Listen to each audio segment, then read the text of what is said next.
to assist with passengers here. Clearly it's a chaotic situation. Forgive us, we're trying to meander round the passengers. But inside, we'll just have a quick peek. We don't want to cause any issues for the staff, but you will see extensive queues right the way far down with the EasyJet terminal here. Down in this part of the terminal, we've got Ryanair, and clearly I was explaining the issues there that they have in terms of issuing paper tickets. And then if we spin in this direction, we can see the queue heading up towards security, where there was that outage, I'm told, earlier on today, causing significant problems. That is now back up and running, and estimating now around an hour. But the big news here inside this terminal, inside this major international hub here in Edinburgh today, is that if your flight is in the air and is due to land here at Edinburgh Airport, then that will continue. However, if your flight has not left its original destination, then it will not be landing here at Edinburgh Airport. It is most likely to be cancelled, and things will probably get worse as the coming hours progress. And that is what the airport officials here are saying. You should avoid the airport and contact your airline. OK, Connor, thanks very much indeed. Yeah, very interesting to hear Edinburgh Airport's advice. A lot of airports are saying contact your airline, because different airlines are being affected in different ways. Well, let's bring in our science and technology editor, Tom Clark, now. And Tom, you've been sitting here with me for some hours now, trying to keep track of what's going on. So for viewers just joining us, get us up to date with what we know. Yeah, so the upsum is this is a global effective shutdown, I think, of people running Microsoft Windows systems. It doesn't seem to be affecting all systems, so there might be some machines within one business that are working, others not, but it seems to be a global software problem that is impacting Microsoft Windows across the board. It was caused by a second company, although they're not a household name. They are one of the leading providers of cybersecurity software, and one of their clients is Microsoft. CrowdStrike, their name is, they basically put out a faulty update to a piece of security software that exists on all Microsoft Windows systems running this, that install this particular update. That might be the explanation of why some systems seem to have escaped and others haven't. But if that update was installed, the computer would crash and not be able to restart in what the boffins call a blue screen of death, and that's exactly what greeted the journalists working here in the newsroom at about 5:30, 6:30 this morning. That's what caused it. A fix has now been identified. I think the big question we're trying to still find out the answer to, is this something that can be automatically pushed across the Windows network to restore those machines, or is this something that IT engineers in individual businesses are going to have to go in and manually install an update? Apparently it's quite a simple fix, but it might have to be done manually, and that's obviously going to have a dictate a lot how quickly people are able to recover from this global outage. As you were saying, lots of transport impact. We have had an update now from the Rail Delivery Group on railways here in the UK, which I just thought I'd share with you, because a lot of people are frustrated getting trains. Train operators are affected by ongoing IT issues, which may result in short-notice service changes and cancellations, impacting information screens and services at stations. The understandable apologies to customers and journeys that will be disrupted. Staff are working hard to fix it, but they say most trains are still running across the country, and rail staff will be able to provide information to customers in person. So that is... and then we've now got a number for the number of rail operators affected. That's there's 14 of them, including Avanti, C2C, Gatwick Express, Great Northern, Great Western Railway, Hull Trains, London North Western Railway, Lumo, Merseyrail, Northern, Southern, Thameslink, Transport for Wales, TransPennine Express, and West Midlands. I'm not a rail expert, but that sounded like most of them to me. That sounds like quite a lot, doesn't it? So yeah, a pretty global impact on the UK rail network, just in terms of disruption at stations and signage and things like that. But trains are running. It's just finding out when. might be the problem. It's a bit like Sky News. Services are affected, but we are running just in a more limited capacity than we do normally. As we say, Sky News also impacted by this IT outage. Let's cross now to our Security and Defence Editor, Deborah Haynes, who's at RAF Fairford for us this morning. So, Deborah, what are they saying where you are? I mean, we've had CrowdStrike, this global cybersecurity firm, talking about having identified the issue, isolated it and deployed a fix. But were there some who were concerned that it could be the action of a bad actor in bad faith at some point before things were clarified? The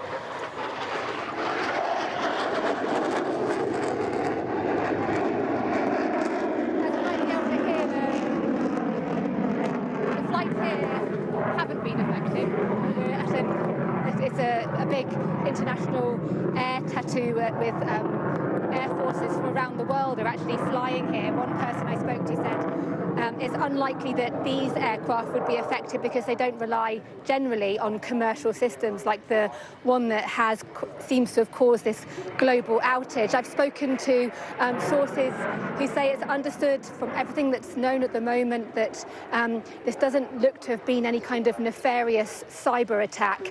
Instead, as you've been reporting, it is to do most likely with this software upgrade. But what experts are pointing to when they look at the absolute chaos that has been caused around the world, and this aircraft is coming back, so it might make another loud noise, is just underlining the fragility of our entire way of life when it's connected to technology, the reliance on software, on codes, functioning as they're meant to, and when they don't, even when it's a mistake or some other non-malicious action, then it can cause a catastrophic impact on everyday life. And it's why when people talk about future warfare, that the aircraft is landing, thankfully, rather than roaring past me. When people talk about warfare and what warfare looks like, it's why cyber is now such a fundamental domain, because a cyber attack, and there is absolutely no indication that this was malicious in this instance, but cyber attacks can cause catastrophic damage, and that's why they are weaponized by hostile states and by our own country. Nations around the world have cyber forces. They have the ability to use cyber as a weapon. And while today's massive disruption doesn't appear to have been the act of a malign actor, it does really underline the impact that software failures can have on all of us. Yeah, it is extraordinary how dependent we are on our technology, as we're all finding out here this morning. Deborah, thanks so much for that. So, as we say, a global issue. So let's take you around the world a little bit. We can talk to Nicole Johnston now, who's in Beijing for us this morning. And Nicole, your home is in Australia. You've been keeping a close eye on what's happening there as well. So give us an idea of what the region has been experiencing today. Yes, well, in the Asia-Pacific region, most of the focus has been on Australia. It was one of the first countries to start reporting about these IT outages and the extent of the problem there. Some of the big broadcasters went down. Sky News Australia, off-air, Channel 10 went down. ABC Australia, the country's national broadcaster, large parts of that network were also down. It does seem to be mainly functioning again, but it goes to show just how impacted broadcasters have been around the world. The other big impact in Australia has been payments, people going to grocery stores, to petrol stations, to small supermarkets, trying to check out and finding that they can't. So a great deal of frustration there. And we've been hearing about all of these issues at airlines around the world, Australia affected as well. Melbourne and Sydney Airport, big delays there. Flights are managing to get in and get out, but again, problems with the ticketing system. The main Australian airline that has been affected is Virgin Australia, but not Qantas, it seems. But many problems there in Australia, and the country's Prime Minister, Anthony Albanese, has released a statement on X. He has said that he understands the concern of the country and that Australia's Cyber Coordination Committee is meeting, that emergency services in the country are not affected, but it is affecting a number of different companies. Commonwealth Bank, one of the biggest banks, if not the biggest in Australia, Optus, one of the telecommunications companies, and Australia Post. Now, throughout the rest of the Asia-Pacific region, it's a bit more patchy. Problems also in New Zealand. In Singapore, one of the biggest airports in the world there, Changi Airlines has been affected. Big delays, problems with AirAsia and Vietjet. In Malaysia, we've heard reports of difficulties for people trying to get tickets for airlines and not for airlines, sorry, but for the rail system. So that's the problem there. In Hong Kong, chaos and delays at the main international airport there. They've had to resort to manual check-in. And in Thailand, we've heard from our Sky News colleagues there. They've said online problems with payments, some issues in some of the hospitals, and at the airports in Thailand, you know, an area that's obviously very popular for tourists. They're telling people to get there 4 hours ahead. So clearly the Asia-Pacific region is well and truly tied up in this as well. We haven't heard so much out of Japan. Some reports of issues there at the main airport, Narita. But largely it seems that the problems have been focused on Australia and New Zealand. Nicole, thanks very much indeed for getting us up to date there. Clearly, this impact is being felt far and wide. So let's check in on what's happening Europe-wide. We can talk to our Europe correspondent, Adam Parsons, who's at Brussels for us today. So, Adam, what's the impact there? It's been patchy, I would have to say, and I think there's some lessons probably to be learned about who has suffered and who hasn't. Let me go through some of them. Lots of airports warning people that they should turn up early. Both of the big airports in Paris, Charles de Gaulle and Orly have put out that message. Airports in Italy saying the same thing, Schiphol in Amsterdam. Here in Brussels, interesting comparison. Zaventem, which is the main international airport, is saying that it has been affected, but not too badly, and says that its main system runs on Microsoft, but it has a backup system that it's now switched to. Charleroi, the second more of the budget airport, has seen some absolutely enormous queues down there. Now, there was very early on big worries about Spain. The operator there that runs 46 airports in Spain, saying that it had been affected. In the past few moments, they've just put out a statement. Let me read it to you, saying an air progressively recovers. All airports in the network in Spain are operational. Flights are being operated in collaboration with the airlines, and it says that the whole schedule for the day it expects to run, although potentially with some delays. Looking at some other impacts in Belgium, two hospitals, we don't know which ones they are yet, are suffering impacts and are having to go into a sort of backup plan.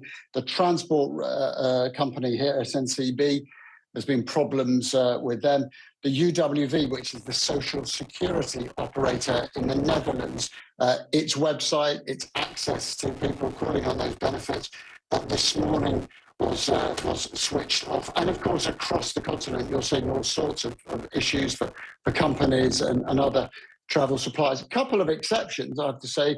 At the moment, I don't hear anything affecting Eurotunnel, Eurostar services, and Deutsche Bahn, the German rail regulator, a huge infrastructure company, seems itself not to be affected. And I imagine that those will be, in a sense, as interesting for people to analyse in the coming hours, days, weeks, months as they look back on this outage as the companies that have been affected. I think the overall message, though, is that this really did hit a lot of companies early on. They are now, as you've been talking about, trying to get these fixes in place. And it would seem that in a number, not all, but a number of them, those fixes are working.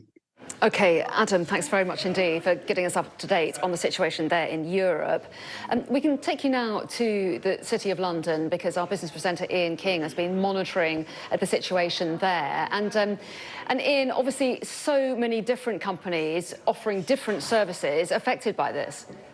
Yes, absolutely, Anna. As I was saying earlier on to you this morning, the software provider CrowdStrike, they have a 24% share of their market, which is known as endpoint protection. So basically, if you need to buy software services of this kind, then there's roughly a 1 in 4 chance that you are going to have been hit by this. I mentioned Allianz, the insurer, earlier on this morning as reporting problems. I understand that Admiral, a little closer to home, is having some difficulty answering the telephones. The FT's website is reporting that Metro Bank likewise is experiencing some difficulties with customers trying to get hold of it.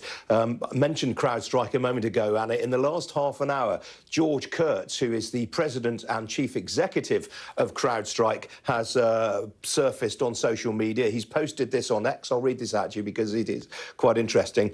He says, CrowdStrike is actively working with customers impacted by a defect found in a single content update for Windows hosts. Mac and Linux hosts are not impacted. This is not a security incident or cyber attack. The issue has been identified, isolated, and a fix has been deployed. We refer customers to the support portal for the latest updates and will continue to provide complete and continuous updates on our website. We further recommend organisations ensure they're communicating with CrowdStrike representatives through official channels. Our team is fully mobilised to ensure the security and stability of CrowdStrike customers. Now, as I was saying to you earlier this morning, Anna, this is one of the very hottest stocks on the NASDAQ, which is the main US tech exchange. In fact, George Kurtz, if you look elsewhere on his social media feed, he was celebrating the fact only a couple of weeks ago that CrowdStrike has been one of the best performing stocks on NASDAQ this year. Its share price has risen by some 50% this year. At the close last night, it was valued at some $83 billion US. So I can tell you in pre-market trading, CrowdStrike shares are currently off by some 19%. So this is a very, very serious matter indeed for this particular company as it tries to buoy up support. And as I and Tom Clark, our colleague, have been saying this morning, this is going to take an awful long time to clear up. It's very interesting looking at some of the commentary from around the world. I think parts of the world, particularly in the Asia-Pacific region, a lot of big employers there just sent their employees home when they realised the magnitude of this. People weren't going to be able to log on. They weren't going to be able to do any work that day. In China, in particular, there's one very popular social media site called Weibo, and they've had people posting on it saying, thank you, Microsoft, for an extra day off for us today. So some people are trying to see a silver lining in all of this. Very glad they didn't send you home, Ian. Thanks for your input. And don't go anywhere. I'm not done with you yet. Thanks for the moment. Just before I bring in Tom Cheshire, who's our data and forensics correspondent, who's come in to join me, I just want to bring you a statement or a comment by Louise Haigh, who's the Transport Secretary. She's posted on X this morning saying, we're aware of IT failures impacting several transport operators and terminals today, and we're working at pace with industry and across government on the issue. She goes on to say there are no known security issues at present. So that's the Transport Secretary posting on X in the last few minutes. And we have heard that 14 train operators have reported problems with their services. So let's bring in Tom Cheshire then. And Tom, where are we at now? How much do we know the extent of this problem and whether a fix is coming anytime soon? Well, the fix is supposed to be there already. People have reported different things. I've been speaking to some engineers at Sky, you know, who are amongst the best in the business at what they do. And they're saying they haven't actually seen it yet. And what they're having to do in the meantime is manually go through and do this. We can talk about what that actually means for companies maybe a bit later. But in terms of that global spread, we're hearing how Australia, really the first to wake up, have these issues. And then, you know, as each country wakes up on a Friday morning, finding they can't access lots and lots of things. And it's interesting that point that Deborah Haynes, our defence and security editor, was making about fragility, and actually inking there talking about CrowdStrike's position there. You know, it's a very successful company. Back when the internet was created, it was supposed to be decentralized, to have no single point of failure. It's supposed to survive a nuclear strike. We get to this stage in 2024 where, because there's some companies which are so successful and they, you know, run so much of this infrastructure, if they have a problem, and this is a tiny problem which has gone global, if they have a problem, it becomes a huge problem for everyone. And this, speaking to Sky engineers, this was 41 41 kilobytes. It's hard to emphasize how small that is. That is nothing compared to a song or anything you stream.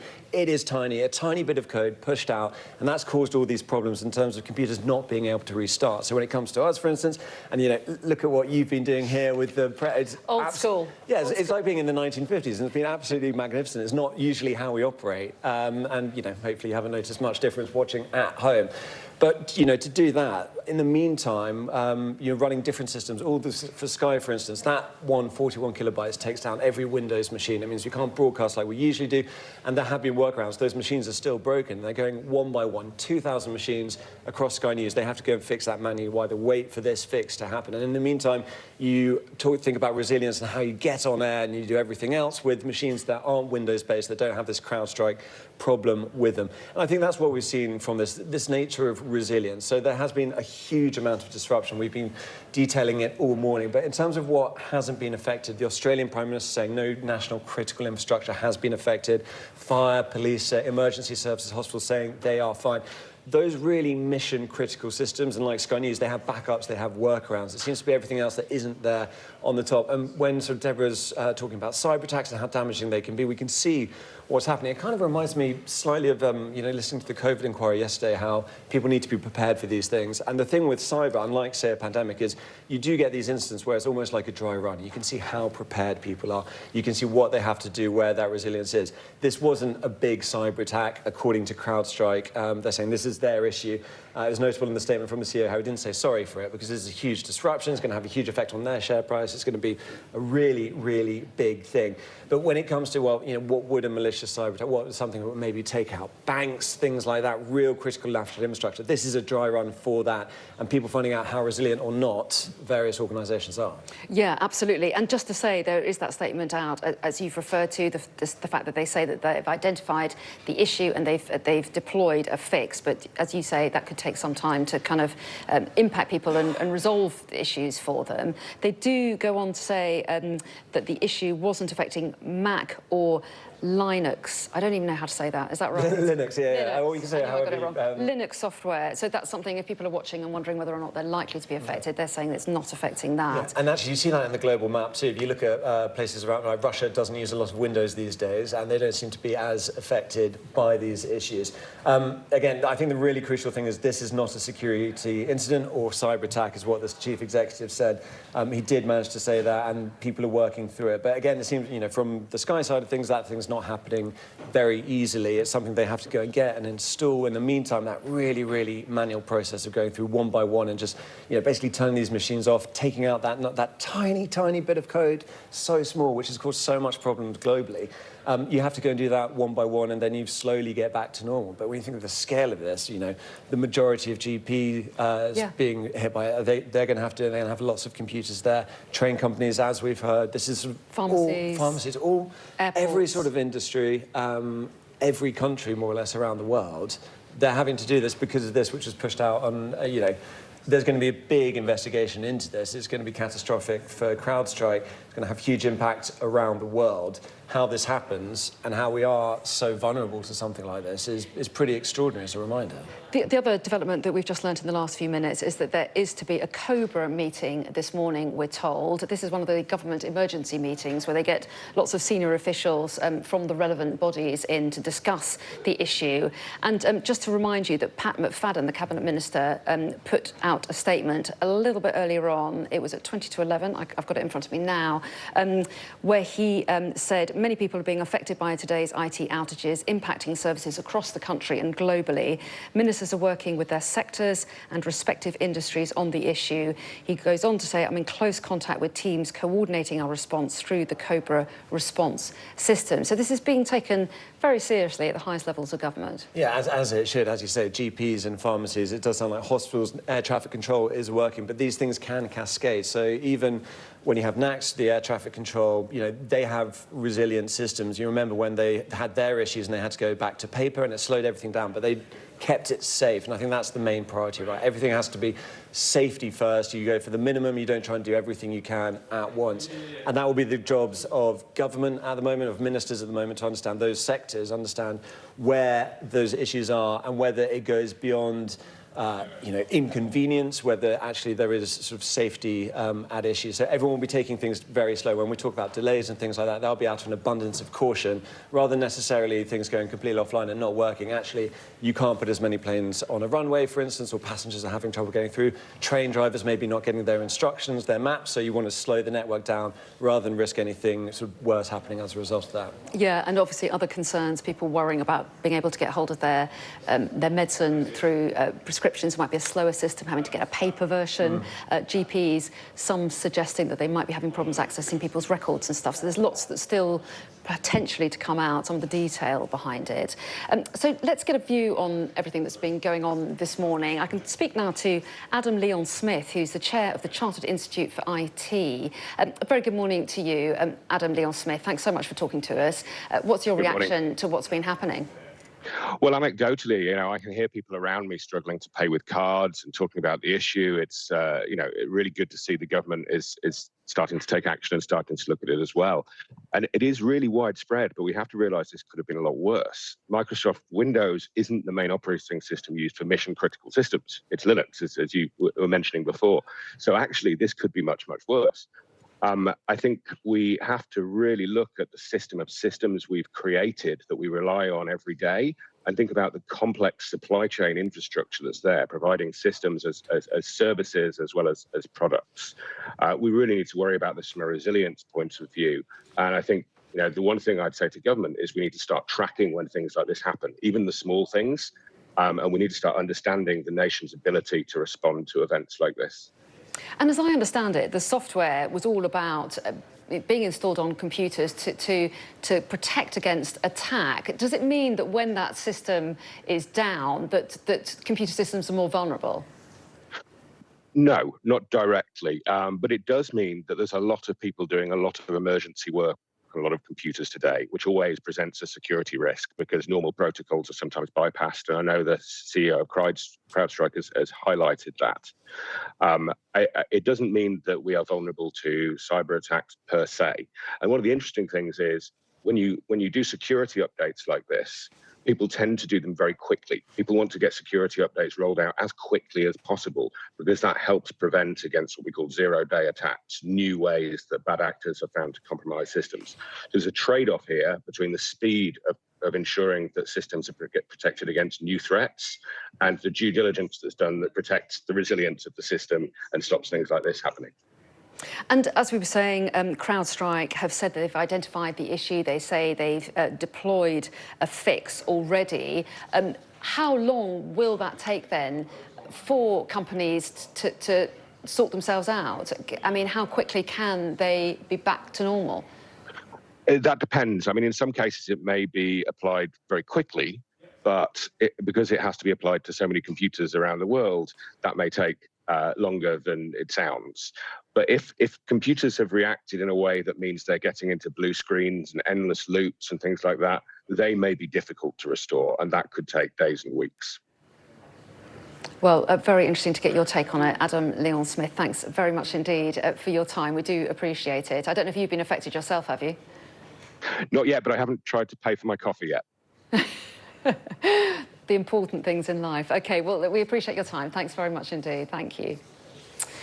So let's get an update on the situation at some of our airports. We can take you now to Edinburgh Airport. Our correspondent Conor Gillis is there for us now. So, Conor, get us up to date. How are passengers being impacted there? Well, I think it's fair to say, to describe the situation here in Edinburgh as organised chaos. Clearly, this is one major transport hub of many across the world impacted by this global IT issue, these glitches that have caused chaos the worldwide. Just standing here outside the airport, we understand earlier on this morning there was some issues within the security operation. That was back up and running fairly quickly. But the main thing that the airport is telling us now is that if your aircraft is in the air and en route to this major international hub at Edinburgh, then it will get a slot to land. However, it is one in, one out. So if your aircraft has not left its original destination and it was due to come here to Edinburgh, then there is no place for it so far. However, that's an evolving situation. It's a changing picture. And let's chat now to Gordon Robertson from Edinburgh Airport. Thanks very much for your time. A busy morning for you guys. Very busy, yes. As you said, the IT outage impacted us severely, but we've worked all morning and we're now back up and running. The issue now for us is to understand how the chaos across the globe really affects us in terms of our aircraft coming in and out. And talk to me about the security operation. Your colleagues were telling me this morning there were some initial issues. That got back up and running, but has that caused a knock-on impact, clearly? Yes, when you arrived this morning, Connor, you'd see the queues were pretty significant. But once we got the security back up and running, they've diminished, they've gone, our passengers are being processed. So our security does rely on IT, but our IT teams worked very hard, very quickly to resolve that. And just talk to me, I was just explaining there, the one-in, one-out policy. It must be getting fairly crowded over on the airside version of the airport here. Talk to me about how this is going to work in the coming hours. Yeah, so Edinburgh Airport is open. We are ready and we can process passengers, but there's other airports in our network that aren't. So we need to be ready for them, and the planes on the ground here need to take off to go to them for us to be able to welcome other planes in.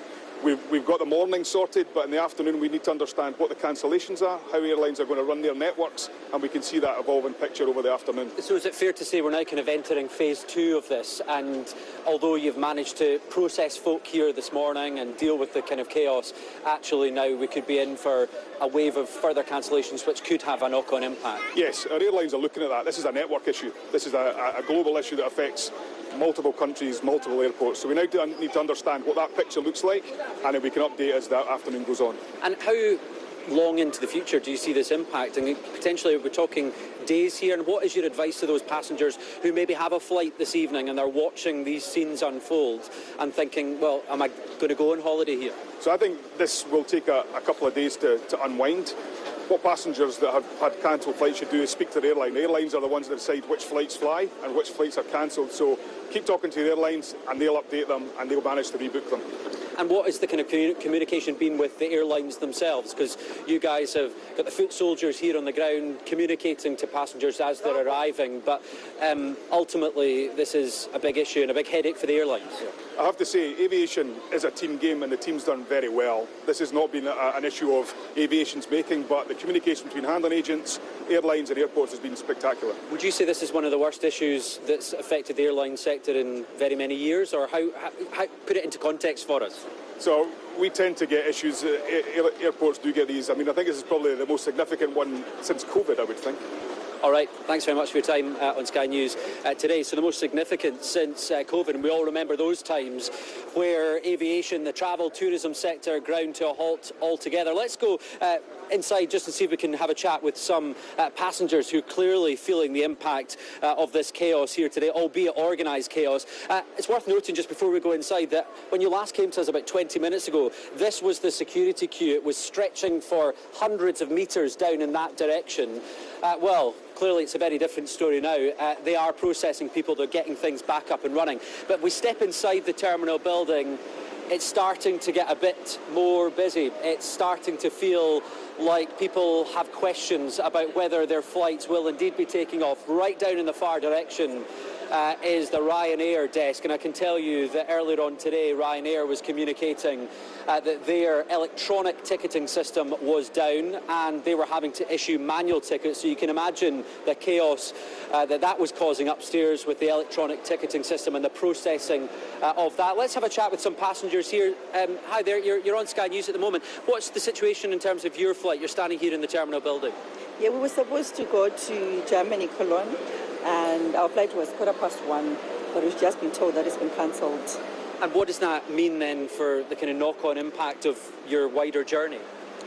Well, apart from losing financially, hotel bookings, the time aspect, it's just a real hassle. Talk to me, you know, if you don't mind me asking, how much potentially could you be out of pocket as a result of this? Maybe £2,000. It's my birthday today, actually, so yeah, we're going birthday. there. Thank you. Oh, thank you. We're going there for my birthday. £2,000, and that, in the cost of living crisis, you wanted to get a special treat. That must be a real impact. Yes, it is. So we are busy trying to see how we can go with other flights. And have you scrapped the idea of going away altogether now because of all this, or what are you thinking? Well, I don't want to think about that just now. Just go home and try But to just sleep. go home and sleep. Well, good luck and happy birthday. Enjoy the rest of your day. Let's see if we can have a chat with a few other folks. Let's go over here and see what people are thinking. Good afternoon. Sorry, you're on Sky News. Do you have a view at all about the situation here at the airport? We'll come round. Well, I know obviously it's busy with everything that's happened this morning, but we've just arrived quite recently, so we're just waiting on our flight coming up. So hopefully we'll be okay. And where are you due to be head to? We're heading to Berlin. Berlin. And what has the airline and the airport been saying to you? Well, since I've got here, I mean, the screens have been updated pretty well. We've not actually spoken to anyone, but for us, everything seems fine. So we're just waiting on our flight opening so we can check in our bags. All right, good luck. Safe trip if it happens. Well, that's the situation here at Edinburgh Airport. One of the worst effect, I think it's fair to say, in the UK, stretching right down the terminal building here. People are queuing, they're asking for information, and as the woman that we were just speaking to has pointed out, many will have questions about the personal financial impact of all of this. £2,000 for that couple out of pocket, their holiday, their break away gone. Questions about finances, compensation, all of that will come in the days, weeks and months ahead. But right now here at this airport, it's about getting things back on track, communicating to passengers amid this chaos. I think it's fair to say, though, it could get worse before it gets better in terms of delays and cancellations. OK, Connor, thanks very much indeed for that update. And disruption, obviously, at airports across the country. We'll try and keep you up to date with what's going on at all of them throughout the day. In the meantime, let's get some political reaction. I can speak now to Christine Jardine from the Liberal Democrats, who joins me now. Very good morning to you. Thanks so much for talking to us. What's your reaction to this huge global IT outage? It's terrible, it's frightening, it's very difficult for businesses, small organisations, big organisations as well.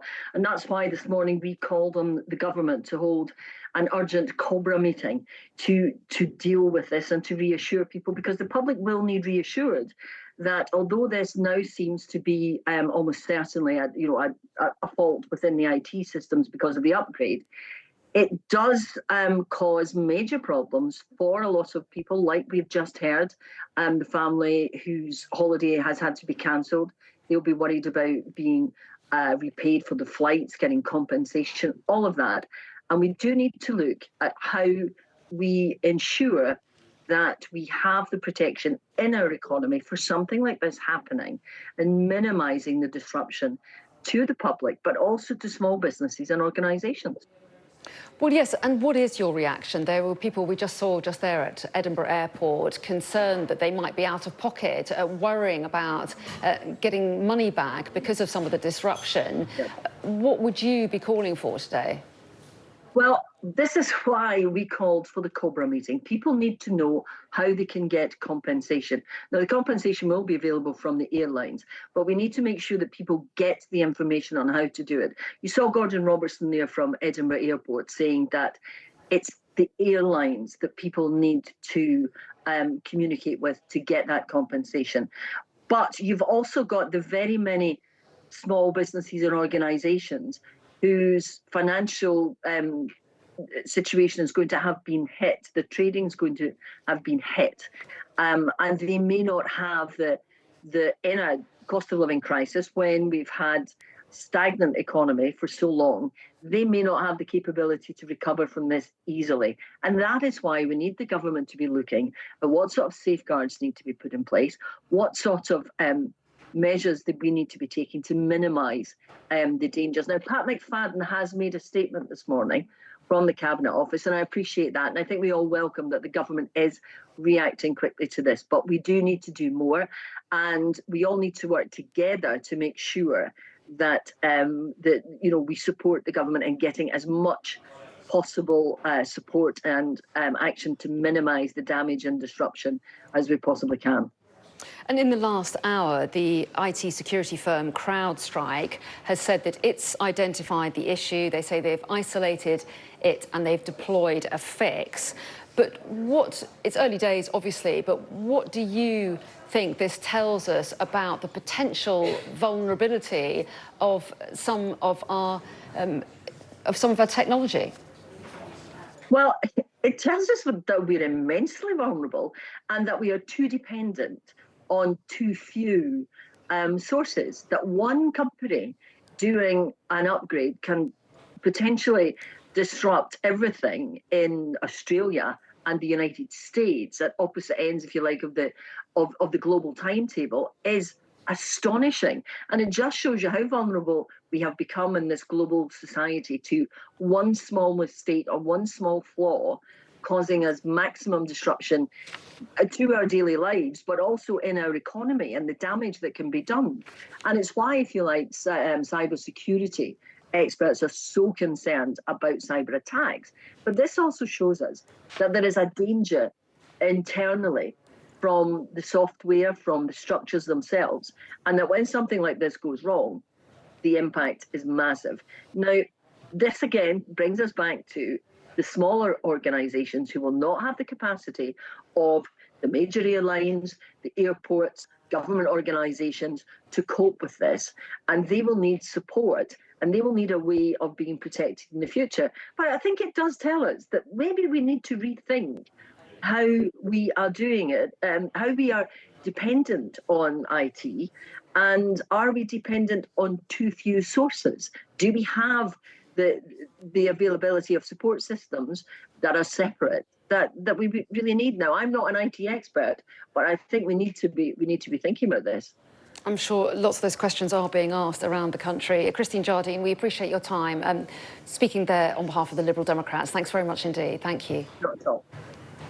So let's bring Tom Cheshire back in now, shall we? And Tom, some interesting points being made by Christine Jardine there, talking about questioning whether we're dependent on too few big companies operating our systems and systems around the world is one of the issues, but also just how an incident like this makes us aware of how potentially vulnerable we are in the face of something going wrong like this, or on the other instance, if there was some kind of cyber attack. Yeah, completely. And I think, you know, that just is more and more the case every year. If this had happened 15 years, it's always the biggest outage because more and more of our lives, we rely on these systems for all sorts of things that we didn't necessarily used to. What's been interesting about this is the sort of what's been hit in terms of the really, really critical stuff. So far, that appears to be all right. So if you look at sort of Network Rail saying that the vast majority of the rail network is open despite the IT outage, saying essential train control, communication and running systems are unaffected by today's IT issues. That's the really critical stuff.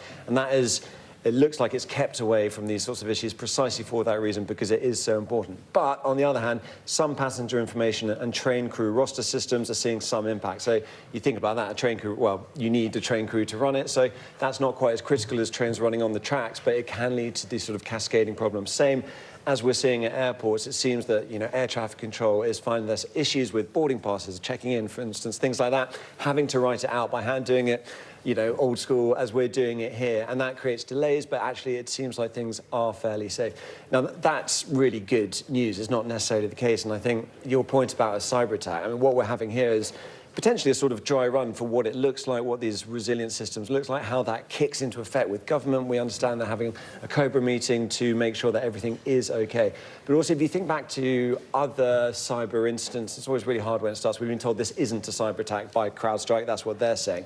But you think back in the past, and actually they have gone after critical national infrastructure. I remember reporting years ago on the WannaCry attack that took NHS hospitals offline. That was really, really critical. It was interesting, actually, we saw, I think it was coming out of Israel, they're saying that they had switched hospitals to manual as a precaution and they're running that. And we saw the similar sort of thing with WannaCry, but it was a really, really scary moment.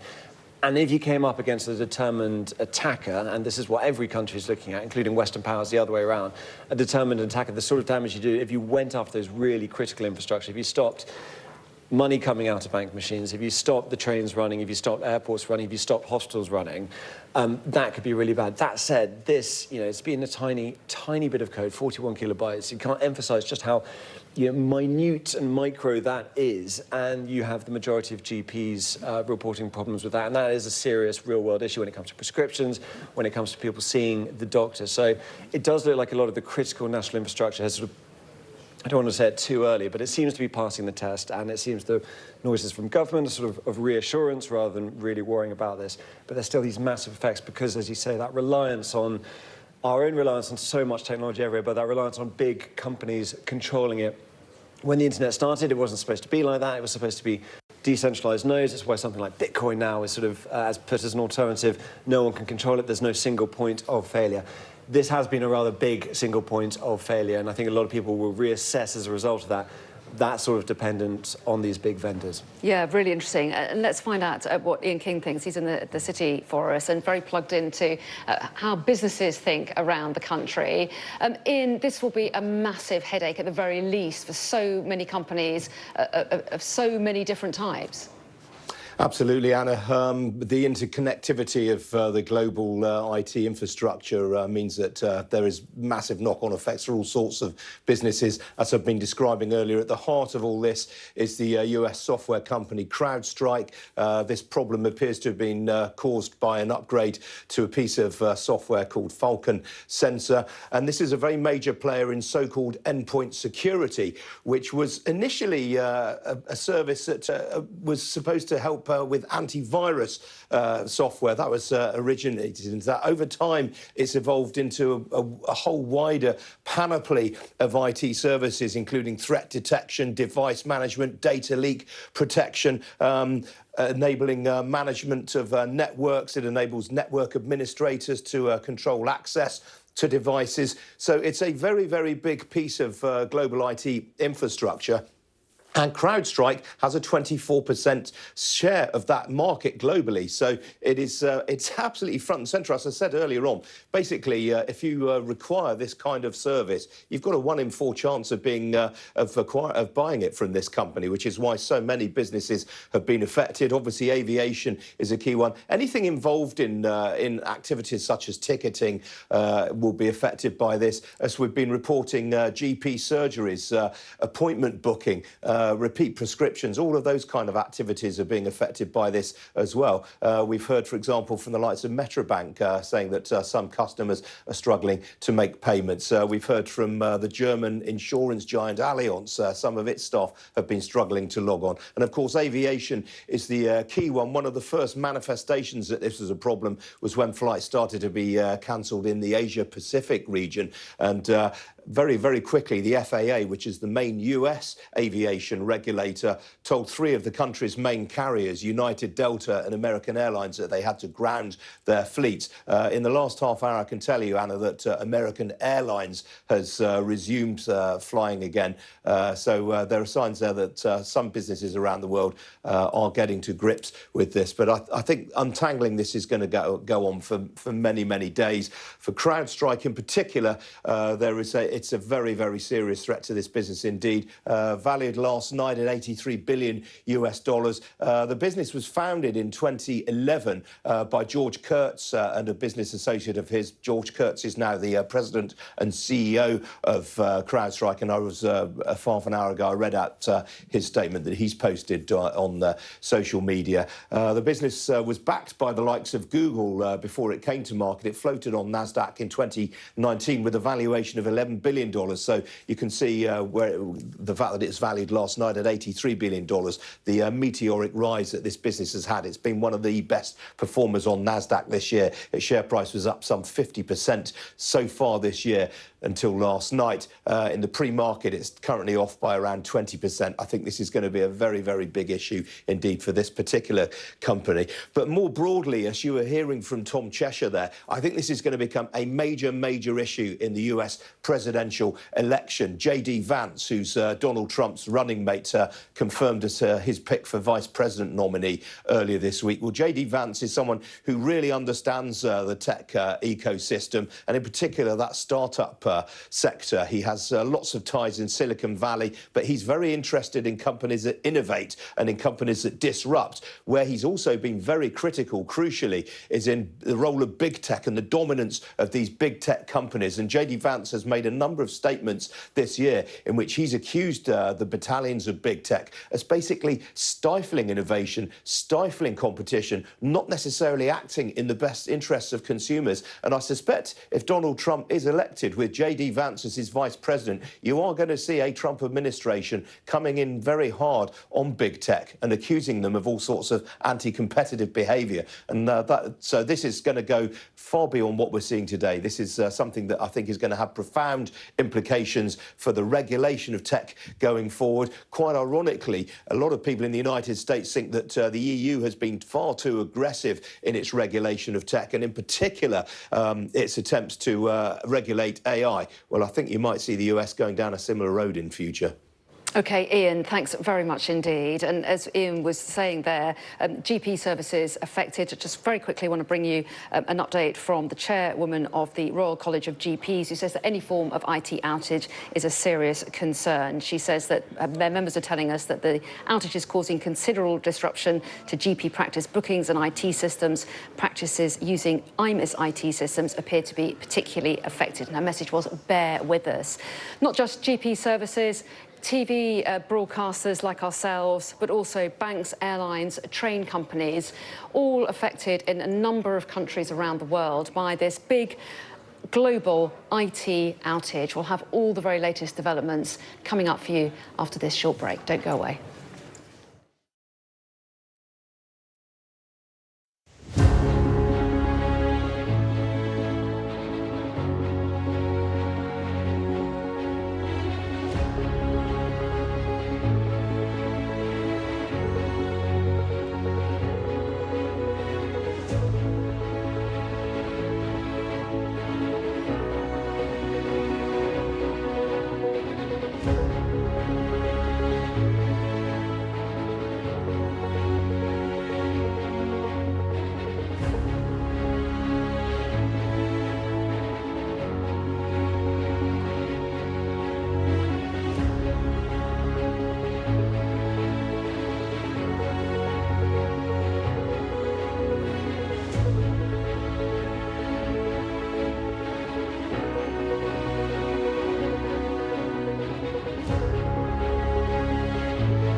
A very good afternoon to you. It is at 12 o'clock. You're watching Sky News, our major breaking news this lunchtime.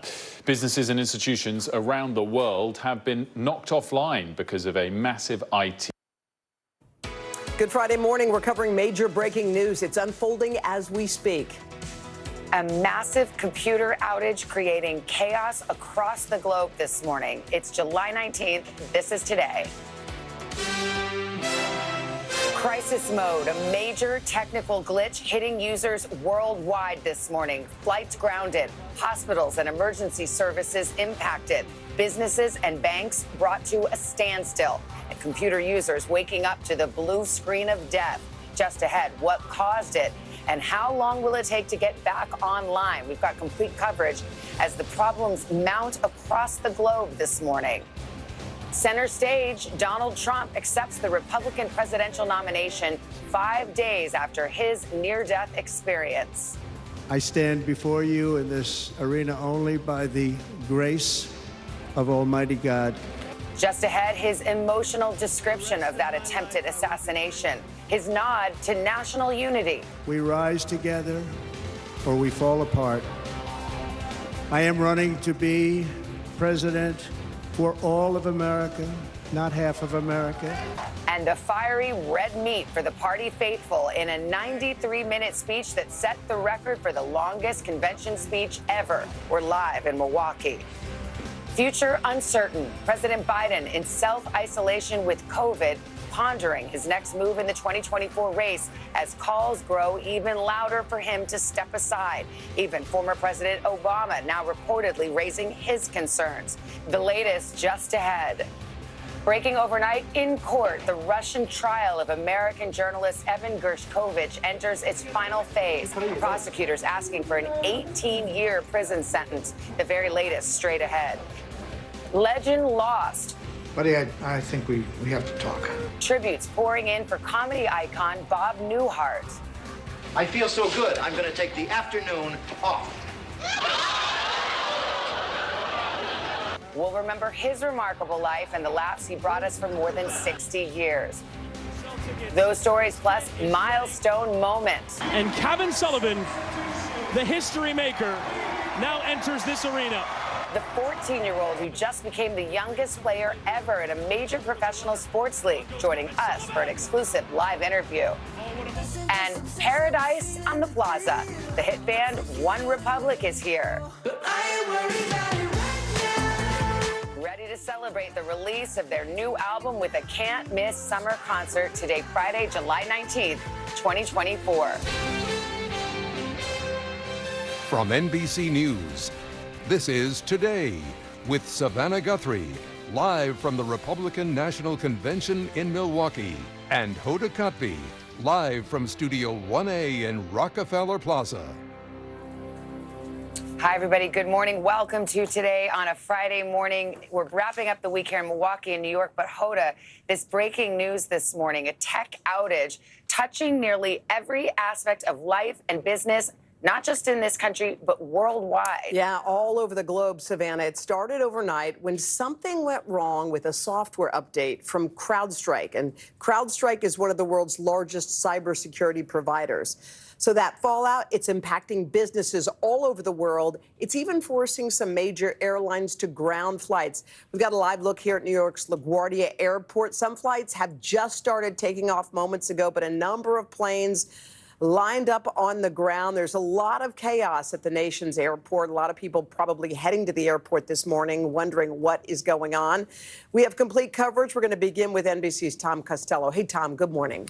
Yeah, good morning. It's a real mess. Some airlines, as you saw, are reporting that their systems are starting to come back online. Others, including Delta, pausing all flights at this hour. FlightAware is reporting 1,200 flight delays, more than 700 cancellations. That will continue to grow. Take a look at the FlightAware misery map. The red lines, the red columns over there, that tells you all you need to know. That's every airport affected. No surprise. Major airports across the country right now are affected. Major airlines knocked offline requested that the FAA issue a ground stop for their flights. Quite a few U.S.-bound flights overseas have still not been allowed to take off. And this is affecting banks, hospitals, broadcasters, and possibly your business today. It's a massive computer outage wreaking havoc worldwide, grounding flights across the globe, hitting airlines, banks, stores, and even some 911 services. It makes taking care of people in the emergency room extremely difficult and time-consuming, as if it wasn't already. The outage appears to stem from an update from a cybersecurity company called CrowdStrike, causing users of Microsoft Windows operating systems to crash. CrowdStrike tells NBC News it suffered a major outage impacting businesses globally. The CEO says in a statement, CrowdStrike is actively working with customers impacted by a defect found in a single content update that is not a security incident or cyber attack. At least 3 major U.S. airlines, Delta, American, and United, grounded flights earlier this morning. The FAA says several airlines requested assistance. Lines have been growing at airports nationwide. There's no information. There's no flights taking off. They have no idea what's going on. American says it's now been able to safely reestablish our operation. Across the country, users on social media have been posting messages of their computer screens stuck on what's called the blue screen of death, now seen around the world. Microsoft has released a statement saying, "We acknowledge how impactful this is to our customers, and we are working to restore services for those still experiencing disruptions as quickly as possible." Yeah, it continues as we speak. Regardless of when these systems are back up and running today, the ripple effect could roll through the day, affecting flights all day. We're also getting reports that some cities' transit systems, subways, trains, and buses are affected, including here in Washington. So Savannah may need a bicycle to get home. Back to you guys. Yeah, I think she's worried about that. We're going to check in on her. Let's bring in our business correspondents, Christine Romans, Brian Chung. Good morning, guys. So morning. We should point out this was not a cyber attack, Brian. Right, according to CrowdStrike. What are they saying about it? And actually, a lot of people are going, CrowdStrike, what is that? So who is this group? Yeah, so CrowdStrike is a cybersecurity company. Basically, companies contract them to essentially foolproof their computers and make sure that they're not hackable. Now, for that reason, this isn't necessarily something that's going to likely impact personal computers. This is likely going to impact what they call enterprise computers, or basically the computers that you have at work that your company has tried to hire CrowdStrike to make sure that it's not hacked. So for that reason, a lot of people are going to be waking up this morning and trying to log in if this issue prolongs to that sad face on that blue screen of death. So again, this vendor tries to make these computers foolproof. Apparently, there was some issue in the way that was being updated or pushed out to computers. And for that reason, this is impacting any business that uses CrowdStrike. So airlines, in some cases, banks in other places around the world as well. So again, the company says that they're trying to deploy, or that a fix has been deployed. How long that fix takes to deploy is an open question at this time. We came to NBC here this morning. We had the blue screens. In Australia, Sky News actually was not on the air because of the blue screens. When you talk, Christine, about businesses affected, we're watching what's going on in Australia. And as they're saying stuff, it's slowly starting to happen here, too, as daylight hits. So we know that overnight there was this rolling outage around the world, you know, and now we've seen in Europe some hospital systems have had some outages and some trouble, public transit systems, banks, a few stock exchanges and financial exchanges have had some outages, but they're trying to get over that right now. Interesting when you look at the airlines, because that is where you really see the big international breakdown. You've got Ryanair saying expect a 3-hour delay. You've got United Airlines here in the United States saying they're able to resume some flights, but they expect delays. So we've watched this sort of roll, this outage roll from Asia to Europe and now to the U.S. So as people wake up, you're going to see some complications. Where some people who are coming in on a bus for our concert today, the bus can't take their transit card. Buses are still moving, but you're coming in for free. It's so crazy. You think about, like, we're practically all cashless now. People are talking about digital ideas. It just reminds you, like, how fragile this whole system actually is. And if you can't log into your computer, that's a massive problem. All right. We're going to get back and talk to you guys again a little bit later and throughout the morning. Hey, Savannah, back to you. All right, Hoda, we'll turn now to the 2024 race and the culmination of the Republican convention here in Milwaukee. Donald Trump taking the stage last night for the first time since that attempt on his life, talking about the shooting, the impact it's had on him, calling for unity, and then shifting into rally mode with plenty of red meat for the base. NBC's senior Washington correspondent, Hallie Jackson, here with more. Hi, Hallie. It was a late night. It sure was, Savannah. And in many ways, it was also a tale of two speeches, with the former president returning to the controversial rhetoric more familiar to his campaign remarks, even after promising a departure from the divisions he's had a hand in stoking. But at the outset of that 93-minute speech, he positioned himself as a unifier, describing in dramatic detail the attempted assassination against him. Before the balloon drop, a marathon monologue overnight with former President Trump taking the stage, his name in lights. I proudly accept your nomination for President of the United States. in his first speech since the assassination attempt against him. I'm not supposed to be here tonight. Not supposed to be here. Yes, you are.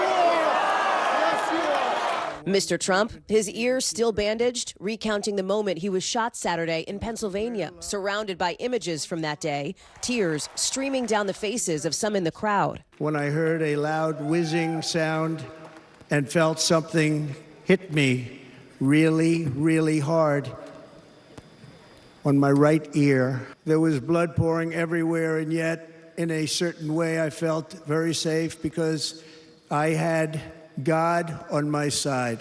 I felt that. The former president kissing the helmet of Corey Comparator, the firefighter who died at the rally protecting his family, before a moment of silence. And later, displaying the chart Mr. Trump had turned to see on the rally stage, a move he credited with saving his life. Last time I put up that chart, I never really got to look at it. But without that chart, I would not be here today. But despite the former president's pledge to deliver a more unifying message after the shooting, only a brief nod. I am running to be president for all of America. Before riffing, rally style, off script, repeating the grievances, conspiracies, and insults characteristics of his campaign speeches. Crazy Nancy Pelosi, the China virus. They use COVID to cheat. Mr. Trump, in the longest convention speech ever, issuing ominous warnings. Under the current administration, we are indeed a nation in decline. Repeating his election fraud lies and slamming Democrats, though notably only mentioning President Biden by name briefly. If you took the 10 worst presidents in the history of the United States, they will not have done the damage that Biden has done. Mr. Trump's family joining him on the convention's final night, including former First Lady Melania Trump appearing for the first time this week, as well as Ivanka Trump and Jared Kushner, both former senior White House advisors who have stepped out of politics since. Eric Trump, in his own speech, hitting his father's familiar themes. The greatest retribution will be our success. The night appearing aimed at firing up the GOP base and boosting turnout among loyalists. Conservative firebrand Tucker Carlson on stage, as was Kid Rock. Along with brawlers like UFC head Dana White and the WWE's Hulk Hogan. Let Trumpomania run wild, brother. Let Trumpomania rule again. Let Trumpomania make America great again. Both Mr. Trump and his new running mate, Ohio Senator J.D. Vance, will hit the campaign trail for their first joint appearance together in Michigan this weekend. Savannah. All right, Holly, stay right there. We'll talk more in a moment. But first, let's get to the other major story unfolding in the 2024 race this morning. President Biden in isolation with COVID, facing the biggest decision of his political career. Carry on with the campaign or bow out amid mounting and relentless pressure from prominent Democrats.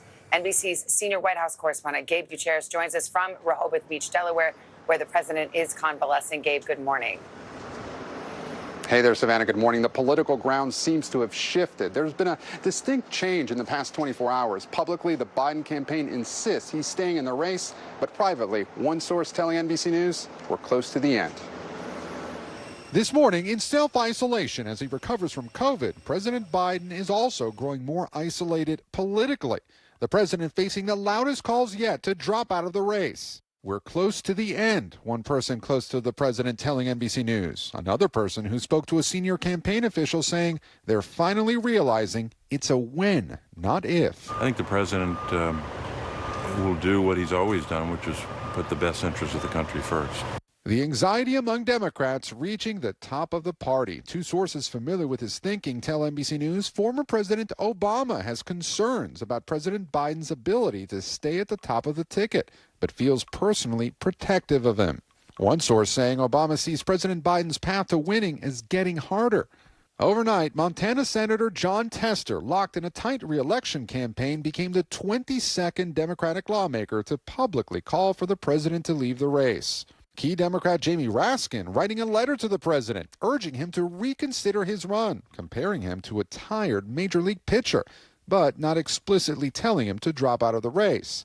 Still, another key Democrat, Jim Clyburn, is sticking with him. That I'm riding with Biden, and that's not going to change. What would it take for me to change my mind? It would take him changing his. Publicly, the White House and the Biden campaign are aggressively pushing back. A source close to the president telling NBC News in 2015, Obama, Pelosi, Schumer pushed Biden aside in favor of Hillary. They were wrong then, and they are wrong now. In a radio interview conducted right before the president tested positive for COVID, his cough evident as he addresses public questions about his age. Well, what happens 84 years old? What happens, excuse me, when he's 85 years old? I was smart enough to know with age comes wisdom. With her running mate temporarily sidelined, Vice President Kamala Harris campaigning in battleground North Carolina. Do we believe in the promise of America? And are we ready to fight for it? And when we fight, we win. Know exactly what is going through. It's simply not clear how the next few days will play out. One Biden ally describing the dynamic around the president with just one word: sad. Savannah. All right, Gabe, thank you so much. We're going to bring Hallie back. We've got Kristen Welker here, too, moderator of Meet the Press. So let me start with you, Kristen, and what's going on in Biden world right now. I mean, many Democrats that you talk to think it's all but done, although apparently he has not made that decision. That's right. It's not done until he makes that final decision. If he does, there is an air of inevitability, though, right now, given that you have these mounting calls, both publicly and privately.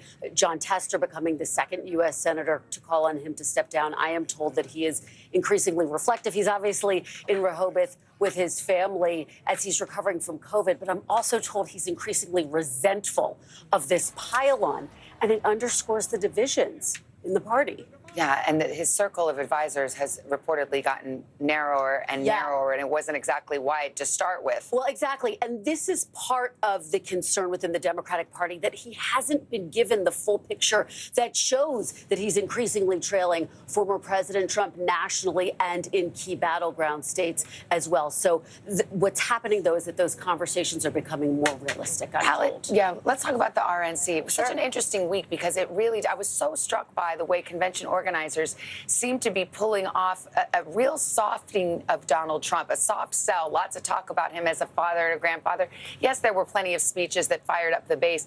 And then last night was so starkly different. You had Hulk Hogan ripping off his shirt with flames behind him. You had Kid Rock and the crowds yelling fight. And then you had Donald Trump with an hour-and-a-half speech that started off with some nods to unity, but then really got right into the rally Trump that many people love, but he's trying to reach across and get new voters. Yeah, it essentially turned into a rally in prime time here. There is a dual dynamic at play, it seemed, from a political perspective here. Over the course of the week, sitting here in Milwaukee at the RNC, you saw speaker after speaker in many ways try to broaden the tent, extend olive branches to voters who may not be a natural part of the Trump base. Hardly anyone was talking about a stolen election in 2020. Early in the week. What I'm saying is all those things that seem to be forbidden topics here at the convention, Donald Trump brought out right on cue. And it seemed to be intended to supercharge base voters anyway. And we saw that again and again. This is the selection of Ohio Senator J.D. Vance,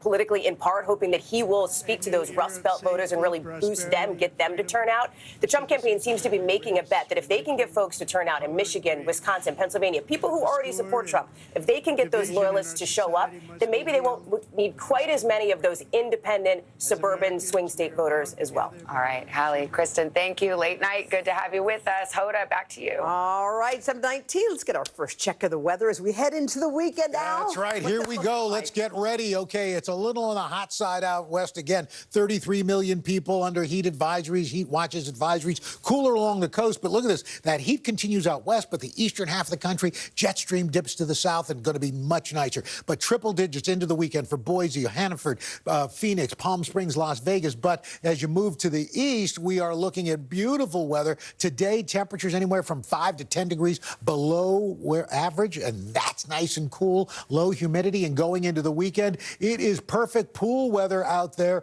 We're talking about temperatures in the low 80s right into next week for Minneapolis, Chicago, Cincinnati, Boston, New York, and Washington, D.C. We're going to get to your local forecast in the next 30 seconds.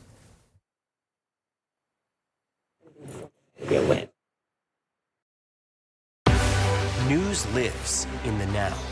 It's coming at us every second. News is more now than ever. Just outside of the Israeli military headquarters. Now is raw. This tunnel just goes on and on. Now is real. We get to see democracy in action for the very first time in the 2024 race. Now is constant. You gotta see this. Future is now. News for the generation of now is NBC News Now. You have the second part of this tea, Savannah. Okay.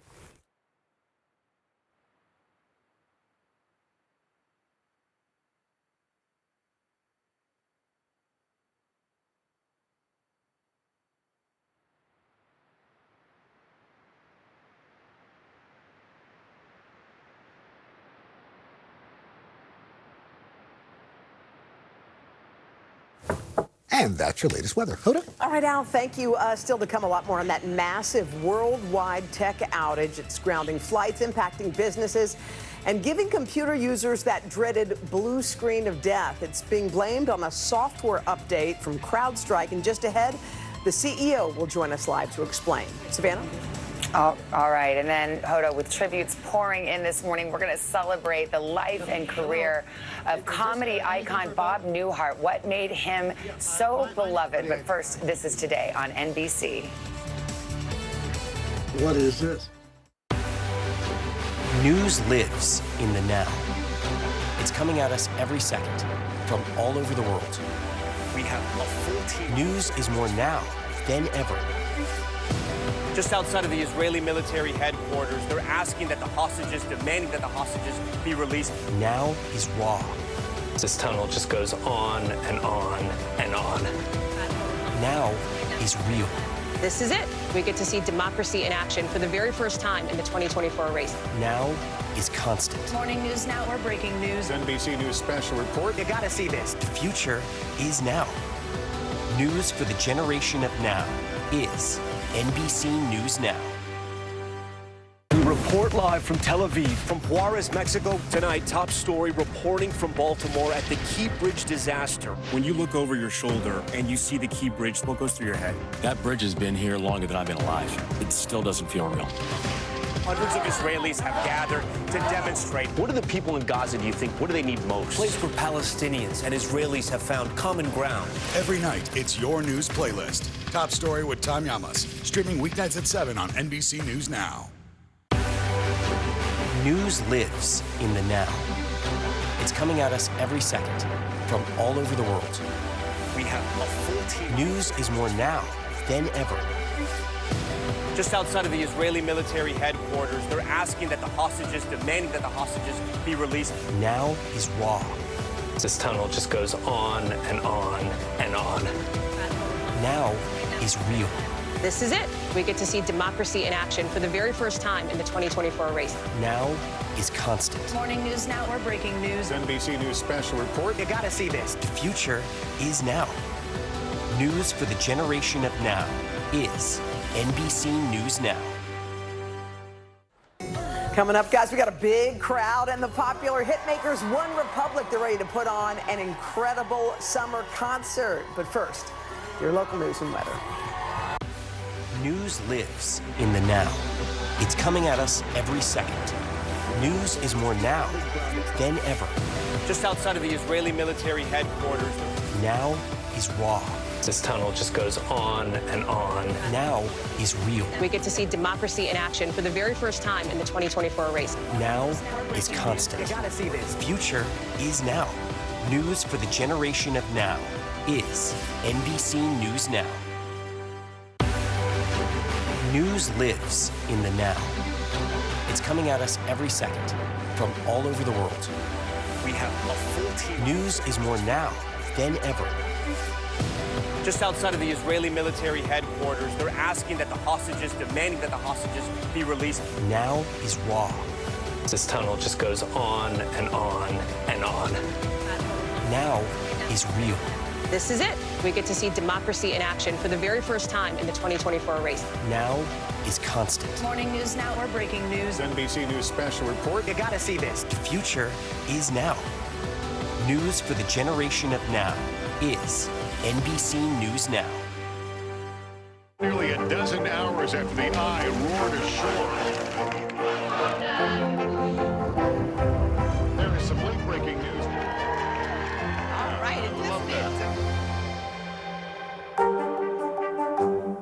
report live from Tel Aviv, from Juarez, Mexico. Tonight, top story reporting from Baltimore at the Key Bridge disaster. When you look over your shoulder and you see the Key Bridge, what goes through your head?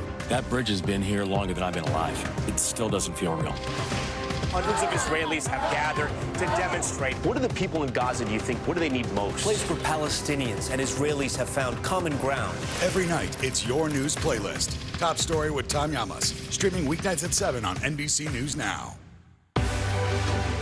We're talking possibly 1 trillion galaxies. Yes. That is a number that is just so hard to compute. Whether it's the moon, whether it's Mars, it feels like we're on the cusp of something big.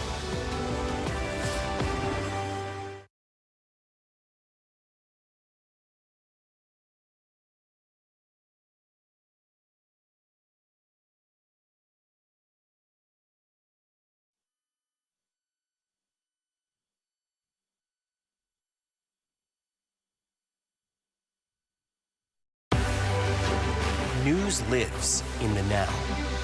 It's coming at us every second from all over the world. We have a full team. News is more now than ever. Just outside of the Israeli military headquarters, they're asking that the hostages, demanding that the hostages be released. Now is raw. This tunnel just goes on and on and on. Now is real. This is it. We get to see democracy in action for the very first time in the 2024 race. Now is constant. Morning News Now, we're breaking news. NBC News special report. You gotta see this. The future is now. News for the generation of now is NBC News Now. Still to come on the Channel 2 News. Well, the waters are certainly receding now. Still too close to call. Lester Holt reporting from Ground Zero, as it's being referred to. It is, in fact, a taste of freedom. The Haitian people know a little something about resiliency. What's the biggest risk right now? Some of the troops who have been proud. I want to welcome you to the first presidential debate. In fact, we've been told we can't go any farther. Here are some resilient folks. Let me get in.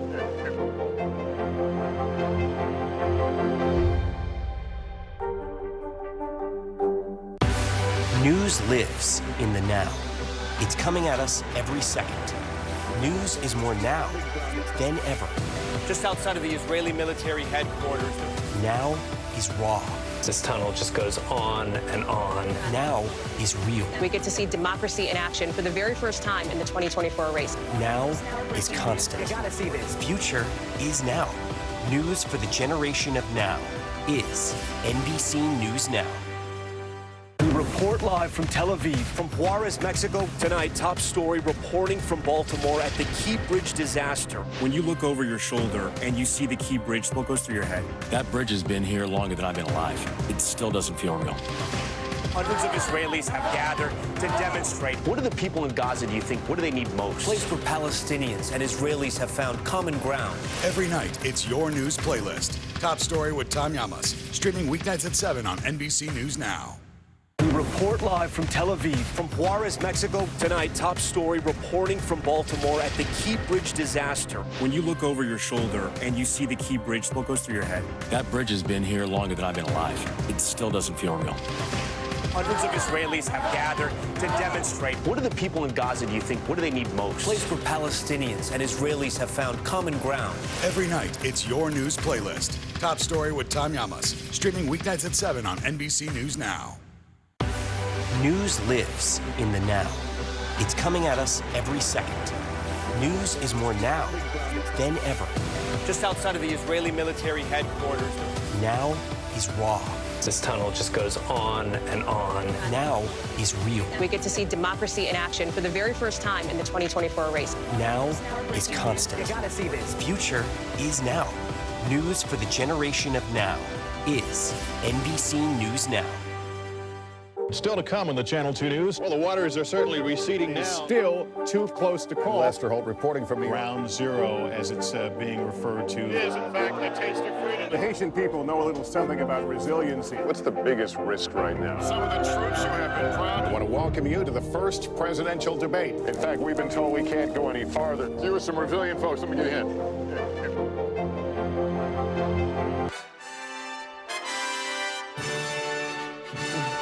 Back now, 7:30. Look at that. How beautiful.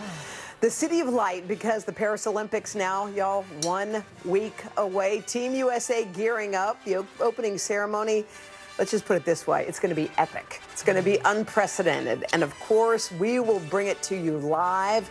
So excited to count down. Meantime, Chanel is in for Craig, and Savannah is wrapping up her week in Milwaukee. Hey, SG. Good morning. Hi, guys. Well, you want to, just have to stand up and applaud the crew here in Milwaukee. Just 5-6 hours ago, you had a convention floor full of balloons, the former president standing on stage, hundreds and hundreds of people. And look at behind me right now.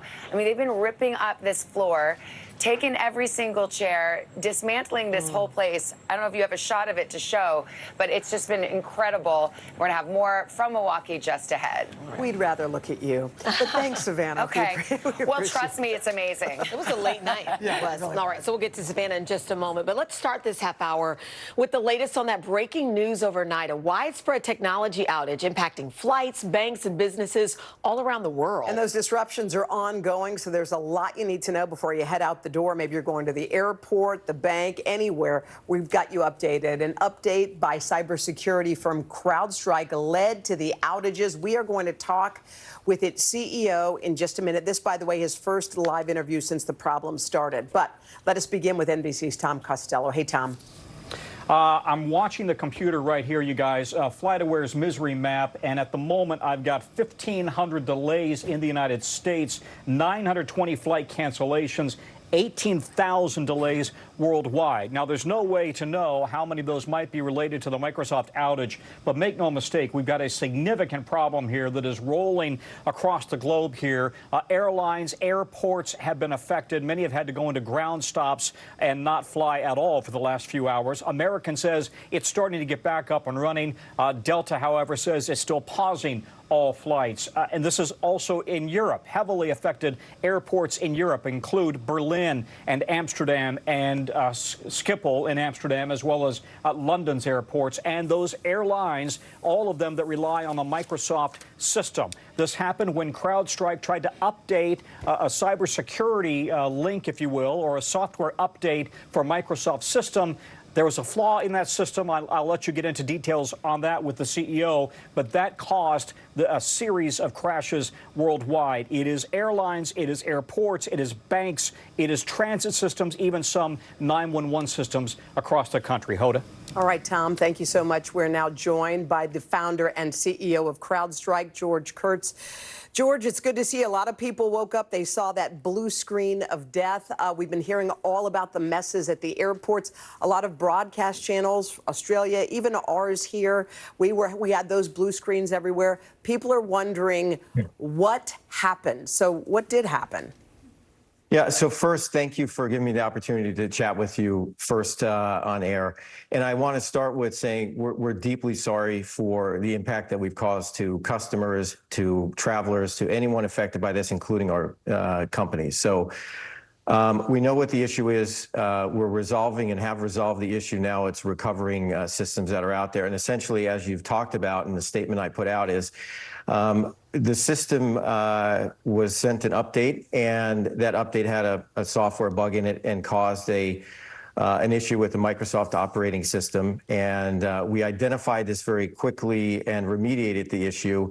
And as systems come back online, as they're rebooted, they're coming up and they're working. And now we are working with each and every customer to make sure that we can bring them back online. But that was the extent of an issue, the issue in terms of a bug that was related to our update.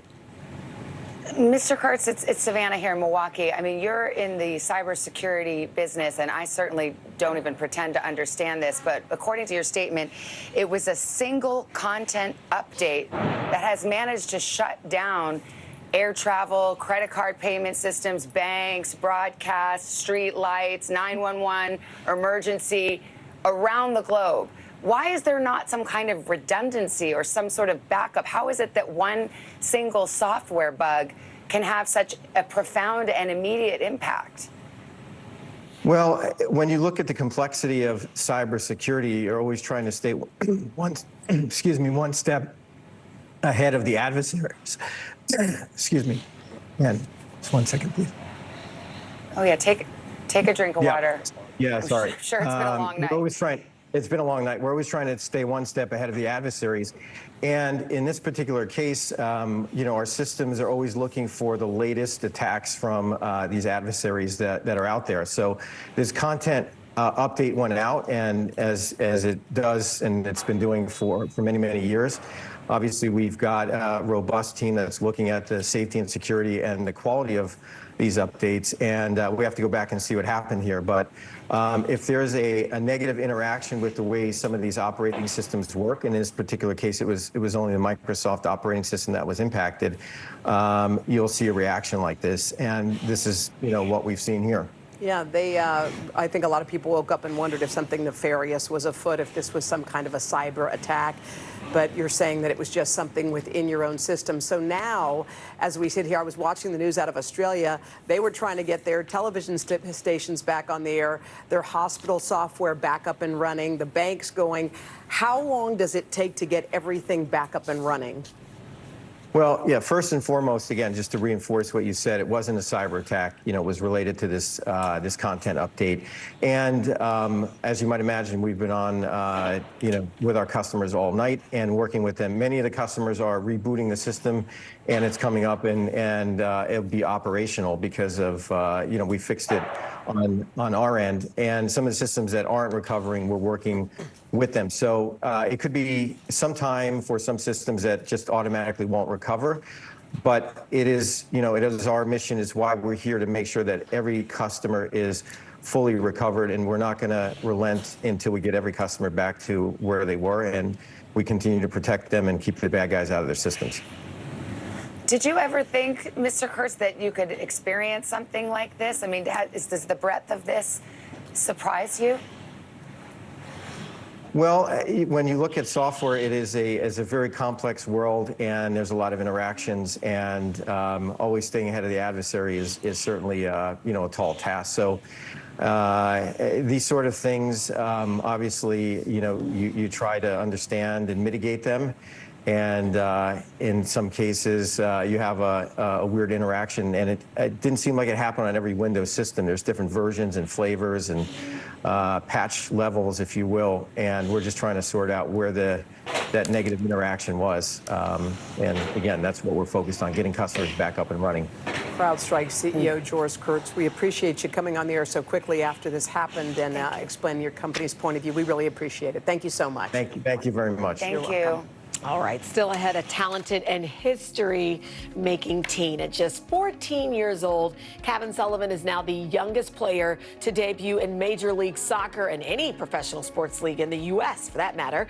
And he is going to join us live. But first, we'll remember beloved comedy icon Bob Newhart and the decades of laughs he brought to the world. Hey, Kaylee. Hello.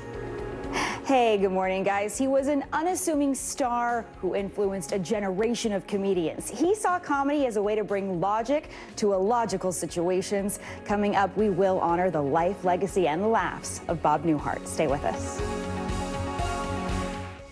NBC News Daily is #1 for afternoon news across all of television. I'm Morgan Radford. I'm Vicki Wynn. I'm Kate Snow. And I'm Zinklea Samwat. What's happening around the world? Israel's military is building up there along the border. And what matters here at home? New numbers are out today showing more encouraging signs for our economy. Let's zero in on exercise. We know we're supposed to be doing it. What does it do for our health? What needs to change for social media to be a safer place? NBC News Daily, weekdays from 12 to 4 on NBC News Now. News lives in the now. It's coming at us every second from all over the world. We have a full team. News is more now than ever. Just outside of the Israeli military headquarters, they're asking that the hostages, demanding that the hostages be released. Now is raw. This tunnel just goes on and on and on. Now is real. This is it. We get to see democracy in action for the very first time in the 2024 race. Now is constant. Morning News Now, we're breaking news. NBC News special report. You gotta see this. The future is now. News for the generation of now is NBC News Now. The paper towel will absorb the acid. That's crazy. Green tea to calm acne. This is my favorite tip of the day. Brilliant, brilliant, brilliant. Oh, that's genius. You just saved me $40. Hey there, I'm Hallie, and we are coming on the air tonight with new developments. Let's talk about the implications on women's health and then the political fallout. Start with what this law actually will and won't do. Cruise officials will do almost anything they can to get it back open ASAP. So how S is the P? In other words, how soon will it be open? I could keep talking till the Eiffel Tower starts sparkling. Yeah, you've laid down the gauntlet, so we have to continue to speak until it starts to sparkle. It's sparkling. It's happening. Still to come on the Channel 2 News. Well, the waters are certainly receding now. Still too close to call. Lester Holt reporting from Ground Zero, as it's being referred to. It is, in fact, the taste of freedom. The Haitian people know a little something about resiliency. What's the biggest risk right now? Some of the troops who have been proud. I want to welcome you to the first presidential debate. In fact, we've been told we can't go any farther. You are some resilient folks. Let me get in.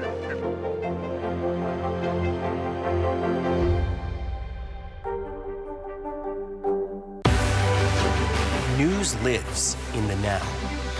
It's coming at us every second from all over the world. We have a full team. News is more now than ever. Just outside of the Israeli military headquarters, they're asking that the hostages, demanding that the hostages be released. Now is raw. This tunnel just goes on and on and on. Now is real.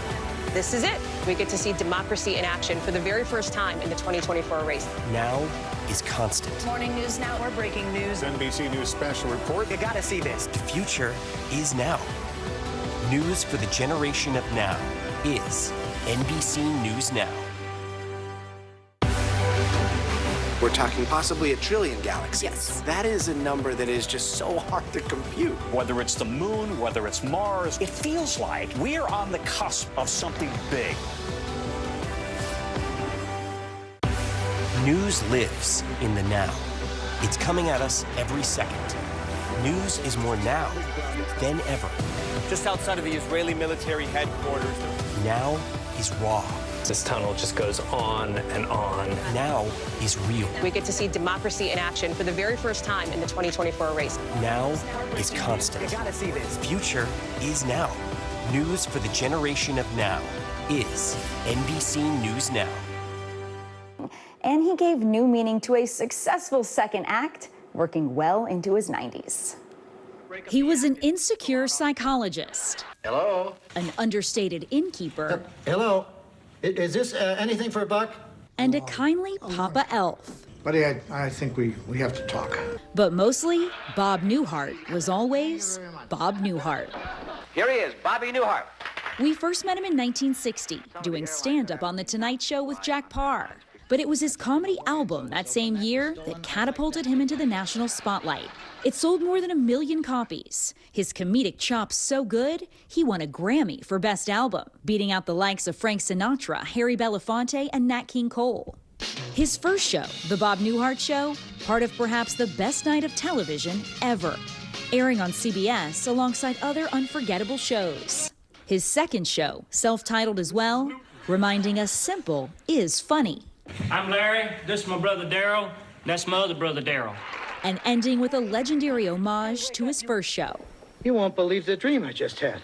He visited Today frequently over the decades, chatting with Al in 2017. How does a 30-year-old accountant break into stand-up comedy? Well, first of all, I wasn't a good accountant. I was, and people kept telling me, you're funny, you ought to go to New York.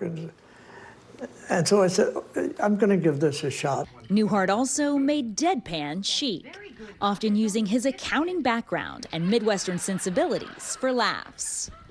Resurrecting that timeless telephone bit for Harry Smith in his 90s. Hello? Would I want to do the Harry Smith show? Sure, it's on CBS, right? He was married to his beloved wife for 60 years. They lived in Los Angeles, a town famous for youth. Yet as he got older, Newhart experienced a career renaissance. What is this? Winning an Emmy for a guest role on The Big Bang Theory at the age of 84. And he never lost his thirst for a laugh. Ben, I'm still alive. I kind of had a chance to retire this year, and it drove me nuts. It just drove me nuts. So I said, get me some dates, because I got to... how can you be tired of making people laugh, you know? How can you... Universally beloved and revered, co-stars from across his eras paying tribute. A comedian from a bygone era, whose comedy was timeless. Bob Newhart was 94 years old. His publicist says he died after a series of short illnesses. Al, I want to hear more about your conversations with him. Well, you know, he could not have been more generous, and he and his wife were just lovely. And the fact of the matter is, he always worked clean. He didn't insult people. Yeah, that was a good point. He really was who he was on camera as he was off camera. Yeah. Just a wonderful human being. Yeah, I love that line. How do you ever get tired of making people laugh? Beautiful, beautiful. Thanks, Thank you, Kaylee. Mr. Roker, All right, let's take a look, see what's going on. First of all, we are looking at some severe weather down through the Gulf. We got some heavy thunderstorms from Houston all the way to the southeast as part of a frontal system that's going to be pushing its way into the north, but just hanging out, really. So we're looking at showers and thunderstorms from the Carolinas all the way into Texas today. This cold front will linger. Some localized flooding is possible as these storms develop during the afternoon. In fact, we're talking about some places right along the Gulf picking up 2 to 3 inches of rain, but generally 1 to 2, stretching from Lake Charles all the way to Norfolk. That's what's going on around the country. Here's what's happening in your neck of the woods.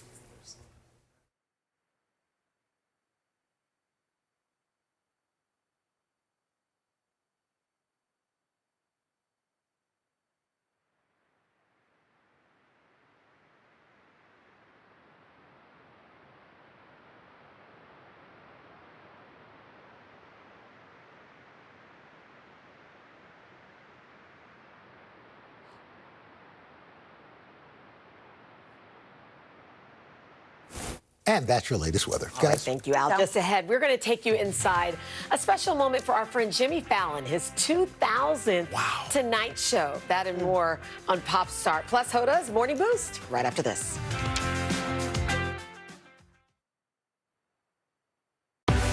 News lives in the now.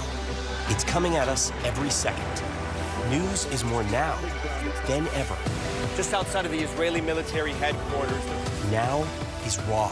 This tunnel just goes on and on. Now is real. We get to see democracy in action for the very first time in the 2024 race. Now is constant. You gotta see this. Future is now. News for the generation of now is NBC News Now. News lives in the now. It's coming at us every second from all over the world. We have a full team. News is more now than ever. Just outside of the Israeli military headquarters, they're asking that the hostages, demanding that the hostages be released. Now is raw. This tunnel just goes on and on and on. Now is real. This is it. We get to see democracy in action for the very first time in the 2024 race. Now is constant. Morning News Now, we're breaking news. NBC News special report. You gotta see this. The future is now. News for the generation of now is NBC News Now. Nearly a dozen hours after the eye roared ashore. There is some late-breaking news. All right,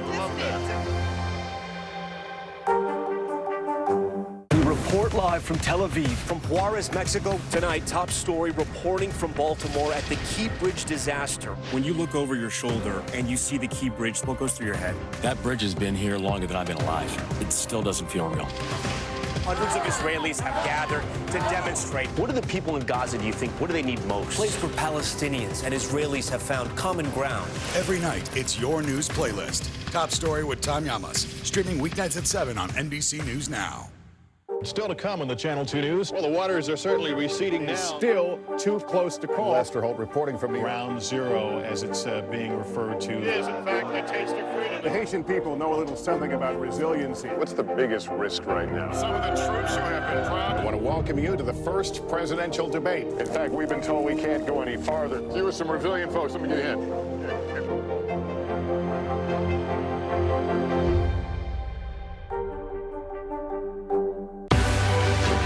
News lives in the now. It's coming at us every second from all over the world. We have a full team. News is more now than ever. Just outside of the Israeli military headquarters, they're asking that the hostages, demanding that the hostages be released. Now is raw. This tunnel just goes on and on and on. Now is real. This is it. We get to see democracy in action for the very first time in the 2024 race. Now is constant. Morning News Now, we're breaking news. NBC News special report. You gotta see this. The future is now. News for the generation of now is NBC News Now. We're talking possibly 1 trillion galaxies. Yes. That is a number that is just so hard to compute. Whether it's the moon, whether it's Mars, it feels like we're on the cusp of something big. News lives in the now. It's coming at us every second. News is more now than ever. Just outside of the Israeli military headquarters. Now is raw. This tunnel just goes on and on. Now is real. We get to see democracy in action for the very first time in the 2024 race. Now is constant. You gotta see this. Future is now. News for the generation of now is NBC News Now. And he just made sports history at the ripe old age of 14. And this morning, he's joining us live. Speaking of live, we got a live summer concert on our plaza from One Republic after your local news. NBC News Daily is #1 for afternoon news across all of television. I'm Morgan Radford. I'm Vicki Wynn. I'm Kate Snow. And I'm Zinklea Samwat. What's happening around the world? Israel's military is building up there along the border. And what matters here at home? New numbers are out today showing more encouraging signs for our economy. Let's zero in on exercise. We know we're supposed to be doing it. What does it do for our health? What needs to change for social media to be a safer place? NBC News Daily, weekdays from 12 to 4 on NBC News Now. News lives in the now. It's coming at us every second from all over the world. We have a full team. News is more now than ever. Just outside of the Israeli military headquarters, they're asking that the hostages, demanding that the hostages be released. Now is raw. This tunnel just goes on and on and on. Now is real. This is it. We get to see democracy in action for the very first time in the 2024 race. Now is constant. Morning News Now, we're breaking news. NBC News special report. You gotta see this. The future is now. News for the generation of now is NBC News Now. Hey there, I'm Hallie, and we are coming on the air tonight with new developments. Let's talk about the implications on women's health and then the political fallout. Start with what this law actually will and won't do. Cruise officials will do almost anything they can to get it back open ASAP. So how S is the P? In other words, how soon will it be open? I could keep talking till the Eiffel Tower starts sparkling. Now you've laid down the gauntlet, so we have to continue to speak until it starts to sparkle. It's sparkling. It's happening. Still to come on the Channel 2 News. Well, the waters are certainly receding now. Still too close to call. Lester Holt reporting from the Ground Zero, as it's being referred to. It is, in fact, the taste of freedom. The Haitian people know a little something about resiliency. What's the biggest risk right now? Some of the troops who have been proud. I want to welcome you to the first presidential debate. In fact, we've been told we can't go any farther. You are some resilient folks. Let me get a hint.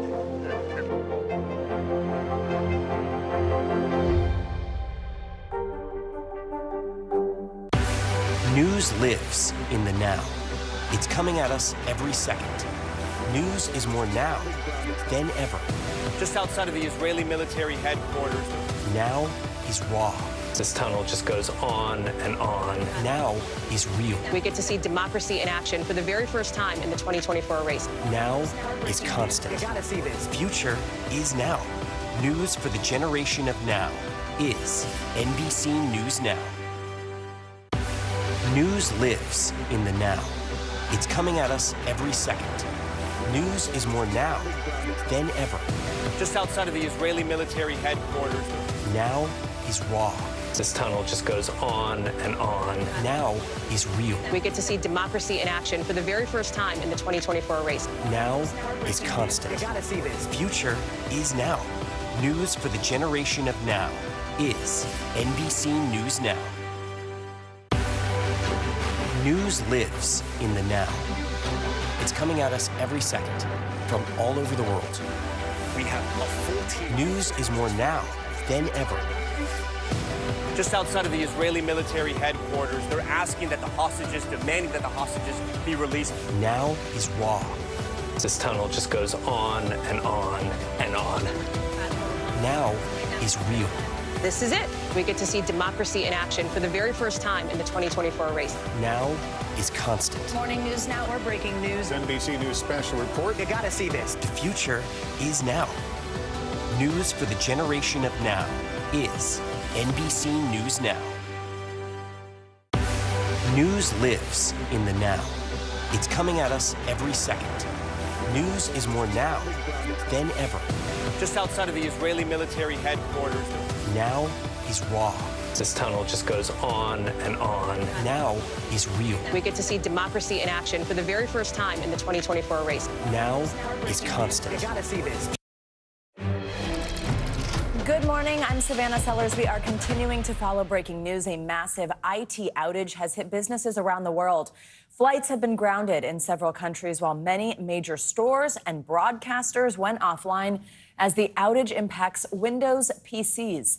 The unprecedented blackout originated from a software update glitch issued by the cybersecurity company CrowdStrike. The company has issued a statement saying the outage was not a result of a cyber hack. For more, we are joined by NBC News correspondent Guad Venegas. He is at the busiest airport in the world. That is Atlanta's Hartsfield-Jackson International. Guad, good morning. What is the situation like there? How much disruption did this cause?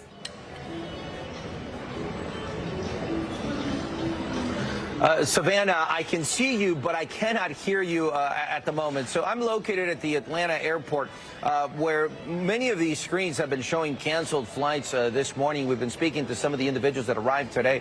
Many people here had heard the news about the issues with the system.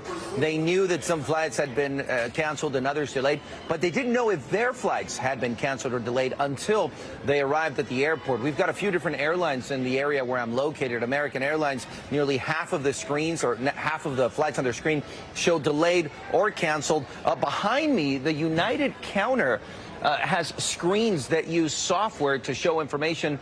Those say recovery. I asked the workers what was going on, and then they said, well, this is part of what happened this morning. Across the way, you have individuals that are trying to figure out what it is that they're going to do.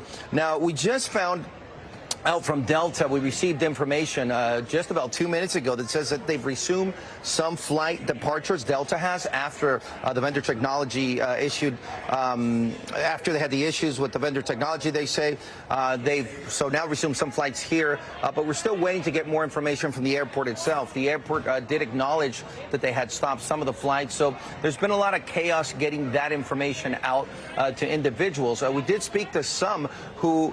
We spoke to a woman who had a flight that had been delayed. She felt like she could still get on that flight, but her friend's flight got canceled. So let's hear from some of the individuals that we spoke to this morning.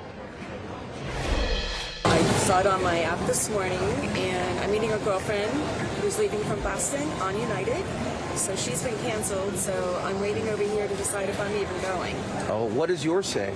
Mine says just delayed. Okay.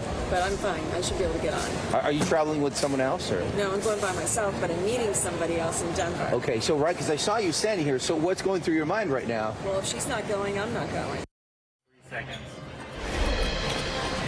Now, the Atlanta airport also issued a statement indicating they are, of course, aware of the incident impacting industries worldwide.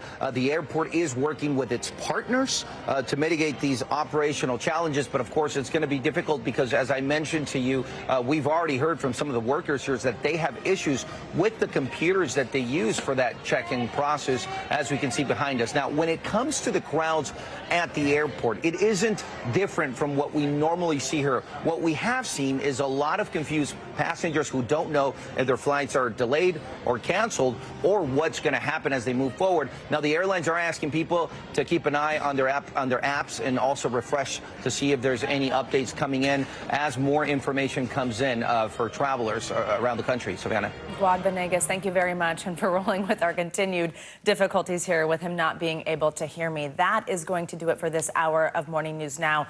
We are covering this all morning, though. Stay with us. We will continue on this breaking story right now.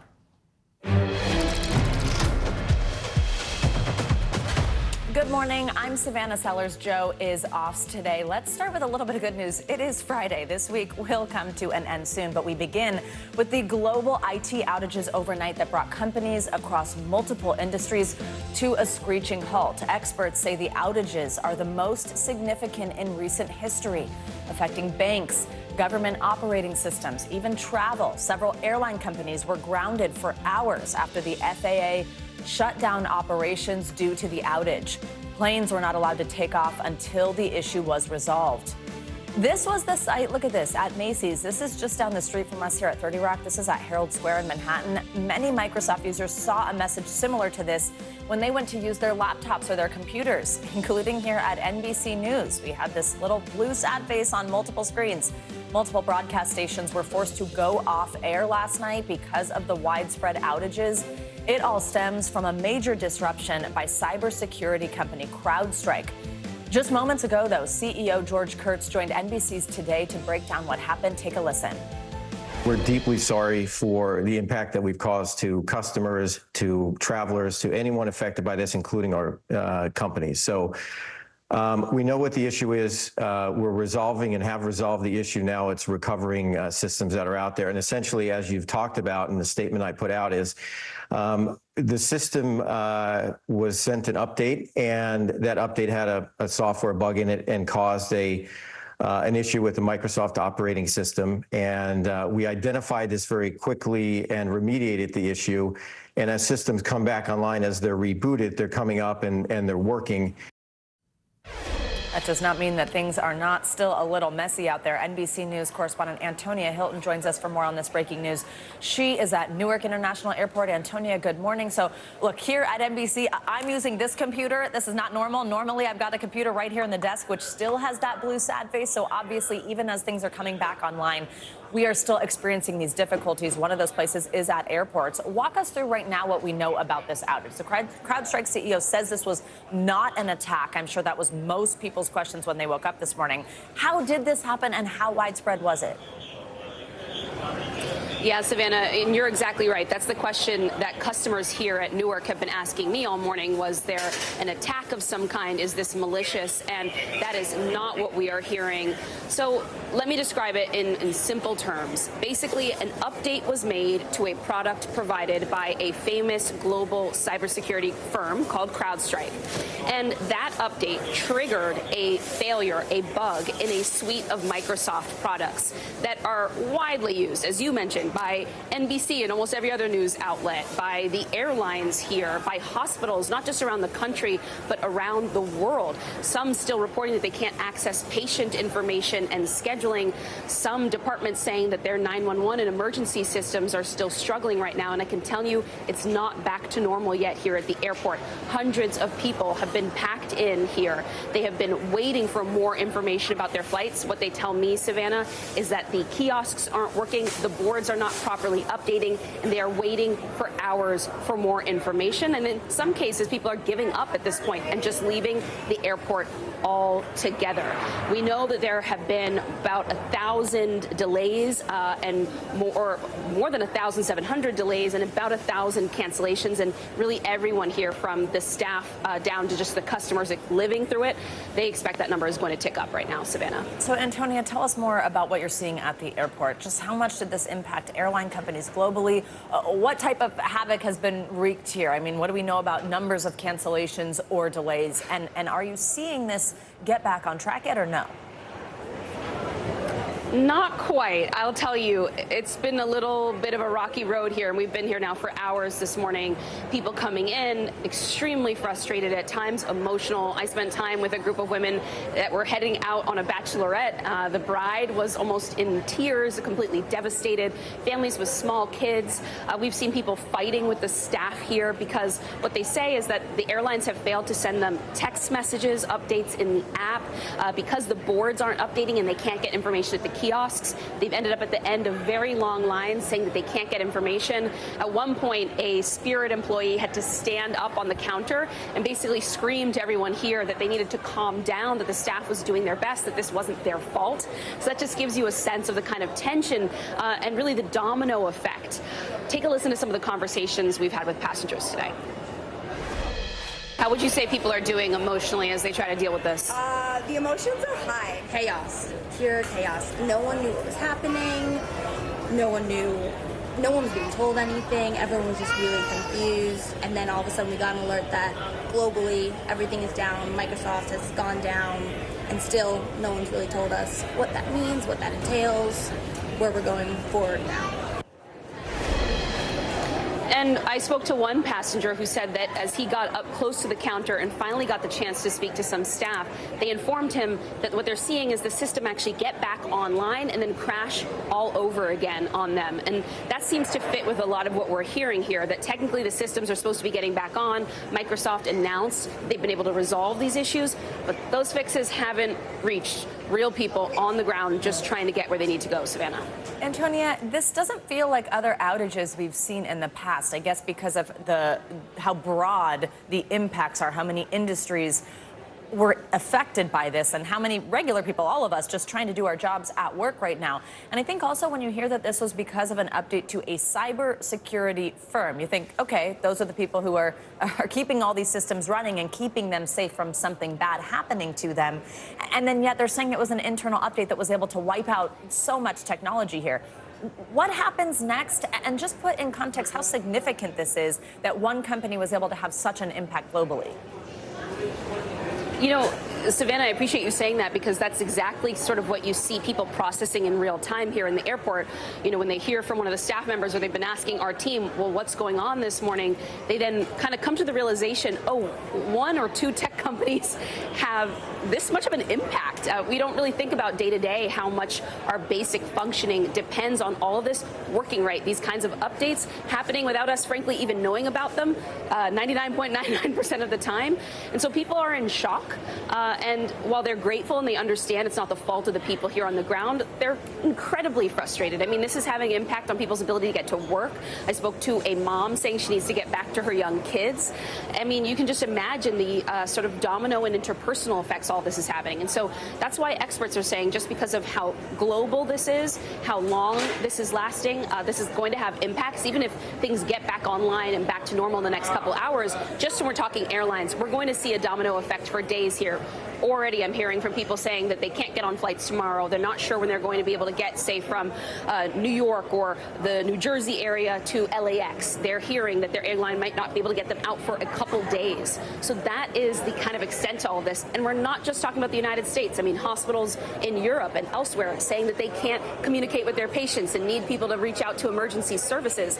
That's the kind of level, the stakes here. And so I think people are kind of coming to terms with what that means. And certainly I think CrowdStrike and Microsoft are going to have more they need to communicate to customers about how they're going to make sure this doesn't happen again, Savannah. Well, Antonia, as they say, don't think this was on anyone's bingo card, especially after a week like we've had. Thank you very much for jumping on this breaking story for us this morning. Well, when we all went to bed last night, it would have been hard to believe our top story this morning would not have been the wrap-up of the Republican National Convention. Let's turn there now. Last night, former President Trump formally accepted the party's nomination for a third straight time. He delivered the longest ever convention acceptance speech, addressing supporters for 93 minutes, breaking his own record that was set back in 2016. It was the first time Mr. Trump has spoken publicly since the assassination attempt against him last weekend at a rally in Pennsylvania. He did talk about what happened that day. I was ready to begin a little bit further turn, which I'm very lucky I didn't do, when I heard a loud whizzing sound and felt something hit me really, really hard on my right ear. NBC's Garrett Haake joins us now with the recap of the final night of the convention. Garrett Haake, who I cannot believe's eyes are open right now. We appreciate you being with us. So the former president, Garrett, spoke in great detail, of course, about what happened at that rally in Pennsylvania last Saturday. I think something we all wanted to hear from him on. What did we learn? What else did he share? Yeah, Savannah, most of what we heard last night was pretty standard Trump rally fare, except the top where he described in great detail what happened on Saturday from his perspective. He's still been really the primary narrator of his own injuries, of his own experience, and of that moment where he turned his head ever so slightly. The other moment that he was very interested in was what happened when he got back up. And he tried to use that as a metaphor to galvanize his supporters. Listen to that portion of the speech, which was perhaps the emotional high point of his address. But I could see it. I wanted to do something to let him know I was okay. I raised my right arm, looked at the thousands and thousands of people that were breathlessly waiting, and started shouting, "Fight, fight, fight." That fist pump image and the fight, fight, fight chant was kind of the emotional through line of this whole convention for Republicans, Savannah, and hearing it from the former president for the first time there was a moment that I think was emotional for at least his supporters in the crowd with whom I was standing for the duration of that speech. So, Garrett, all week we saw instances of sort of a tonal shift at the convention, and then it would go back to kind of what we're used to hearing in some of these instances. And there had been this reporting that this speech was totally reworked, that after this happened to the former president, he threw out what he was planning to say. He wrote something new. His son said to Savannah Guthrie, "I was there when he did that. It's going to be a beautiful speech." What do you think? What do you make of what we did see? Did we see this different version? Was it a mix? And what does that mean for the campaign going forward, do you think? I think it's a reminder that Donald Trump is not going to change. I mean, he's 78 years old. He's been doing this in politics for more than a decade, or about a decade now. And he is, at the end of the day, remarkably consistent. Now, I will say the speech as written on paper versus the speech that was delivered by Donald Trump were different speeches, right? I mean, he on paper had the opportunity to give a speech that was more unifying and that did focus more on what happened on Saturday and trying to use it as a metaphor for the country. But he went down so many tangents and sort of discursions and distractions about different topics that you really never got that clean narrative. He talked a little bit about his vision for the next 4 years, but also talked a lot about how this affects him, or how at least he thinks it should. Listen to a portion of that part of the speech. Nothing will stop me in this mission because our vision is righteous and our cause is pure. If Democrats want to unify our country, they should drop these partisan witch hunts, which I have been going through for approximately 8 years. And they should do that without delay and allow an election to proceed that is worthy of our people. We're going to win it anyway. I think that's the key thing here, Savannah. Donald Trump's version of unity in this speech is unity around him. And if you look at it through that lens, it makes sense. But beyond that, again, what you saw mostly last night was a Trump rally on decaf with a new top about what happened on Saturday. In this picture right here, Garrett, right next to the former president, people can see his wife, former First Lady Melania Trump. This, though, was the first time that we saw her at the convention this week. I think maybe people at home are kind of wondering, like, wow, you know, this is a big moment. It's the convention. He's about to officially get that nomination, not to mention that it's right after an assassination attempt. Did the void of her throughout the week mean anything? And then how significant was it to have her there at the end of the convention, as well as, by the way, his daughter Ivanka and her husband Jared? You know, it's funny. That image of Donald Trump surrounded by his family and his wife on stage should be one of the most normal things about a political convention. That is completely standard political fare. But as you point out, Melania Trump has been completely absent from the stage other than for a post on social media since her husband was nearly assassinated on Saturday.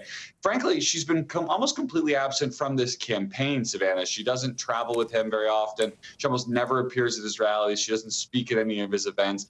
She has taken a step back. She is not known to be a particularly public person. And I think after what happened in 2020 and into now, she's been much less interested in being part of this campaign. She was greeted rapturously by this crowd. And I think for people who don't follow the campaign very closely, they probably thought this was all sort of normal and well and good. But a rare Melania Trump sighting last night. Garrett Haake, great context. Thank you so much. And by the way, I have not been able to say to you yet, welcome back. We appreciate all your beautiful girls letting you be with us, especially during such a crazy time. Good to see you. I'm hoping I can get home to them today. We'll see. I hope that for you as well. And of course, the airport's had to be a mess, but we're thinking about you. Make it back. Thanks, Garrett. Well, as Republicans wrap up their convention fully unified behind their candidate, some Democrats are ratcheting up the pressure on President Biden to step down as his party's nominee. Democratic leaders have both publicly and privately discussed the president's prospects in this campaign, questioning his mental and physical health. Since his shaky debate performance that was over 3 weeks ago now, Mr. Biden has maintained he will remain in the race. But the president was forced to put a pause on his campaign after testing positive for COVID on Wednesday. He is now isolating in Delaware as Republican nominee Donald Trump prepares for a rally alongside running mate J.D. Vance in Michigan. For more on this, we are joined by the two Allies, NBC News White House correspondent Ali Rafa, as well as Ali Vitale, NBC News Capitol Hill correspondent. Good morning to both of you, and thank you for being here. Ali Rafa, I will start with you. Walk us through what we are hearing from inside the Biden campaign. How is the president responding to increasing calls for him to either step down or very strongly hinting that his re-election prospects are bleak? Yeah, Savannah, it's really hard to digest how much has changed in the 3 weeks that have passed since that now infamous debate performance by President Biden. You have this growing list of Democratic lawmakers publicly calling for him to step aside. You have donations to the Biden campaign dropping off. And now we're told from sources close to the campaign, some of the people closest to the president, that they are privately admitting there is no clear path to victory with him at the top of the ticket. A person close to the president telling NBC News, quote, "We're close to the end." Someone close to the campaign saying they're finally realizing it. It's a when, not if. So the ground has definitely shifted right now. And we're told that this is really culminating into what would be the most difficult decision of the president's decades-long political career. Remember, the president publicly has been defiant. He has emphatically and repeatedly said that he is in this race to win it. He has said that the only things that would get him to reconsider staying in this race would be the Lord Almighty or a medical condition that his doctors diagnosed him with. But sources are telling us that he's becoming more open to the idea of stepping aside. He's really thinking seriously about how his being at the top of the ticket would impact down ballot races, how it would impact his legacy. And we're told that this is really weighing on the president at this moment, that he's, quote, sad, that he is at times resentful and feels betrayed by some of his Democratic colleagues, some of them decades-long allies who have now turned on him, Savannah. And Ali Rafa, just quickly, our viewers can see that you are joining us from Delaware. Just what do we know the latest about his condition? How are his symptoms? Well, his doctor released a new update yesterday on his condition. He says that his symptoms continue to be mild, that he's continuing dosages of Paxlovid to help with the severity of those symptoms. But we do expect the president to continue self-isolating here at his beach house here in Rehoboth Beach with nothing, at least on his public schedule, for the rest of the day. And it's so far up until the weekend, Savannah. Ali Vitale, let's bring you in here. So Democratic leaders, people like Senate Minority Leader Chuck Schumer, former House Speaker Nancy Pelosi, they have publicly voiced support for President Biden, though I will say in some instances we are kind of getting this reporting about either what's happening behind closed doors or they're kind of towing a line when they publicly speak, which is not full-throated support. But sources say they offered little direction to party members on what to do next. Is there a void here of leadership, of somebody kind of publicly saying the quiet thing out loud?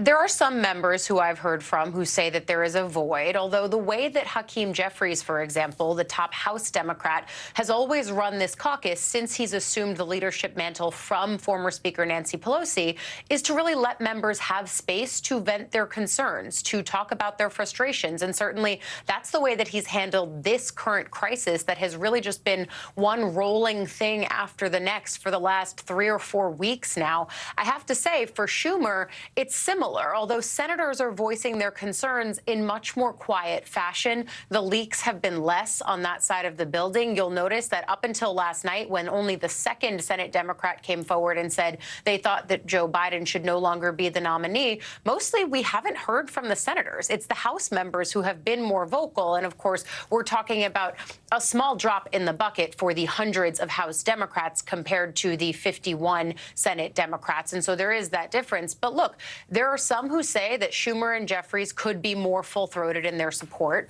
but there are others who say the reality of that they are balancing caucuses that have divergent opinions here on whether or not Joe Biden should continue on as the nominee. The political concerns are palpable. The personal concerns, many of them are sad about the fact that this is where things have gotten. But the reality is, as we reported yesterday, you have a president who feels betrayed, who feels angry, who feels frustrated, and then you've got got lawmakers who are basically saying, we recognize that you've made the decision to stay the nominee, but that's not the decision that we feel is the best. And you're watching these behind-the-scenes machinations start to play out publicly. The thing that I started hearing in the last, 12 to 18 hours yesterday as I was reporting the latest turn of this story is that for many on the Hill, they are taking a posture that it is not a question of if Biden will drop his bid, but when. And that is a pretty seismic change. It certainly is. And also keep in mind that these are lawmakers, of course, who in some cases are concerned about their own reelection bids and what confusion within the party generally could mean for those races further down the ticket. Ali, where are we at, though? Okay, so you just said it. I mean, there's this shift to not if, but when. If he is going to step aside, where is the Democratic Party at about a plan for what's next? Obviously, there have been these conversations about Vice President Kamala Harris. There are plenty of other Democrats who would love to step in the ring. Does this turn into almost like a mini primary at this point in the game? What would happen? This is the thing, I think, that on top of all of the anxiety of covering this story, many of the reporters have future anxiety for our future selves if we get to this point. Because as many of those lawmakers are out there on the graphic that you showed saying that Biden should step down, almost none of them are saying, and this is the person who should come next. Now, I have to say that more than ever, I have heard the name Kamala Harris and a level of comfortability with the vice president as the nominee more than I've ever heard before. You know that I closely track the role of the vice president and other prominent women in politics. Certainly, her electability is one of the key metrics that people are trying to look at. And we know, and Ali Rafa knows this too, that our NBC News team has moved reporting that the Biden campaign itself had polling or did polling around Kamala Harris's chances in a head-to-head matchup against Donald Trump. That's significant. Of course, they say the reason that they did that was not because they were preparing for that eventuality, but instead because Trump himself had seemed to turn his sights on Kamala Harris in recent days and weeks. But Congresswoman Alexandria Ocasio-Cortez in an Instagram Live last night, even, Savannah, was saying that to her, many of the people who are pushing Biden out are not coalescing behind the scenes around Kamala Harris, that this is not going to be an easy process. And frankly, some of the more loyal Biden supporters on Capitol Hill that I've talked to have warned about this idea that although this is a chaotic period in the will he or won't he around Biden, it's not just going to end once that decision is made or once this decision is put to rest. This could be something that goes on further. And you listen to key people in the party, some of them say it's Kamala Harris, but others of them have used that word mini primary or blitz primary, and that's going to be even more chaos. Yeah, you know, when you talk about Kamala Harris's electability, it kind of reminds me, I read a great book about that kind of stuff. Oh, yeah, that's right. You wrote it. It's called Electable, and everybody should go read it. Ali Vitale, Ali Rafa, thank you both very much. We love when you join us. Well, for more analysis and to talk about a week really that's been unlike any other, let's bring in NBC News chief political analyst Chuck Todd. Chuck, so happy to have you with us on a morning with so much news. Thank you for being here. I know it was a long night and now an early morning. Let's start with the turmoil the Biden campaign is facing as pressure mounts on Biden to drop out of the race. We're hearing this from prominent Democrats. We just heard from Ali. Now is it a question more of not if, but when? Since we have only heard defiance from Biden himself, from the campaign, what would it take for President Biden to step out, to make that particular decision? I think at this point, it's presenting him with evidence that he'd actually not even get the nomination if they went through with the roll call. And that's sort of the final, that'd be the final step here. But nobody wants to humiliate the president. But it's pretty clear he's starting, this loss of support among prominent elected Democrats. Remember who delegates are. They're also they're super activists. They ran. These are elected positions in various, sometimes directly elected by voters. Some delegates are actually elected at district conventions. But why is that important?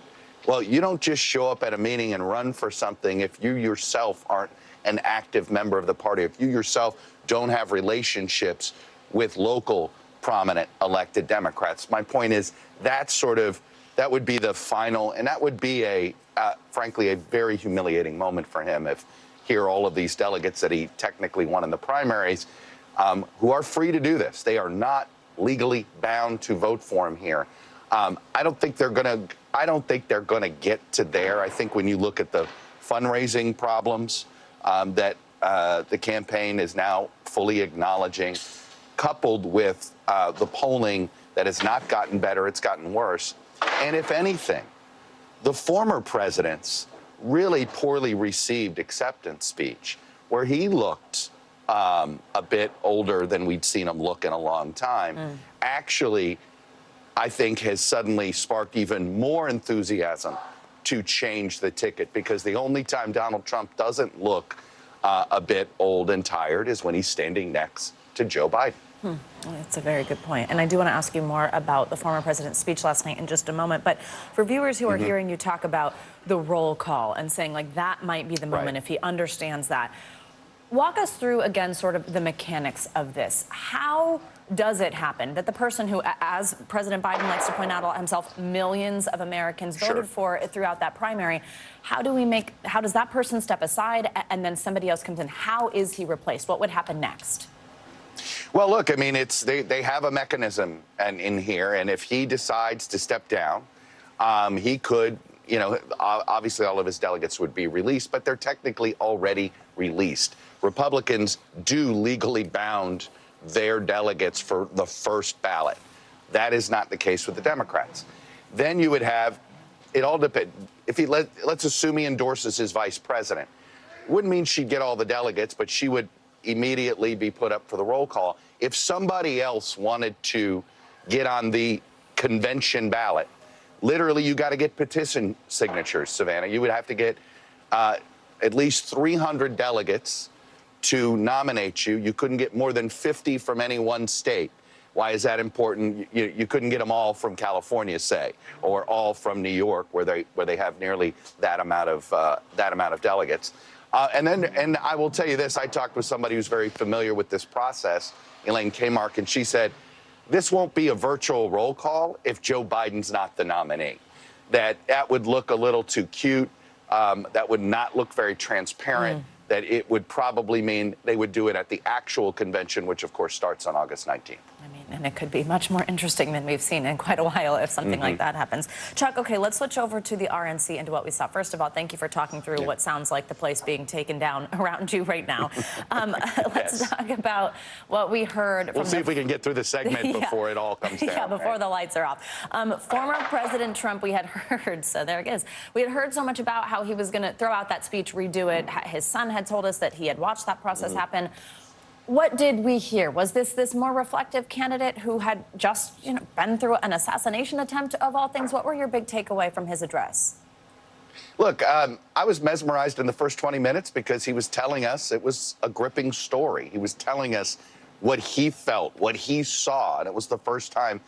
And so here he was, and I think he drew the audience in. I think it was one of those moments where everybody was listening.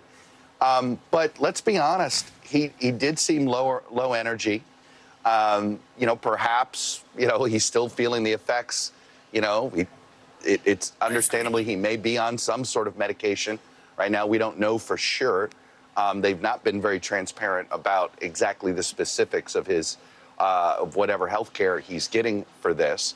And then he would go off script, but he would sort of end up falling back into what he knows best. And it was a lower energy version of his rallies. And I'll tell you, you could feel the energy just flowing out of this arena. And it just, went on. And I think it's one of those where perhaps it was a crutch, right? You just sort of go back to what you know. But I know his advisors were really hoping he'd stick to the teleprompter. And he didn't. There was the stuff on the teleprompter. If he'd stuck to it and shortened his speech by 20 minutes, he might have had a very successful acceptance speech. But I think the longer he talked, the more damage he did to himself. And I really think by the end of that speech, you had a lot of Democrats who've been feeling pretty depressed about how things have gone the last 3 weeks for them, suddenly feeling as if not all hope wasn't lost.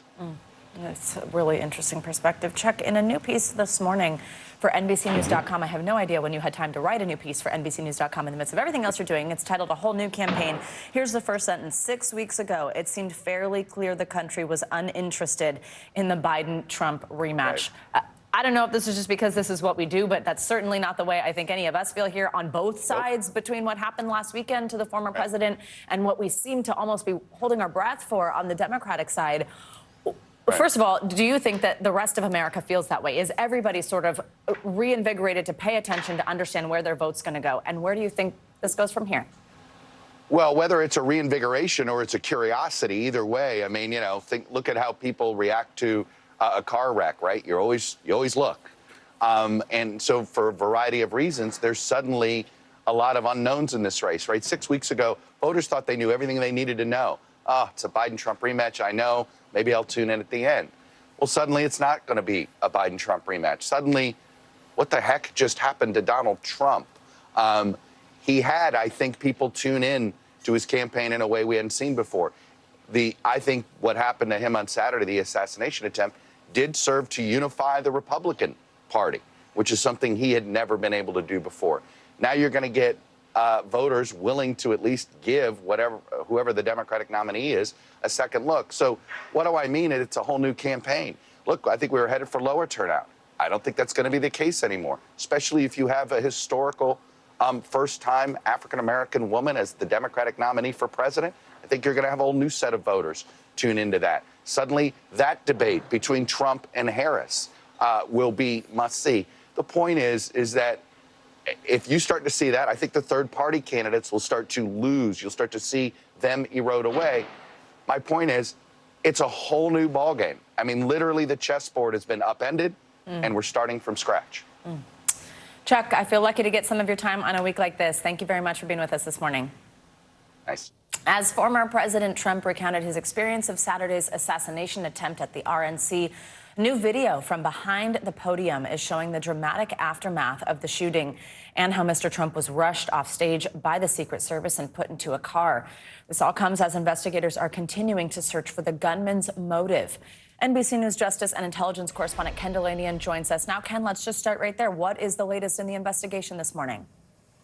Savannah, almost a week later, the FBI seems no closer to determining the gunman's motive in this case, having gone through his phone and his laptop and what there was of his social media, not much public social media, but all his private messages, and they're just not seeing anything. Interviewing neighbors, family members. They know that he had photos of Joe Biden and Donald Trump and Merrick Garland, the Attorney General, on his phone.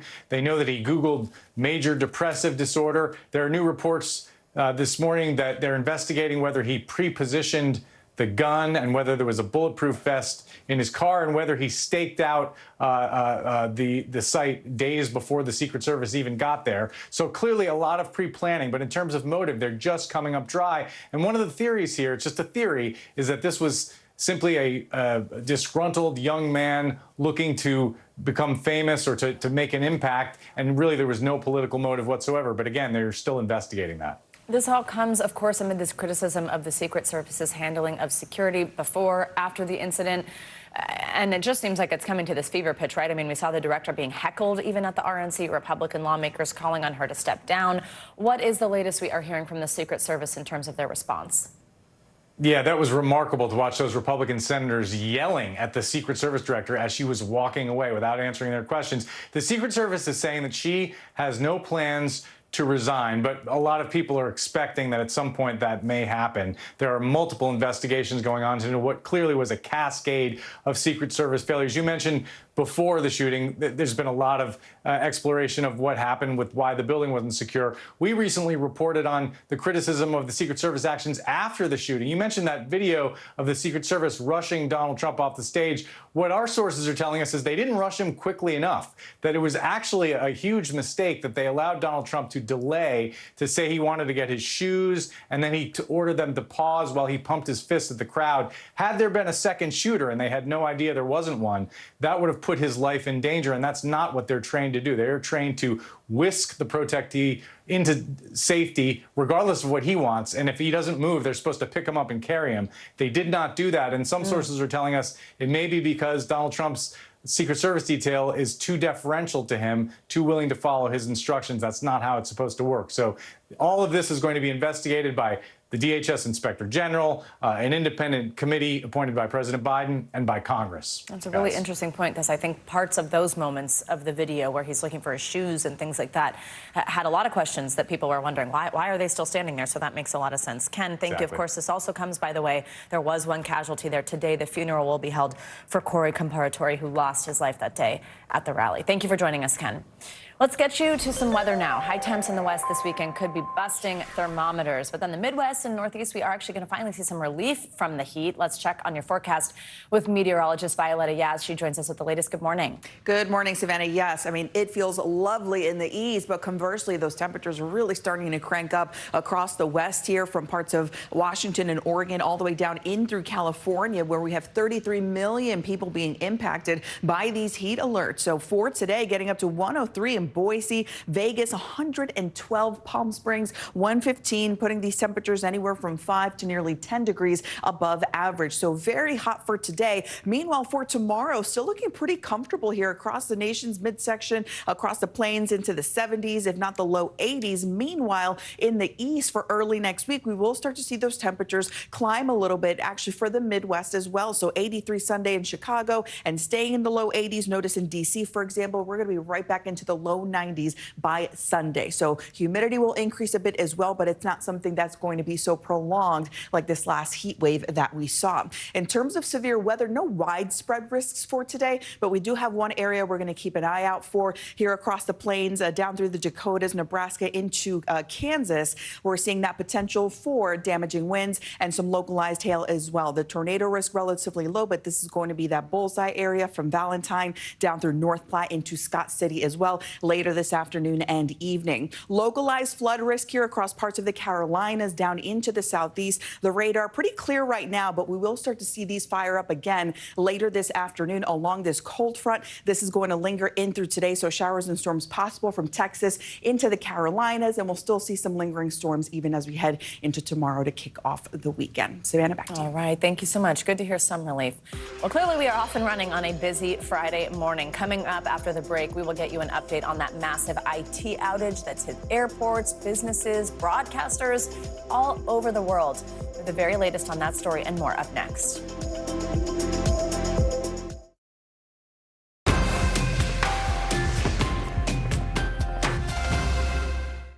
NBC News Daily is #1 for afternoon news across all of television. I'm Morgan Radford. I'm Vicki Wynn. I'm Kate Snow. And I'm Zinklea Samwat. What's happening around the world?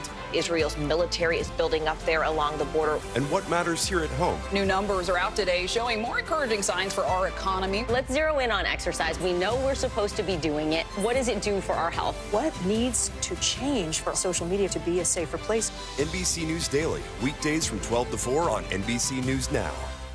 The NBC News mobile app. Get connected to your favorite news shows. For the top stories, breaking news, and live video, download the NBC News mobile app now.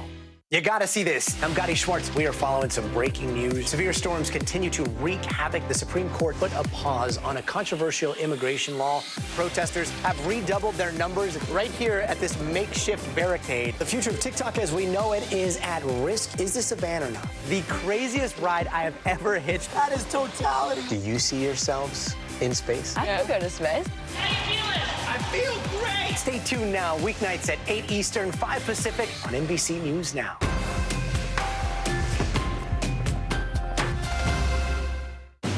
Democracy is happening now. Welcome to a big night that could help shape Republican politics for years to come. Now never stops. It comes down to turnout. Who shows up? Is it going to be that big block of independents? Now is where it counts. What are the issues that matter most to you guys? What did this debate change for you? Their #1 issue is the economy. 2024. Who's your candidate? The race is on now. The countdown has begun. News for the generation of now is NBC News Now. What is going to happen now? Going back and forth because they Oh, yeah, this is it, right?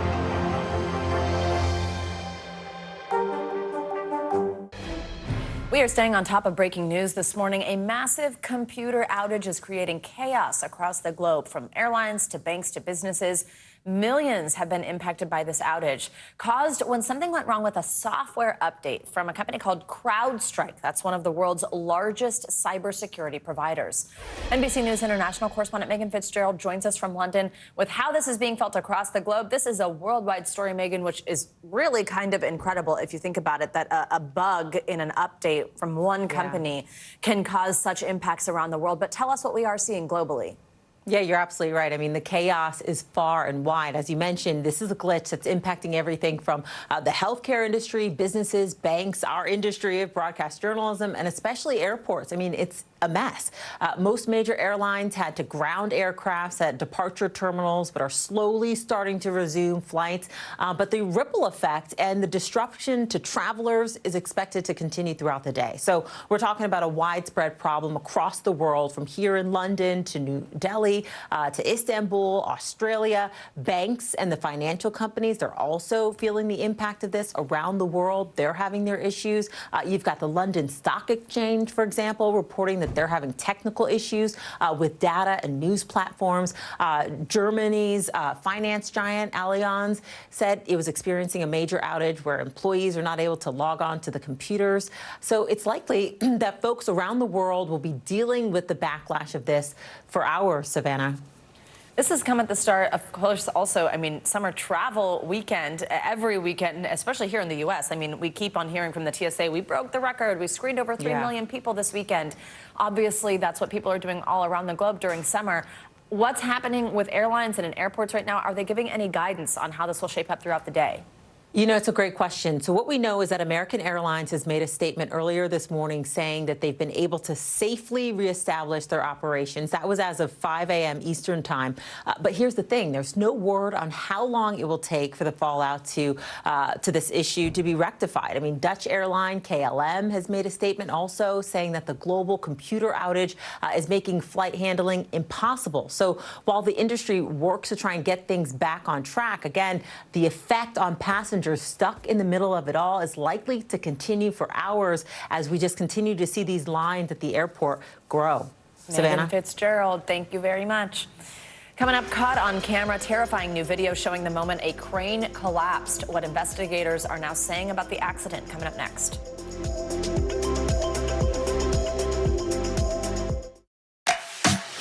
The paper towel will absorb the acid. That's crazy. Green tea to calm acne. This is my favorite tip of the day. Brilliant, brilliant, brilliant. Oh, that's genius. You just saved me $40. Nearly a dozen hours after the eye roared ashore. There is some late-breaking news. All right,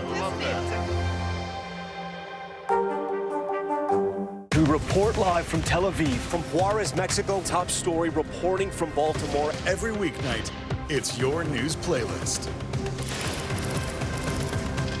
Top Story with Tom Yamas, streaming weeknights at 7 on NBC News Now. The fire has grown leaps and bounds. You see behind me is typical. How you doing?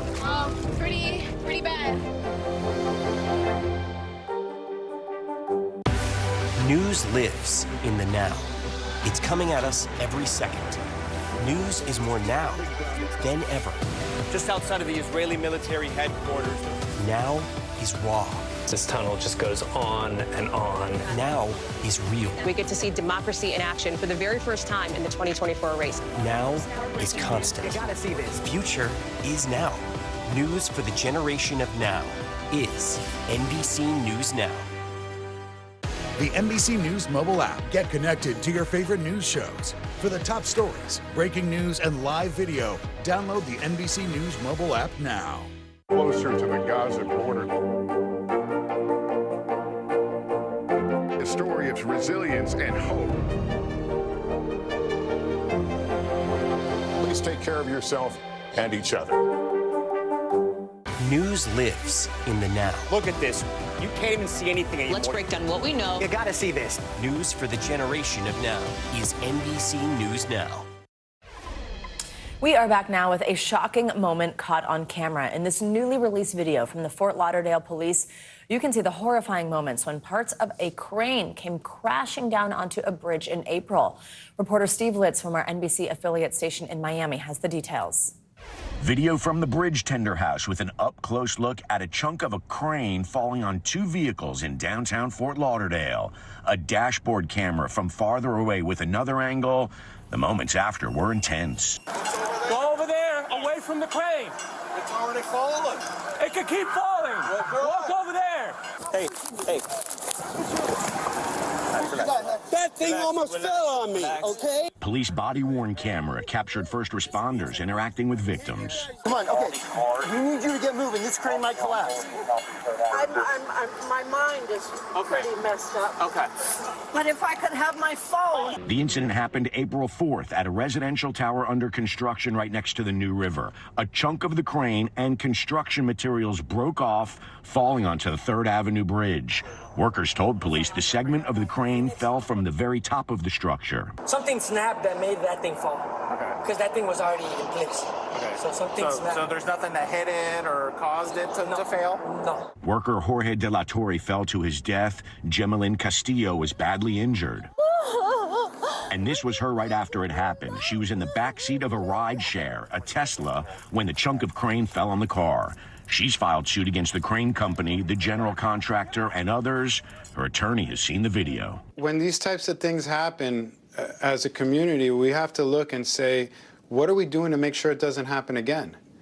Because right now, I haven't heard anything about any criminal charges. And where's the accountability? Our thanks to Steve Litz for that report. The Fort Lauderdale police have, in fact, wrapped their investigation. And as you just heard there, they say they found nothing criminal. The Occupational Safety and Health Administration is still investigating.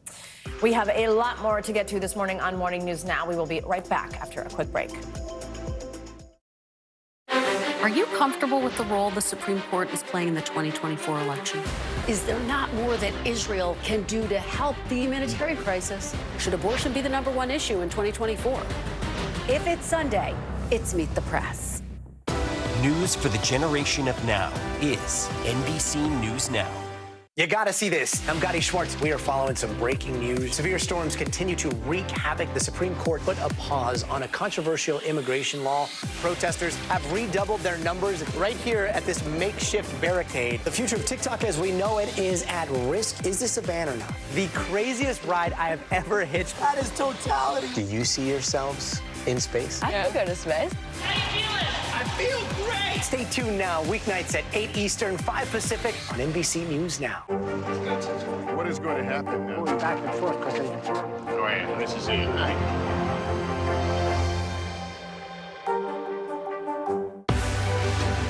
We're talking possibly 1 trillion galaxies. Yes. That is a number that is just so hard to compute. Whether it's the moon, whether it's Mars, it feels like we're on the cusp of something big. We report live from Tel Aviv. From Juarez, Mexico, top story reporting from Baltimore. Every weeknight, it's your news playlist. Top Story with Tom Llamas, streaming weeknights at 7 on NBC News Now. Nearly a dozen hours after the eye roared ashore.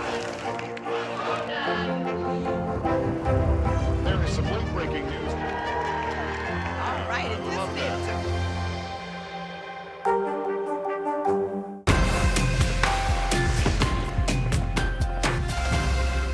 News lives in the now. The front lines are still very active. This is like quicksand, and officials say an entire town is cut off. This close to actually understand why people had to jump in the ocean. News for the generation of now is NBC News Now. What is going to happen now? going back and forth because Go ahead. This is it.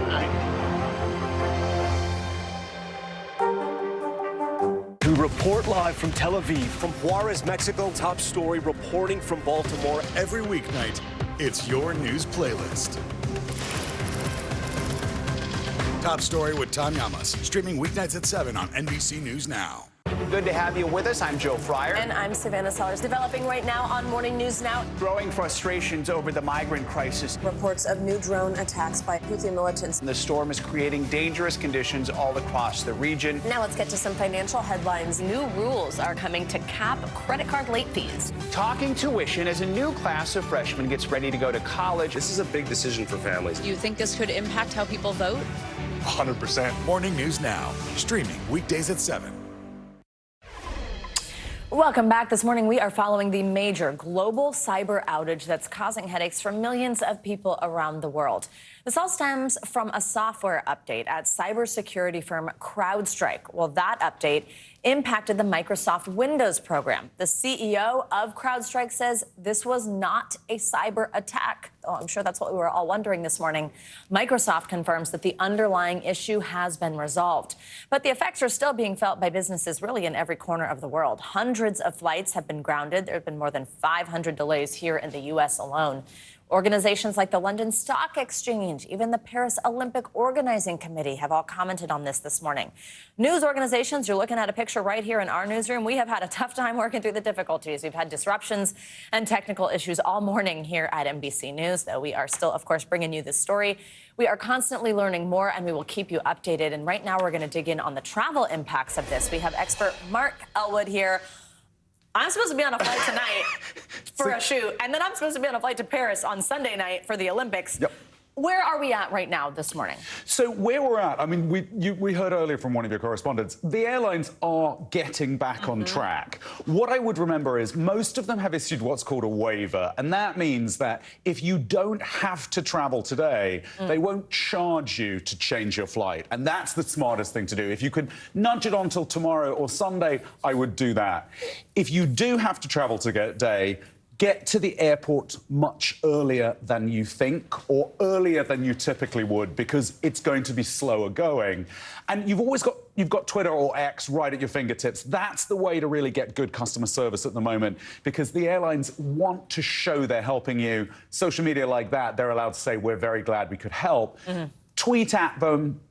You know, post them there and ask them questions. You're still not convinced, are you? No, you're just encouraging some interesting behavior. I just can't wait to go see Twitter feeds today. Tweet nicely, tweet nicely, tweet nicely. There you go, no bad behavior. Though these instances often bring out the worst of us when we are at an airline counter and a terminal. Mark, for people who are, it's obviously very early in the day, so for people who are just waking up and they're supposed to be headed to the airport for a flight today, what would you recommend they do? You have to proceed as normal. Do not unilaterally decide, gosh, I bet they will cancel my flight. Get there a little bit earlier. Keep monitoring updates on the app. Look for apps like FlightAware and Flighty. Those are non-airline apps that often give you information quicker than the airlines do, because they don't need to manage how you react. But keep checking that. Get to the airport. Be prepared for longer waits. And remember, the airlines, they will typically try and prioritize longer haul routes, bigger planes, so it tends to cascade down that the flights from LA to Seoul will probably start going much faster than the flights from LA to San Francisco. Oh, very interesting. If your flight has been canceled, what should you know about what the airline is supposed to do for you? If your flight is cancelled, you're entitled to a refund. There are lots of complicated regulations around whether compensation kicks in, because the definition of right to compensation is very nebulous. So we have to wait and see how this is defined to see if you actually get extra money. But if your flight is cancelled, you will be entitled to a full refund. Or you can ask for them to rebook you on another day, perhaps on another airline. There's an agreement called interlining, which is when you can be pushed onto a different airline at no cost. But of course, at the moment, all the airlines are suffering problems, so that's not necessarily that helpful. Have you ever seen anything like this? No.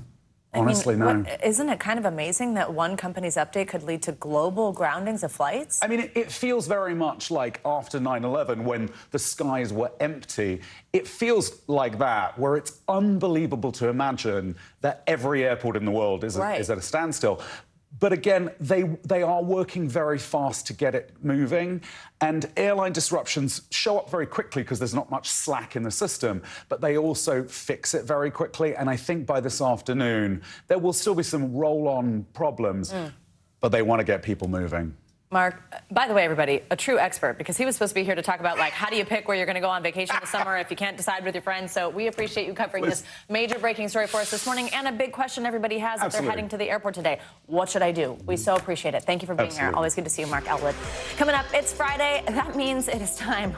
Let's take a little break. All the latest and greatest in entertainment, from Titanic tornadoes to the return of the GOAT herself, Simone Biles. We are going to tell you all the content that you just can't miss.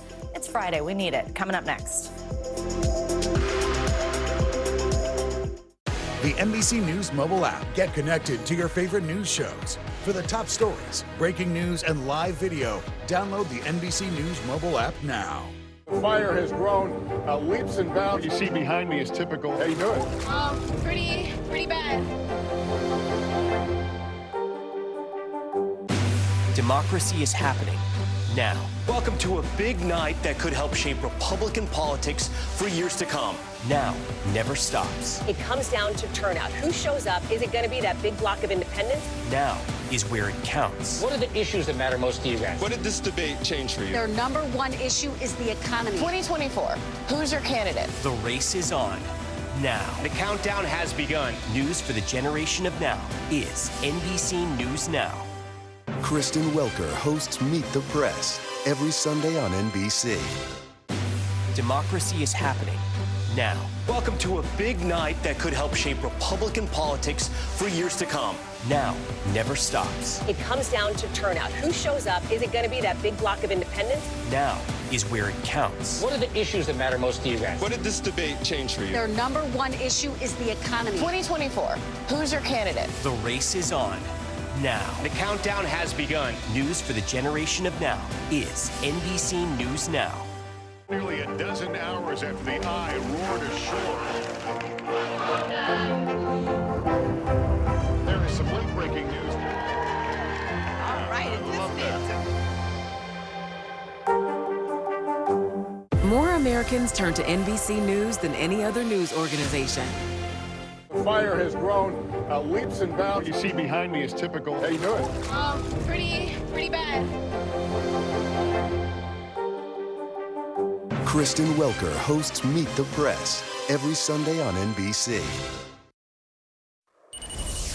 Finally this hour. I don't know, first I'm feeling like we all need a deep breath together.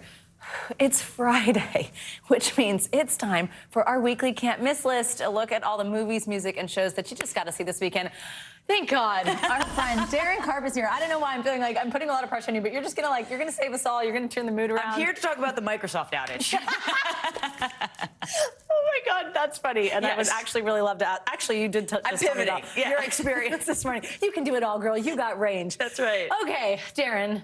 What should we watch this weekend? I know that there's so much coming out. Twisters is a big one. Oh my gosh, we've seen Glenn Powell. We've seen everybody out doing press on this. I can't wait to see it. What should we know? Yeah, Daisy Edgar-Jones is in this one. If you saw the 1996 original version, of course, with Bill Paxton and Helen Hunt, one of my favorite movies about storm chasers, twister chasers, amazing CGI for 1996.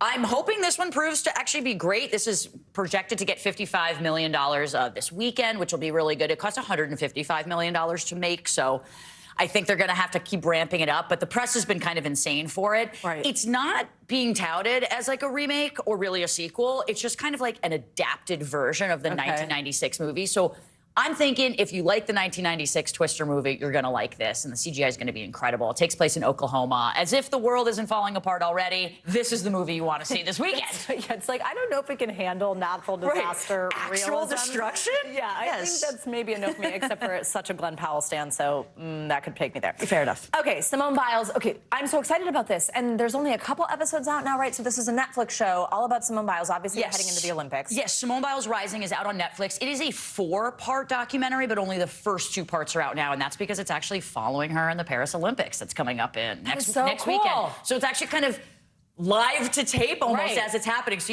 you can be a part of it too, Savannah, when it comes out in Netflix. But yeah, the first 2 parts, you know, she dropped out of the Tokyo 2020 Olympics. You know, this is the GOAT. This is the greatest gymnast to have ever lived. So when she dropped out of the Tokyo 2020 Olympics, she started an entire conversation about mental health. And everyone thought, wow, what a way to end. She's coming back with a vengeance for Paris. I'm so excited to see it. But this doc also tracks her personal life. You know, these heroes, these athletes, we kind of view them as machines when they malfunction. It's sort of like a break to our heart. And so this really brings the humanity to these gymnasts, to these Olympians, to these national heroes that we all love. It's a really, really good documentary. So much you could say about that. The pressure that we put on them. I can't even imagine, especially for her, because anything less than the best, everyone's just going to judge her. Right. You know? And now we're all so excited to watch her in Paris, which I hope she feels us all rooting her on. But yeah. no pressure, no matter how just it goes. 4 years older, you know, so that's even more pressure. Right. Oh, you know my gosh, I mean? which is a whole other incredible thing in that particular sport. We only have like a minute. Let's talk Natalie Portman, this new drama. Yes. What do you think? Should I watch this? Lady in the Lake. Absolutely. This comes highly recommended. Lady in the Lake. This is actually adopted from a novel by Laura Lippman. This is a 7-episode series. Really dark. It's about a Jewish 1960s housewife, right up your alley, Savannah. And she turns investigator, and she just sort of investigates this murder of this black woman. It's found in a lake, and it kind of unfolds there. So it's a little true crime, little mystery. Love Natalie Portman. It's very macabre. Highly recommend. 7-part series on Apple TV. Just because Joe's not here doesn't mean you should turn your little digs. I got to get someone. So if it's not Joe, it's got to be you. I'm so sorry. 20 seconds. Tell us about Donald Glover, new album. Yes.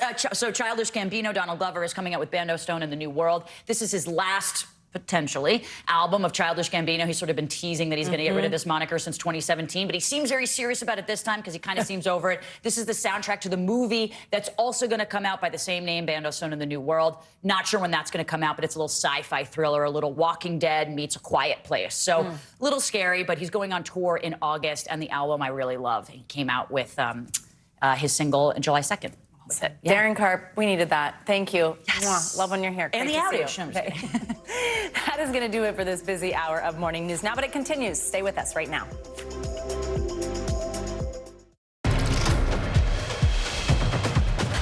Good morning. I'm Savannah Sellers. Joe is off today. Let's start with a little bit of good news. It is Friday. This week will come to an end soon, but we begin with the global IT outages overnight that brought companies across multiple industries to a screeching halt. Experts say the outages are the most significant in recent history, affecting banks, government operating systems, even travel. Several airline companies were grounded for hours after the FAA shut down operations due to the outage. Planes were not allowed to take off until the issue was resolved. This was the site, look at this, at Macy's. This is just down the street from us here at 30 Rock. This is at Herald Square in Manhattan. Many Microsoft users saw a message similar to this when they went to use their laptops or their computers, including here at NBC News. We had this little blue sad face on multiple screens. Multiple broadcast stations were forced to go off air last night because of the widespread outages. It all stems from a major disruption by cybersecurity company CrowdStrike. Just moments ago, though, CEO George Kurtz joined NBC's Today to break down what happened. Take a listen. We're deeply sorry for the impact that we've caused to customers, to travelers, to anyone affected by this, including our companies. So we know what the issue is. We're resolving and have resolved the issue now. It's recovering systems that are out there. And essentially, as you've talked about in the statement I put out, is the system was sent an update, and that update had a software bug in it and caused an issue with the Microsoft operating system. And we identified this very quickly and remediated the issue. And as systems come back online, as they're rebooted, they're coming up and they're working. That does not mean that things are not still a little messy out there. NBC News correspondent Antonia Hilton joins us for more on this breaking news.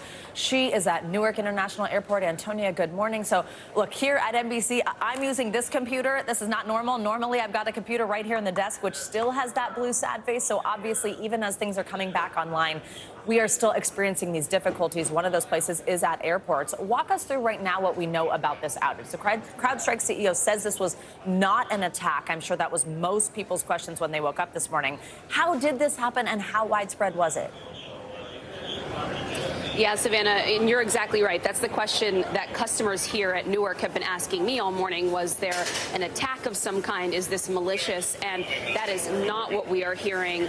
So let me describe it in simple terms. Basically, an update was made to a product provided by a famous global cybersecurity firm called CrowdStrike. And that update triggered a failure, a bug in a suite of Microsoft products that are widely used, as you mentioned, by NBC and almost every other news outlet, by the airlines here, by hospitals, not just around the country, but around the world. Some still reporting that they can't access patient information and scheduling. Some departments saying that their 911 and emergency systems are still struggling right now. And I can tell you it's not back to normal yet here at the airport. Hundreds of people have been packed in here. They have been waiting for more information about their flights. What they tell me, Savannah, is that the kiosks aren't working, the boards are not not properly updating, and they are waiting for hours for more information. And in some cases, people are giving up at this point and just leaving the airport altogether. We know that there have been about 1,000 delays and more than 1,700 delays and about 1,000 cancellations. And really everyone here, from the staff down to just the customers living through it, they expect that number is going to tick up right now, Savannah. So, Antonia, tell us more about what you're seeing at the airport. Just how much did this impact airline companies globally? What type of havoc has been wreaked here? I mean, what do we know about numbers of cancellations or delays? And are you seeing this get back on track yet or no? Not quite. I'll tell you, it's been a little bit of a rocky road here, and we've been here now for hours this morning. People coming in, extremely frustrated, at times emotional. I spent time with a group of women that were heading out on a bachelorette. The bride was almost in tears, completely devastated. Families with small kids.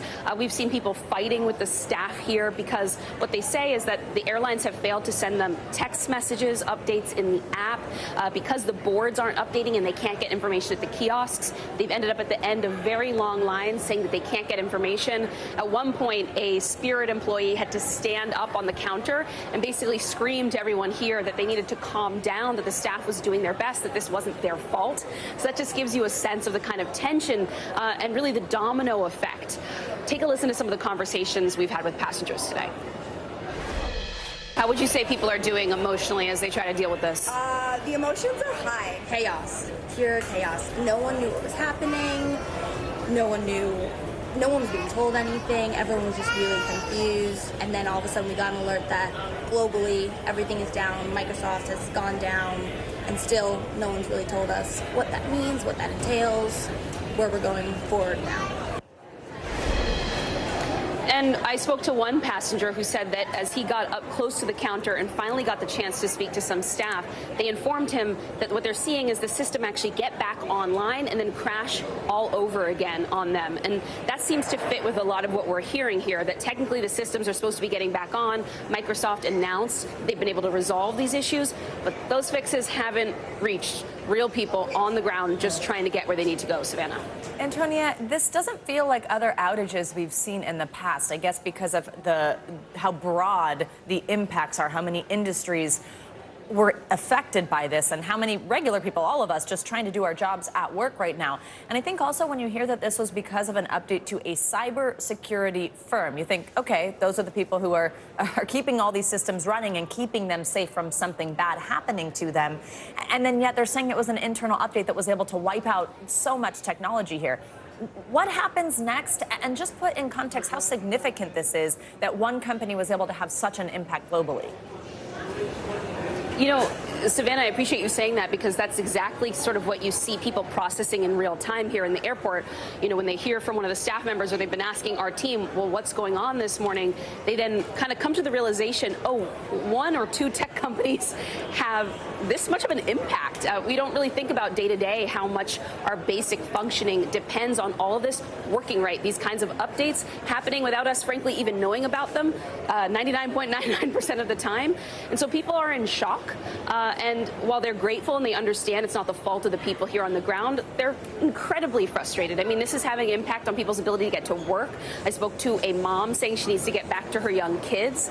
I mean, you can just imagine the sort of domino and interpersonal effects all this is happening. And so that's why experts are saying just because of how global this is, how long this is lasting, this is going to have impacts. Even if things get back online and back to normal in the next couple hours, just when we're talking airlines, we're going to see a domino effect for days here. Already I'm hearing from people saying that they can't get on flights tomorrow. They're not sure when they're going to be able to get, say, from New York or the New Jersey area to LAX. They're hearing that their airline might not be able to get them out for a couple days. So that is the kind of extent to all of this. And we're not just talking about the United States. I mean, hospitals in Europe and elsewhere saying that they can't communicate with their patients and need people to reach out to emergency services. That's the kind of level, the stakes here. And so I think people are kind of coming to terms with what that means. And certainly I think CrowdStrike and Microsoft are going to have more they need to communicate to customers about how they're going to make sure this doesn't happen again, Savannah. Well, Antonia, as they say, don't think this was on anyone's bingo card, especially after a week like we've had. Thank you very much for jumping on this breaking story for us this morning. Well, when we all went to bed last night, it would have been hard to believe our top story this morning would not have been the wrap-up of the Republican National Convention. Let's turn there now. Last night, former President Trump formally accepted the party's nomination for a third straight time. He delivered the longest ever convention acceptance speech, addressing supporters for 93 minutes, breaking his own record that was set back in 2016.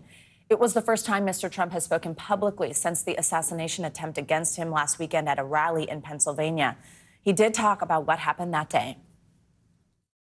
I was ready to begin a little bit further turn, which I'm very lucky I didn't do, when I heard a loud whizzing sound and felt something hit me really, really hard on my right ear. NBC's Garrett Haake joins us now with a recap of the final night of the convention. Garrett Haake, who I cannot believe's eyes are open right now. We appreciate you being with us. So the former president, Garrett, spoke in great detail, of course, about what happened at that rally in Pennsylvania last Saturday. I think something we all wanted to hear from him on. What did we learn? What else did he share? Yeah, Savannah, most of what we heard last night was pretty standard Trump rally fare, except the top, where he described in great detail what happened on Saturday from his perspective. He's still been really the primary narrator of his own injuries, of his own experience, and of that moment where he turned his head ever so slightly. The other moment that he was very interested in was what happened when he got back up, and he tried to use that as a metaphor to galvanize his supporters. Listen to that portion of the speech, which was perhaps the emotional high point of his address. But I could see it. I wanted to do something to let him know I was okay. I raised my right arm, looked at the thousands and thousands of people that were breathlessly waiting, and started shouting, "Fight, fight, fight." That fist pump image and the fight, fight, fight chant was kind of the emotional through line of this whole convention for Republicans, Savannah, and hearing it from the former president for the first time there was a moment that I think was emotional for at least his supporters in the crowd with whom I was standing for the duration of that speech. So, Garrett, all week we saw instances of sort of a tonal shift at the convention, and then it would go back to kind of what we're used to hearing in some of these instances. And there had been this reporting that this speech was totally reworked, that after this happened to the former president, he threw out what he was planning to say. He wrote something new. His son said to Savannah Guthrie, "I was there when he did that. It's going to be a beautiful speech." What do you think? What do you make of what we did see? Did we see this different version? Was it a mix? And what does that mean for the campaign going forward, do you think? I think it's a reminder that Donald Trump is not going to change. I mean, he's 78 years old. He's been doing this in politics for more than a decade, or about a decade now. And he is, at the end of the day, remarkably consistent. Now, I will say the speech as written on paper versus the speech that was delivered by Donald Trump were different speeches, right? I mean, he on paper had the opportunity to give a speech that was more unifying and that did focus more on what happened on Saturday and trying to use it as a metaphor for the country. But he went down so many tangents and sort of discursions and distractions about different topics that you really never got that clean narrative. He talked a little bit about his vision for the next 4 years, but also talked a lot about how this affects him, or how at least he thinks it should. Listen to a portion of that part of the speech. Nothing will stop me in this mission because our vision is righteous and our cause is pure. If Democrats want to unify our country, they should drop these partisan witch hunts, which I have been going through for approximately 8 years. And they should do that without delay and allow an election to proceed that is worthy of our people. We're going to win it anyway. I think that's the key thing here, Savannah. Donald Trump's version of unity in this speech is unity around him. And if you look at it through that lens, it makes sense. But beyond that, again, what you saw mostly last night was a Trump rally on decaf with a new top about what happened on Saturday. In this picture right here, Garrett, right next to the former president, people can see his wife, former First Lady Melania Trump. This, though, was the first time that we saw her at the convention this week. I think maybe people at home are kind of wondering, like, wow, you know, this is a big moment. It's the convention. He's about to officially get that nomination, not to mention that it's right after an assassination attempt. Did the void of her throughout the week mean anything? And then how significant was it to have her there at the end of the convention, as well as, by the way, his daughter Ivanka and her husband Jared? You know, it's funny, that image of Donald Trump surrounded by his family and his wife on stage should be one of the most normal things about a political convention. That is completely standard political fare. But as you point out, Melania Trump has been completely absent from the stage other than for a post on social media since her husband was nearly assassinated on Saturday. Frankly, she's been almost completely absent from this campaign, Savannah. She doesn't travel with him very often. She almost never appears at his rallies. She doesn't speak at any of his events. She has taken a step back. She is not known to be a particularly public person, and I think after what happened in 2020 and into now, she's been much less interested in being part of this campaign. She was greeted rapturously by this crowd, and I think for people who don't follow the campaign very closely, they probably thought this was all sort of normal and well and good, but a rare Melania Trump sighting last night. Garrett Haake, great context. Thank you so much. And by the way, I have not been able to say to you yet, welcome back. We appreciate all your beautiful girls letting you be with us, especially during such a crazy time. Good to see you. I'm hoping I can get home to them today. We'll see. I hope that for you as well. And of course, the airport's had to be a mess, but we're thinking about you. Make it back. Thanks, Garrett. Well, as Republicans wrap up their convention fully unified behind their candidates, some Democrats are ratcheting up the pressure on President Biden to step down as his party's nominee. Democratic leaders have both publicly and privately discussed the president's prospects in this campaign, questioning his mental and physical health since his shaky debate performance that was over 3 weeks ago now. Mr. Biden has maintained he will remain in the race. But the president was forced to put a pause on his campaign after testing positive for COVID on Wednesday. He is now isolating in Delaware as Republican nominee Donald Trump prepares for a rally alongside running mate J.D. Vance in Michigan.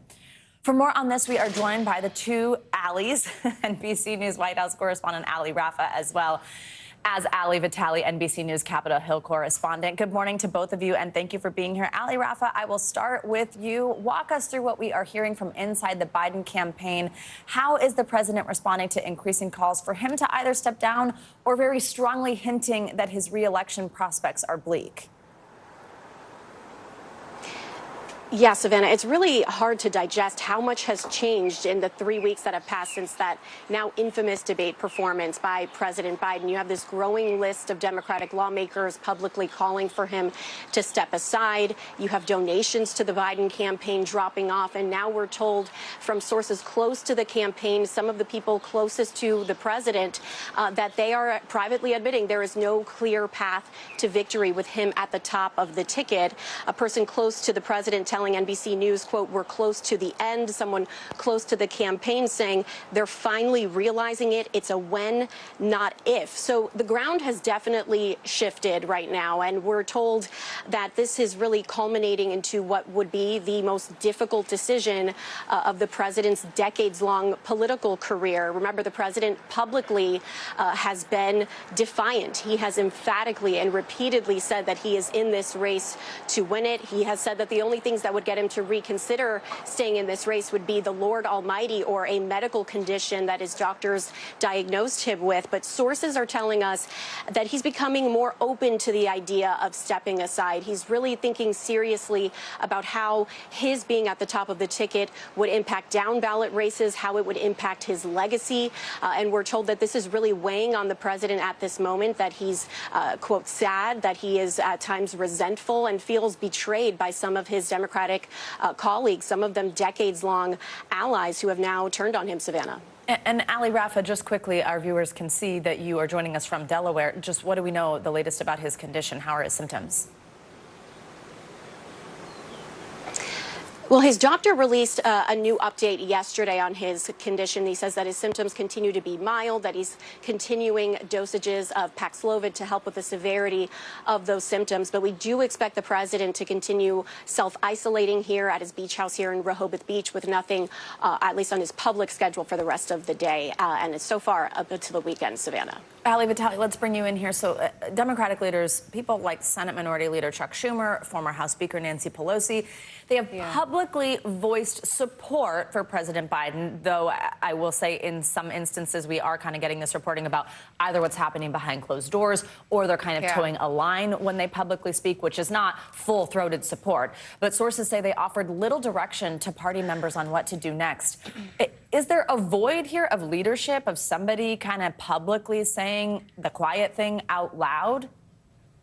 There are some members who I've heard from who say that there is a void, although the way that Hakeem Jeffries, for example, the top House Democrat, has always run this caucus since he's assumed the leadership mantle from former Speaker Nancy Pelosi is to really let members have space to vent their concerns, to talk about their frustrations. And certainly that's the way that he's handled this current crisis that has really just been one rolling thing after the next for the last 3 or 4 weeks now. I have to say, for Schumer, it's similar. Although senators are voicing their concerns in much more quiet fashion, the leaks have been less on that side of the building. You'll notice that up until last night, when only the second Senate Democrat came forward and said they thought that Joe Biden should no longer be the nominee, mostly we haven't heard from the senators. It's the House members who have been more vocal. And of course, we're talking about a small drop in the bucket for the hundreds of House Democrats compared to the 51 Senate Democrats. And so there is that difference. But look, there are some who say that Schumer and Jeffries could be more full-throated in their support,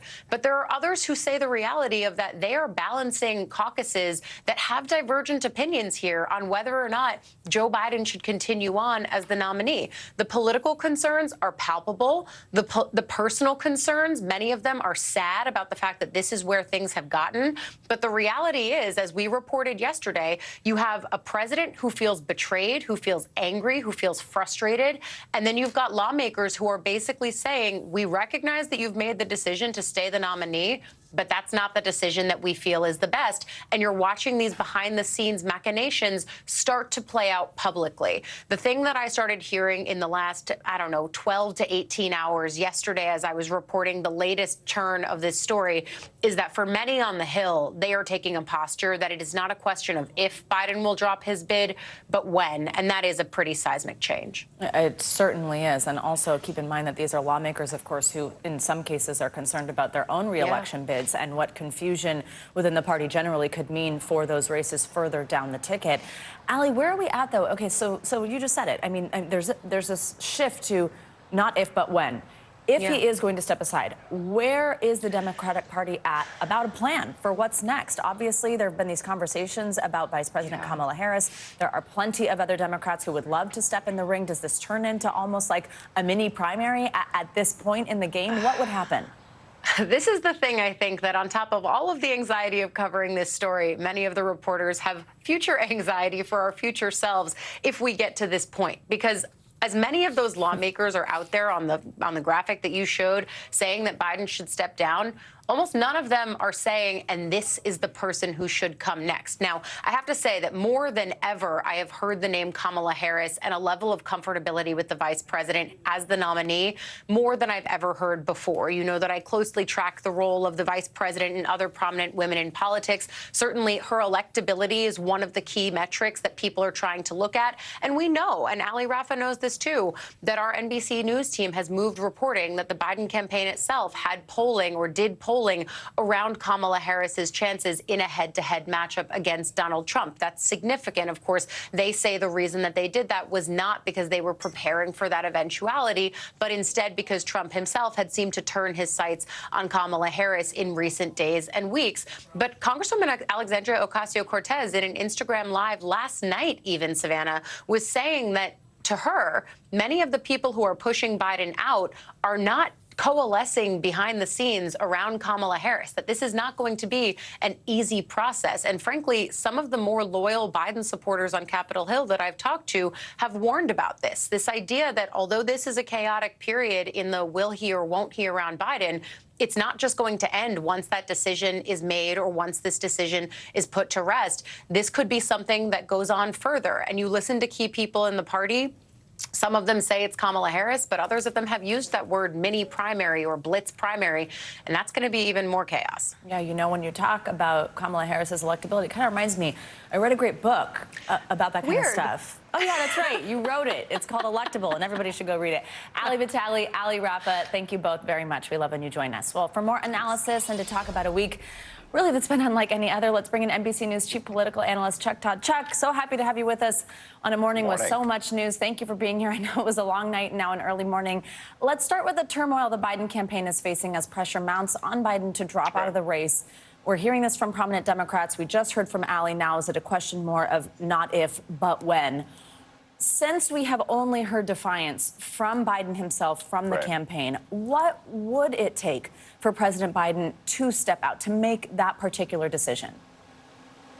I think at this point, it's presenting him with evidence that he'd actually not even get the nomination if they went through with the roll call. And that's sort of the final, that'd be the final step here. But nobody wants to humiliate the president. But it's pretty clear he's starting, this loss of support among prominent elected Democrats. Remember who delegates are. They're also they're super activists. They ran. These are elected positions in various, sometimes directly elected by voters. Some delegates are actually elected at district conventions. But why is that important? Well, you don't just show up at a meeting and run for something if you yourself aren't an active member of the party, if you yourself don't have relationships with local prominent elected Democrats. My point is that would be the final, and that would be frankly, a very humiliating moment for him if here all of these delegates that he technically won in the primaries, who are free to do this. They are not legally bound to vote for him here. I don't think they're gonna get to there. I think when you look at the fundraising problems that the campaign is now fully acknowledging, coupled with the polling that has not gotten better, it's gotten worse.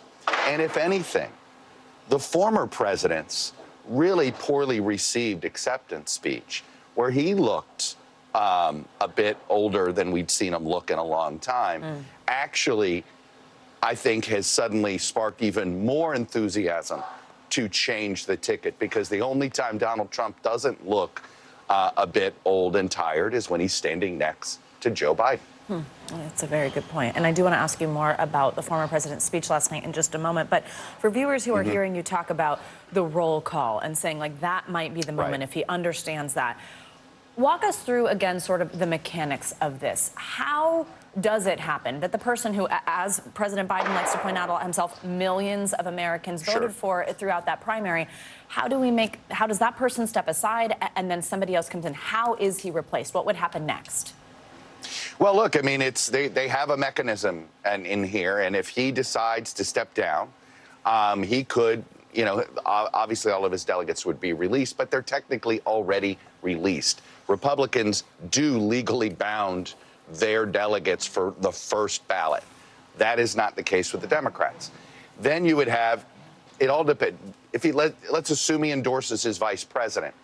Wouldn't mean she'd get all the delegates, but she would immediately be put up for the roll call. If somebody else wanted to get on the convention ballot, literally you got to get petition signatures, Savannah. You would have to get at least 300 delegates to nominate you. You couldn't get more than 50 from any one state. Why is that important? You couldn't get them all from California, say, or all from New York, where they have nearly that amount of delegates. And I will tell you this, I talked with somebody who's very familiar with this process, Elaine Kmark, and she said, this won't be a virtual roll call if Joe Biden's not the nominee. That would look a little too cute. That would not look very transparent. That it would probably mean they would do it at the actual convention, which of course starts on August 19th. I mean, and it could be much more interesting than we've seen in quite a while if something like that happens. Chuck, okay, let's switch over to the RNC and to what we saw. First of all, thank you for talking through what sounds like the place being taken down around you right now. Let's talk about what we heard. We'll see if we can get through the segment before it all comes down. Yeah, before the lights are off. Former President Trump, we had heard, so there it is. We had heard so much about how he was going to throw out that speech, redo it. His son had told us that he had watched that process happen. What did we hear? Was this more reflective candidate who had just been through an assassination attempt of all things? What were your big takeaway from his address? Look, I was mesmerized in the first 20 minutes because he was telling us it was a gripping story. He was telling us what he felt, what he saw, and it was the first time. And so here he was, and I think he drew the audience in. I think it was one of those moments where everybody was listening. But let's be honest, he did seem low energy. Perhaps, he's still feeling the effects. It's understandably he may be on some sort of medication right now. We don't know for sure. They've not been very transparent about exactly the specifics of his of whatever health care he's getting for this. And then he would go off script, but he would sort of end up falling back into what he knows best. And it was a lower energy version of his rallies. And I'll tell you, you could feel the energy just flowing out of this arena. And it just, went on. And I think it's one of those where perhaps it was a crutch, right? You just sort of go back to what you know. But I know his advisors were really hoping he'd stick to the teleprompter, and he didn't. There was the stuff on the teleprompter. If he'd stuck to it and shortened his speech by 20 minutes, he might have had a very successful acceptance speech. But I think the longer he talked, the more damage he did to himself. And I really think by the end of that speech, you had a lot of Democrats who've been feeling pretty depressed about how things have gone the last 3 weeks for them, suddenly feeling as if not all hope wasn't lost. It's a really interesting perspective. Chuck, in a new piece this morning for NBCNews.com, I have no idea when you had time to write a new piece for NBCNews.com in the midst of everything else you're doing. It's titled A Whole New Campaign. Here's the first sentence. 6 weeks ago, it seemed fairly clear the country was uninterested in the Biden-Trump rematch. Right. I don't know if this is just because this is what we do, but that's certainly not the way I think any of us feel here on both sides between what happened last weekend to the former president and what we seem to almost be holding our breath for on the Democratic side. First of all, do you think that the rest of America feels that way? Is everybody sort of reinvigorated to pay attention to understand where their vote's going to go? And where do you think this goes from here? Well, whether it's a reinvigoration or it's a curiosity, either way, I mean, look at how people react to a car wreck, right? You always look. And so for a variety of reasons, there's suddenly a lot of unknowns in this race, right? 6 weeks ago, voters thought they knew everything they needed to know. Oh, it's a Biden-Trump rematch. I know. Maybe I'll tune in at the end. Well, suddenly it's not going to be a Biden-Trump rematch. Suddenly, what the heck just happened to Donald Trump? He had, I think, people tune in to his campaign in a way we hadn't seen before. I think what happened to him on Saturday, the assassination attempt, did serve to unify the Republican Party, which is something he had never been able to do before. Now you're going to get voters willing to at least give whoever the Democratic nominee is a second look. So what do I mean? It's a whole new campaign. Look, I think we were headed for lower turnout. I don't think that's going to be the case anymore, especially if you have a historical first-time African-American woman as the Democratic nominee for president. I think you're going to have a whole new set of voters tune into that. Suddenly, that debate between Trump and Harris will be must-see. The point is that if you start to see that, I think the third-party candidates will start to lose. You'll start to see them erode away. My point is, it's a whole new ballgame. I mean, literally, the chessboard has been upended, and we're starting from scratch. Chuck, I feel lucky to get some of your time on a week like this. Thank you very much for being with us this morning. Nice. As former President Trump recounted his experience of Saturday's assassination attempt at the RNC, new video from behind the podium is showing the dramatic aftermath of the shooting and how Mr. Trump was rushed off stage by the Secret Service and put into a car. This all comes as investigators are continuing to search for the gunman's motive. NBC News Justice and Intelligence correspondent Ken Delanian joins us now. Ken, let's just start right there. What is the latest in the investigation this morning? Savannah, almost a week later, the FBI seems no closer to determining the gunman's motive in this case, having gone through his phone and his laptop and what there was of his social media, not much public social media, but all his private messages, and they're just not seeing anything. Interviewing neighbors, family members. They know that he had photos of Joe Biden and Donald Trump and Merrick Garland, the Attorney General, on his phone. They know that he Googled major depressive disorder. There are new reports this morning that they're investigating whether he pre-positioned the gun and whether there was a bulletproof vest in his car and whether he staked out the site days before the Secret Service even got there. So clearly a lot of pre-planning, but in terms of motive, they're just coming up dry. And one of the theories here, it's just a theory, is that this was simply a disgruntled young man looking to become famous or to make an impact, and really there was no political motive whatsoever. But again, they're still investigating that. This all comes, of course, amid this criticism of the Secret Service's handling of security before, after the incident. And it just seems like it's coming to this fever pitch, right? I mean, we saw the director being heckled even at the RNC, Republican lawmakers calling on her to step down. What is the latest we are hearing from the Secret Service in terms of their response?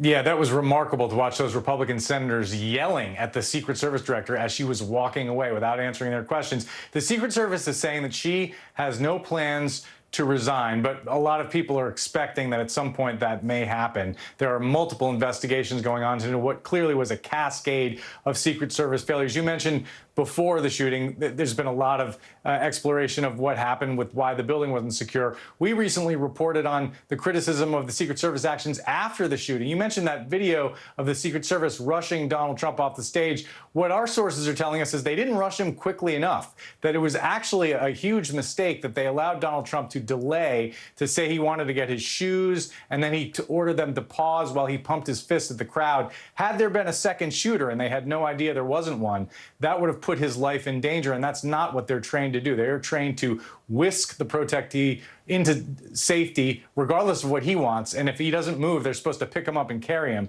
They did not do that, and some sources are telling us it may be because Donald Trump's Secret Service detail is too deferential to him, too willing to follow his instructions. That's not how it's supposed to work. So all of this is going to be investigated by the DHS Inspector General, an independent committee appointed by President Biden and by Congress. That's a really interesting point, because I think parts of those moments of the video where he's looking for his shoes and things like that had a lot of questions that people were wondering, why are they still standing there? So that makes a lot of sense. Ken, thank you. Of course, this also comes, by the way, there was one casualty there today. The funeral will be held for Corey Comparatore, who lost his life that day at the rally. Thank you for joining us, Ken.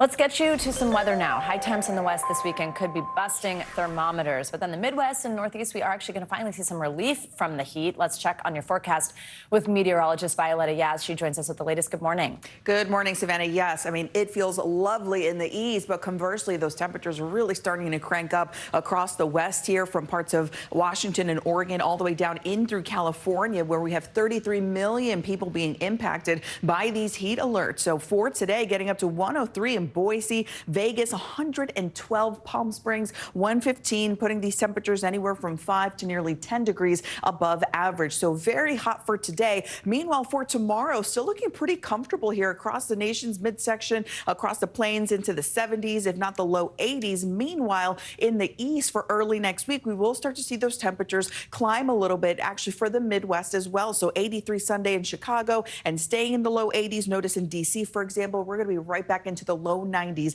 by Sunday. So humidity will increase a bit as well, but it's not something that's going to be so prolonged like this last heat wave that we saw. In terms of severe weather, no widespread risks for today, but we do have one area we're going to keep an eye out for here across the plains, down through the Dakotas, Nebraska into Kansas. We're seeing that potential for damaging winds and some localized hail as well. The tornado risk relatively low, but this is going to be that bullseye area from Valentine down through North Platte into Scott City as well later this afternoon and evening. Localized flood risk here across parts of the Carolinas down into the southeast. The radar pretty clear right now, but we will start to see these fire up again later this afternoon along this cold front. This is going to linger in through today, so showers and storms possible from Texas into the Carolinas, and we'll still see some lingering storms even as we head into tomorrow to kick off the weekend. Savannah, back to you. All right, thank you so much. Good to hear some relief.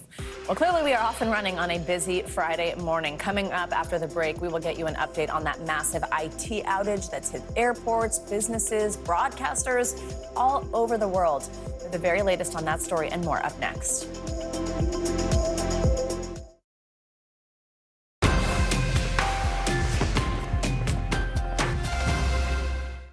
NBC News Daily is #1 for afternoon news across all of television. I'm Morgan Radford. I'm Vicki Wynn. I'm Kate Snow. And I'm Zinklea Samwat. What's happening around the world? Israel's military is building up there along the border. And what matters here at home? New numbers are out today showing more encouraging signs for our economy. Let's zero in on exercise. We know we're supposed to be doing it. What does it do for our health? What needs to change for social media to be a safer place? NBC News Daily, weekdays from 12 to 4 on NBC News Now. The NBC News mobile app. Get connected to your favorite news shows. For the top stories, breaking news, and live video, download the NBC News mobile app now. You gotta see this. I'm Gotti Schwartz. We are following some breaking news. Severe storms continue to wreak havoc. The Supreme Court put a pause on a controversial immigration law.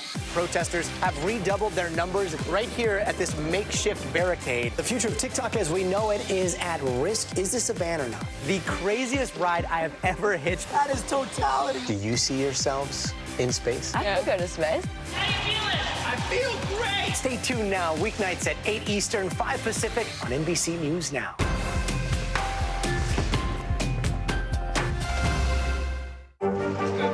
What is going to happen now? Going back and forth because they... Oh, yeah, this is it, right?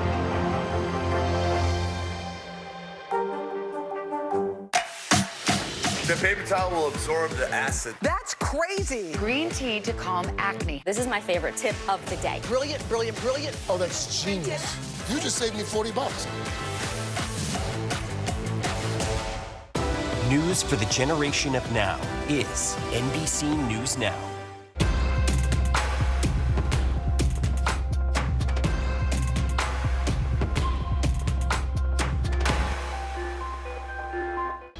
We are staying on top of breaking news this morning. A massive computer outage is creating chaos across the globe, from airlines to banks to businesses. Millions have been impacted by this outage, caused when something went wrong with a software update from a company called CrowdStrike. That's one of the world's largest cybersecurity providers. NBC News International correspondent Megan Fitzgerald joins us from London with how this is being felt across the globe. This is a worldwide story, Megan, which is really kind of incredible if you think about it, that a bug in an update from one company can cause such impacts around the world. But tell us what we are seeing globally. Yeah, you're absolutely right. I mean, the chaos is far and wide. As you mentioned, this is a glitch that's impacting everything from the healthcare industry, businesses, banks, our industry of broadcast journalism, and especially airports. I mean, it's a mess.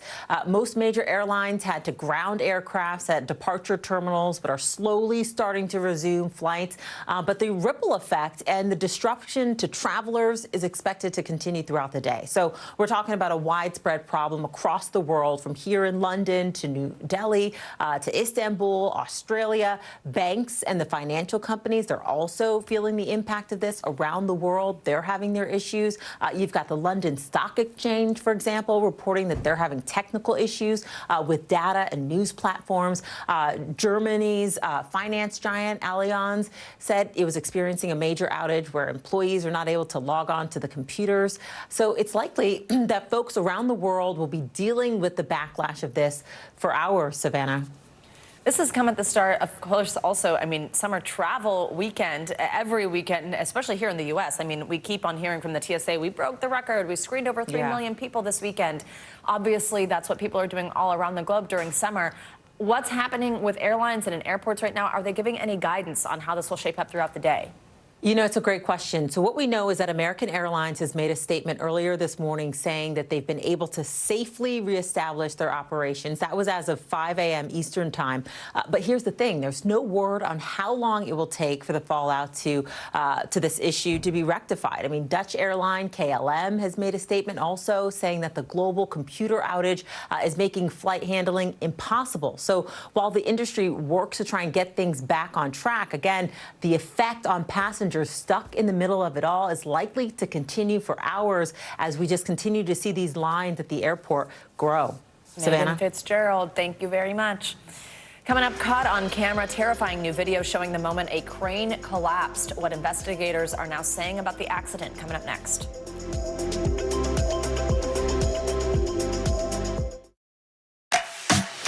The paper towel will absorb the acid. That's crazy. Green tea to calm acne. This is my favorite tip of the day. Brilliant, brilliant, brilliant. Oh, that's genius. You just saved me $40. Nearly a dozen hours after the eye roared ashore. There is some late-breaking news. All right, it is it.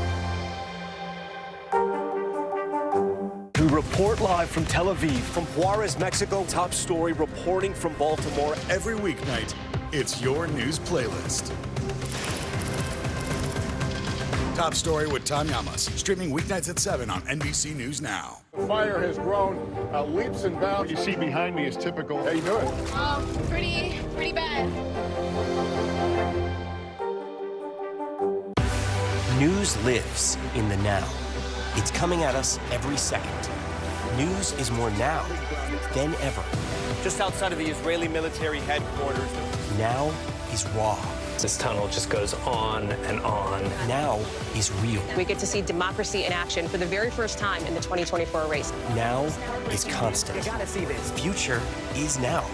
News for the generation of now is NBC News Now. The NBC News mobile app. Get connected to your favorite news shows. For the top stories, breaking news, and live video, download the NBC News mobile app now. Closer to the Gaza border. A story of resilience and hope.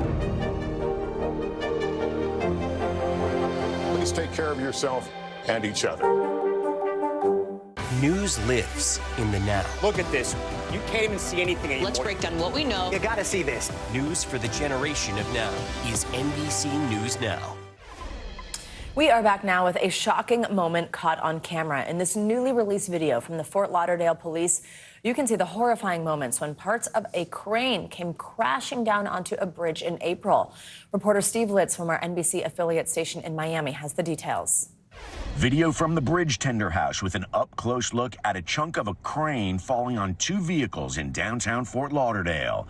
A dashboard camera from farther away with another angle. The moments after were intense. Go over there, away from the crane. It's already falling. It could keep falling. Walk over there. Hey.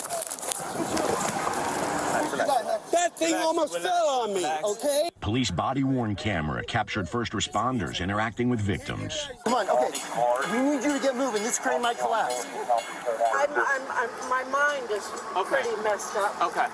But if I could have my phone. The incident happened April 4th at a residential tower under construction right next to the New River. A chunk of the crane and construction materials broke off, falling onto the 3rd Avenue Bridge. Workers told police the segment of the crane fell from the very top of the structure. Something snapped that made that thing fall. Okay. Because that thing was already in place. Okay. So something snapped. So there's nothing that hit it or caused it to fail? No. Worker Jorge De La Torre fell to his death. Gemelin Castillo was badly injured. And this was her right after it happened. She was in the back seat of a ride share, a Tesla, when the chunk of crane fell on the car. She's filed suit against the crane company, the general contractor, and others. Her attorney has seen the video. When these types of things happen, as a community, we have to look and say, what are we doing to make sure it doesn't happen again?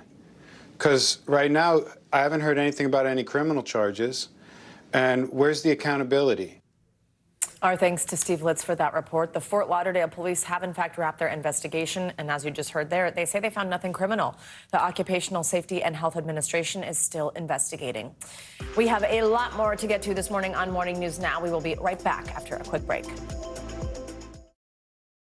Are you comfortable with the role the Supreme Court is playing in the 2024 election?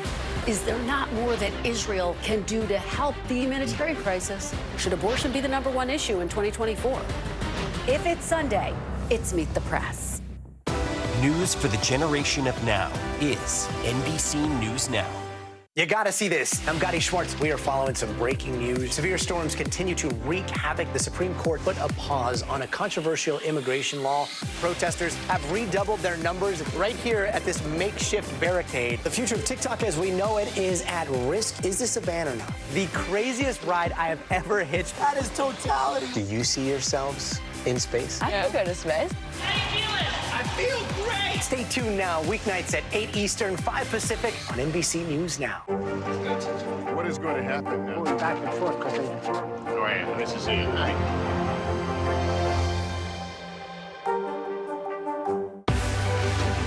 We're talking possibly 1 trillion galaxies. Yes. That is a number that is just so hard to compute. Whether it's the moon, whether it's Mars, it feels like we're on the cusp of something big. We report live from Tel Aviv, from Juarez, Mexico. Top story reporting from Baltimore. Every weeknight, it's your news playlist. Top Story with Tom Llamas, streaming weeknights at 7 on NBC News Now. Nearly a dozen hours after the eye roared ashore. There is some late-breaking news. All right, it just did.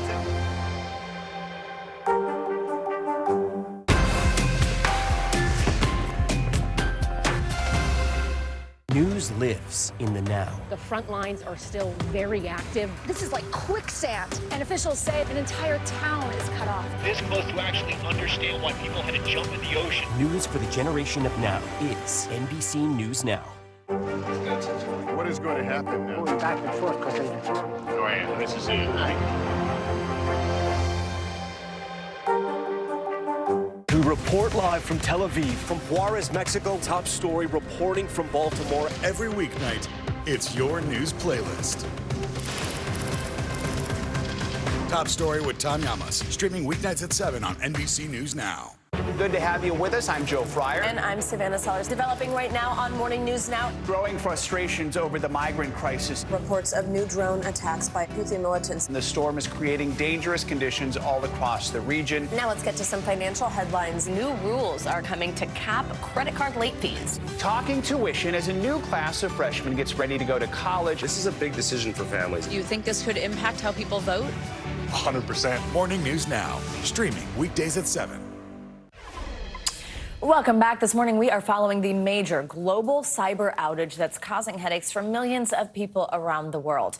This all stems from a software update at cybersecurity firm CrowdStrike. Well, that update impacted the Microsoft Windows program. The CEO of CrowdStrike says this was not a cyber attack. Oh, I'm sure that's what we were all wondering this morning. Microsoft confirms that the underlying issue has been resolved. But the effects are still being felt by businesses really in every corner of the world. Hundreds of flights have been grounded. There have been more than 500 delays here in the U.S. alone.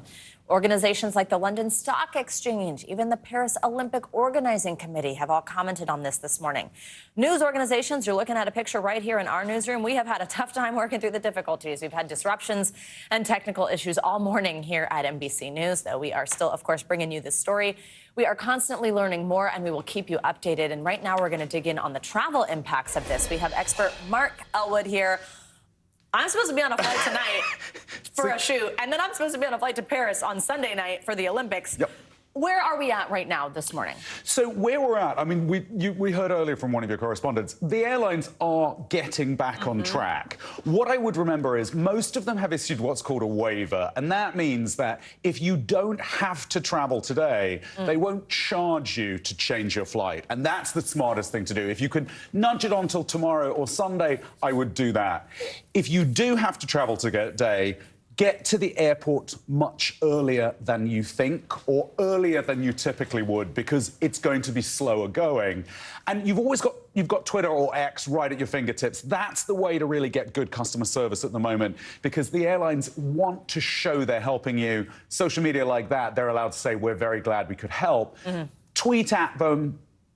Post them there and ask them questions. You're still not convinced, are you? No, you're just encouraging some interesting behavior. I just can't wait to go see Twitter feeds today. Tweet nicely, tweet nicely, tweet nicely. There you go, no bad behavior.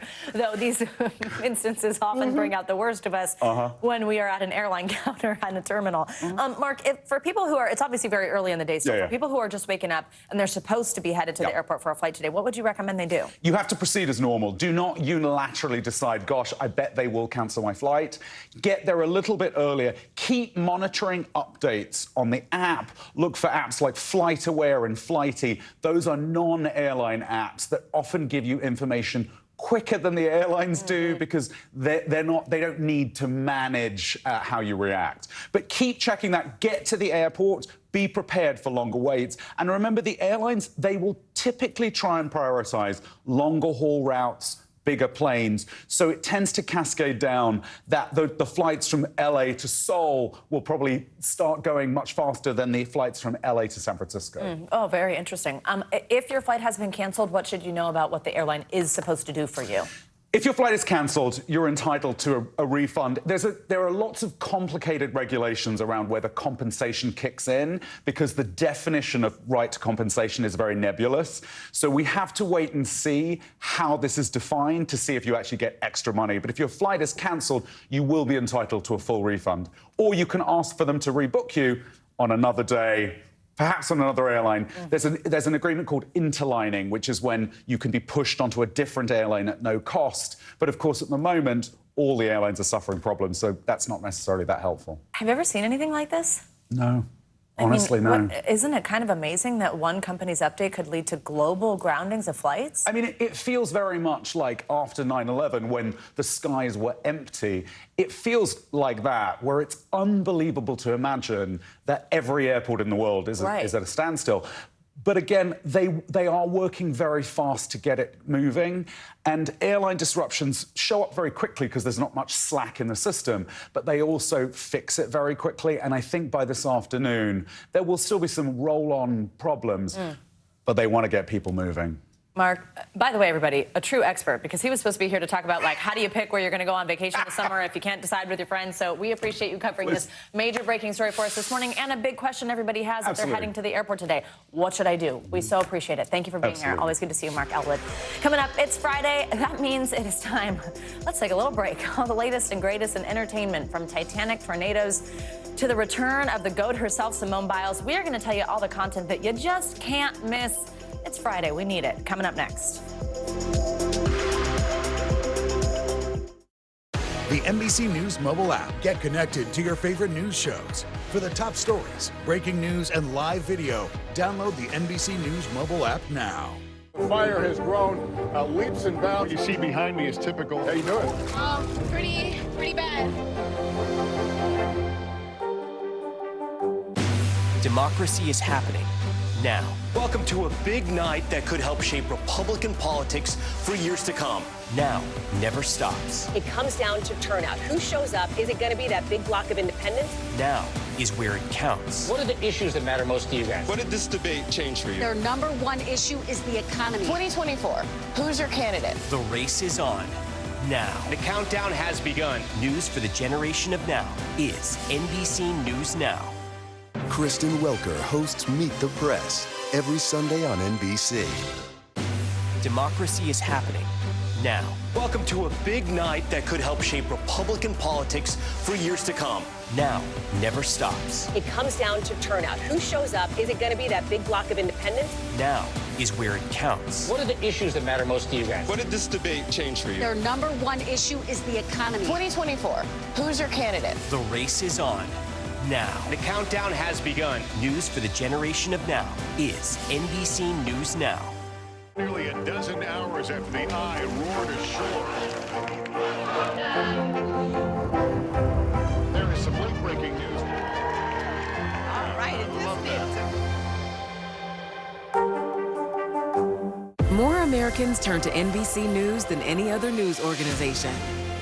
The fire has grown leaps and bounds. You see behind me is typical. How you doing?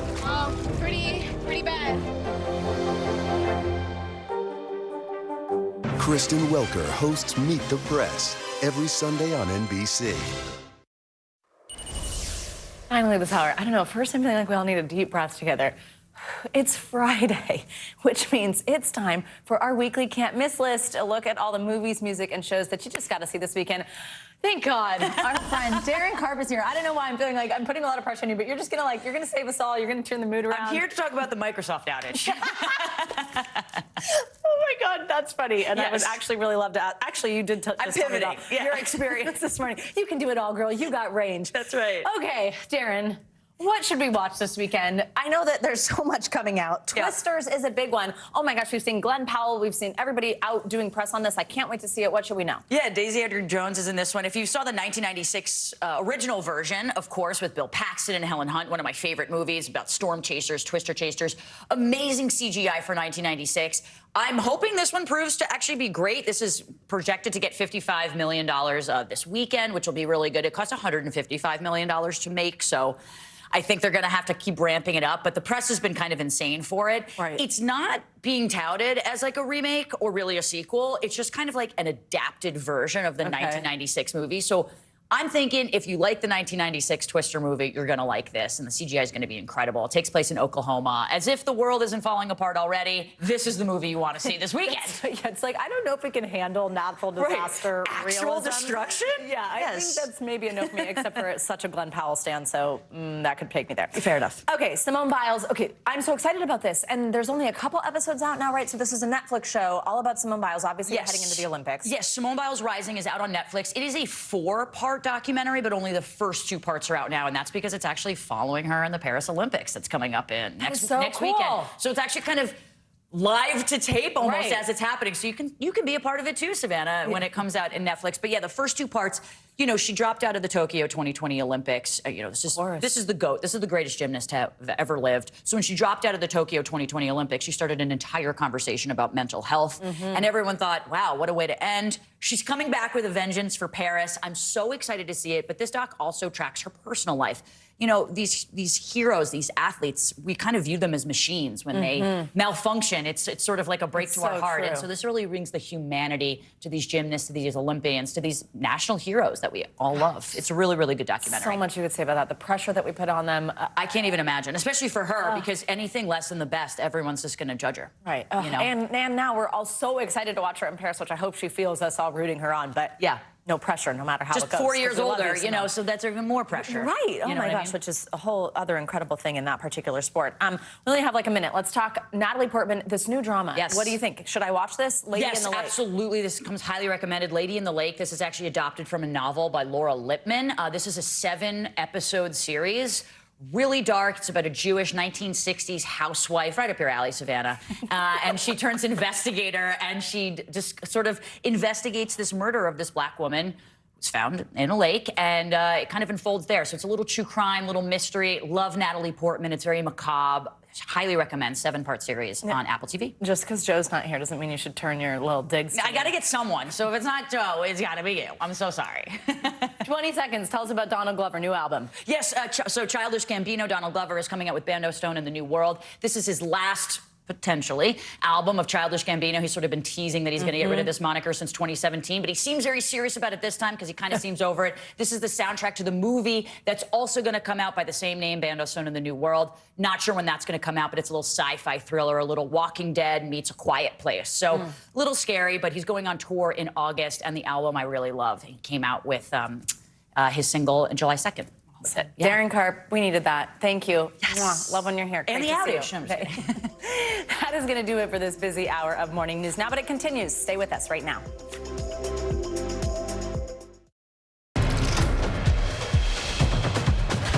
Good morning. I'm Savannah Sellers. Joe is off today. Let's start with a little bit of good news. It is Friday. This week will come to an end soon, but we begin with the global IT outages overnight that brought companies across multiple industries to a screeching halt. Experts say the outages are the most significant in recent history, affecting banks, government operating systems, even travel. Several airline companies were grounded for hours after the FAA shut down operations due to the outage. Planes were not allowed to take off until the issue was resolved. This was the site, look at this, at Macy's. This is just down the street from us here at 30 Rock. This is at Herald Square in Manhattan. Many Microsoft users saw a message similar to this when they went to use their laptops or their computers, including here at NBC News. We had this little blue sad face on multiple screens. Multiple broadcast stations were forced to go off air last night because of the widespread outages. It all stems from a major disruption by cybersecurity company CrowdStrike. Just moments ago, though, CEO George Kurtz joined NBC's Today to break down what happened. Take a listen.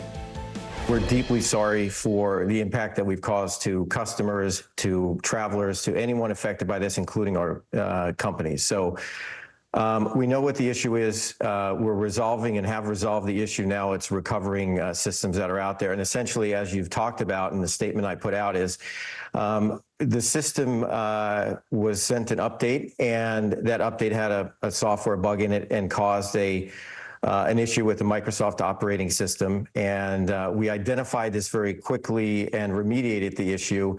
And as systems come back online, as they're rebooted, they're coming up and they're working. That does not mean that things are not still a little messy out there. NBC News correspondent Antonia Hilton joins us for more on this breaking news. She is at Newark International Airport. Antonia, good morning. So, look, here at NBC, I'm using this computer. This is not normal. Normally, I've got a computer right here in the desk, which still has that blue sad face. So, obviously, even as things are coming back online, we are still experiencing these difficulties. One of those places is at airports. Walk us through right now what we know about this outage. The CrowdStrike CEO says this was not an attack. I'm sure that was most people's questions when they woke up this morning. How did this happen and how widespread was it? Yeah, Savannah, and you're exactly right. That's the question that customers here at Newark have been asking me all morning. Was there an attack of some kind? Is this malicious? And that is not what we are hearing. So let me describe it in simple terms. Basically, an update was made to a product provided by a famous global cybersecurity firm called CrowdStrike. And that update triggered a failure, a bug in a suite of Microsoft products that are widely used, as you mentioned, by NBC and almost every other news outlet, by the airlines here, by hospitals, not just around the country, but around the world. Some still reporting that they can't access patient information and scheduling. Some departments saying that their 911 and emergency systems are still struggling right now. And I can tell you it's not back to normal yet here at the airport. Hundreds of people have been packed in here. They have been waiting for more information about their flights. What they tell me, Savannah, is that the kiosks aren't working, the boards are not properly updating, and they are waiting for hours for more information. And in some cases, people are giving up at this point and just leaving the airport altogether. We know that there have been about 1,000 delays and more than 1,700 delays and about 1,000 cancellations. And really everyone here, from the staff down to just the customers living through it, they expect that number is going to tick up right now, Savannah. So, Antonia, tell us more about what you're seeing at the airport. Just how much did this impact airline companies globally? What type of havoc has been wreaked here? I mean, what do we know about numbers of cancellations or delays? And are you seeing this get back on track yet or no? Not quite. I'll tell you, it's been a little bit of a rocky road here, and we've been here now for hours this morning. People coming in, extremely frustrated, at times emotional. I spent time with a group of women that were heading out on a bachelorette. The bride was almost in tears, completely devastated. Families with small kids. We've seen people fighting with the staff here because what they say is that the airlines have failed to send them text messages, updates in the app, because the boards aren't updating and they can't get information at the kiosks. They've ended up at the end of very long lines saying that they can't get information. At one point, a Spirit employee had to stand up on the counter and basically scream to everyone here that they needed to calm down, that the staff was doing their best, that this wasn't their fault. So that just gives you a sense of the kind of tension and really the domino effect. Take a listen to some of the conversations we've had with passengers today. How would you say people are doing emotionally as they try to deal with this? The emotions are high. Chaos. Pure chaos. No one knew what was happening. No one was being told anything. Everyone was just really confused. And then all of a sudden we got an alert that globally everything is down. Microsoft has gone down. And still no one's really told us what that means, what that entails, where we're going forward now. And I spoke to one passenger who said that as he got up close to the counter and finally got the chance to speak to some staff, they informed him that what they're seeing is the system actually get back online and then crash all over again on them. And that seems to fit with a lot of what we're hearing here, that technically the systems are supposed to be getting back on. Microsoft announced they've been able to resolve these issues, but those fixes haven't reached real people on the ground just trying to get where they need to go, Savannah.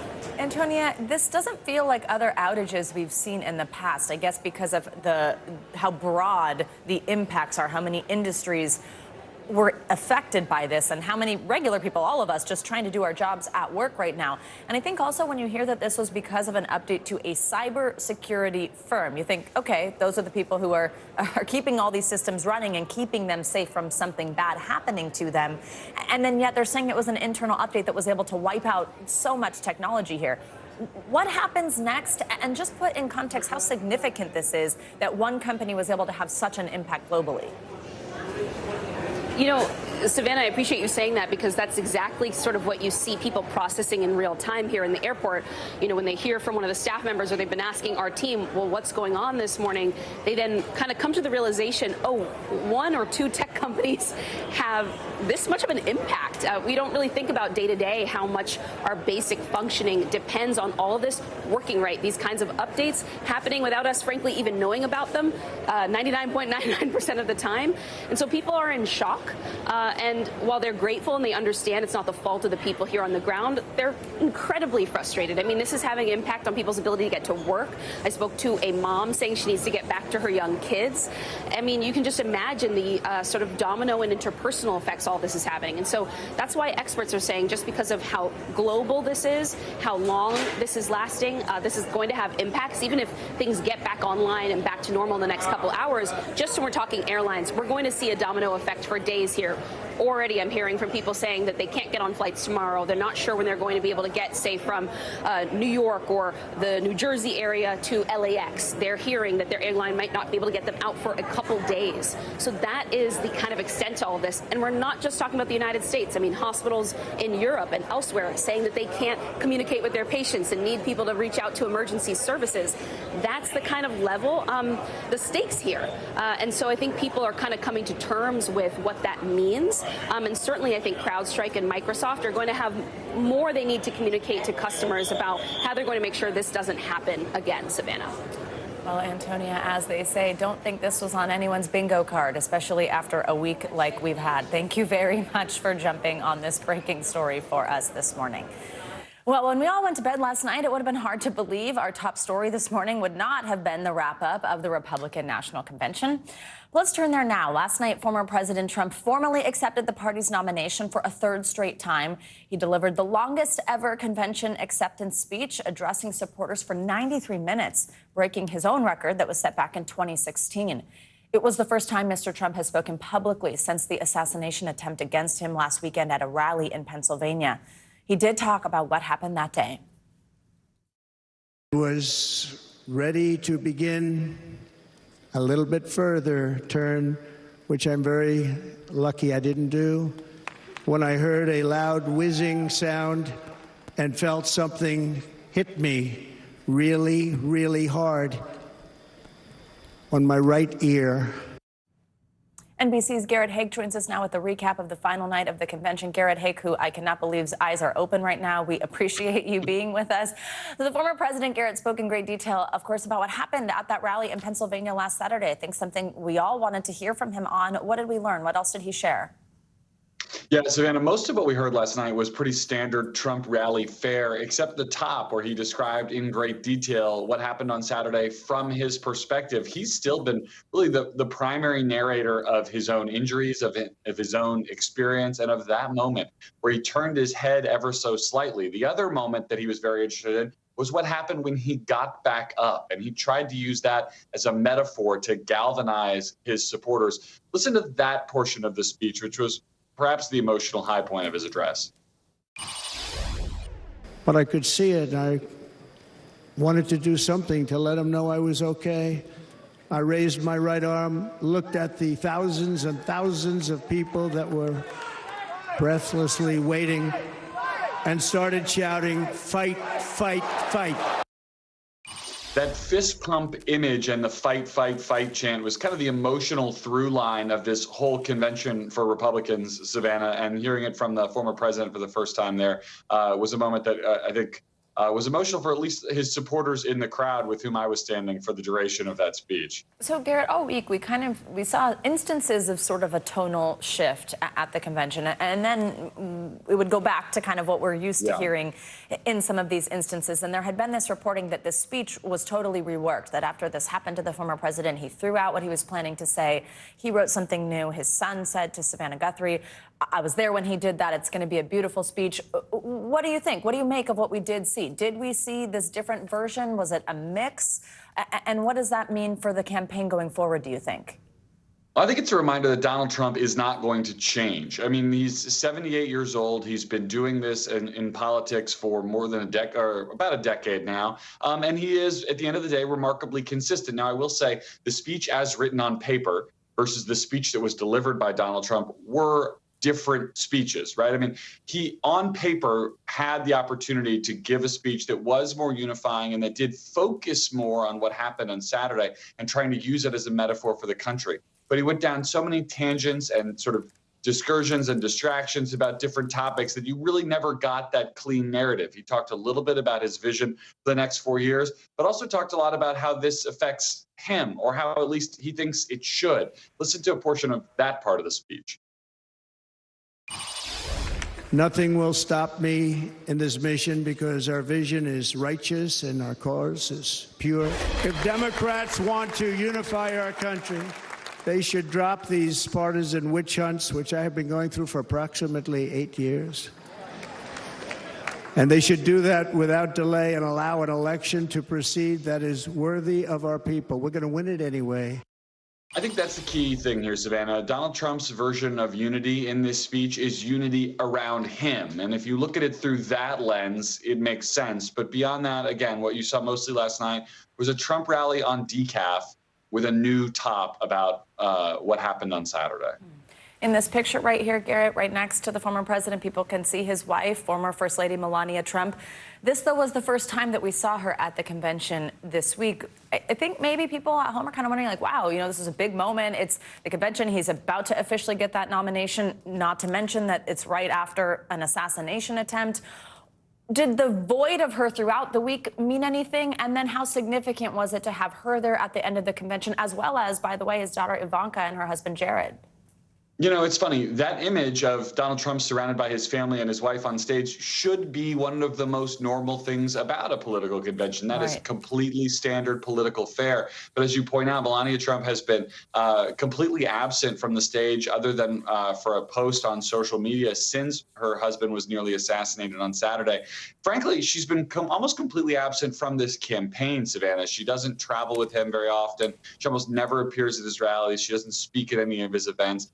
She has taken a step back. She is not known to be a particularly public person. And I think after what happened in 2020 and into now, she's been much less interested in being part of this campaign. She was greeted rapturously by this crowd. And I think for people who don't follow the campaign very closely, they probably thought this was all sort of normal and well and good. But a rare Melania Trump sighting last night. Garrett, hey, great context. Thank you so much. And by the way, I have not been able to say to you yet, welcome back. We appreciate all your beautiful girls letting you be with us, especially during such a crazy time. Good to see you. I'm hoping I can get home to them today. We'll see. I hope that for you as well. And of course, the airport's had to be a mess, but we're thinking about you. Make it back. Thanks, Garrett. Well, as Republicans wrap up their convention fully unified behind their candidate, some Democrats are ratcheting up the pressure on President Biden to step down as his party's nominee. Democratic leaders have both publicly and privately discussed the president's prospects in this campaign, questioning his mental and physical health since his shaky debate performance that was over 3 weeks ago now. Mr. Biden has maintained he will remain in the race. But the president was forced to put a pause on his campaign after testing positive for COVID on Wednesday. He is now isolating in Delaware as Republican nominee Donald Trump prepares for a rally alongside running mate J.D. Vance in Michigan. For more on this, we are joined by the two Allies, NBC News White House correspondent Ali Rafa, as well as Ali Vitale, NBC News Capitol Hill correspondent. Good morning to both of you, and thank you for being here. Ali Rafa, I will start with you. Walk us through what we are hearing from inside the Biden campaign.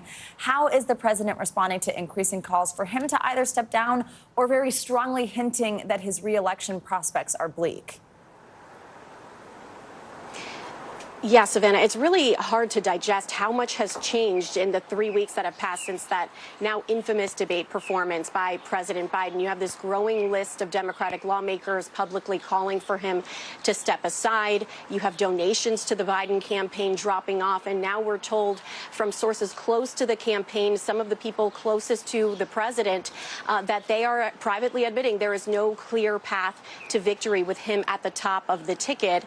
A person close to the president telling NBC News, quote, "We're close to the end." Someone close to the campaign saying they're finally realizing it. It's a when, not if. So the ground has definitely shifted right now. And we're told that this is really culminating into what would be the most difficult decision of the president's decades-long political career. Remember, the president publicly has been defiant. He has emphatically and repeatedly said that he is in this race to win it. He has said that the only things that that would get him to reconsider staying in this race would be the Lord Almighty or a medical condition that his doctors diagnosed him with. But sources are telling us that he's becoming more open to the idea of stepping aside. He's really thinking seriously about how his being at the top of the ticket would impact down ballot races, how it would impact his legacy.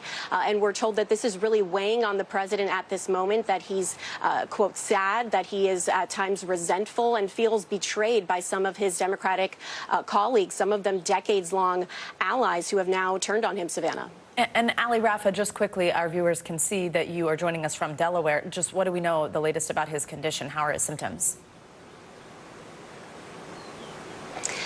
Well, his doctor released a new update yesterday on his condition. He says that his symptoms continue to be mild, that he's continuing dosages of Paxlovid to help with the severity of those symptoms. But we do expect the president to continue self-isolating here at his beach house here in Rehoboth Beach with nothing, at least on his public schedule, for the rest of the day. And it's so far up until the weekend, Savannah. Ali Vitale, let's bring you in here. So Democratic leaders, people like Senate Minority Leader Chuck Schumer, former House Speaker Nancy Pelosi, they have publicly voiced support for President Biden, though I will say in some instances we are kind of getting this reporting about either what's happening behind closed doors or they're kind of towing a line when they publicly speak, which is not full-throated support. But sources say they offered little direction to party members on what to do next.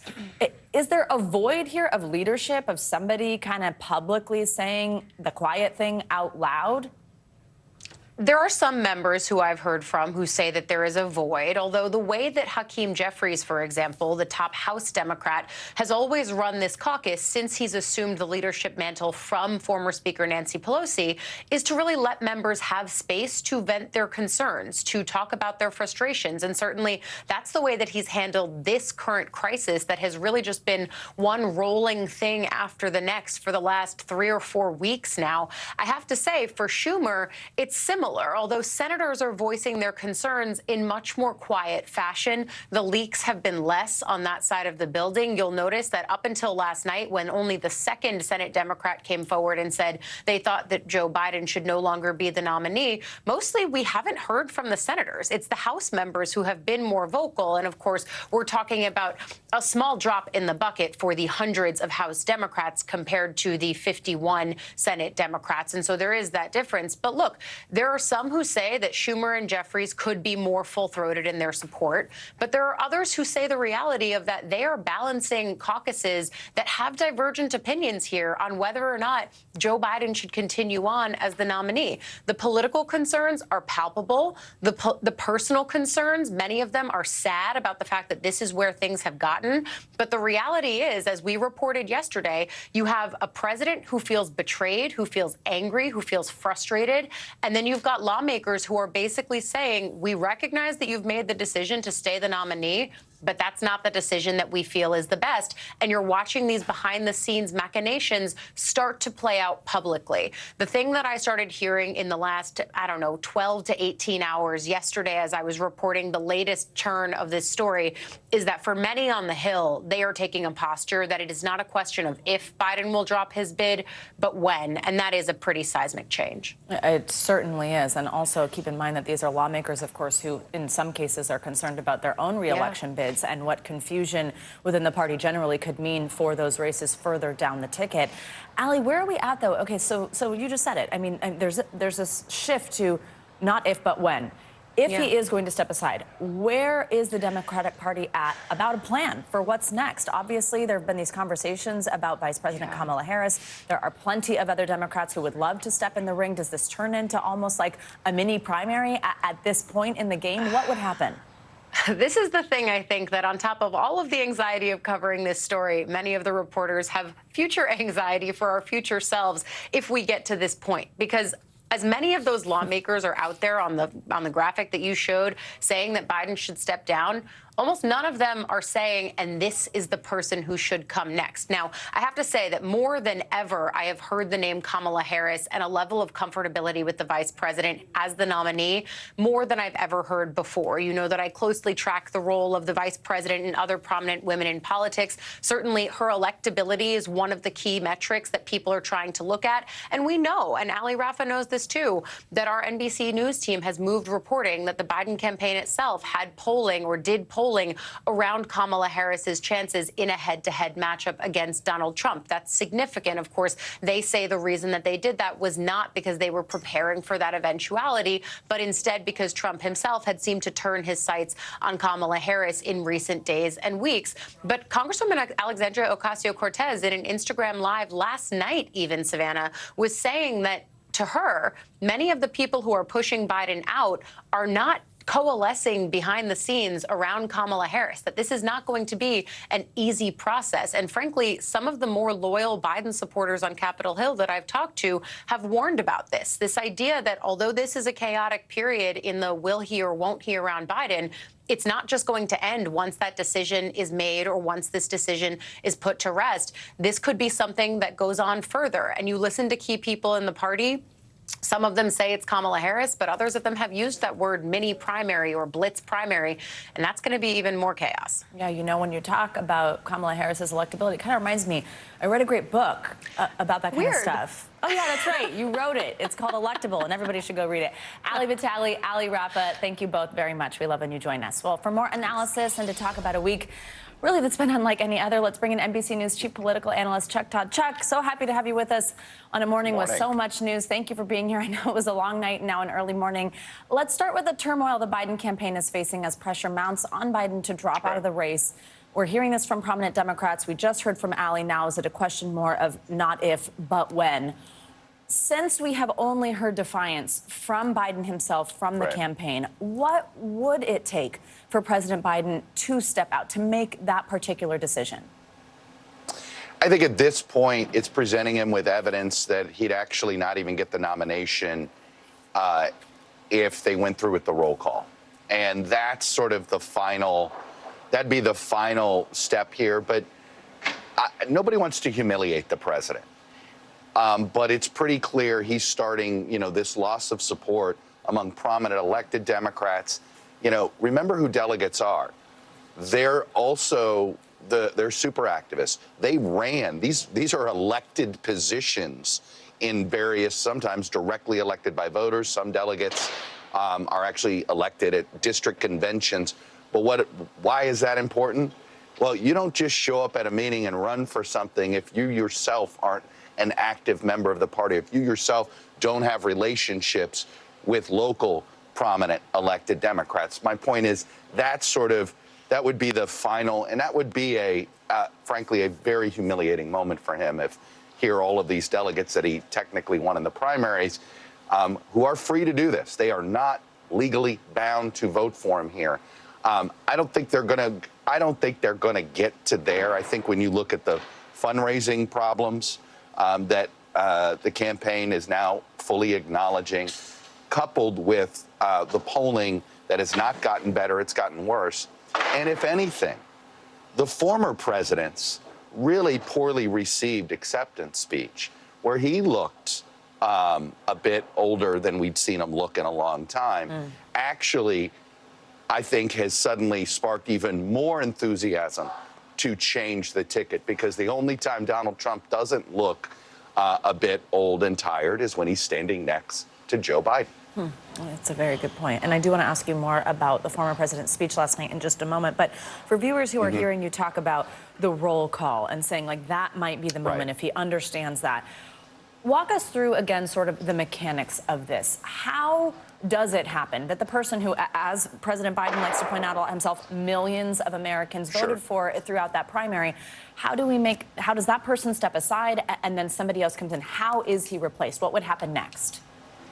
Well, look, I mean, they have a mechanism in here, and if he decides to step down, he could, obviously all of his delegates would be released, but they're technically already released. Republicans do legally bound their delegates for the first ballot. That is not the case with the Democrats. Then you would have, it all depends. If let's assume he endorses his vice president. Wouldn't mean she'd get all the delegates, but she would immediately be put up for the roll call. If somebody else wanted to get on the convention ballot, literally you got to get petition signatures, Savannah. You would have to get at least 300 delegates to nominate you. You couldn't get more than 50 from any one state. Why is that important? You couldn't get them all from California, say, or all from New York, where they have nearly that amount of delegates. And I will tell you this: I talked with somebody who's very familiar with this process, Elaine Kmark, and she said this won't be a virtual roll call if Joe Biden's not the nominee. That would look a little too cute. That would not look very transparent. That it would probably mean they would do it at the actual convention, which of course starts on August 19th. I mean, and it could be much more interesting than we've seen in quite a while if something like that happens. Chuck, okay, let's switch over to the RNC and to what we saw. First of all, thank you for talking through what sounds like the place being taken down around you right now. Let's talk about what we heard. We'll see if we can get through the segment before it all comes down. Yeah, before the lights are off. Former President Trump, we had heard, so there it is. We had heard so much about how he was going to throw out that speech, redo it. His son had told us that he had watched that process happen. What did we hear? Was this more reflective candidate who had just, been through an assassination attempt of all things? What were your big takeaway from his address? Look, I was mesmerized in the first 20 minutes because he was telling us it was a gripping story. He was telling us what he felt, what he saw, and it was the first time. And so here he was, and I think he drew the audience in. I think it was one of those moments where everybody was listening. But let's be honest, he did seem low energy. Perhaps, he's still feeling the effects. It's understandably he may be on some sort of medication. Right now, we don't know for sure. They've not been very transparent about exactly the specifics of his, of whatever health care he's getting for this. And then he would go off script, but he would sort of end up falling back into what he knows best.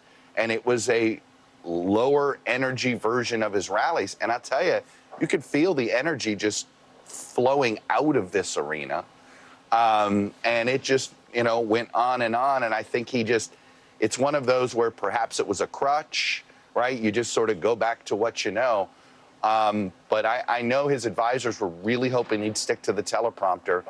And he didn't. There was the stuff on the teleprompter. If he'd stuck to it and shortened his speech by 20 minutes, he might have had a very successful acceptance speech. But I think the longer he talked, the more damage he did to himself. And I really think by the end of that speech, you had a lot of Democrats who've been feeling pretty depressed about how things have gone the last 3 weeks for them, suddenly feeling as if not all hope wasn't lost. It's a really interesting perspective. Chuck, in a new piece this morning for NBCNews.com, I have no idea when you had time to write a new piece for NBCNews.com in the midst of everything else you're doing. It's titled A Whole New Campaign. Here's the first sentence. 6 weeks ago, it seemed fairly clear the country was uninterested in the Biden-Trump rematch. Right. I don't know if this is just because this is what we do, but that's certainly not the way I think any of us feel here on both sides between what happened last weekend to the former president and what we seem to almost be holding our breath for on the Democratic side. First of all, do you think that the rest of America feels that way? Is everybody sort of reinvigorated to pay attention to understand where their vote's going to go? And where do you think this goes from here? Well, whether it's a reinvigoration or it's a curiosity, either way, I mean, look at how people react to a car wreck, right? You always look. And so for a variety of reasons, there's suddenly a lot of unknowns in this race, right? 6 weeks ago, voters thought they knew everything they needed to know. Oh, it's a Biden-Trump rematch, I know. Maybe I'll tune in at the end. Well, suddenly it's not going to be a Biden-Trump rematch. Suddenly, what the heck just happened to Donald Trump? He had, I think, people tune in to his campaign in a way we hadn't seen before. I think what happened to him on Saturday, the assassination attempt, did serve to unify the Republican Party, which is something he had never been able to do before. Now you're going to get voters willing to at least give whoever the Democratic nominee is a second look. So what do I mean? It's a whole new campaign. Look, I think we were headed for lower turnout. I don't think that's going to be the case anymore, especially if you have a historical first-time African-American woman as the Democratic nominee for president. I think you're going to have a whole new set of voters tune into that. Suddenly, that debate between Trump and Harris will be must-see. The point is that if you start to see that, I think the third-party candidates will start to lose. You'll start to see them erode away. My point is, it's a whole new ballgame. I mean, literally, the chessboard has been upended, and we're starting from scratch. Chuck, I feel lucky to get some of your time on a week like this. Thank you very much for being with us this morning. Nice. As former President Trump recounted his experience of Saturday's assassination attempt at the RNC, new video from behind the podium is showing the dramatic aftermath of the shooting and how Mr. Trump was rushed off stage by the Secret Service and put into a car. This all comes as investigators are continuing to search for the gunman's motive.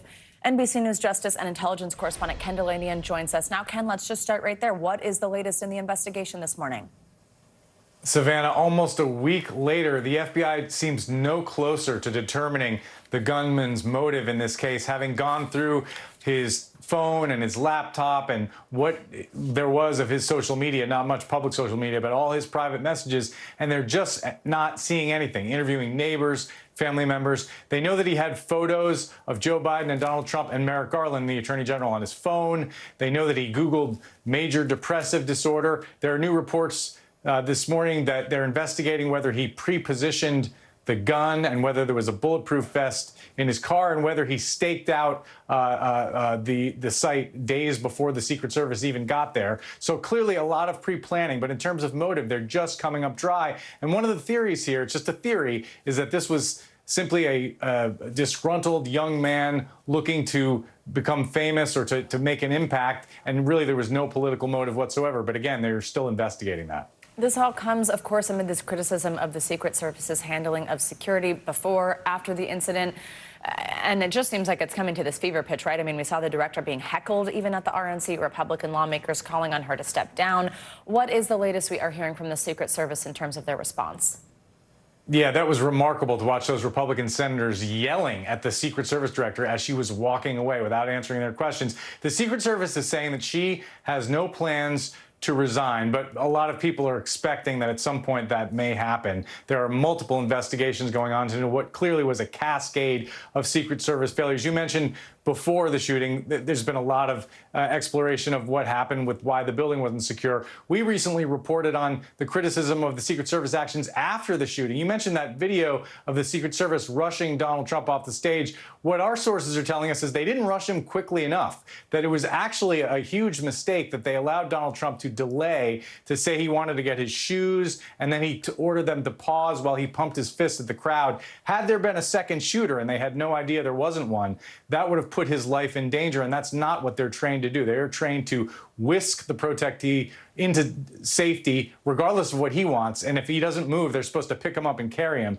They did not do that, and some sources are telling us it may be because Donald Trump's Secret Service detail is too deferential to him, too willing to follow his instructions. That's not how it's supposed to work. So all of this is going to be investigated by the DHS Inspector General, an independent committee appointed by President Biden and by Congress. That's a really interesting point, because I think parts of those moments of the video where he's looking for his shoes and things like that had a lot of questions that people were wondering, why are they still standing there? So that makes a lot of sense. Ken, thank you. Of course, this also comes, by the way, there was one casualty there today. The funeral will be held for Corey Comparatori, who lost his life that day at the rally. Thank you for joining us, Ken.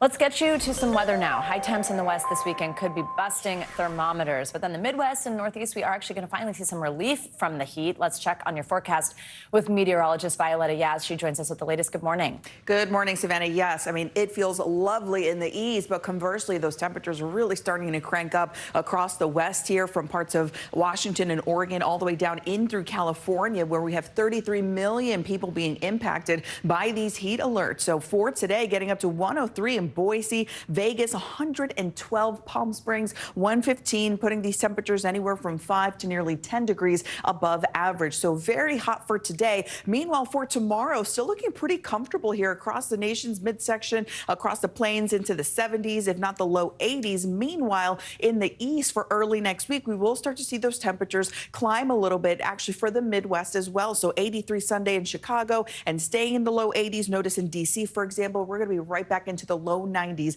by Sunday. So humidity will increase a bit as well, but it's not something that's going to be so prolonged like this last heat wave that we saw. In terms of severe weather, no widespread risks for today, but we do have one area we're going to keep an eye out for here across the plains, down through the Dakotas, Nebraska into Kansas. We're seeing that potential for damaging winds and some localized hail as well. The tornado risk relatively low, but this is going to be that bullseye area from Valentine down through North Platte into Scott City as well later this afternoon and evening. Localized flood risk here across parts of the Carolinas down into the southeast. The radar pretty clear right now, but we will start to see these fire up again later this afternoon along this cold front. This is going to linger in through today, so showers and storms possible from Texas into the Carolinas, and we'll still see some lingering storms even as we head into tomorrow to kick off the weekend. Savannah, back to you. All right, thank you so much. Good to hear some relief. Well, clearly we are off and running on a busy Friday morning. Coming up after the break, we will get you an update on that massive IT outage that's hit airports, businesses, broadcasters all over the world. The very latest on that story and more up next.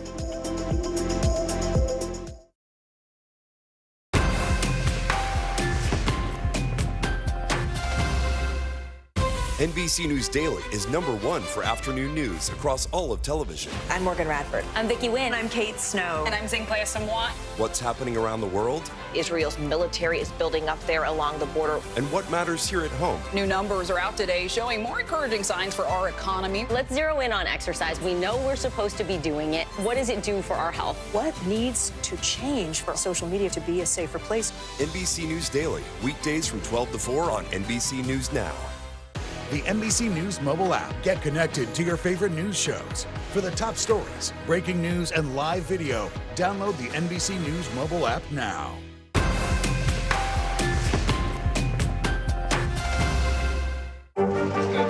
What is going to happen now? Going back and forth because they informed. Oh, yeah, this is it, right?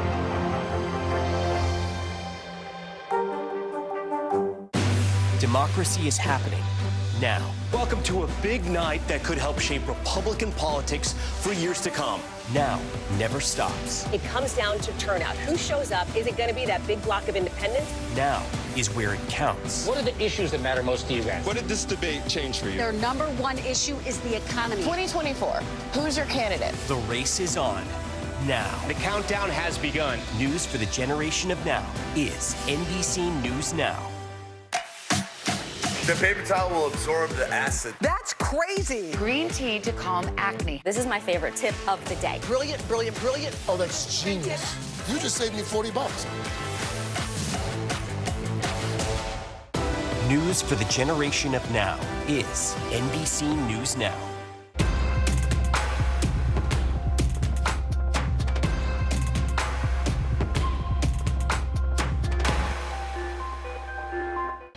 We are staying on top of breaking news this morning. A massive computer outage is creating chaos across the globe, from airlines to banks to businesses.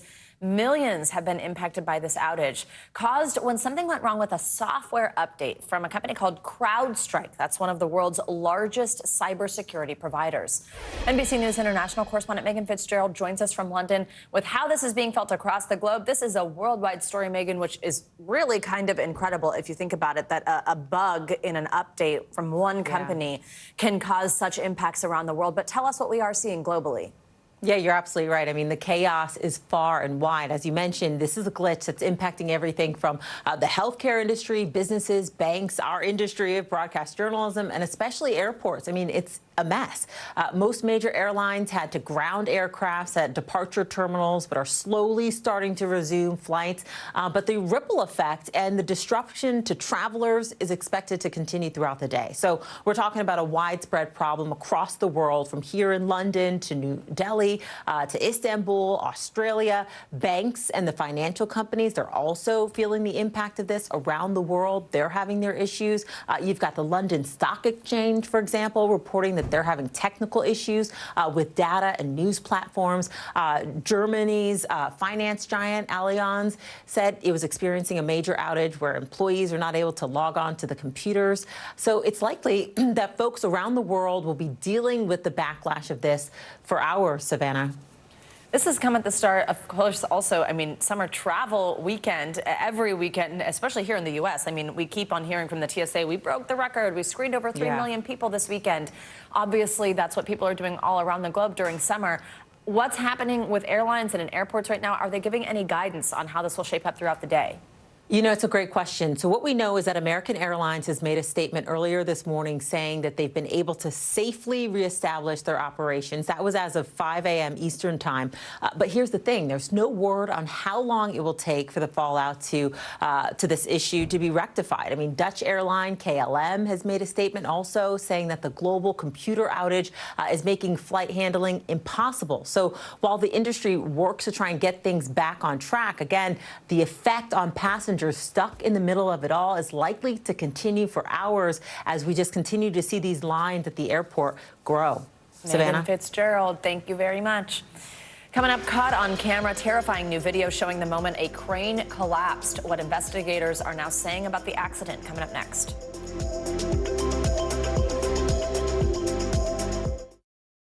Lester Holt, America's most trusted TV news anchor.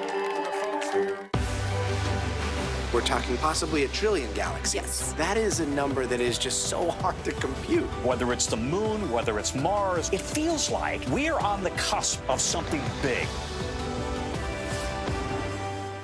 Good to have you with us. I'm Joe Fryer. And I'm Savannah Sellers. Developing right now on Morning News Now. Growing frustrations over the migrant crisis. Reports of new drone attacks by Houthi militants. The storm is creating dangerous conditions all across the region. Now let's get to some financial headlines. New rules are coming to cap credit card late fees. Talking tuition as a new class of freshmen gets ready to go to college. This is a big decision for families. Do you think this could impact how people vote? 100%. Morning News Now, streaming weekdays at 7. The paper towel will absorb the acid. That's crazy. Green tea to calm acne. This is my favorite tip of the day. Brilliant, brilliant, brilliant. Oh, that's genius. You just saved me $40. We are back now with a shocking moment caught on camera. In this newly released video from the Fort Lauderdale police, you can see the horrifying moments when parts of a crane came crashing down onto a bridge in April. Reporter Steve Litz from our NBC affiliate station in Miami has the details. Video from the bridge tender house with an up-close look at a chunk of a crane falling on 2 vehicles in downtown Fort Lauderdale. A dashboard camera from farther away with another angle. The moments after were intense. Go over there, away from the crane. It's already falling. It could keep falling. Walk over there. Hey. That thing almost fell on me, okay? Police body-worn camera captured first responders interacting with victims. Come on, okay. We need you to get moving. This crane might collapse. My mind is pretty messed up. Okay. But if I could have my phone. The incident happened April 4th at a residential tower under construction right next to the New River. A chunk of the crane and construction materials broke off, falling onto the 3rd Avenue Bridge. Workers told police the segment of the crane fell from the very top of the structure. Something snapped that made that thing fall. Okay. Because that thing was already in place. Okay. So something snapped. So there's nothing that hit it or caused it to fail? No. Worker Jorge De La Torre fell to his death. Gemelin Castillo was badly injured. And this was her right after it happened. She was in the back seat of a ride share, a Tesla, when the chunk of crane fell on the car. She's filed suit against the crane company, the general contractor, and others. Her attorney has seen the video. When these types of things happen, as a community, we have to look and say, what are we doing to make sure it doesn't happen again? Because right now, I haven't heard anything about any criminal charges. And where's the accountability? Our thanks to Steve Litz for that report. The Fort Lauderdale police have, in fact, wrapped their investigation. And as you just heard there, they say they found nothing criminal. The Occupational Safety and Health Administration is still investigating. We have a lot more to get to this morning on Morning News Now. We will be right back after a quick break. The paper towel will absorb the acid. That's crazy. Green tea to calm acne. This is my favorite tip of the day. Brilliant, brilliant, brilliant. Oh, that's genius. You just saved me $40. Democracy is happening now. Welcome to a big night that could help shape Republican politics for years to come. Now never stops. It comes down to turnout. Who shows up? Is it going to be that big block of independents? Now is where it counts. What are the issues that matter most to you guys? What did this debate change for you? Their number one issue is the economy. 2024, who's your candidate? The race is on now. The countdown has begun. News for the generation of now is NBC News Now. Good to have you with us. I'm Joe Fryer. And I'm Savannah Sellers. Developing right now on Morning News Now. Growing frustrations over the migrant crisis. Reports of new drone attacks by Houthi militants. The storm is creating dangerous conditions all across the region. Now let's get to some financial headlines. New rules are coming to cap credit card late fees. Talking tuition as a new class of freshmen gets ready to go to college. This is a big decision for families. Do you think this could impact how people vote? 100%. Morning News Now, streaming weekdays at 7. Hey there, I'm Hallie, and we are coming on the air tonight with new developments. Let's talk about the implications on women's health and then the political fallout. Start with what this law actually will and won't do. Cruise officials will do almost anything they can to get it back open ASAP. So how S is the P? In other words, how soon will it be open? I could keep talking till the Eiffel Tower starts sparkling. Now you've laid down the gauntlet, so we have to continue to speak until it starts to sparkle. It's sparkling. It's happening.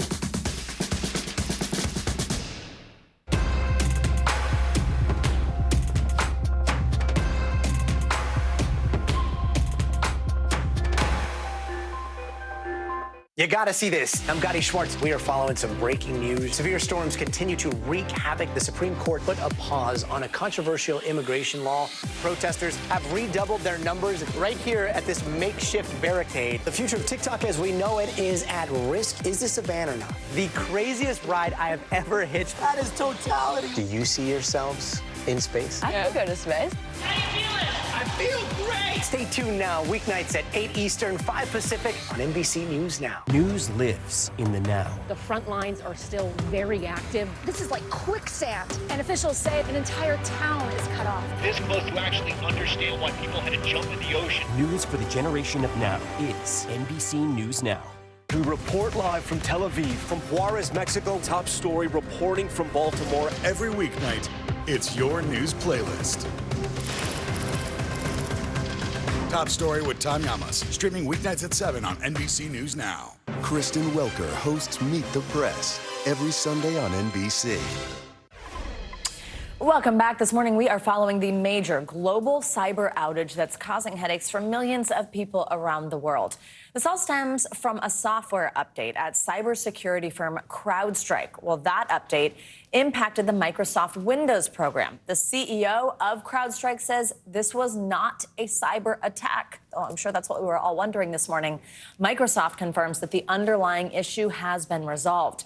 But the effects are still being felt by businesses really in every corner of the world. Hundreds of flights have been grounded. There have been more than 500 delays here in the U.S. alone.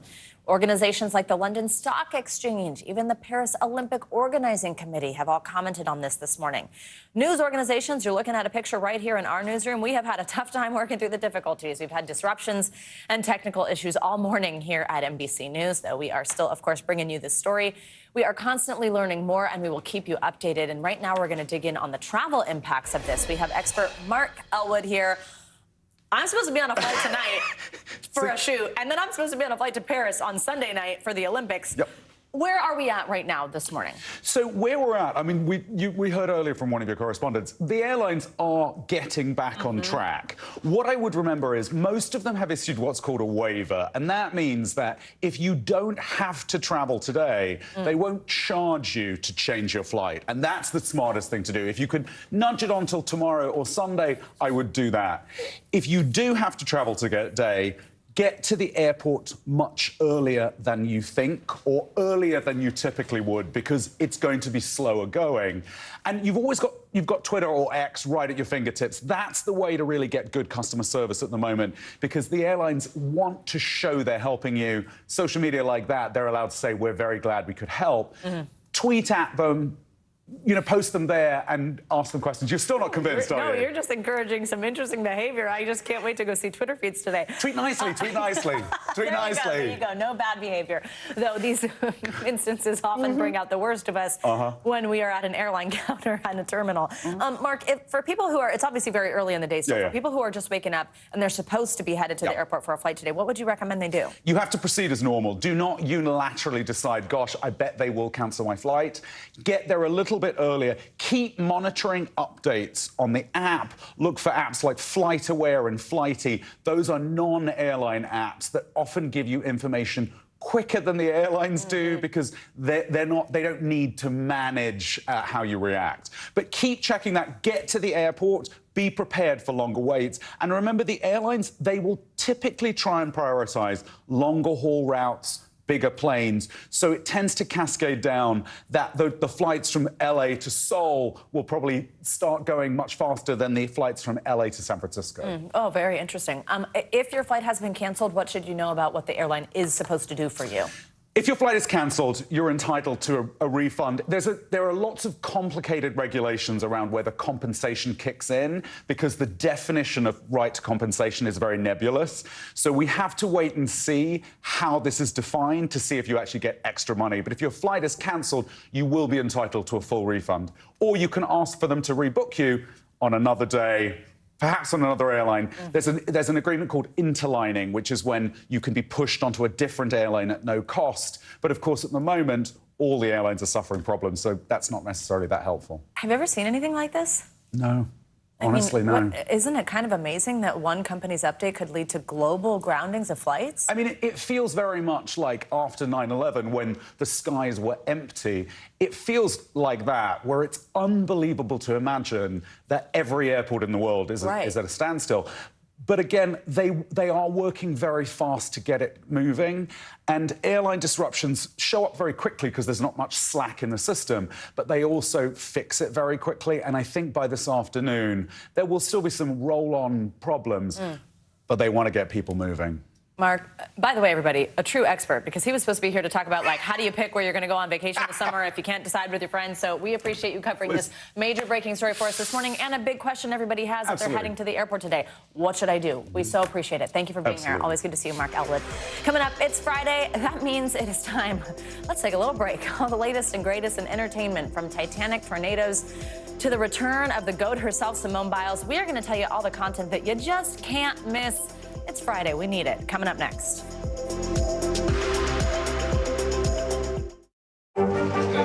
What is going to happen now? Going back and forth because Oh, yeah. Nice to see you.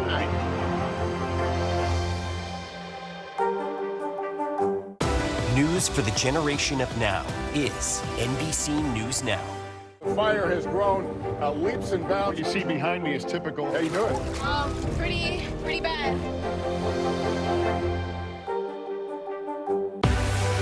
What's the message that you're trying to get out to young people? Know what is in the drug supply. We've got important news this hour about your money. Mental health, big picture. Why is it so tough right now? News for the generation of now is NBC News Now. Hey there, I'm Hallie, and we are coming on the air tonight with new developments. Let's talk about the implications on women's health and then the political fallout. Start with what this law actually will and won't do. Cruise officials will do almost anything they can to get it back open ASAP. So how S is the P? In other words, how soon will it be open? I could keep talking till the Eiffel Tower starts sparkling. Now you've laid down the gauntlet, so we have to continue to speak until it starts to sparkle. It's sparkling. It's happening. What's the message that you're trying to get out to young people? Know what is in the drug supply. We've got important news this hour about your money. Mental health, big picture. Why is it so tough right now? News for the generation of now is NBC News Now. NBC News Daily is #1 for afternoon news across all of television. I'm Morgan Radford. I'm Vicki Wynn. I'm Kate Snow. And I'm Zinklea Samwat. What's happening around the world? Israel's military is building up there along the border. And what matters here at home? New numbers are out today showing more encouraging signs for our economy. Let's zero in on exercise. We know we're supposed to be doing it. What does it do for our health? What needs to change for social media to be a safer place? NBC News Daily, weekdays from 12 to 4 on NBC News Now. News for the generation of now is NBC News Now.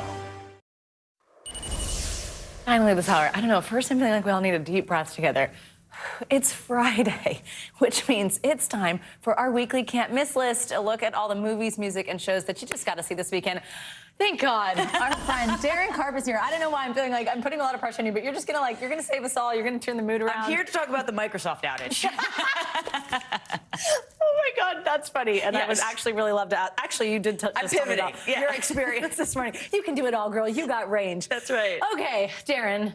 What should we watch this weekend? I know that there's so much coming out. Twisters is a big one. Oh my gosh, we've seen Glenn Powell. We've seen everybody out doing press on this. I can't wait to see it. What should we know? Yeah, Daisy Edgar-Jones is in this one. If you saw the 1996 original version, of course, with Bill Paxton and Helen Hunt, one of my favorite movies about storm chasers, twister chasers, amazing CGI for 1996.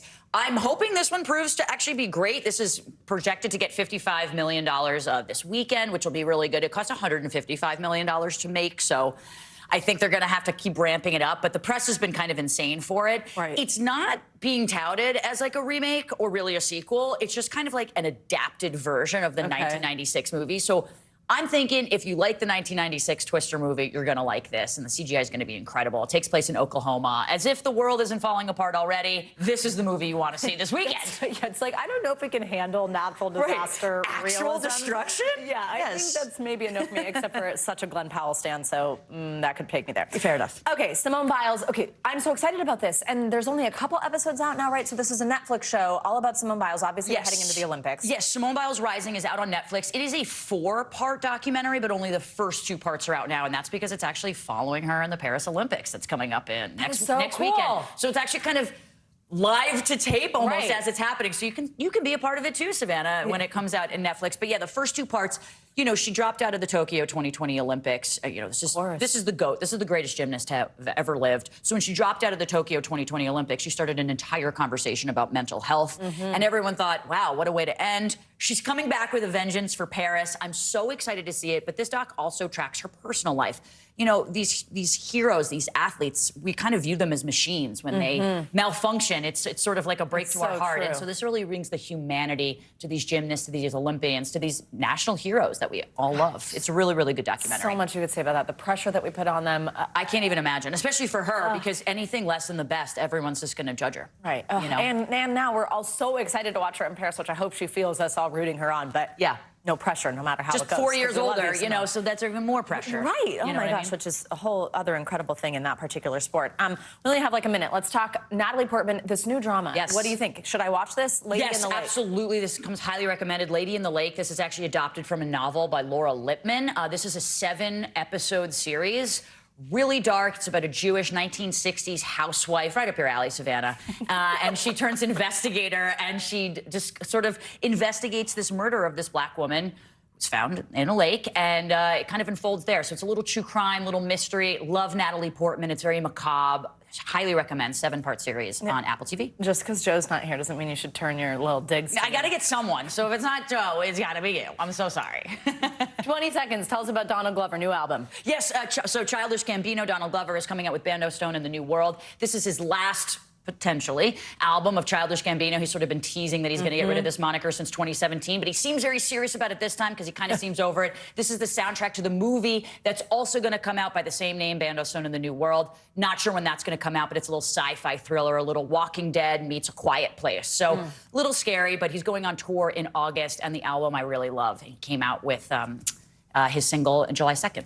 Yeah. Darren Karp, we needed that. Thank you. Yes. Love on your hair. And Great the to see outage. you. That is going to do it for this busy hour of Morning News Now, but it continues. Stay with us right now.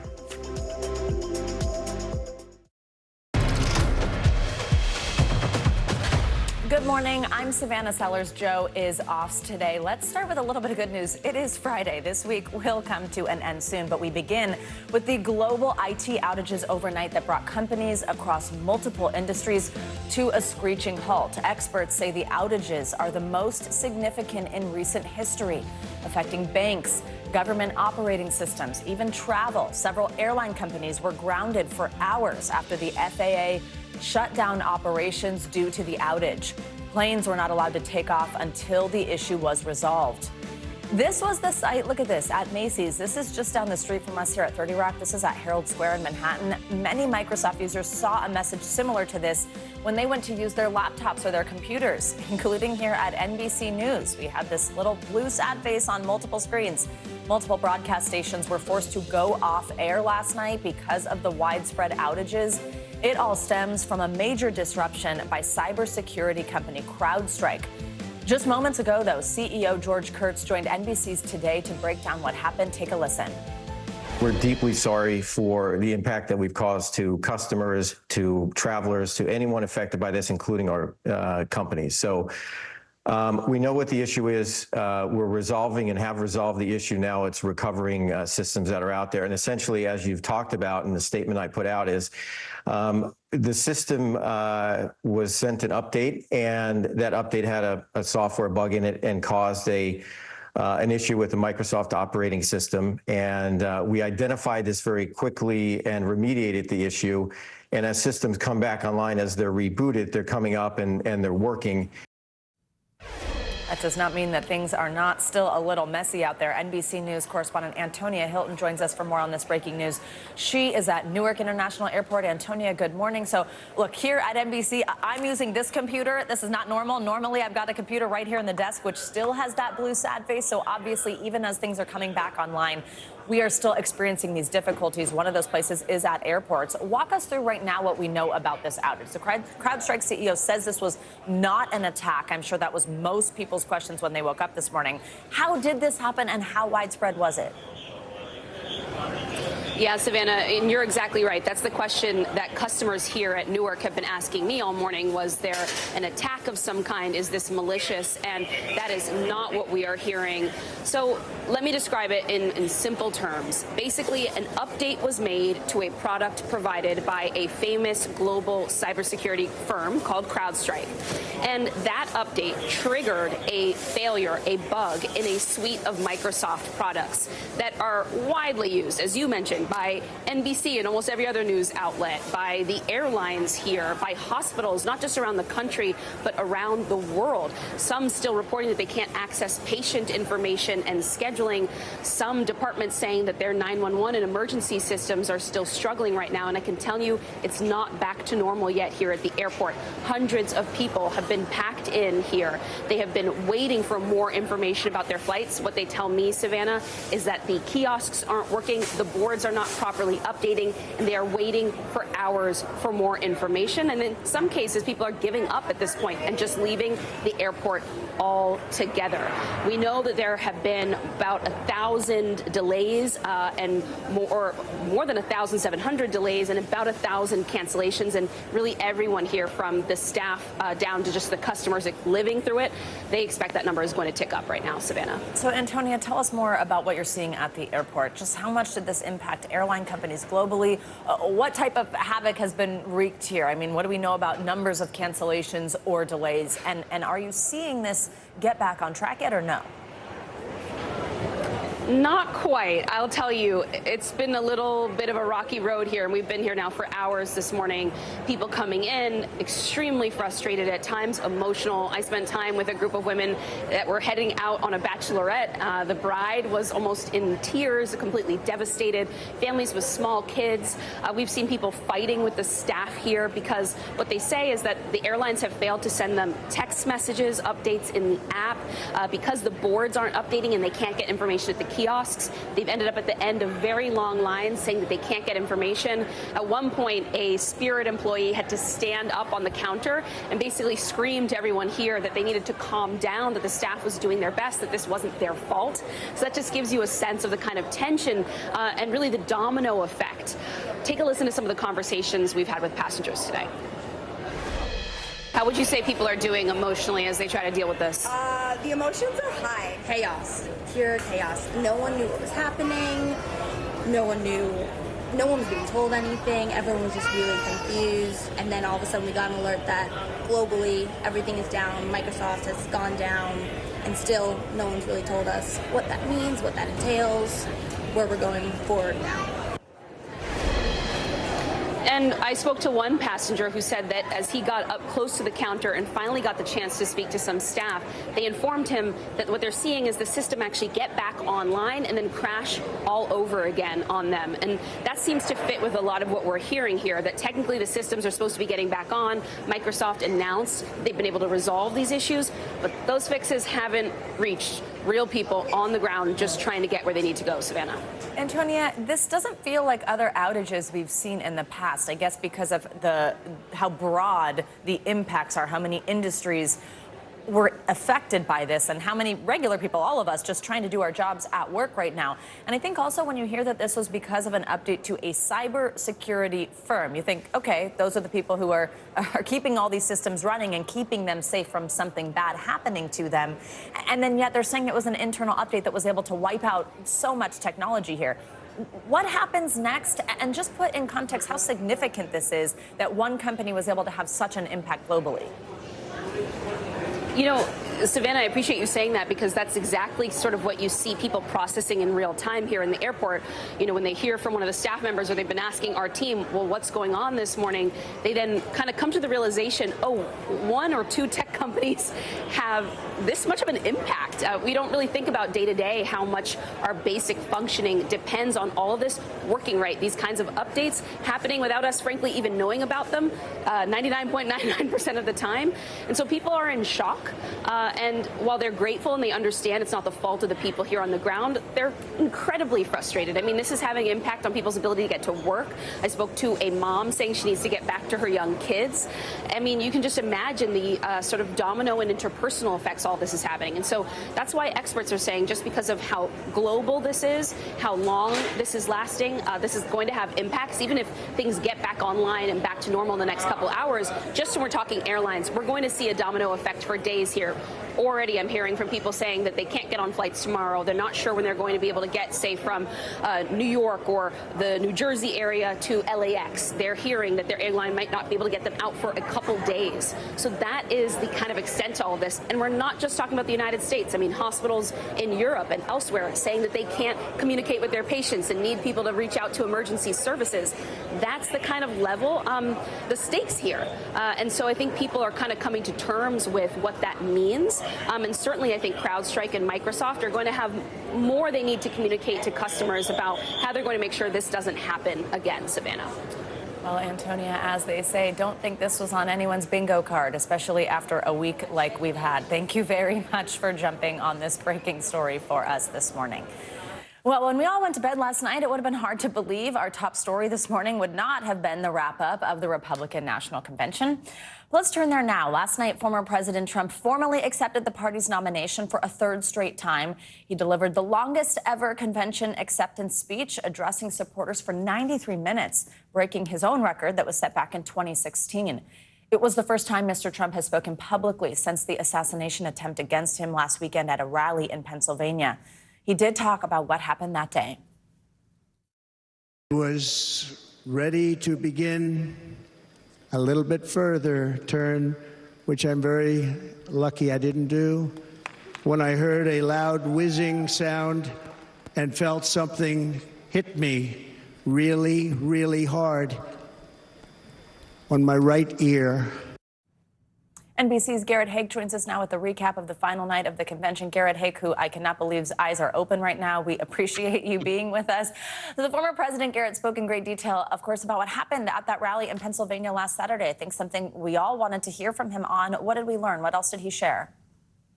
Yeah, Savannah, most of what we heard last night was pretty standard Trump rally fare, except the top where he described in great detail what happened on Saturday from his perspective. He's still been really the primary narrator of his own injuries, of his own experience, and of that moment where he turned his head ever so slightly. The other moment that he was very interested in was what happened when he got back up, and he tried to use that as a metaphor to galvanize his supporters. Listen to that portion of the speech, which was perhaps the emotional high point of his address. But I could see it. I wanted to do something to let him know I was okay. I raised my right arm, looked at the thousands and thousands of people that were breathlessly waiting, and started shouting, "Fight, fight, fight." That fist pump image and the fight, fight, fight chant was kind of the emotional through line of this whole convention for Republicans, Savannah, and hearing it from the former president for the first time there was a moment that I think was emotional for at least his supporters in the crowd with whom I was standing for the duration of that speech. So, Garrett, all week we saw instances of sort of a tonal shift at the convention, and then it would go back to kind of what we're used to hearing in some of these instances. And there had been this reporting that this speech was totally reworked, that after this happened to the former president, he threw out what he was planning to say. He wrote something new. His son said to Savannah Guthrie, I was there when he did that. It's going to be a beautiful speech. What do you think? What do you make of what we did see? Did we see this different version? Was it a mix? And what does that mean for the campaign going forward, do you think? I think it's a reminder that Donald Trump is not going to change. I mean, he's 78 years old. He's been doing this in politics for more than a decade, or about a decade now. And he is, at the end of the day, remarkably consistent. Now, I will say the speech as written on paper versus the speech that was delivered by Donald Trump were different speeches, right? I mean, he on paper had the opportunity to give a speech that was more unifying and that did focus more on what happened on Saturday and trying to use it as a metaphor for the country. But he went down so many tangents and sort of discursions and distractions about different topics that you really never got that clean narrative. He talked a little bit about his vision for the next 4 years, but also talked a lot about how this affects him, or how at least he thinks it should. Listen to a portion of that part of the speech. Nothing will stop me in this mission because our vision is righteous and our cause is pure. If Democrats want to unify our country, they should drop these partisan witch hunts, which I have been going through for approximately 8 years. And they should do that without delay and allow an election to proceed that is worthy of our people. We're going to win it anyway. I think that's the key thing here, Savannah. Donald Trump's version of unity in this speech is unity around him. And if you look at it through that lens, it makes sense. But beyond that, again, what you saw mostly last night was a Trump rally on decaf with a new top about what happened on Saturday. In this picture right here, Garrett, right next to the former president, people can see his wife, former First Lady Melania Trump. This, though, was the first time that we saw her at the convention this week. I think maybe people at home are kind of wondering, like, wow, you know, this is a big moment. It's the convention. He's about to officially get that nomination, not to mention that it's right after an assassination attempt. Did the void of her throughout the week mean anything? And then how significant was it to have her there at the end of the convention, as well as, by the way, his daughter Ivanka and her husband Jared? You know, it's funny. That image of Donald Trump surrounded by his family and his wife on stage should be one of the most normal things about a political convention. That is completely standard political fare. But as you point out, Melania Trump has been completely absent from the stage other than for a post on social media since her husband was nearly assassinated on Saturday. Frankly, she's been almost completely absent from this campaign, Savannah. She doesn't travel with him very often. She almost never appears at his rallies. She doesn't speak at any of his events. She has taken a step back. She is not known to be a particularly public person. And I think after what happened in 2020 and into now, she's been much less interested in being part of this campaign. She was greeted rapturously by this crowd. And I think for people who don't follow the campaign very closely, they probably thought this was all sort of normal and well and good. But a rare Melania Trump sighting last night. Garrett Haake, great context. Thank you so much. And by the way, I have not been able to say to you yet, welcome back. We appreciate all your beautiful girls letting you be with us, especially during such a crazy time. Good to see you. I'm hoping I can get home to them today. We'll see. I hope that for you as well. And of course, the airports had to be a mess, but we're thinking about you. Make it back. Thanks, Garrett. Well, as Republicans wrap up their convention fully unified behind their candidate, some Democrats are ratcheting up the pressure on President Biden to step down as his party's nominee. Democratic leaders have both publicly and privately discussed the president's prospects in this campaign, questioning his mental and physical health since his shaky debate performance that was over 3 weeks ago now. Mr. Biden has maintained he will remain in the race. But the president was forced to put a pause on his campaign after testing positive for COVID on Wednesday. He is now isolating in Delaware as Republican nominee Donald Trump prepares for a rally alongside running mate J.D. Vance in Michigan. For more on this, we are joined by the two Allies, NBC News White House correspondent Ali Rafa as well. as Ali Vitale, NBC News Capitol Hill correspondent. Good morning to both of you, and thank you for being here. Ali, Rafa, I will start with you. Walk us through what we are hearing from inside the Biden campaign. How is the president responding to increasing calls for him to either step down or very strongly hinting that his re-election prospects are bleak? Yeah, Savannah, it's really hard to digest how much has changed in the 3 weeks that have passed since that now infamous debate performance by President Biden. You have this growing list of Democratic lawmakers publicly calling for him to step aside. You have donations to the Biden campaign dropping off. And now we're told from sources close to the campaign, some of the people closest to the president, that they are privately admitting there is no clear path to victory with him at the top of the ticket. A person close to the president telling NBC News, quote, "We're close to the end." Someone close to the campaign saying they're finally realizing it. It's a when, not if. So the ground has definitely shifted right now. And we're told that this is really culminating into what would be the most difficult decision of the president's decades-long political career. Remember, the president publicly has been defiant. He has emphatically and repeatedly said that he is in this race to win it. He has said that the only things that would get him to reconsider staying in this race would be the Lord Almighty or a medical condition that his doctors diagnosed him with. But sources are telling us that he's becoming more open to the idea of stepping aside. He's really thinking seriously about how his being at the top of the ticket would impact down ballot races, how it would impact his legacy. And we're told that this is really weighing on the president at this moment, that he's, quote, sad, that he is at times resentful and feels betrayed by some of his Democratic colleagues, some of them decades-long allies who have now turned on him, Savannah. And Ali, Rafa, just quickly, our viewers can see that you are joining us from Delaware. Just what do we know the latest about his condition? How are his symptoms? Well, his doctor released a new update yesterday on his condition. He says that his symptoms continue to be mild, that he's continuing dosages of Paxlovid to help with the severity of those symptoms. But we do expect the president to continue self-isolating here at his beach house here in Rehoboth Beach with nothing, at least on his public schedule, for the rest of the day. And it's so far up until the weekend, Savannah. Ali Vitale, let's bring you in here. So Democratic leaders, people like Senate Minority Leader Chuck Schumer, former House Speaker Nancy Pelosi, they have publicly voiced support for President Biden, though I will say in some instances we are kind of getting this reporting about either what's happening behind closed doors or they're kind of towing a line when they publicly speak, which is not full-throated support. But sources say they offered little direction to party members on what to do next. Is there a void here of leadership, of somebody kind of publicly saying the quiet thing out loud?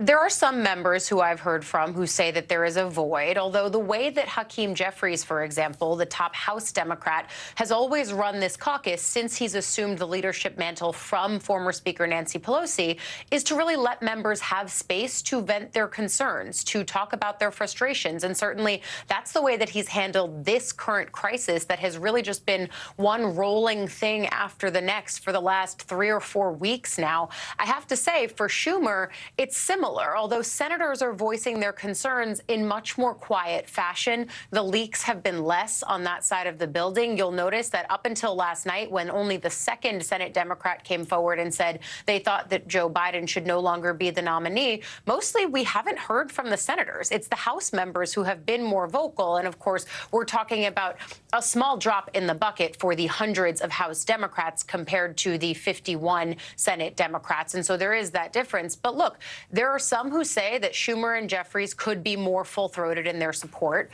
but there are others who say the reality of that they are balancing caucuses that have divergent opinions here on whether or not Joe Biden should continue on as the nominee. The political concerns are palpable. The personal concerns, many of them are sad about the fact that this is where things have gotten. But the reality is, as we reported yesterday, you have a president who feels betrayed, who feels angry, who feels frustrated, and then you've got lawmakers who are basically saying, we recognize that you've made the decision to stay the nominee, but that's not the decision that we feel is the best. And you're watching these behind-the-scenes machinations start to play out publicly. The thing that I started hearing in the last, 12 to 18 hours yesterday as I was reporting the latest turn of this story is that for many on the Hill, they are taking a posture that it is not a question of if Biden will drop his bid, but when. And that is a pretty seismic change. It certainly is. And also keep in mind that these are lawmakers, of course, who in some cases are concerned about their own reelection bids and what confusion within the party generally could mean for those races further down the ticket. Ali, where are we at, though? OK, so you just said it. I mean, there's this shift to not if, but when.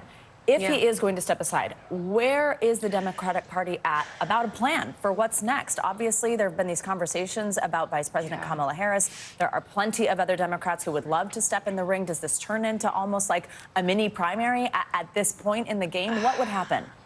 This is the thing, I think, that on top of all of the anxiety of covering this story, many of the reporters have future anxiety for our future selves if we get to this point. Because as many of those lawmakers are out there on the graphic that you showed saying that Biden should step down, almost none of them are saying, and this is the person who should come next. Now, I have to say that more than ever, I have heard the name Kamala Harris and a level of comfortability with the vice president as the nominee more than I've ever heard before. You know that I closely track the role of the vice president and other prominent women in politics. Certainly, her electability is one of the key metrics that people are trying to look at. And we know, and Ali Rafa knows this too, that our NBC News team has moved reporting that the Biden campaign itself had polling or did polling around Kamala Harris's chances in a head-to-head matchup against Donald Trump. That's significant. Of course, they say the reason that they did that was not because they were preparing for that eventuality, but instead because Trump himself had seemed to turn his sights on Kamala Harris in recent days and weeks. But Congresswoman Alexandria Ocasio-Cortez in an Instagram Live last night, even, Savannah, was saying that to her, many of the people who are pushing Biden out are not coalescing behind the scenes around Kamala Harris, that this is not going to be an easy process. And frankly, some of the more loyal Biden supporters on Capitol Hill that I've talked to have warned about this idea that although this is a chaotic period in the will he or won't he around Biden, it's not just going to end once that decision is made or once this decision is put to rest. This could be something that goes on further. And you listen to key people in the party, some of them say it's Kamala Harris, but others of them have used that word mini primary or blitz primary, and that's going to be even more chaos. Yeah, you know, when you talk about Kamala Harris's electability, it kind of reminds me, I read a great book about that kind of stuff. Oh, yeah, that's right. You wrote it. It's called Electable, and everybody should go read it. Ali Vitale, Ali Rafa, thank you both very much. We love when you join us. Well, for more analysis and to talk about a week really that's been unlike any other, let's bring in NBC News chief political analyst Chuck Todd. Chuck, so happy to have you with us on a morning with so much news. Thank you for being here. I know it was a long night and now an early morning. Let's start with the turmoil the Biden campaign is facing as pressure mounts on Biden to drop out of the race. We're hearing this from prominent Democrats. We just heard from Ali. Now is it a question more of not if, but when? Since we have only heard defiance from Biden himself, from the campaign, what would it take for President Biden to step out, to make that particular decision? I think at this point, it's presenting him with evidence that he'd actually not even get the nomination if they went through with the roll call. And that's sort of the final, that'd be the final step here. But nobody wants to humiliate the president. But it's pretty clear he's starting, this loss of support among prominent elected Democrats. Remember who delegates are. They're also they're super activists. They ran. These are elected positions in various, sometimes directly elected by voters. Some delegates are actually elected at district conventions. But why is that important? Well, you don't just show up at a meeting and run for something if you yourself aren't an active member of the party, if you yourself don't have relationships with local prominent elected Democrats. My point is that would be the final, and that would be frankly, a very humiliating moment for him if here all of these delegates that he technically won in the primaries, who are free to do this. They are not legally bound to vote for him here. I don't think they're gonna get to there. I think when you look at the fundraising problems that the campaign is now fully acknowledging, coupled with the polling that has not gotten better, it's gotten worse, And if anything, the former president's really poorly received acceptance speech, where he looked a bit older than we'd seen him look in a long time, actually, I think, has suddenly sparked even more enthusiasm to change the ticket, because the only time Donald Trump doesn't look a bit old and tired is when he's standing next to Joe Biden. That's a very good point. And I do want to ask you more about the former president's speech last night in just a moment. But for viewers who are hearing you talk about the roll call and saying, like, that might be the moment if he understands that, walk us through again sort of the mechanics of this. How does it happen that the person who, as President Biden likes to point out himself, millions of Americans voted for throughout that primary, how does that person step aside and then somebody else comes in? How is he replaced? What would happen next? Well, look, I mean, they have a mechanism in here, and if he decides to step down, he could, you know, obviously all of his delegates would be released, but they're technically already released. Republicans do legally bound their delegates for the first ballot. That is not the case with the Democrats. Then you would have, it all depends. If he let's assume he endorses his vice president, wouldn't mean she'd get all the delegates, but she would immediately be put up for the roll call. If somebody else wanted to get on the convention ballot, literally you got to get petition signatures, Savannah. You would have to get at least 300 delegates to nominate you. You couldn't get more than 50 from any one state. Why is that important? You couldn't get them all from California, say, or all from New York, where they have nearly that amount of delegates. And I will tell you this, I talked with somebody who's very familiar with this process, Elaine Kmark, and she said, this won't be a virtual roll call if Joe Biden's not the nominee. That would look a little too cute. That would not look very transparent. That it would probably mean they would do it at the actual convention, which, of course, starts on August 19th. I mean, and it could be much more interesting than we've seen in quite a while if something like that happens. Chuck, okay, let's switch over to the RNC and to what we saw. First of all, thank you for talking through what sounds like the place being taken down around you right now. Let's talk about what we heard. We'll see if we can get through the segment before it all comes down. Yeah, before the lights are off. Former President Trump, we had heard, so there it is. We had heard so much about how he was going to throw out that speech, redo it. His son had told us that he had watched that process happen. What did we hear? Was this more reflective candidate who had just, been through an assassination attempt of all things? What were your big takeaway from his address? Look, I was mesmerized in the first 20 minutes because he was telling us it was a gripping story. He was telling us what he felt, what he saw, and it was the first time. And so here he was, and I think he drew the audience in. I think it was one of those moments where everybody was listening. But let's be honest, he did seem low energy. Perhaps, he's still feeling the effects. It's understandably he may be on some sort of medication. Right now, we don't know for sure. They've not been very transparent about exactly the specifics of his of whatever health care he's getting for this. And then he would go off script, but he would sort of end up falling back into what he knows best. And it was a lower energy version of his rallies. And I'll tell you, you could feel the energy just flowing out of this arena. And it just, went on. And I think it's one of those where perhaps it was a crutch, right? You just sort of go back to what you know. But I know his advisors were really hoping he'd stick to the teleprompter. And he didn't. There was the stuff on the teleprompter. If he'd stuck to it and shortened his speech by 20 minutes, he might have had a very successful acceptance speech. But I think the longer he talked, the more damage he did to himself. And I really think by the end of that speech, you had a lot of Democrats who've been feeling pretty depressed about how things have gone the last 3 weeks for them, suddenly feeling as if not all hope wasn't lost. It's a really interesting perspective. Chuck, in a new piece this morning for NBCNews.com, I have no idea when you had time to write a new piece for NBCNews.com in the midst of everything else you're doing. It's titled A Whole New Campaign. Here's the first sentence. 6 weeks ago, it seemed fairly clear the country was uninterested in the Biden-Trump rematch. Right. I don't know if this is just because this is what we do, but that's certainly not the way I think any of us feel here on both sides between what happened last weekend to the former president and what we seem to almost be holding our breath for on the Democratic side. Well, first of all, do you think that the rest of America feels that way? Is everybody sort of reinvigorated to pay attention to understand where their vote's going to go? And where do you think this goes from here? Well, whether it's a reinvigoration or it's a curiosity, either way, I mean, look at how people react to a car wreck, right? You always look.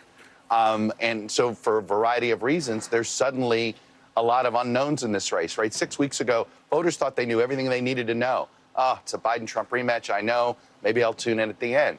Well, suddenly it's not going to be a Biden-Trump rematch. Suddenly, what the heck just happened to Donald Trump? He had, I think, people tune in to his campaign in a way we hadn't seen before. I think what happened to him on Saturday, the assassination attempt, did serve to unify the Republican Party, which is something he had never been able to do before. Now you're going to get voters willing to at least give whoever the Democratic nominee is a second look. So what do I mean? It's a whole new campaign. Look, I think we were headed for lower turnout. I don't think that's going to be the case anymore, especially if you have a historical first-time African-American woman as the Democratic nominee for president. I think you're going to have a whole new set of voters tune into that. Suddenly, that debate between Trump and Harris will be must-see. The point is that if you start to see that, I think the third-party candidates will start to lose. You'll start to see them erode away. My point is, it's a whole new ballgame. I mean, literally, the chessboard has been upended, and we're starting from scratch. Chuck, I feel lucky to get some of your time on a week like this. Thank you very much for being with us this morning. Nice. As former President Trump recounted his experience of Saturday's assassination attempt at the RNC, new video from behind the podium is showing the dramatic aftermath of the shooting and how Mr. Trump was rushed off stage by the Secret Service and put into a car. This all comes as investigators are continuing to search for the gunman's motive. NBC News Justice and Intelligence correspondent Ken Delanian joins us now. Ken, let's just start right there. What is the latest in the investigation this morning? Savannah, almost a week later, the FBI seems no closer to determining the gunman's motive in this case, having gone through his phone and his laptop and what there was of his social media, not much public social media, but all his private messages, and they're just not seeing anything. Interviewing neighbors, family members. They know that he had photos of Joe Biden and Donald Trump and Merrick Garland, the Attorney General, on his phone. They know that he Googled major depressive disorder. There are new reports this morning that they're investigating whether he pre-positioned the gun and whether there was a bulletproof vest in his car and whether he staked out the site days before the Secret Service even got there. So clearly a lot of pre-planning, but in terms of motive, they're just coming up dry. And one of the theories here, it's just a theory, is that this was simply a disgruntled young man looking to become famous or to make an impact, and really there was no political motive whatsoever. But again, they're still investigating that. This all comes, of course, amid this criticism of the Secret Service's handling of security before, after the incident. And it just seems like it's coming to this fever pitch, right? I mean, we saw the director being heckled even at the RNC, Republican lawmakers calling on her to step down. What is the latest we are hearing from the Secret Service in terms of their response? Yeah, that was remarkable to watch those Republican senators yelling at the Secret Service director as she was walking away without answering their questions. The Secret Service is saying that she has no plans to resign, but a lot of people are expecting that at some point that may happen. There are multiple investigations going on into what clearly was a cascade of Secret Service failures. You mentioned before the shooting, there's been a lot of exploration of what happened with why the building wasn't secure. We recently reported on the criticism of the Secret Service actions after the shooting. You mentioned that video of the Secret Service rushing Donald Trump off the stage. What our sources are telling us is they didn't rush him quickly enough, that it was actually a huge mistake that they allowed Donald Trump to delay, to say he wanted to get his shoes, and then he ordered them to pause while he pumped his fist at the crowd. Had there been a second shooter and they had no idea there wasn't one, that would have put his life in danger, and that's not what they're trained to do. They're trained to whisk the protectee into safety regardless of what he wants, and if he doesn't move, they're supposed to pick him up and carry him. They did not do that, and some sources are telling us it may be because Donald Trump's Secret Service detail is too deferential to him, too willing to follow his instructions. That's not how it's supposed to work. So all of this is going to be investigated by the DHS Inspector General, an independent committee appointed by President Biden and by Congress. That's a really interesting point, because I think parts of those moments of the video where he's looking for his shoes and things like that had a lot of questions that people were wondering, why are they still standing there? So that makes a lot of sense. Ken, thank you. Of course, this also comes, by the way, there was one casualty there today. The funeral will be held for Corey Comparatori, who lost his life that day at the rally. Thank you for joining us, Ken. Let's get you to some weather now. High temps in the west this weekend could be busting thermometers. But then the Midwest and Northeast, we are actually going to finally see some relief from the heat. Let's check on your forecast with meteorologist Violetta Yaz. She joins us with the latest. Good morning. Good morning, Savannah. Yes, I mean, it feels lovely in the east, but conversely, those temperatures are really starting to crank up across the west here, from parts of Washington and Oregon all the way down in through California, where we have 33 million people being impacted by these heat alerts. So for today, getting up to 103 in Boise, Vegas, 112 Palm Springs, 115, putting these temperatures anywhere from 5 to nearly 10 degrees above average. So very hot for today. Meanwhile, for tomorrow, still looking pretty comfortable here across the nation's midsection, across the plains into the 70s, if not the low 80s. Meanwhile, in the east for early next week, we will start to see those temperatures climb a little bit, actually for the Midwest as well. So 83 Sunday in Chicago and staying in the low 80s. Notice in D.C., for example, we're going to be right back into the low 90s by Sunday. So humidity will increase a bit as well, but it's not something that's going to be so prolonged like this last heat wave that we saw. In terms of severe weather, no widespread risks for today, but we do have one area we're going to keep an eye out for here across the plains, down through the Dakotas, Nebraska into Kansas. We're seeing that potential for damaging winds and some localized hail as well. The tornado risk relatively low, but this is going to be that bullseye area from Valentine down through North Platte into Scott City as well later this afternoon and evening. Localized flood risk here across parts of the Carolinas down into the southeast. The radar pretty clear right now, but we will start to see these fire up again later this afternoon along this cold front. This is going to linger in through today, so showers and storms possible from Texas into the Carolinas, and we'll still see some lingering storms even as we head into tomorrow to kick off the weekend. Savannah, back to you. All right. Thank you so much. Good to hear some relief. Well, clearly we are off and running on a busy Friday morning. Coming up after the break, we will get you an update on that massive IT outage that's hit airports, businesses, broadcasters all over the world. The very latest on that story and more up next. News for the generation of now is NBC News Now.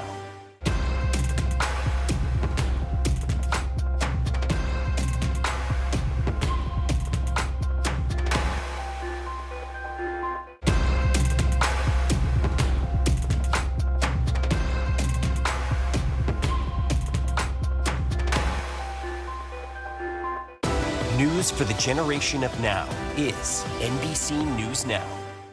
NBC News Daily is #1 for afternoon news across all of television. I'm Morgan Radford. I'm Vicki Wynn. I'm Kate Snow. And I'm Zinklea Samwat. What's happening around the world? Israel's military is building up there along the border. And what matters here at home? New numbers are out today showing more encouraging signs for our economy. Let's zero in on exercise. We know we're supposed to be doing it. What does it do for our health? What needs to change for social media to be a safer place? NBC News Daily, weekdays from 12 to 4 on NBC News Now.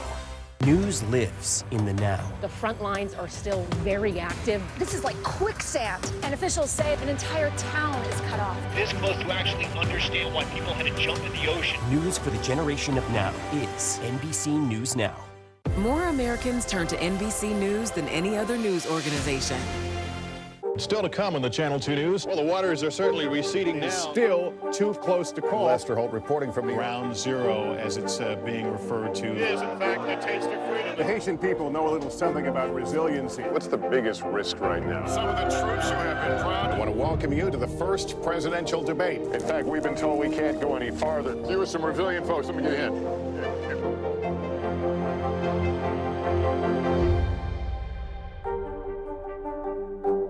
News lives in the now. Look at this. You can't even see anything anymore. Let's break down what we know. You gotta see this. News for the generation of now is NBC News Now. We are staying on top of breaking news this morning. A massive computer outage is creating chaos across the globe, from airlines to banks to businesses. Millions have been impacted by this outage, caused when something went wrong with a software update from a company called CrowdStrike. That's one of the world's largest cybersecurity providers.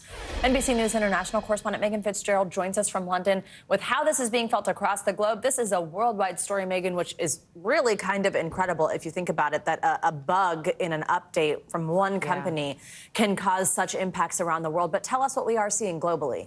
Yeah, you're absolutely right. I mean, the chaos is far and wide. As you mentioned, this is a glitch that's impacting everything from the healthcare industry, businesses, banks, our industry of broadcast journalism, and especially airports. I mean, it's a mess.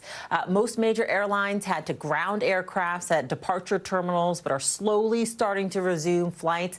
But the ripple effect and the disruption to travelers is expected to continue throughout the day. So we're talking about a widespread problem across the world, from here in London to New Delhi to Istanbul, Australia. Banks and the financial companies, they're also feeling the impact of this around the world. They're having their issues.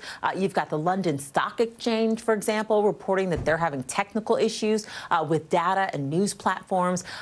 Germany's finance giant Allianz said it was experiencing a major outage where employees are not able to log on to the computers. So it's likely that folks around the world will be dealing with the backlash of this for hours, Savannah. This has come at the start, of course, also, I mean, summer travel weekend, every weekend, especially here in the U.S. I mean, we keep on hearing from the TSA, we broke the record. We screened over 3 million people this weekend. Obviously, that's what people are doing all around the globe during summer. What's happening with airlines and in airports right now? Are they giving any guidance on how this will shape up throughout the day? You know, it's a great question. So what we know is that American Airlines has made a statement earlier this morning saying that they've been able to safely reestablish their operations. That was as of 5 a.m. Eastern time.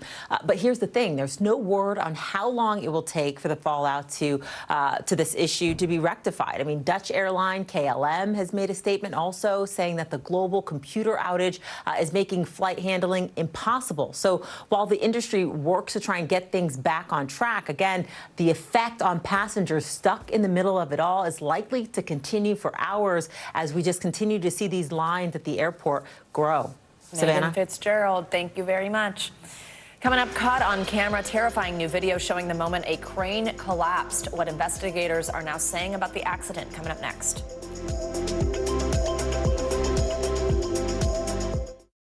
Nearly a dozen hours after the eye roared ashore. There is some late breaking news. All right,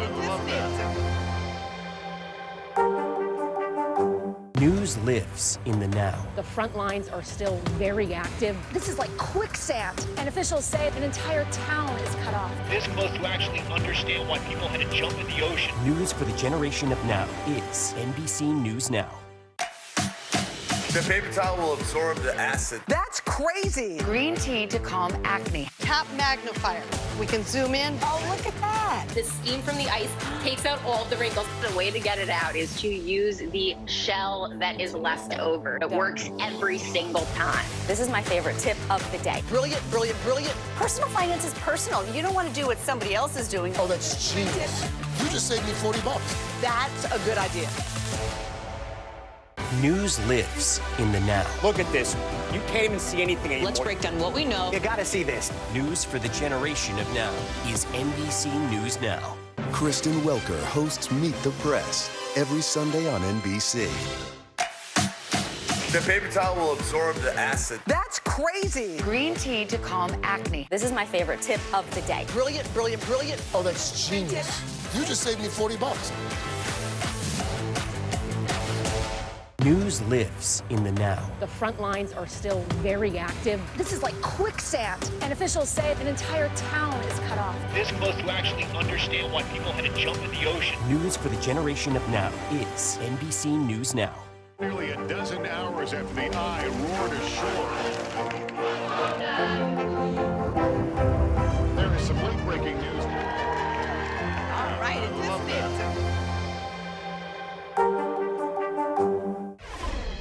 We We are back now with a shocking moment caught on camera. In this newly released video from the Fort Lauderdale police, you can see the horrifying moments when parts of a crane came crashing down onto a bridge in April. Reporter Steve Litz from our NBC affiliate station in Miami has the details. Video from the bridge tender house with an up-close look at a chunk of a crane falling on two vehicles in downtown Fort Lauderdale. A dashboard camera from farther away with another angle. The moments after were intense. Go over there, away from the crane. It's already falling. It could keep falling. Walk over there. Hey. That thing almost fell on me, okay? Police body-worn camera captured first responders interacting with victims. Come on, okay. We need you to get moving. This crane might collapse. My mind is pretty messed up. Okay. But if I could have my phone. The incident happened April 4th at a residential tower under construction right next to the New River. A chunk of the crane and construction materials broke off, falling onto the 3rd Avenue Bridge. Workers told police the segment of the crane fell from the very top of the structure. Something snapped that made that thing fall. Okay. Because that thing was already in place. Okay. So something snapped. So there's nothing that hit it or caused it to fail? No. Worker Jorge De La Torre fell to his death. Gemelin Castillo was badly injured. And this was her right after it happened. She was in the back seat of a ride share, a Tesla, when the chunk of crane fell on the car. She's filed suit against the crane company, the general contractor, and others. Her attorney has seen the video. When these types of things happen, as a community, we have to look and say, what are we doing to make sure it doesn't happen again? Because right now, I haven't heard anything about any criminal charges. And where's the accountability? Our thanks to Steve Litz for that report. The Fort Lauderdale police have, in fact, wrapped their investigation. And as you just heard there, they say they found nothing criminal. The Occupational Safety and Health Administration is still investigating. We have a lot more to get to this morning on Morning News Now. We will be right back after a quick break. You gotta see this. I'm Gotti Schwartz. We are following some breaking news. Severe storms continue to wreak havoc. The Supreme Court put a pause on a controversial immigration law. Protesters have redoubled their numbers right here at this makeshift barricade. The future of TikTok as we know it is at risk. Is this a ban or not? The craziest ride I have ever hitched. That is totality. Do you see yourselves in space? I could go to space. How you feeling? I feel great. Stay tuned now, weeknights at 8 Eastern, 5 Pacific on NBC News Now. People really don't know what's going to happen. Nearly a dozen hours after the eye roared ashore. More good people than bad people, I know, right? 5 seconds. 4, 3. There is some late-breaking news 4 hours into the Iowa caucuses by the mail delivered. All right, it just did too. We report live from Tel Aviv, from Juarez, Mexico. Top story reporting from Baltimore. Every weeknight, it's your news playlist. Top story with Tom Llamas, streaming weeknights at 7 on NBC News Now. More Americans turn to NBC News than any other news organization.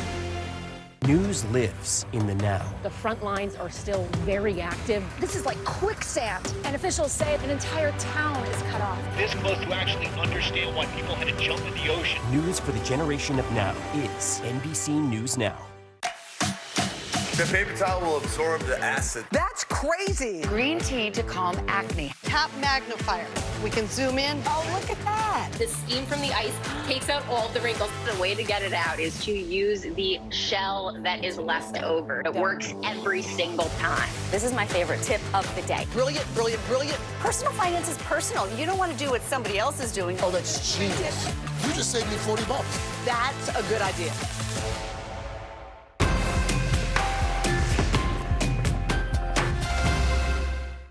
NBC News Daily is #1 for afternoon news across all of television. I'm Morgan Radford. I'm Vicki Wynn. I'm Kate Snow. And I'm Zinklea Samwat. What's happening around the world? Israel's military is building up there along the border. And what matters here at home? New numbers are out today showing more encouraging signs for our economy. Let's zero in on exercise. We know we're supposed to be doing it. What does it do for our health? What needs to change for social media to be a safer place? NBC News Daily, weekdays from 12 to 4 on NBC News Now. Closer to the Gaza border. The story gives resilience and hope. Please take care of yourself and each other. Kristen Welker hosts Meet the Press every Sunday on NBC. Welcome back. This morning, we are following the major global cyber outage that's causing headaches for millions of people around the world. This all stems from a software update at cybersecurity firm CrowdStrike. Well, that update impacted the Microsoft Windows program. The CEO of CrowdStrike says this was not a cyber attack. Oh, I'm sure that's what we were all wondering this morning. Microsoft confirms that the underlying issue has been resolved. But the effects are still being felt by businesses really in every corner of the world. Hundreds of flights have been grounded. There have been more than 500 delays here in the U.S. alone. Organizations like the London Stock Exchange, even the Paris Olympic Organizing Committee have all commented on this morning. News organizations, you're looking at a picture right here in our newsroom. We have had a tough time working through the difficulties. We've had disruptions and technical issues all morning here at NBC News, though we are still, of course, bringing you this story. We are constantly learning more, and we will keep you updated. And right now, we're going to dig in on the travel impacts of this. We have expert Mark Elwood here. I'm supposed to be on a flight tonight for a shoot, and then I'm supposed to be on a flight to Paris on Sunday night for the Olympics. Yep. Where are we at right now this morning? So where we're at, I mean, we heard earlier from one of your correspondents, the airlines are getting back on track. What I would remember is most of them have issued what's called a waiver, and that means that if you don't have to travel today, they won't charge you to change your flight, and that's the smartest thing to do. If you could nudge it on till tomorrow or Sunday, I would do that. If you do have to travel today, get to the airport much earlier than you think or earlier than you typically would, because it's going to be slower going. And you've got Twitter or X right at your fingertips. That's the way to really get good customer service at the moment, because the airlines want to show they're helping you. Social media like that, they're allowed to say, we're very glad we could help. Tweet at them. You know, post them there and ask them questions. You're still not convinced, are you? No, you're just encouraging some interesting behavior. I just can't wait to go see Twitter feeds today. Tweet nicely, tweet nicely, tweet nicely. There you go, no bad behavior. Though these instances often bring out the worst of us when we are at an airline counter at a terminal. Mark, for people who are, it's obviously very early in the day, so for people who are just waking up and they're supposed to be headed to the airport for a flight today, what would you recommend they do? You have to proceed as normal. Do not unilaterally decide, gosh, I bet they will cancel my flight.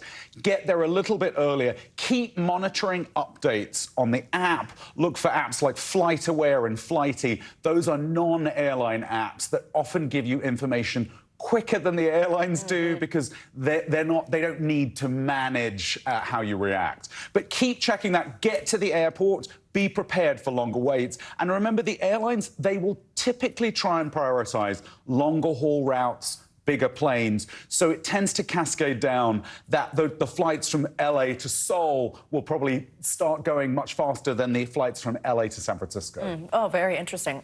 If your flight has been canceled, what should you know about what the airline is supposed to do for you?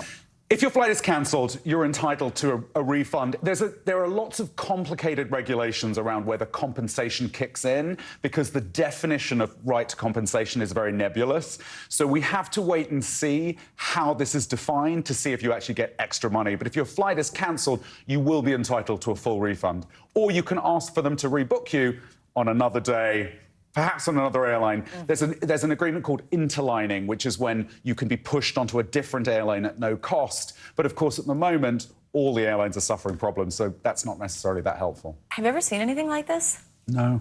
Honestly, no. Isn't it kind of amazing that one company's update could lead to global groundings of flights? I mean, it feels very much like after 9/11, when the skies were empty. It feels like that, where it's unbelievable to imagine that every airport in the world is at a standstill. But again, they are working very fast to get it moving, and airline disruptions show up very quickly because there's not much slack in the system, but they also fix it very quickly. And I think by this afternoon, there will still be some roll-on problems, but they want to get people moving. Mark, by the way, everybody, a true expert, because he was supposed to be here to talk about, like, how do you pick where you're going to go on vacation this summer if you can't decide with your friends? So we appreciate you covering this major breaking story for us this morning, and a big question everybody has if they're heading to the airport today. What should I do? We so appreciate it. Thank you for being here. Always good to see you, Mark Elwood. Coming up, it's Friday. That means it is time.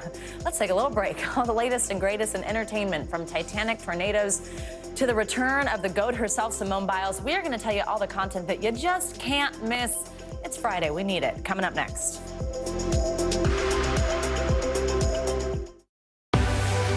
What's the message that you're trying to get out to young people? Know what is in the drug supply. We've got important news this hour about your money. Mental health, big picture, why is it so tough right now? News for the generation of now is NBC News Now. NBC News Daily is #1 for afternoon news across all of television. I'm Morgan Radford. I'm Vicki Wynn. I'm Kate Snow. And I'm Zinklea Samwat. What's happening around the world? Israel's military is building up there along the border. And what matters here at home? New numbers are out today showing more encouraging signs for our economy. Let's zero in on exercise. We know we're supposed to be doing it. What does it do for our health? What needs to change for social media to be a safer place? NBC News Daily, weekdays from 12 to 4 on NBC News Now. The paper towel will absorb the acid. That's crazy. Green tea to calm acne. Top magnifier. We can zoom in. Oh, look at that. The steam from the ice takes out all the wrinkles. The way to get it out is to use the shell that is left over. It works every single time. This is my favorite tip of the day. Brilliant, brilliant, brilliant. Personal finance is personal. You don't want to do what somebody else is doing. Oh, that's genius. You just saved me $40. That's a good idea. Now is raw. How hard is it to see it like this? Our house is no longer here, but we are here. Now is real. Let's break down what we know and then the big questions still outstanding. News for the generation of now is NBC News Now. The paper towel will absorb the acid. That's crazy. Green tea to calm acne. Top magnifier. We can zoom in. Oh, look at that. The steam from the ice takes out all the wrinkles. The way to get it out is to use the shell that is left over. It works every single time. This is my favorite tip of the day. Brilliant, brilliant, brilliant. Personal finance is personal. You don't want to do what somebody else is doing. Oh, that's genius. You just saved me $40. That's a good idea. Finally this hour. I don't know, first I'm feeling like we all need a deep breath together. It's Friday, which means it's time for our weekly can't miss list. A look at all the movies, music, and shows that you just got to see this weekend. Thank God, our friend Darren Karp is here. I don't know why I'm feeling like I'm putting a lot of pressure on you, but you're just gonna you're gonna save us all. You're gonna turn the mood around. I'm here to talk about the Microsoft outage. Oh my God, that's funny. And I would actually really love to ask. Actually, you did I'm pivoting. Your experience this morning. You can do it all, girl. You got range. That's right. Okay, Darren. What should we watch this weekend? I know that there's so much coming out. Twisters is a big one. Oh my gosh, we've seen Glenn Powell. We've seen everybody out doing press on this. I can't wait to see it. What should we know? Yeah, Daisy Edgar-Jones is in this one. If you saw the 1996 original version, of course, with Bill Paxton and Helen Hunt, one of my favorite movies about storm chasers, twister chasers, amazing CGI for 1996. I'm hoping this one proves to actually be great. This is projected to get $55 million this weekend, which will be really good. It costs $155 million to make, so I think they're going to have to keep ramping it up, but the press has been kind of insane for it. Right. It's not being touted as like a remake or really a sequel. It's just kind of like an adapted version of the 1996 movie. So I'm thinking if you like the 1996 Twister movie, you're going to like this, and the CGI is going to be incredible. It takes place in Oklahoma. As if the world isn't falling apart already, this is the movie you want to see this weekend. It's like, I don't know if we can handle natural disaster Actual realism. destruction? Yeah, I think that's maybe a no for me, except for it's such a Glenn Powell stan, so that could take me there. Fair enough. Okay, Simone Biles. Okay, I'm so excited about this, and there's only a couple episodes out now, right? So this is a Netflix show all about Simone Biles, obviously heading into the Olympics. Yes, Simone Biles Rising is out on Netflix. It is a 4-part documentary, but only the first 2 parts are out now, and that's because it's actually following her in the Paris Olympics that's coming up in next weekend. So it's actually kind of live to tape almost as it's happening. So you can be a part of it too, Savannah, when it comes out in Netflix. But yeah, the first 2 parts, you know, she dropped out of the Tokyo 2020 Olympics. You know, this is the GOAT. This is the greatest gymnast to have ever lived. So when she dropped out of the Tokyo 2020 Olympics, she started an entire conversation about mental health. And everyone thought, wow, what a way to end. She's coming back with a vengeance for Paris. I'm so excited to see it. But this doc also tracks her personal life. You know, these heroes, these athletes, we kind of view them as machines when they malfunction. It's sort of like a break to our heart. And so this really brings the humanity to these gymnasts, to these Olympians, to these national heroes that we all love. It's a really, really good documentary. So much you could say about that. The pressure that we put on them. I can't even imagine, especially for her, because anything less than the best, everyone's just going to judge her. Right. You know? And now we're all so excited to watch her in Paris, which I hope she feels us all rooting her on. But yeah. no pressure, no matter how just it goes. 4 years older, you know, so that's even more pressure. Right. Oh my gosh, which is a whole other incredible thing in that particular sport. We only have like a minute. Let's talk Natalie Portman, this new drama. Yes. What do you think? Should I watch this? Lady in the Lake. Yes, absolutely. This comes highly recommended. Lady in the Lake. This is actually adopted from a novel by Laura Lippman. This is a 7-episode series. Really dark. It's about a Jewish 1960s housewife, right up your alley, Savannah. And she turns investigator, and she just sort of investigates this murder of this black woman. It's found in a lake, and it kind of unfolds there. So it's a little true crime, little mystery. Love Natalie Portman. It's very macabre. Highly recommend. 7-part series on Apple TV. Just because Joe's not here doesn't mean you should turn your little digs. I got to get someone. So if it's not Joe, it's got to be you. I'm so sorry. 20 seconds. Tell us about Donald Glover, new album. Yes. So Childish Gambino, Donald Glover, is coming out with Bando Stone in the New World. This is his last, potentially, album of Childish Gambino. He's sort of been teasing that he's going to get rid of this moniker since 2017, but he seems very serious about it this time because he kind of seems over it. This is the soundtrack to the movie that's also going to come out by the same name, Bando Stone in the New World. Not sure when that's going to come out, but it's a little sci-fi thriller, a little Walking Dead meets A Quiet Place. So a little scary, but he's going on tour in August, and the album I really love. He came out with his single on July 2nd. Yeah. Darren Karp, we needed that. Thank you. Yes. Love when you're here. And the outage. That is going to do it for this busy hour of Morning News Now, but it continues. Stay with us right now. Hey, everybody. Happy Friday. We're so glad you're ending your week with us. I'm Vicki Wynn. And I'm Christine Romans. Morgan is on assignment. NBC News Daily starts right now.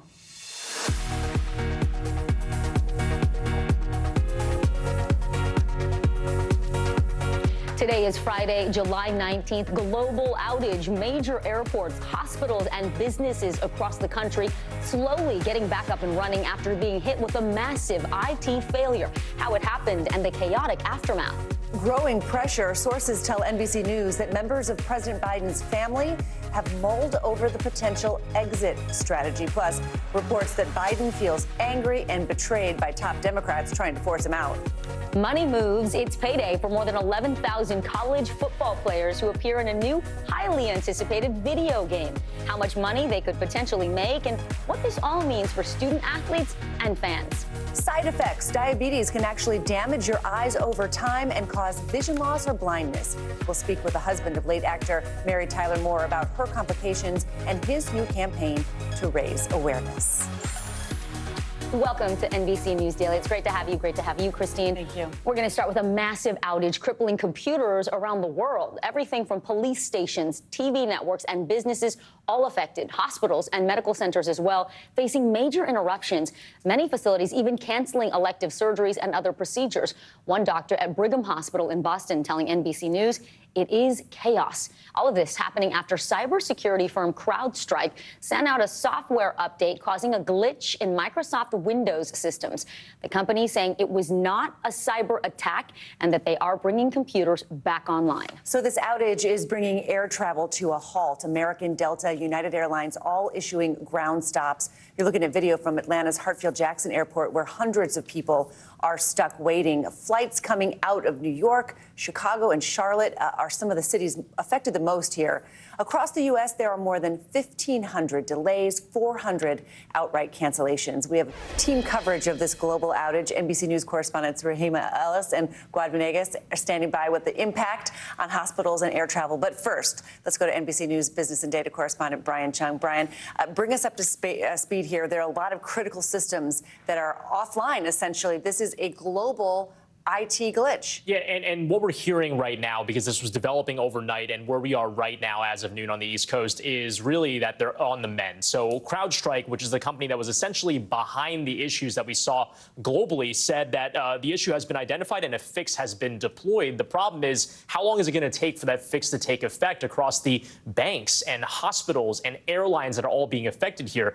What I want to just kind of take a step back and explain is that CrowdStrike is the company that's really at fault here. They appear to be taking responsibility. This is a company that provides cybersecurity options for businesses that want to make sure that their computers aren't hacked. Now, the problem is that this impacted the Windows computers that CrowdStrike is plugged into. If you can't log into your computer, you can't do anything. So we heard from the CrowdStrike CEO on Today earlier this morning, apologizing and explaining what happened. Take a listen. The system was sent an update, and that update had a software bug in it and caused a an issue with the Microsoft operating system, and we identified this very quickly and remediated the issue. And as systems come back online, as they're rebooted, they're coming up and they're working. So we're hearing some airlines are getting back in the air, but I heard from one person who's working in a hospital, it says apparently someone's going around computer to computer to fix it. You can imagine how long that might take. Yeah, it kind of takes us back to this analog world. Right. Yeah, Brian, so CrowdStrike at least saying this was not a cyber attack, that this was an update that caused the outage, perhaps linked to Microsoft as well. But just kind of talk to us about how the fragility of the systems that we all depend on. And, you know, when something like this happens, it really shows a crack in the armor. Yeah, well, here's what was the vulnerability. Again, it was CrowdStrike, which, by the way, has a market share of about 18% of endpoint systems. Basically, 18% of computers that choose to use this type of protection are using CrowdStrike around the world, which means that that's a lot of computers that can go down, which is exactly what we saw happen here today. It's very fragile. People forget that really this is just a network of computers on computers on computers and computers. All it takes is a small bit to take all of that down. That's going to be a real running theme going forward.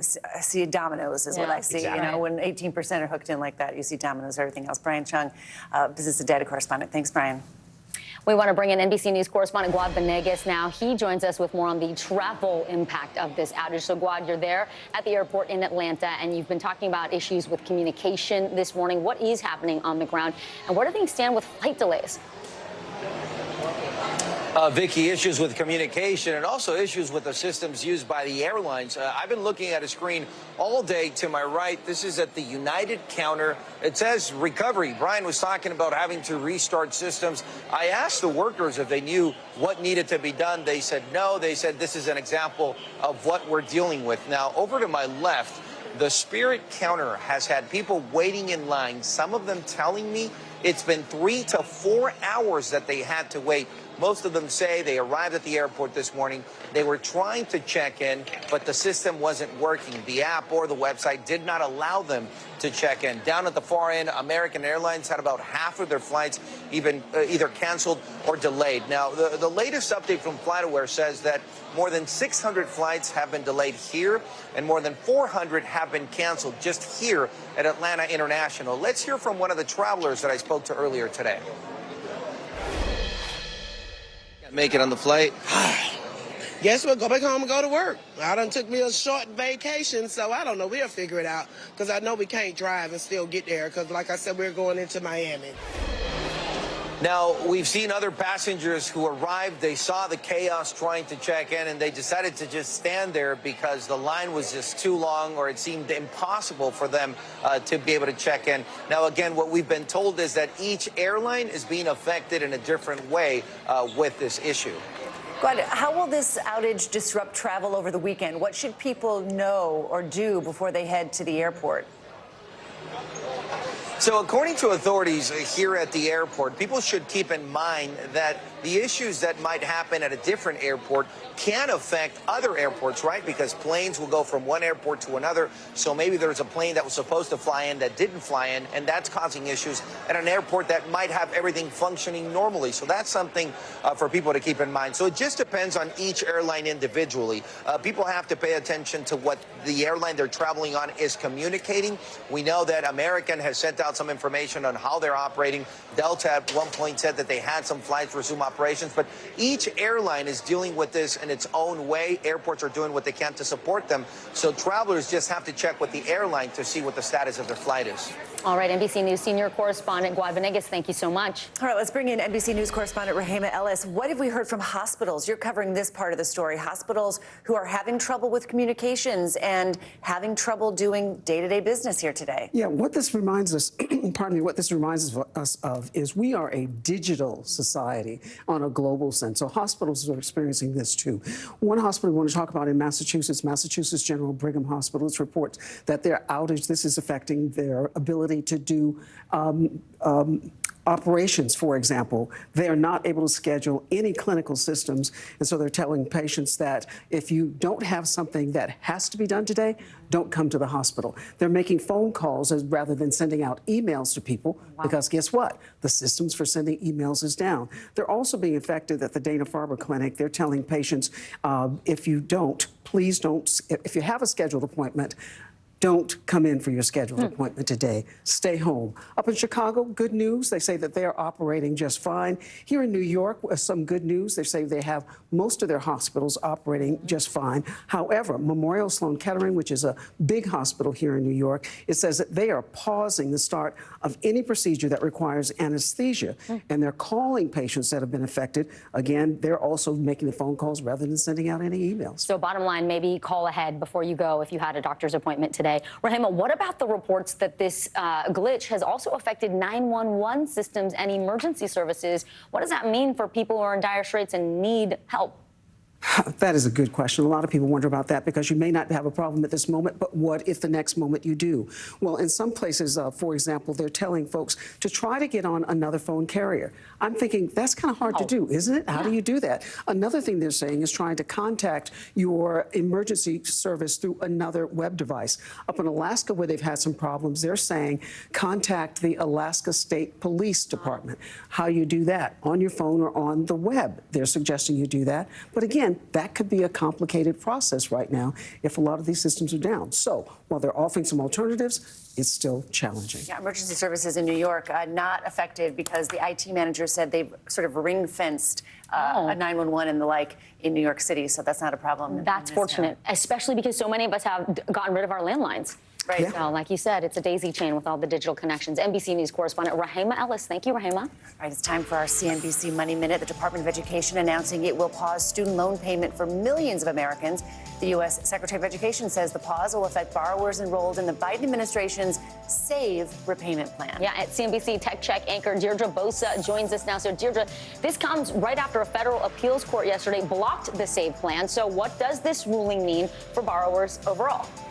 Good morning. So since the ruling puts on hold parts of the debt relief plan that had not already been blocked by a lower court judge, borrowers enrolled in the SAVE plan are in limbo as the Department of Education works to defend the plan in court.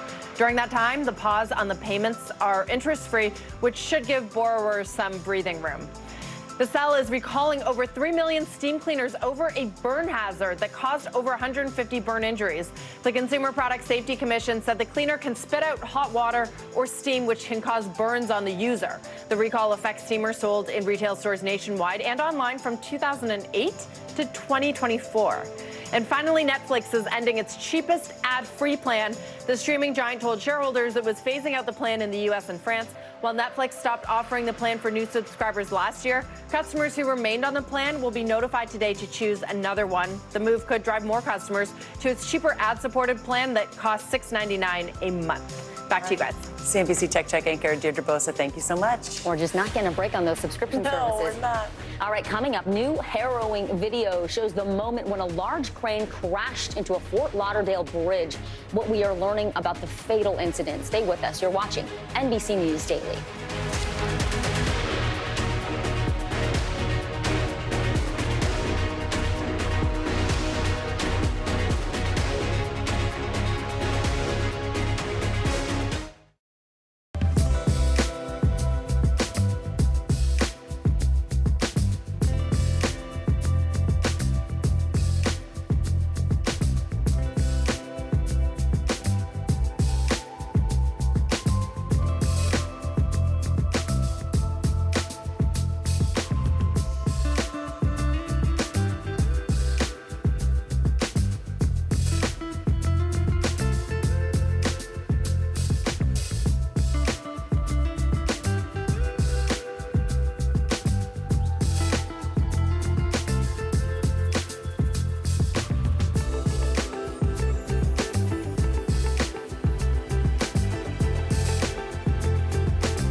The paper towel will absorb the acid. That's crazy. Green tea to calm acne. This is my favorite tip of the day. Brilliant, brilliant, brilliant. Oh, that's genius.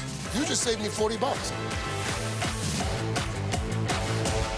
Fire has grown leaps and bounds. You see behind me is typical. How you doing? Pretty bad.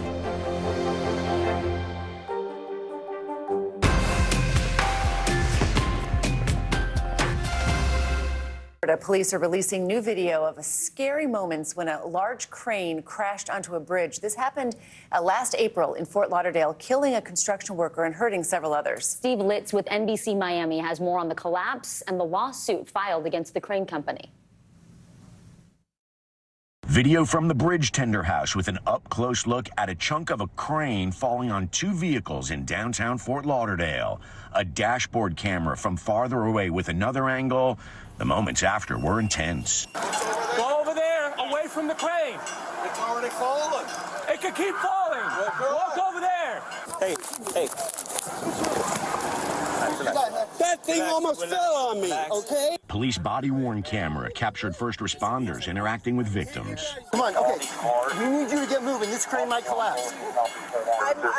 My mind is pretty messed up. Okay. But if I could have my phone. The incident happened April 4th at a residential tower under construction right next to the New River. A chunk of the crane and construction materials broke off, falling onto the 3rd Avenue Bridge. Workers told police the segment of the crane fell from the very top of the structure. Something snapped that made that thing fall. Okay. Because that thing was already in place. Okay. So something snapped. So there's nothing that hit it or caused it to fail? No. Worker Jorge De La Torre fell to his death. Gemelin Castillo was badly injured. And this was her right after it happened. She was in the back seat of a ride share, a Tesla, when the chunk of crane fell on the car. She's filed suit against the crane company, the general contractor, and others. Her attorney has seen the video. When these types of things happen, as a community, we have to look and say, what are we doing to make sure it doesn't happen again? Because right now, I haven't heard anything about any criminal charges. And where's the accountability? For NBC News Daily, I'm Steve Litz. All right, yeah, indeed. We're going to switch gears. Today is a big day for college football fans. The highly anticipated video game from EA Sports, College Football 25. It is officially out. Your three boys probably know about this, Christine. This is the first collegiate football game to hit consoles since 2013. And guess what? It's not just fans excited for this release. This marks the first time players will be able to make money off their name, image, and likeness from a video game. NBC News youth and internet culture reporter Callan Rosenblatt joins us now. Thank you for talking with us about this. Callan, the New York Times says that this game has more than 11,000 players. Would that make this maybe the biggest ever sort of NIL payout, right, for some of these players? And how will they get paid? Yeah, so we believe that this is the biggest so far. We hope that there's more to come.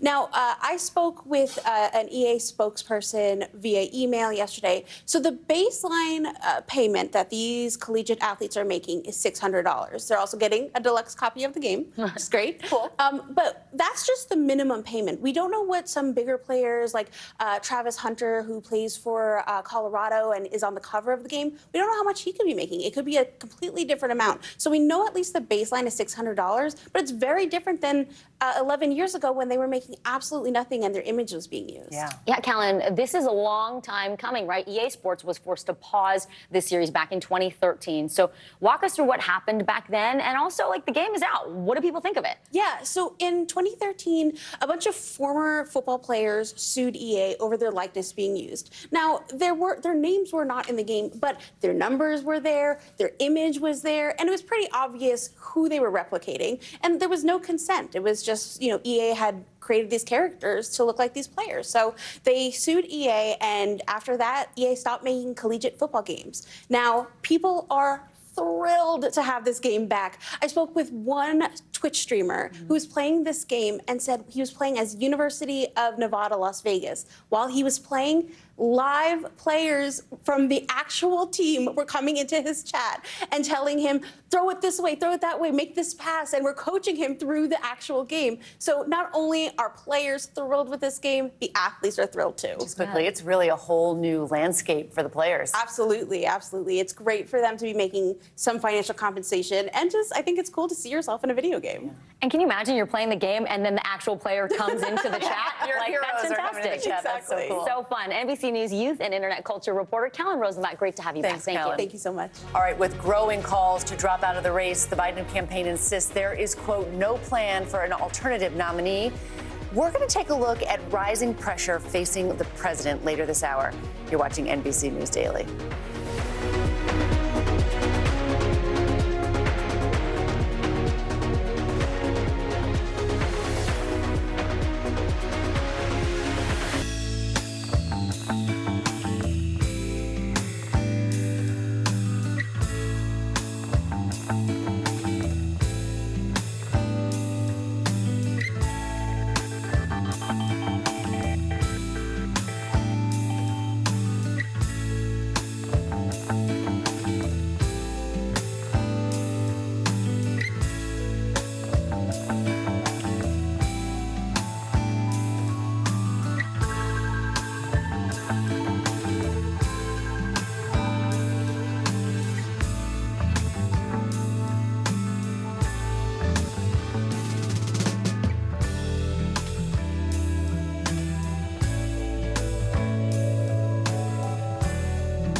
Are you comfortable with the role the Supreme Court is playing in the 2024 election? Is there not more that Israel can do to help the humanitarian crisis? Should abortion be the #1 issue in 2024? If it's Sunday, it's Meet the Press. News lives in the now. The front lines are still very active. This is like quicksand, and officials say an entire town is cut off. This close to actually understand why people had to jump in the ocean. News for the generation of now is NBC News Now. News lives in the now. It's coming at us every second. News is more now than ever. Just outside of the Israeli military headquarters. Now is raw. This tunnel just goes on and on. Now is real. We get to see democracy in action for the very first time in the 2024 race. Now is constant. You gotta see this. Future is now. News for the generation of now is NBC News Now. We are so excited. The Paris Olympics are just a week away, and one college professor from San Diego is getting ready to represent the U.S. in a unique way. Naftali Williams will be the first ambassador of skateboarding for the U.S. State Department. He's packing his bags for Paris and using his passion for the sport to help bring people together. Omari Fleming from NBC San Diego shows us how he is gearing up to take on the games and social change. Dr. Naftali Williams has parlayed his passion for skateboarding into directing San Diego State University's new Center for Skateboarding, Action Sports, and Social Change. Are they just skating all day or what? No, that's a great question. Yeah. Looking at how skateboarding helps young people build communities, particularly at a time with people who have dissimilar backgrounds, at a time when in the U.S. right now, we need more reasons to see each other or see the other as the self. Williams isn't just a sociologist and assistant professor at SDSU. As the first ambassador of skateboarding and envoy for the U.S. Department of State, He's headed to the 2024 Paris Olympics next week. And we start to engage both, in this instance, the city of Paris, community centers, and community advocates and leaders to think about how skateboarding brings young people together and how we as adults can sort of tap into that and help them think of themselves as global citizens. The skateboarding professor, as he's known, started skating as a kid in Massachusetts. He says part of the allure is its utilitarian nature of sorts. There are no rules or coaches, and that's why he says it has the power to build community and create social change. Williams says he's seen it in action through skateboarding programs he's introduced around the world, from Asia to Cuba. Skaters in the U.S. and the skaters that are in Cuba, and see like, hey, this one thing that we love together can be the thawing of relationships between our two countries. Through his experience and research, Williams has also seen how skating has broken barriers right here in the States. When we saw the murder of George Floyd and the aftermath of that, what we really saw was that skaters were out in the streets working together and also talking about that shared history that they had. That rich San Diego skateboard history is why, even though he's gearing up for the Paris Games, Williams is looking to make sure that San Diego gets its props when the Olympics roll into Los Angeles in 2028. Omari Fleming, NBC 7. Story, thanks for that. The owners of a lavender farm in Michigan are turning to some high-tech help to harvest the delicate plant. They're teaming up with college engineering students in the state who are creating a robot to do the work. Allie Baxter from our affiliate WPBN visited that farm to see how it works. I just think it's really pretty like this. I do too. Welcome to the Lucky Clover Farm. This one's my favorite because it's really pretty when it's white and it smells the best to me.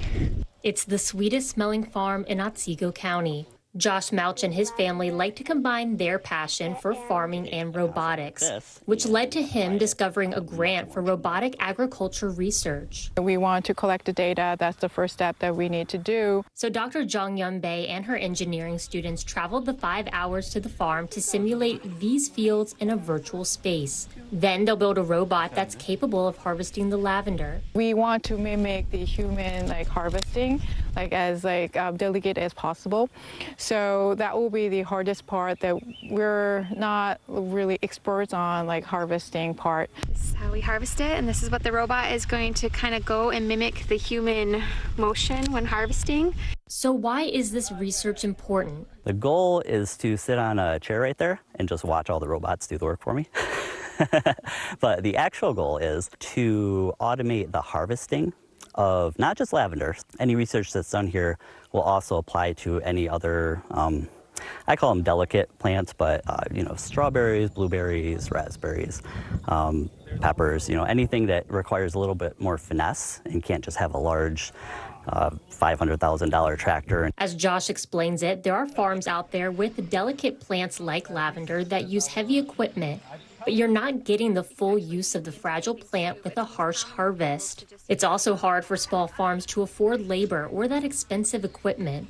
So the overall goal is to make a robot that takes the place of labor and isn't too pricey. Providing these very, very affordable small robots is going to help so many small farms in Michigan, and a majority of the farms in Michigan are small farms. Right, that was Allie Baxter from our affiliate WPBN reporting. Those farms must smell amazing. I know, right? Stay with us. Much more news ahead. You are watching NBC News Daily.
report live from Tel Aviv, from Juarez, Mexico. Tonight, top story reporting from Baltimore at the Key Bridge disaster. When you look over your shoulder and you see the Key Bridge, what goes through your head? That bridge has been here longer than I've been alive. It still doesn't feel real.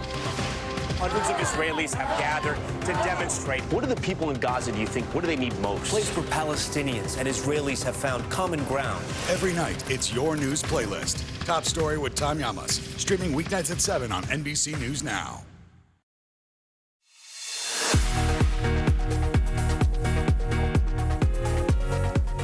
Welcome back. It's 12:30 in Richmond, Virginia, and right here in New York City. I'm Christine Romans. I'm Vicki Nguyen. Here's what's making news right now. Houthi rebels based in Yemen are claiming responsibility for a deadly drone attack in Tel Aviv.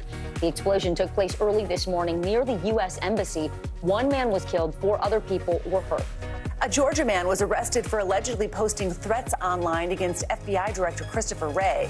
The posts were found on 4chan. That's a popular far-right internet forum. 34-year-old John Woodbury was indicted on 1 count of threats by interstate commerce and 1 count of threat to a federal law enforcement officer. In Iowa, health providers are bracing for more restrictions as the state's new abortion law could go into effect as soon as today.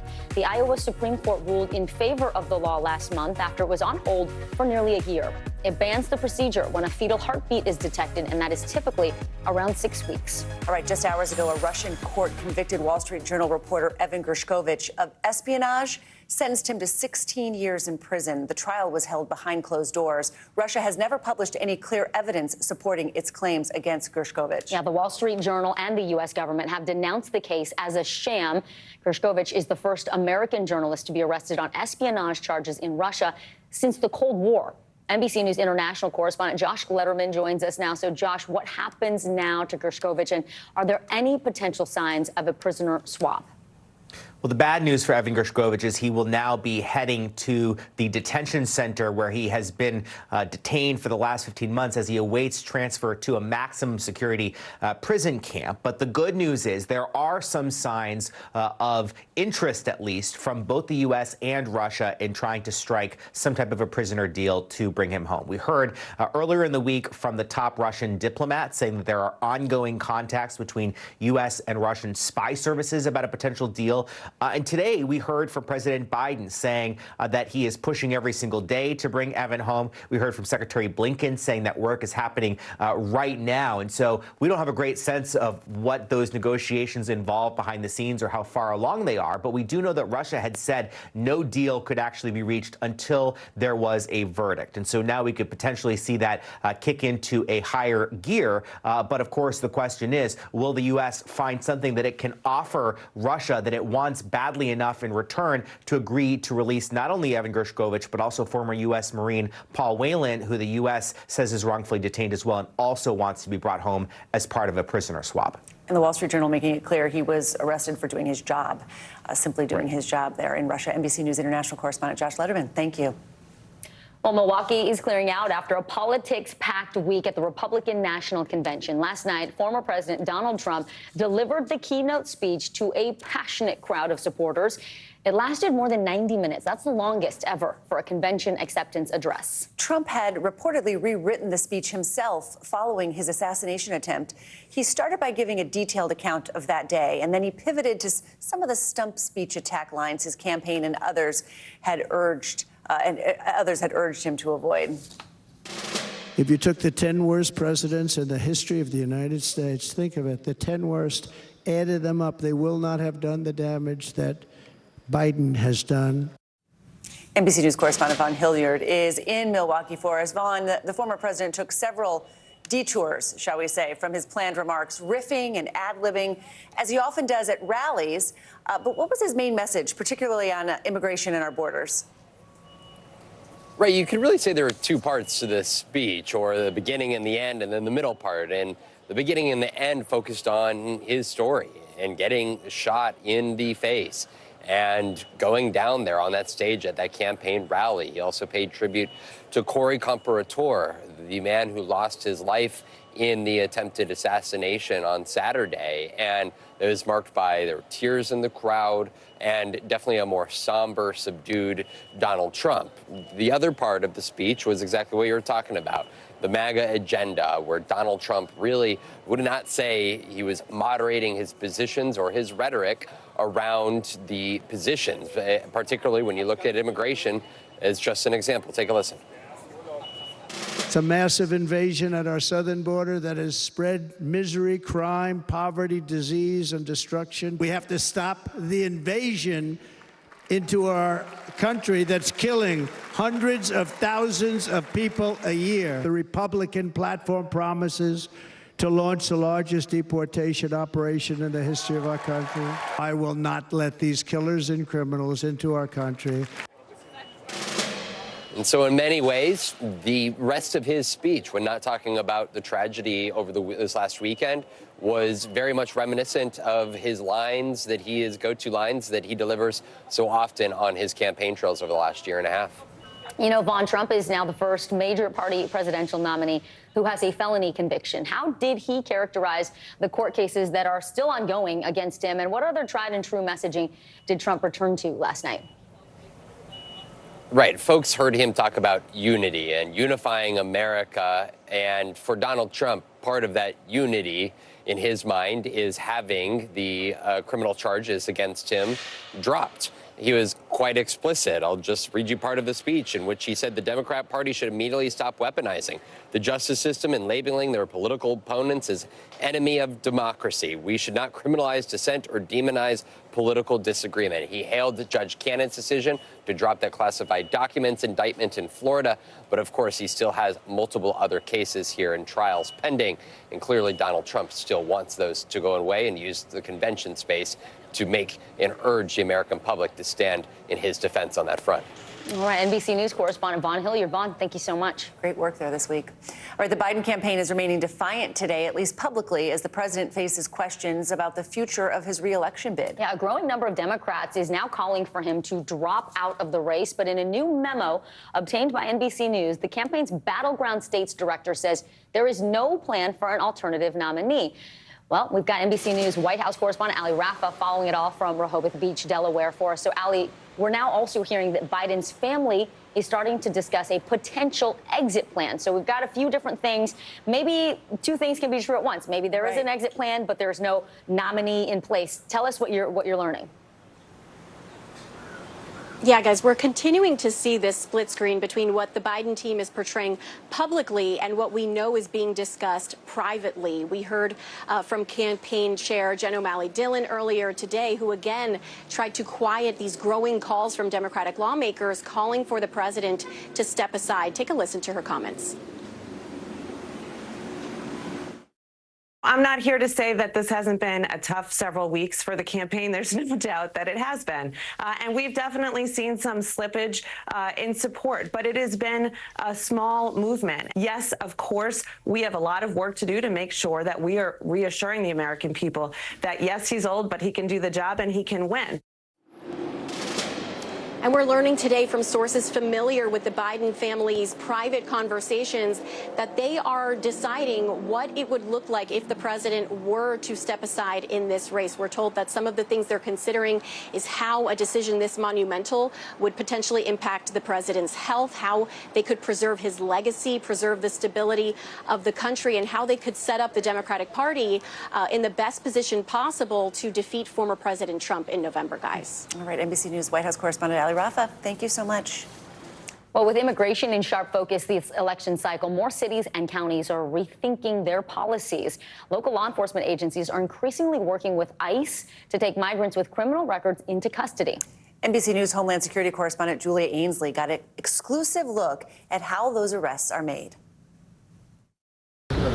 It's 6 a.m. in a suburban Maryland parking lot, and we're joining ICE agents as they head out to arrest two migrant men authorities say committed violent crimes in their home countries before crossing the border and settling here, just outside of Washington. Matt Elliston is in charge of the operation. First up this morning is a target who's from Colombia. Taken into custody in broad daylight. So a man has just been arrested and put inside this car from this apartment building. We understand he's wanted for murder in Colombia, information that only became clear to U.S. authorities after he crossed the border. Why didn't Border Patrol know he was convicted when he crossed the border? At that point, the judicial system of Colombia hadn't entered any of that into their system of record. We're now on our way to the second arrest of the day. Nearly a dozen agents part of the operation. The man these officers are now taking into custody is wanted in El Salvador for attempted murder with a machete. NBC News has learned more cities and counties are also rethinking their sanctuary city policies. Last year, ICE was able to make 59% more arrests of those who committed crimes than they made the year before, thanks in part to what ICE says is improved cooperation with local officials. Do you think there's a shift in their thinking now? There is. Baltimore County was, previously not very cooperative. They had released, a few people that we were looking for, and now Baltimore County is working with us. Definitely heard from our community about public safety issues. That's been Earl Stoddard is the top public safety official in progressive Montgomery County, Maryland, where these arrests were made. While not officially a sanctuary county, he says they have increased cooperation too. He says he now gives ICE 48 hours notice before undocumented felons are released after serving time for violent crimes committed here. That makes it easier for ICE to pick them up for possible deportation. What are you trying to prevent? What's the worst case scenario here? Well, obviously, we don't want a situation where we release someone and they go on to commit an even more serious or heinous crime. And so that's the thing that we're always concerned about. While he says he's increased his cooperation with ICE, he says it's a balancing act because he doesn't want the county's large immigrant population to be afraid to report crimes. We need them to be witnesses. We need them to communicate with us. And so we can't be viewed as an agent for immigration enforcement. It's all about resources. And PJ Leckleichner is the ICE director. Why do you think those sanctuary cities are starting to come to the table? We've seen some examples of this where some individuals, unfortunately, were encountered by local law enforcement because of the policies put in place. And all of a sudden, you have people being released and reoffending. And we don't want that. With record high border crossings under the Biden administration, ICE caseloads are now way up, with 8 million expected by the end of the year, far outnumbering the number of officers. That's one officer for every 7,000 migrants. Is that enough? No, that's not a good ratio at all. We're chronically under-resourced and need more funding. But I would like more room to breathe, and I would also stop doing more with less. Julia Ainsley, NBC News. All right, up next, a new PSA is working to bring awareness to vision loss and blindness caused by diabetes. How to know if you're at risk and where to find treatment. More NBC News Daily right after this.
You gotta see this. I'm Gotti Schwartz. We are following some breaking news. Severe storms continue to wreak havoc. The Supreme Court put a pause on a controversial immigration law. Protesters have redoubled their numbers right here at this makeshift barricade. The future of TikTok as we know it is at risk. Is this a ban or not? The craziest ride I have ever hitched. That is totality. Do you see yourselves in space? I could go to space. I feel great! Stay tuned now, weeknights at 8 Eastern, 5 Pacific on NBC News Now. More Americans turn to NBC News than any other news organization. My friend Mary Tyler Moore was diagnosed with diabetes at age 33 and suffered severe vision loss from this disease later in life. Mary often spoke of her dream to create an organization dedicated to preventing blindness from diabetes. That was a new PSA aiming to bring awareness to vision loss and blindness from diabetes. It's known as diabetic retinopathy or diabetic eye disease. The campaign made by the Mary Tyler Moore Vision Initiative is looking to fight the condition that the actor struggled with for decades. This is something that impacts nearly 8 million people across the country. And with more than 30 million Americans currently diagnosed with diabetes, many more are at risk. Joining us now is the founder and CEO of the Mary Tyler Moore Vision Initiative and Mary Tyler Moore's husband, Dr. S. Robert Levine, plus Dr. Jennifer Sun, the initiative's science co-director and chief of Harvard Medical School's Center for Clinical Eye Research and Trials. Welcome to both of you. You know, Dr. Levine, your wife suffered through much of her life after being diagnosed in her 30s. What did she go through, and why did that inspire you? Yeah, well, Mary suffered quite a number of the different complications of diabetes, the most devastating of which was her loss of vision. She was nearly blinded by diabetes. And if you know Mary, you know that she had enormous physical prowess and presence, and she was, at heart, she was a dancer. And the fact that she was losing her vision from diabetes really stole what was her true joy, which was the dance. So it was all during her years as an advocate for diabetes research, she stepped forward even though she was suffering, because she wanted to make sure that future generations would not have to suffer as she had. Dr. Levine, we know you want to bring awareness to this issue, but also your organization is looking to find a cure as well. What are some of the biggest challenges, and how close are we to a cure? Yeah, well, I appreciate the question. Well, I think that with the PSA, what we wanted to do was to first let people know that if they have diabetes, they are at risk for vision loss from diabetic retinal disease. And further, that diabetic retinal disease is a major global health problem, which everyone at risk with diabetes is at risk for diabetic retinal disease and vision loss. With regard to what we're doing at the Mary Tyler Moore Vision Initiative in terms of trying to find cures, we started with the premise that if you don't, having defined the disease well, you really can't find a solution. So that we start with, how do we better diagnose this disease? In particular, how do we learn who's at risk early in the disease process so we can intervene early with new therapeutics? So let me bring in Dr. Sun and ask what should viewers be looking for out there to make sure they are not at risk? So I would say that, as Dr. Levine said, anyone with diabetes is at risk for vision loss. The things they can do to monitor are to get regular eye checkups at least once a year, usually, or more frequently, as recommended by their doctor. Control their blood sugar, their blood pressure, their cholesterol. These are all directly tied to vision outcomes, and lead a healthy lifestyle. In general, there are people who will develop vision symptoms like blurred vision, flashing lights, floaters, issues with peripheral vision. But these are very late stage signs. And so we want to make sure that people are getting in and getting screened for eye disease before they develop vision loss so that we can treat it and preserve vision over the long term. Dr. Sun, what are some of the treatments? So we have three mainstays of treatment these days. One is injections of medication into the eye, laser therapy, and then eye surgery are our three main treatments. And they're pretty good at improving or saving vision for many people with diabetes, but they're not perfect. And we need safer, more effective therapies that are available to people worldwide. And this is why the Mary Tyler Moore Vision Initiative is so focused on urging people to support medical and scientific research that can lead to medical breakthroughs to help make this dream of a world without vision loss from diabetes a reality. And Dr. Levine, while we have you here, can you share with us a little bit more about what it means to you to be working on this in honor of your wife's memory? Yeah, no, thank you. As I said before, Mary suffered greatly from diabetes complications, and the most devastating of which was her vision loss, because it did steal her joys. It prevented her from safely walking across a room or reading. And to witness that in someone who is so independent and so autonomous, and in her later days in her life was, as I said, unable to even walk across the room safely, was devastating to her and devastating to me. So we founded the Mary Tyler Moore Vision Initiative in order to honor her contributions to diabetes research and make her dream of a world without vision loss from diabetes come true.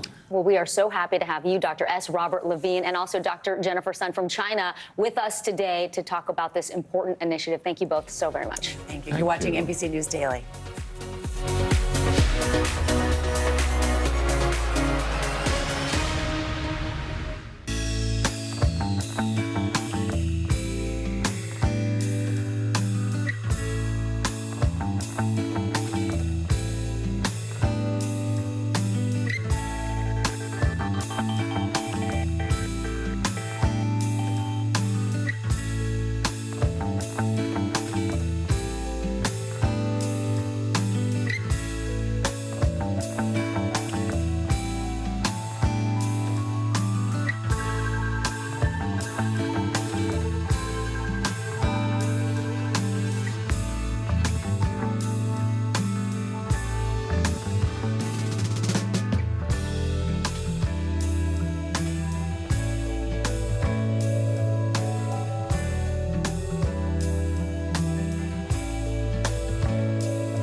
News lives in the now.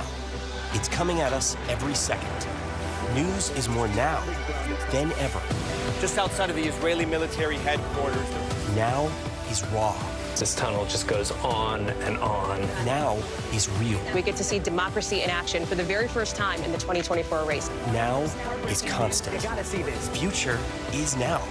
News for the generation of now is NBC News Now. Ice cream is a sweet treat during these hot summer months, and now one company in New Jersey is bringing the ice cream truck straight to your doorstep. Yeah, the Scream truck. It's serving up everyone's favorite frozen treat with a high-tech twist. Today's show co-host Dylan Dreyer shows us how their customers are all screaming for ice cream. We turn a corner and you see kids waiting for us and they're just going nuts. It's just that excitement that's so cool to see. It's like an innate thing in every human. This is not your average ice cream truck. There you go, buddy. Enjoy. This is Scream, an on-demand experiential food truck that's delivering ice cream steps away from your door with just a text. We called this Scream truck because of the fact that when you see it, you scream. Owner Eric Murphy founded the company in 2020. The ice cream truck has clearly, I thought, perfected itself. How did you think you could make it better? Well, the first ice cream truck came out in 1920. Since that time, it's always been the same. People always go for the nostalgic end of it. I went for the modern, tech-forward end of it. So that's really the difference, is the software. That software, developed by Eric, is what's powering the truck's innovative delivery service. Ice cream lovers register their contact info on the website, and then they're notified when the truck will be in their area. You reply Y for yes, which indicates that you want to stop at your house. So the official efficiency is really what drives the business model. We're taking the truck to a very small geographical area to be able to hit like 10 to 12 houses within an hour. Adding to an already sweet treat, customers are greeted by state-of-the-art trucks, complete with LED screens and music. Screen truck, yes! In 4 years, 90,000 households have signed up for the Scream experience. Their secret weapon? Honestly, moms. Moms are a killer marketing machine. All the moms groups on Facebook and Instagram. I'm in those moms groups, and I know we take other moms' word as gospel. Eric and his trucks are currently making stops in 70 towns throughout New Jersey, with plans to expand in North Carolina and Colorado early next year. And he's got high hopes of bringing the joy of ice cream to others, like it's done for him. What is your special connection with ice cream? As a kid, I loved ice cream. I had a really not a great childhood, and ice cream was like solace for me. We get customers that reach out to us all the time. Knowing that we have that effect on people and we can change someone's mood like that is just such a great feeling. I don't want to say that I'm a pro at serving ice cream, but I did work at that ice cream shop for a very long time. Could I? Yeah. Can I get a try? Definitely. I don't know if I can still make a cone, but I'd love to try. I'm a little rusty. It's been many, many years. Nice. Woo! Not bad. I wanted to get a taste of how the technology worked. So you already have your neighborhood picked out for today? Exactly. So Okay. we're in Montclair. They've ordered and they're waiting for you. All right, we better get going. Showing me the ropes on the truck today are Justin and Brianna. I'm like nervous to show up to the first house. Oh, is this them? Yay! Oh, they're so happy. How delicious is that? So good. It's like a party in a cone. On to the next stops. Strawberry pop. There you go. Oh my gosh, you even get something too. Look at you, sweetie. This makes so much sense. You don't have to drive all over the place. This is a win-win for both sides. Hello, how are you? I like to stick with the pup cups. Perfect. Good, yay, I did it, I'm learning. All right, they're not coming out, so I guess we're gonna hand deliver this one. Special delivery? Thank you. I've never had a disappointed customer yet. Hello, how are you? How are you? Good. Dylan. Surprise! Nothing like putting in a day's work serving ice cream with a heaping scoop of happiness. Ice cream, anyone? Who am I kidding? This one's mine. What a cute story. And I love how he said that the best marketing is the moms. Always. As long as the moms know, your business is good. Our thanks to today's show co-host Dylan Dreyer for that report. Well, comedy legend Bob Newhart died yesterday at the age of 94. A former accountant, Newhart rose to stardom in the 1960s with a popular comedy album that showcased his famous style of deadpan humor. The Illinois native is best known for his roles in The Bob Newhart Show and more recently, Elf with Will Ferrell. That's right. Tributes have been pouring in for the comedic icon, including one from actor Carol Burnett, who said, quote, he was as kind and nice as he was funny, adding he will be missed. He absolutely will. Those old clips are really fun to watch. I know. It's just such an icon. I'm Christine Romans. I'm Vicki Wynn. You are watching NBC News Daily, and you can watch us free 24/7 on our streaming network, NBC News Now. Do it wherever you stream, including YouTube, Hulu, Roku, and Peacock. Your news continues after this.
to come on the Channel 2 News. Well, the waters are certainly receding now. Still too close to call. Lester Holt reporting from Ground Zero, as it's being referred to. It is, in fact, a taste of freedom. The Haitian people know a little something about resiliency. What's the biggest risk right now? Some of the troops who have been proud. I want to welcome you to the first presidential debate. In fact, we've been told we can't go any farther. You with some resilient folks, let me get a hand.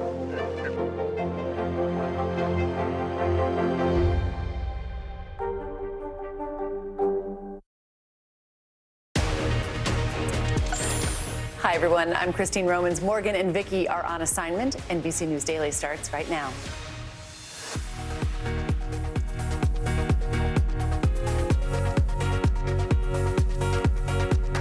Today is Friday, July 19th. Major outage, a tech failure causing chaos today for airlines, hospitals, and businesses around the world. The scramble to get systems back online and what we're learning about what went wrong.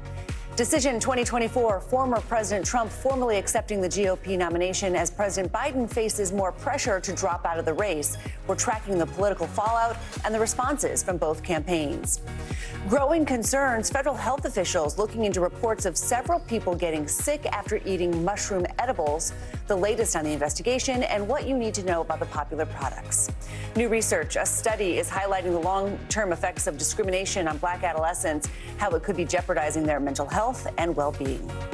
Welcome to NBC News Daily. We start with a massive software failure impacting computer systems around the world. Emergency services, banks, businesses, all crippled. In Philadelphia, courts were forced to reschedule all cases today, and medical systems facing major interruptions as many hospitals cancel surgeries, with one surgeon telling NBC News it is chaos right now.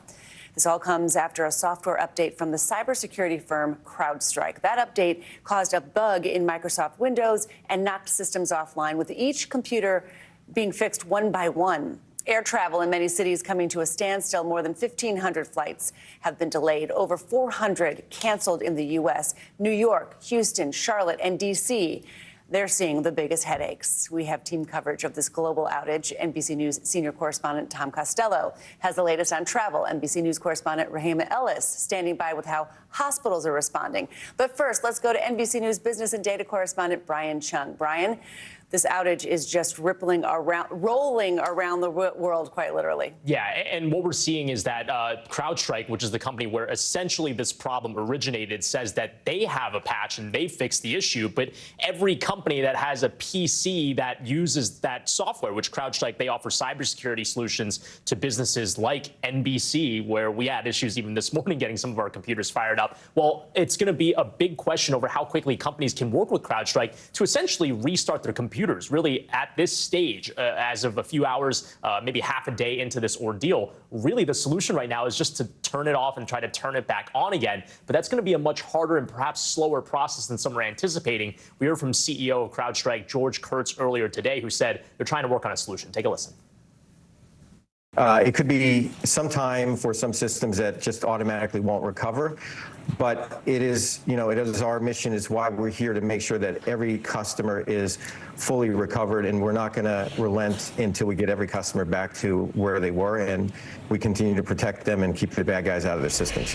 So there's auto restart, but what we're also hearing is that in many cases, some companies that don't know how to do otherwise are just saying, well, we're going to have to go one by one to basically restart all of these systems. And Christine, with some of these larger companies, you can imagine how long that might take. I mean, the scale of this, we've never seen. Massive. We've never seen something like this before. How could something on this scale happen? Aren't there safety mechanisms? And how come so many companies are reliant on this one company? Yeah, well, I mean, when it comes to just what happened, I want to emphasize that CrowdStrike says this was not a hack. This was them trying to update their software and push it to these Microsoft computers. Macs were not impacted. Right. So this was just an update that went wrong. It was botched. But because CrowdStrike is so big, and by some measures as of June 2022, they had about an 18% market share in this type of technology, where businesses are hiring CrowdStrike to essentially foolproof their computers. And then what happened today? Well, they got fooled. Now, whether or not that's a running theme going forward is an open question. But when you consider that these are large companies that have a large amount of market share, again, about a fifth of the business belongs to this company, that is an open question over whether or not the vulnerabilities are much more fragile than perhaps we realize. So they hire CrowdStrike to protect them against cyber attacks, except then the protection had if that fails, takes it all. If you can't log into your computer, you can't do much. Yeah, you can't. All right, NBC News business and data correspondent Brian Chung. Thanks, Brian, so much. NBC News senior correspondent Tom Costello joins us now for more on the travel mess. Tom, United Airlines just issued a statement saying it's working on restoring its schedule. What's the latest on the delays? What is the FAA doing to help airports? Yeah, a lot of airlines say that they're now starting to get their wings back underneath them, if you will, after actually asking the FAA earlier this morning to declare a ground stop because those airlines simply didn't have their computers working. Now, the FAA's computers have been working, air traffic control working fine, but we've seen just massive delays worldwide. Let me just give you the latest stats. In the United States, we have 6,000 delays right now, and we've got 2,200 flight cancellations.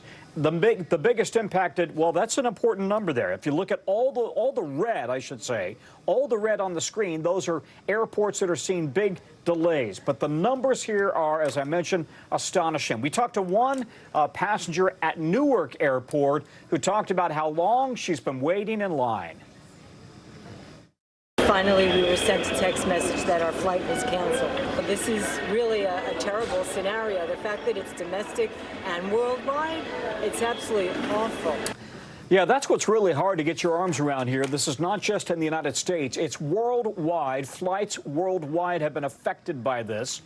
We've talked to a lot of folks over in Europe who have not been able to get on a plane coming back home to the United States because of this problem. So this is likely to continue through the day, even as the airlines get their wings back underneath them, as I said, and start reflying their flights and getting back on schedule. You've got a ripple effect here. This will last and ripple into the evening hours for sure, maybe into the weekend, as the airlines are now trying to play catch up. But you know how tightly wound the airlines are with their flight schedules. Something like this really throws them for a loop and puts them behind. So what should travelers know before they head to the airport if they've got a flight?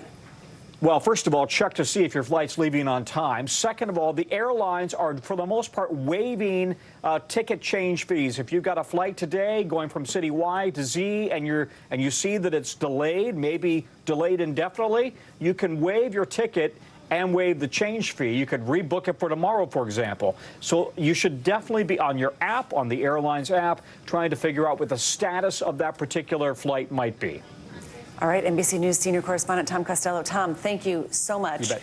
Let's bring in NBC News correspondent Rahima Ellis. So a number of health systems are struggling because of the lack of communication, and there are some that are saying, look, we're going to postpone surgeries. If you've got an appointment, don't come. What's the state of the healthcare play here? Yeah, when something like this happens, it's more than just whether or not you can call your grandmother. It's about the health of many people around town. Let's start in New York. One of the big systems here, Memorial Sloan Kettering, say they are pausing the start of any procedure that requires anesthesia, and they're calling patients with appointments to let them know what's going on. Let's go on to Massachusetts, what's happening there at Massachusetts General Brigham. They say that they are not able to access their clinical systems, including patient records and scheduling. So as a result, all non-urgent visits at Mass General Brigham hospitals and clinics are canceled for the day. And they're asking people, please don't call today to reschedule, perhaps at another time. Also up in the Massachusetts area, Dana-Farber said they're having problems with scheduling too. And one of the things that they're having to do is that they say they've got to go computer by computer. They figured out a fix, but they can't just push one button and fix all of their systems. Computer by computer in order to make things go back the way they're supposed to operate normally. So we're hearing that in many places across the country. There is some good news that some systems that had been down overnight, they're saying that their systems are back up and operating. Yeah, I know the Social Security Administration has closed all of its offices. There are some federal agencies that have closed. So if you've got an appointment for anything, check this morning. Talk to me about 911 call stations, call centers, and police stations. Have they had trouble? Yeah, they have. Up in Alaska, they had some problems going on with their systems. In other places, they've had problems. And one of the things that they're saying to people is try a different phone carrier. It might be hard for some people if you're on Verizon, and how do you get to AT&T? Not quite sure. They're also saying try contacting through a different website. Up in Alaska, they've said if you're having a problem, contact the state troopers department. You might be able to find them on the website if you're able to get on your computer. So all this stuff being so interconnected, it means when one thing goes down, it's impacting something else, and now everybody's in the scramble trying to recover. It's hard to even quantify the disruption. Just epic disruption around the world. Rahima, thank you so much for that. We know you'll keep following it for us. Turning now to our CNBC Money Minute, U.S. officials are cracking down on paycheck advances. The Consumer Financial Protection Bureau is proposing a new rule for the program which allows workers to use their paychecks before payday. CNBC senior markets correspondent Dom Chu joins us now. Dom, these paycheck advance programs are growing in popularity among U.S. workers. So how would this proposed rule work? So sure, Christine. So this rule would actually define those paycheck advances as consumer loans, which makes them subject to the Truth in Lending Act. Now, if this regulation passes, it will require companies offering those advances to make additional disclosures in an effort to help make users make them at least more informed in terms of their decisions. Most importantly, though, the costs or fees incurred by consumers would need to be expressed as an annual percentage rate, an APR. According to the CFPB, the typical user pays, get this, an amount that goes up to 109% APR. Meanwhile, the Justice Department says it needs more time to formally file a plea agreement with plane maker Boeing. The DOJ says Thursday it has made substantial progress, but there are still details that need to be worked out. Boeing announced earlier this month it had agreed to plead guilty to misleading the Federal Aviation Administration during an evaluation of its Boeing 737 MAX jets. And a new analysis from Bank of America suggests that Gen Z adults are still relying on their parents for money. According to the survey of people 18 to 27 years old, almost half said they got financial help from family members. Only 10% of those surveyed said they felt optimistic about their financial future. It's certainly a big deal now, especially when economic times, perhaps, Christine, could be getting a little bit more tense in the months ahead. Yeah, but mom and dad have a lower interest rate than that 109% paycheck advance. It's zero. Dom Chu, nice to see you. Thanks. Good to see you. All right, a new warning about mushroom microdosing products, what to look out for after dozens of people were hospitalized and the FDA is sounding the alarm. You're watching NBC News Daily.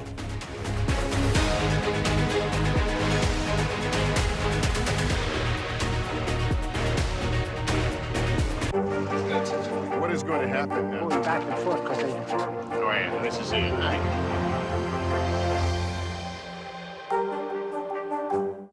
News for the generation of now is NBC News Now. The fire has grown leaps and bounds. What you see behind me is typical. How you doing? Pretty bad.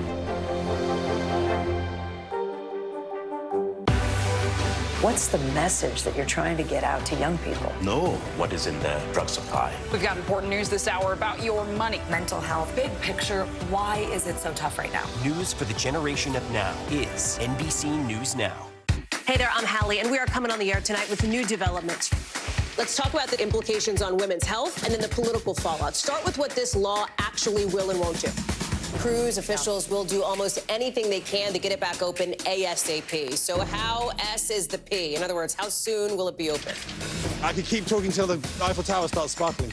Now you've laid down the gauntlet, so we have to continue to speak until it starts to sparkle. It's sparkling. It's happening. What's the message that you're trying to get out to young people? Know what is in the drug supply. We've got important news this hour about your money. Mental health, big picture, why is it so tough right now? News for the generation of now is NBC News Now. NBC News Daily is #1 for afternoon news across all of television. I'm Morgan Radford. I'm Vicki Wynn. I'm Kate Snow. And I'm Zinklea Samwat. What's happening around the world? Israel's military is building up there along the border. And what matters here at home? New numbers are out today showing more encouraging signs for our economy. Let's zero in on exercise. We know we're supposed to be doing it. What does it do for our health? What needs to change for social media to be a safer place? NBC News Daily, weekdays from 12 to 4 on NBC News Now. News for the generation of now is NBC News Now. News lives in the now. It's coming at us every second. News is more now than ever. Just outside of the Israeli military headquarters. Now is raw.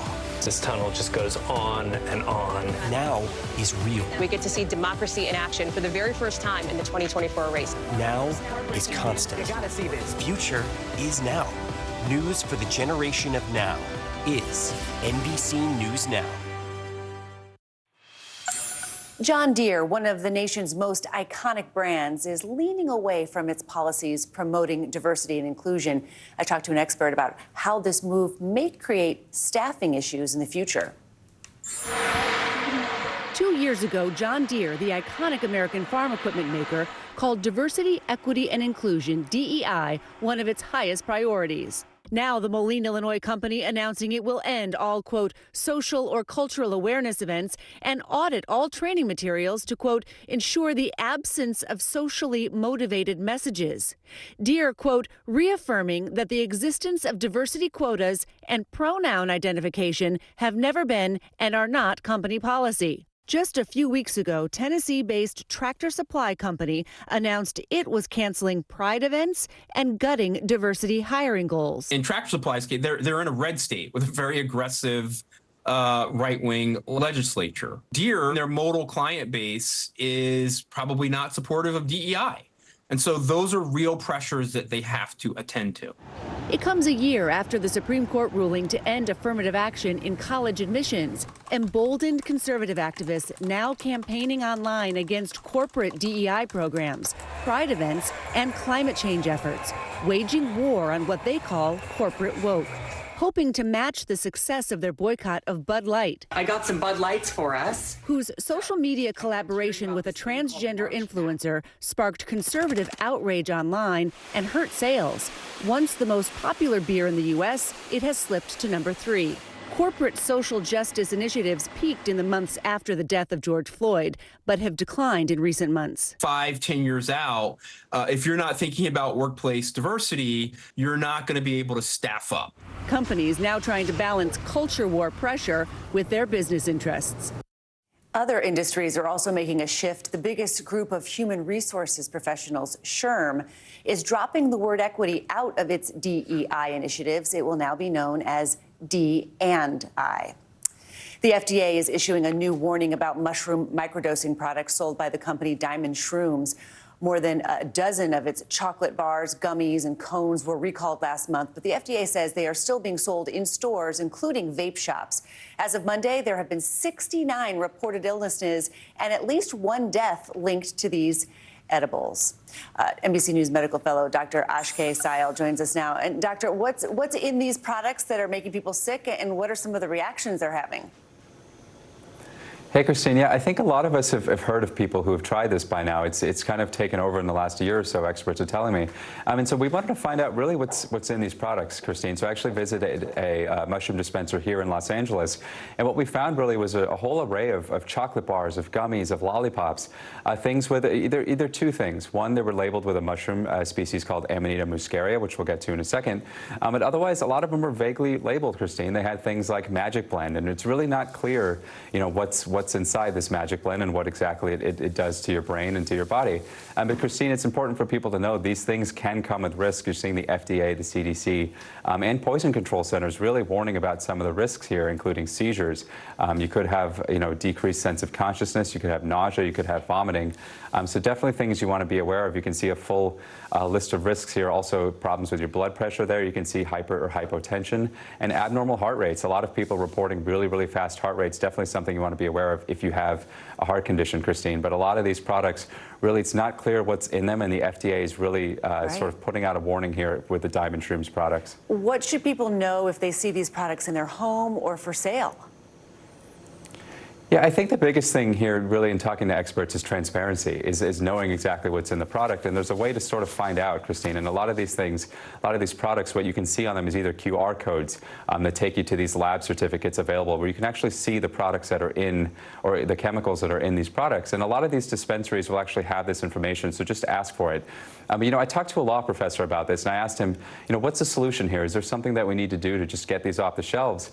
And he doesn't think that prohibition is the answer. He thinks that, we're playing a little bit of a game of whack-a-mole with these gray market products, in the sense that one comes up, we take it down, another comes up. Really, the solution here, Christine, is education, is people knowing exactly what's in the products they're taking and knowing exactly the risks that may be associated. And I think really knowledge is power. But Christine, there's an old saying in medicine, the dose makes the poison. So as long as you're not taking a crazy high dose here, hopefully you should be okay. When should people seek attention, medical attention, if they're trying these products? Yeah, so the big thing here really to watch for is that loss of consciousness, obviously, or the problems breathing, because once you start to get any of those things, if you have a really fast heart rate, a lot of people wear smartwatch monitors to tell. Any of those things, I would definitely seek medical attention. But if you are somebody who has any history of seizure disorder, I would absolutely stay away from any of these products, Christine. Remarkable. Great information. Thank you so much, NBC News medical fellow, Dr. Ashkay Sayal. Thank you. American journalist Evan Gershkovich found guilty today of espionage in Russia. How his employer, the Wall Street Journal, is responding to his prison sentence. That's coming up. You're watching NBC News Daily.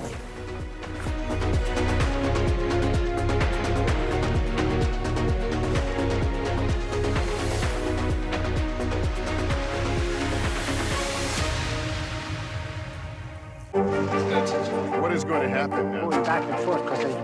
Go ahead. This is it, right?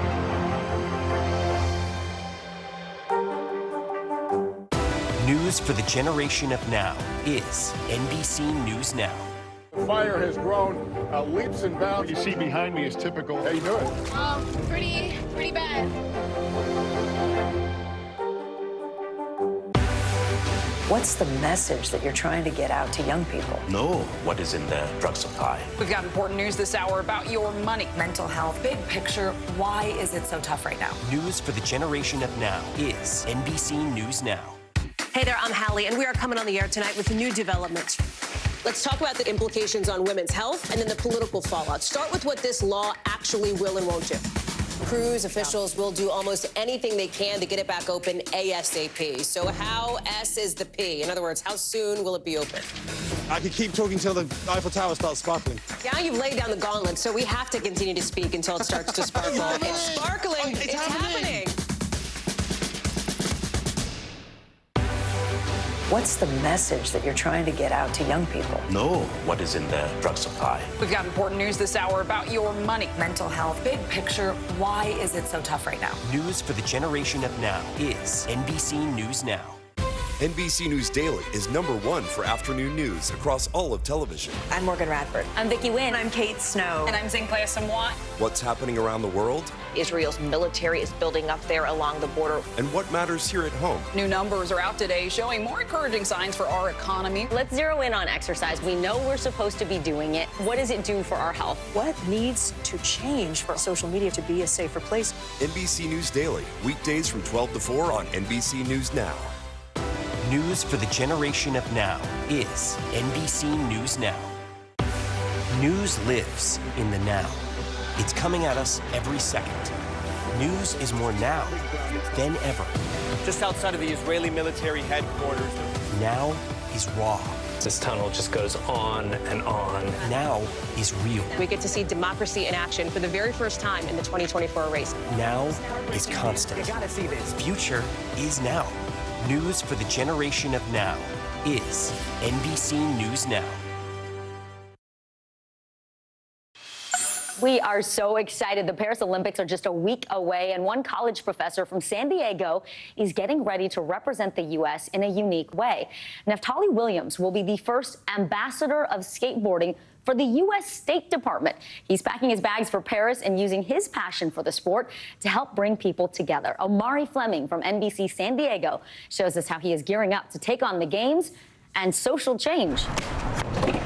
Dr. Naftali Williams has parlayed his passion for skateboarding into directing San Diego State University's new Center for Skateboarding, Action Sports, and Social Change. Are they just skating all day or what? No, that's a great question. Yeah. Looking at how skateboarding helps young people build communities, particularly at a time with people who have dissimilar backgrounds, at a time when in the U.S. right now, we need more reasons to see each other or see the other as the self. Williams isn't just a sociologist and assistant professor at SDSU. As the first ambassador of skateboarding and envoy for the U.S. Department of State, he's headed to the 2024 Paris Olympics next week. And we start to engage both, in this instance, the city of Paris, community centers, and community advocates and leaders to think about how skateboarding brings young people together and how we as adults can sort of tap into that and help them think of themselves as global citizens. The skateboarding professor, as he's known, started skating as a kid in Massachusetts. He says part of the allure is its utilitarian nature of sorts. There are no rules or coaches, and that's why he says it has the power to build community and create social change. Williams says he's seen it in action through skateboarding programs he's introduced around the world, from Asia to Cuba. Skaters in the U.S. and the skaters that are in Cuba, and see like, hey, this one thing that we love together can be the thawing of relationships between our two countries. Through his experience and research, Williams has also seen how skating has broken barriers right here in the States. When we saw the murder of George Floyd and the aftermath of that, what we really saw was that skaters were out in the streets working together and also talking about that shared history that they had. That rich San Diego skateboard history is why, even though he's gearing up for the Paris Games, Williams is looking to make sure that San Diego gets its props when the Olympics roll into Los Angeles in 2028. Omari Fleming, NBC 7. Story. Thanks for that. The owners of a lavender farm in Michigan are turning to some high-tech help to harvest the delicate plant. They're teaming up with college engineering students in the state who are creating a robot to do the work. Allie Baxter from our affiliate WPBN visited that farm to see how it works. I just think it's really pretty like this. I do too. Welcome to the Lucky Clover Farm. This one's my favorite because it's really pretty when it's white, and it smells the best to me. It's the sweetest smelling farm in Otsego County. Josh Mouch and his family like to combine their passion for farming and robotics, which led to him discovering a grant for robotic agriculture research. We want to collect the data. That's the first step that we need to do. So Dr. Jong Yun Bae and her engineering students traveled the 5 hours to the farm to simulate these fields in a virtual space. Then they'll build a robot that's capable of harvesting the lavender. We want to mimic the human harvesting, as delicate as possible. So that will be the hardest part that we're not really experts on, harvesting part. This is how we harvest it, and this is what the robot is going to kind of go and mimic the human motion when harvesting. So why is this research important? The goal is to sit on a chair right there and just watch all the robots do the work for me.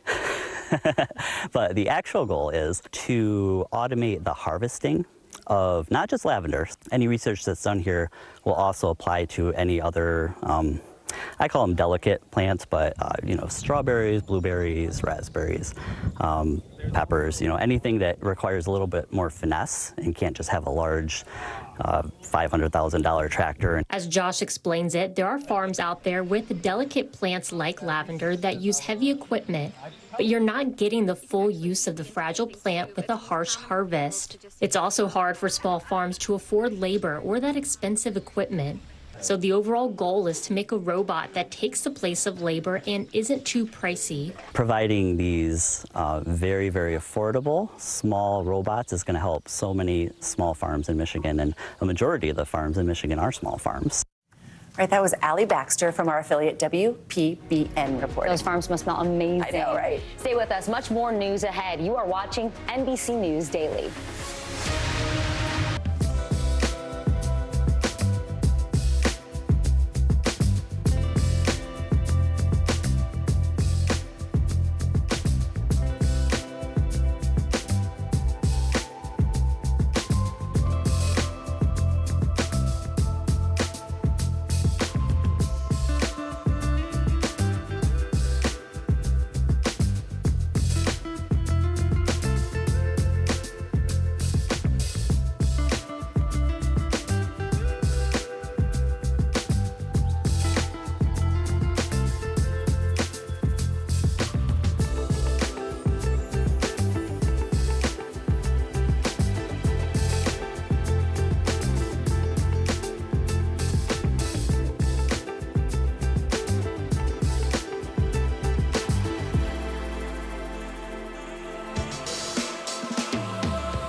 report live from Tel Aviv. From Juarez, Mexico, top story reporting from Baltimore. Every weeknight, it's your news playlist. Top Story with Tom Llamas, streaming weeknights at 7 on NBC News Now. Lester Holt, America's most trusted TV news anchor.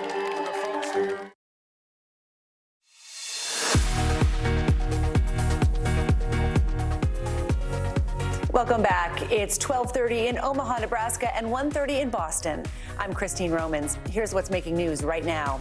In Bangladesh, at least 33 people have died. Thousands are injured amid ongoing student protests. For days now, university students have taken to the streets protesting against a quota system for government jobs. Yesterday, protesters set fire to multiple government buildings in the capital city. Police are using tear gas and rubber bullets to try to stop the protests.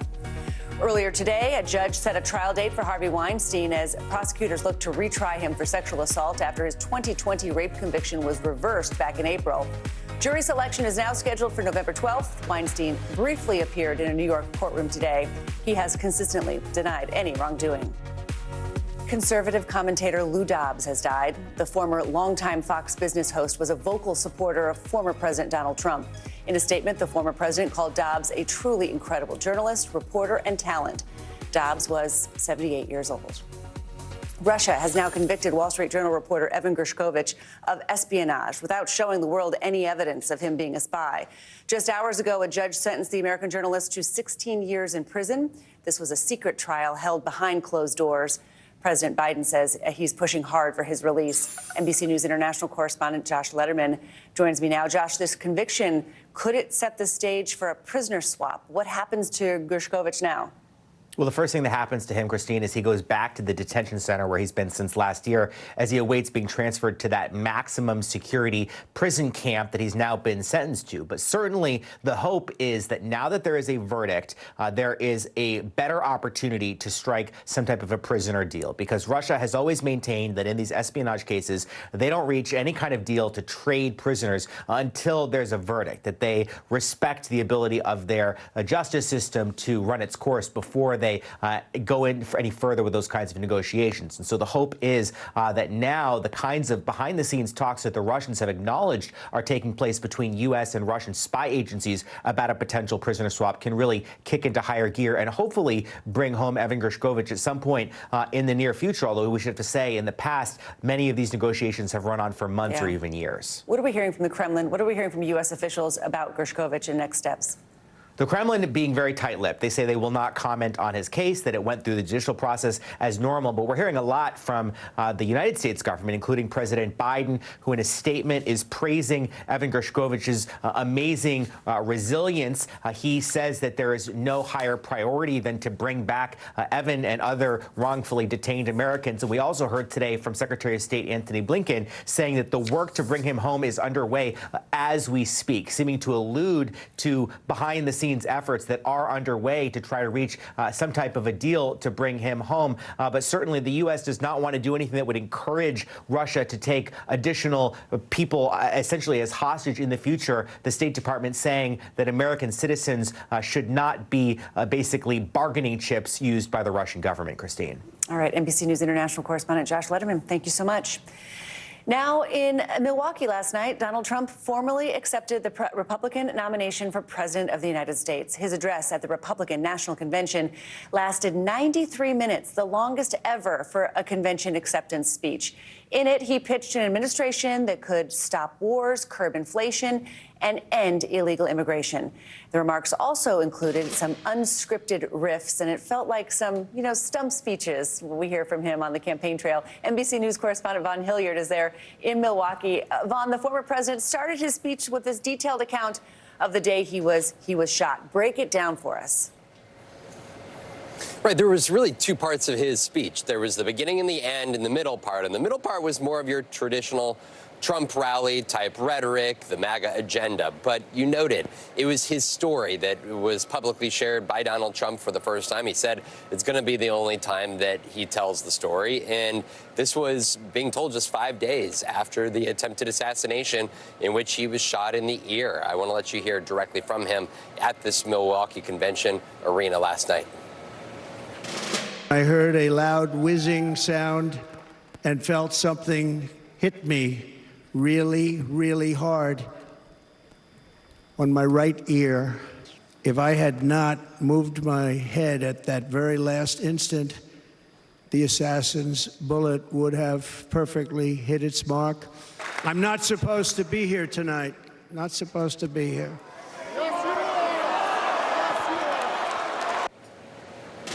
Trump also paid tribute to Corey Comparator, the man who was shot and killed at the rally by those bullets. He had his firefighter gear that was up on the stage. Donald Trump kissed the helmet that he had worn. This was a moment here at this convention for those 2,000 delegates to hear directly from their nominee, whose life came so close to being ended just mere a few days ago. Just incredible.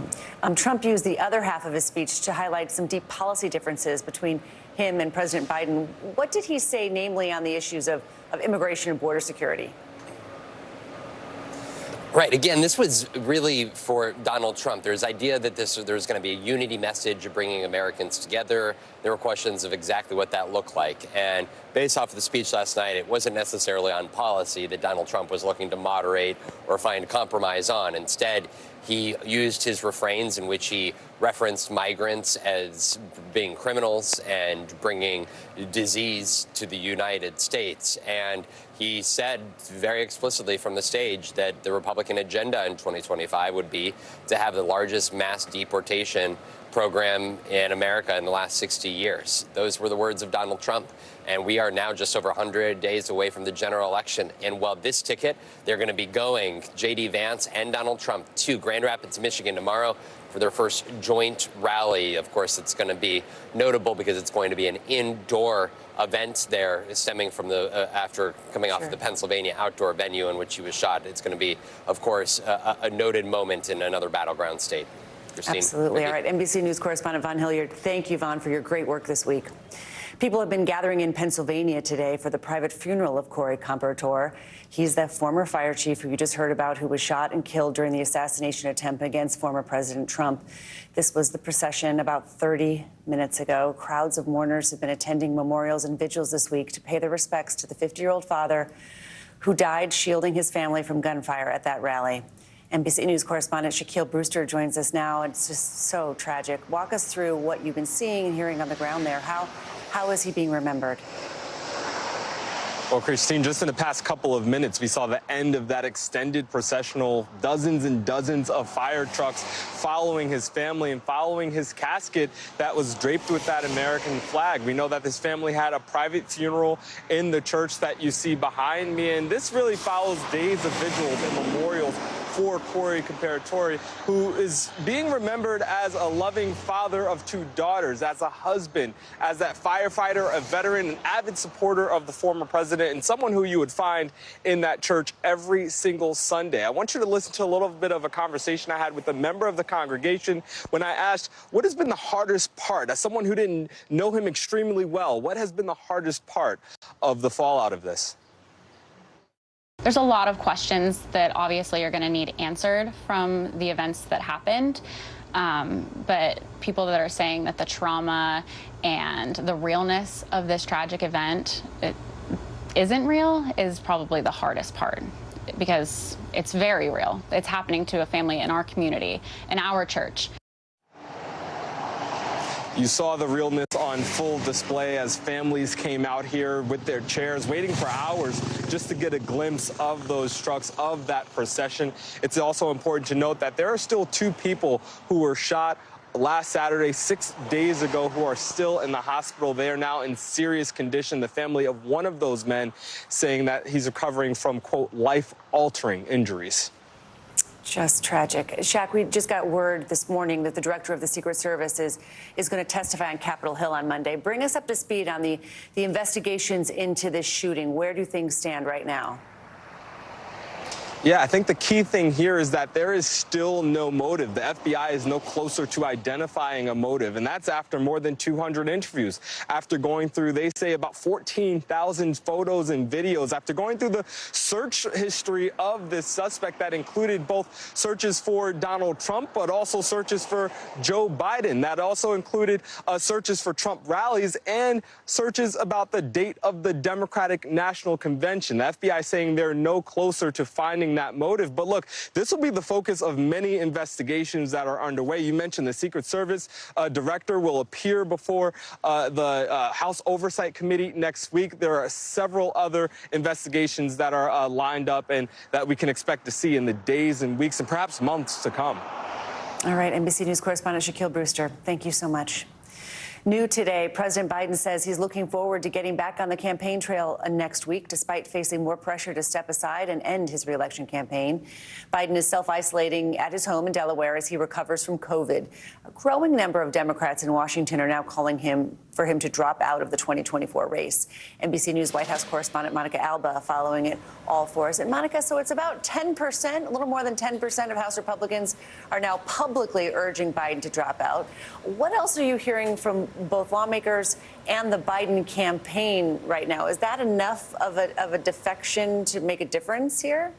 Well, Christine, there's been a pretty steady stream of lawmakers coming out and expressing their concerns. And up until this point, it hasn't been enough to change the president's mind or to change his top advisors who are publicly saying that he is staying in this race. It seems to be something that could continue until there is a change in direction, if there is one. But we know that the Biden campaign continues to really tout the lawmakers who are still with him whenever there seems to be a defection like this. And yes, today we have seen some significant names come out and express their anxieties, and the campaign is simply responding by saying, you heard today from the president, he is committed to this and he wants to get back on the campaign trail next week after he recovers from his COVID diagnosis.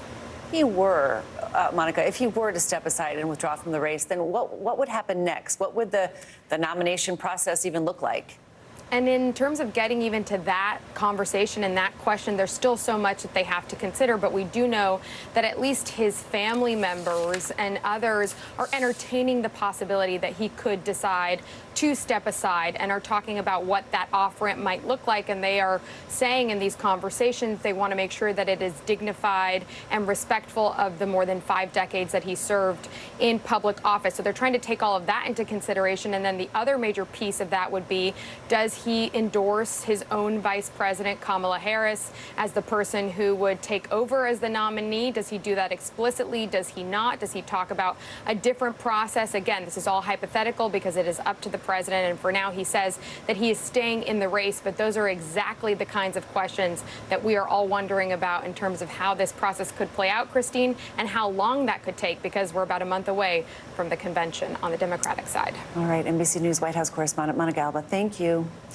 New research reveals the long-term effects of racial discrimination on young people, how parents can help their kids to cope and recognize symptoms of anxiety and depression.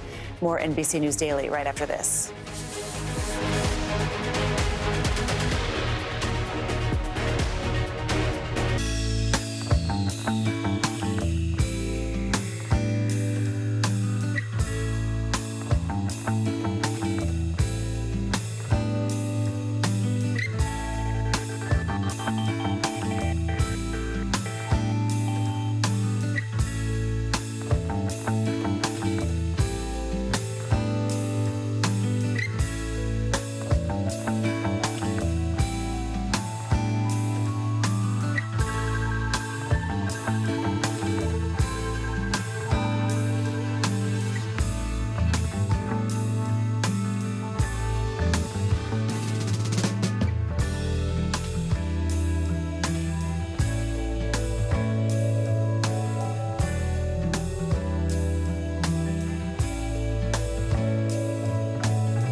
The paper towel will absorb the acid. That's crazy. Green tea to calm acne. This is my favorite tip of the day. Brilliant, brilliant, brilliant. Oh, that's genius. You just saved me $40. Lester Holt, America's most trusted TV news anchor. A new study is showing black adolescents who experience racial discrimination have a higher chance of developing depression and anxiety. That's according to data from the University of Georgia. Researchers found that the way black youths process those experiences could be taking an emotional toll. Licensed clinical psychologist Dr. Tasha Brown joins us now. Dr. Brown, walk us through first this study. What really jumped out at you? Yeah, I love this study. It's a great study because it's looking at a part of our brain called the amygdala. And we know that our amygdala is really the part of our brain that's responsible for how we process fearful events. So what the study found was that for young people who processed fearful events, their amygdala shut down. And for those youth, what they saw was a relationship between when their amygdala shut down, they had more internalizing symptoms. So when we think about internalizing symptoms, we think about depression and anxiety, and those youth also showed that they were experiencing more marginalization and instances with racism throughout their day.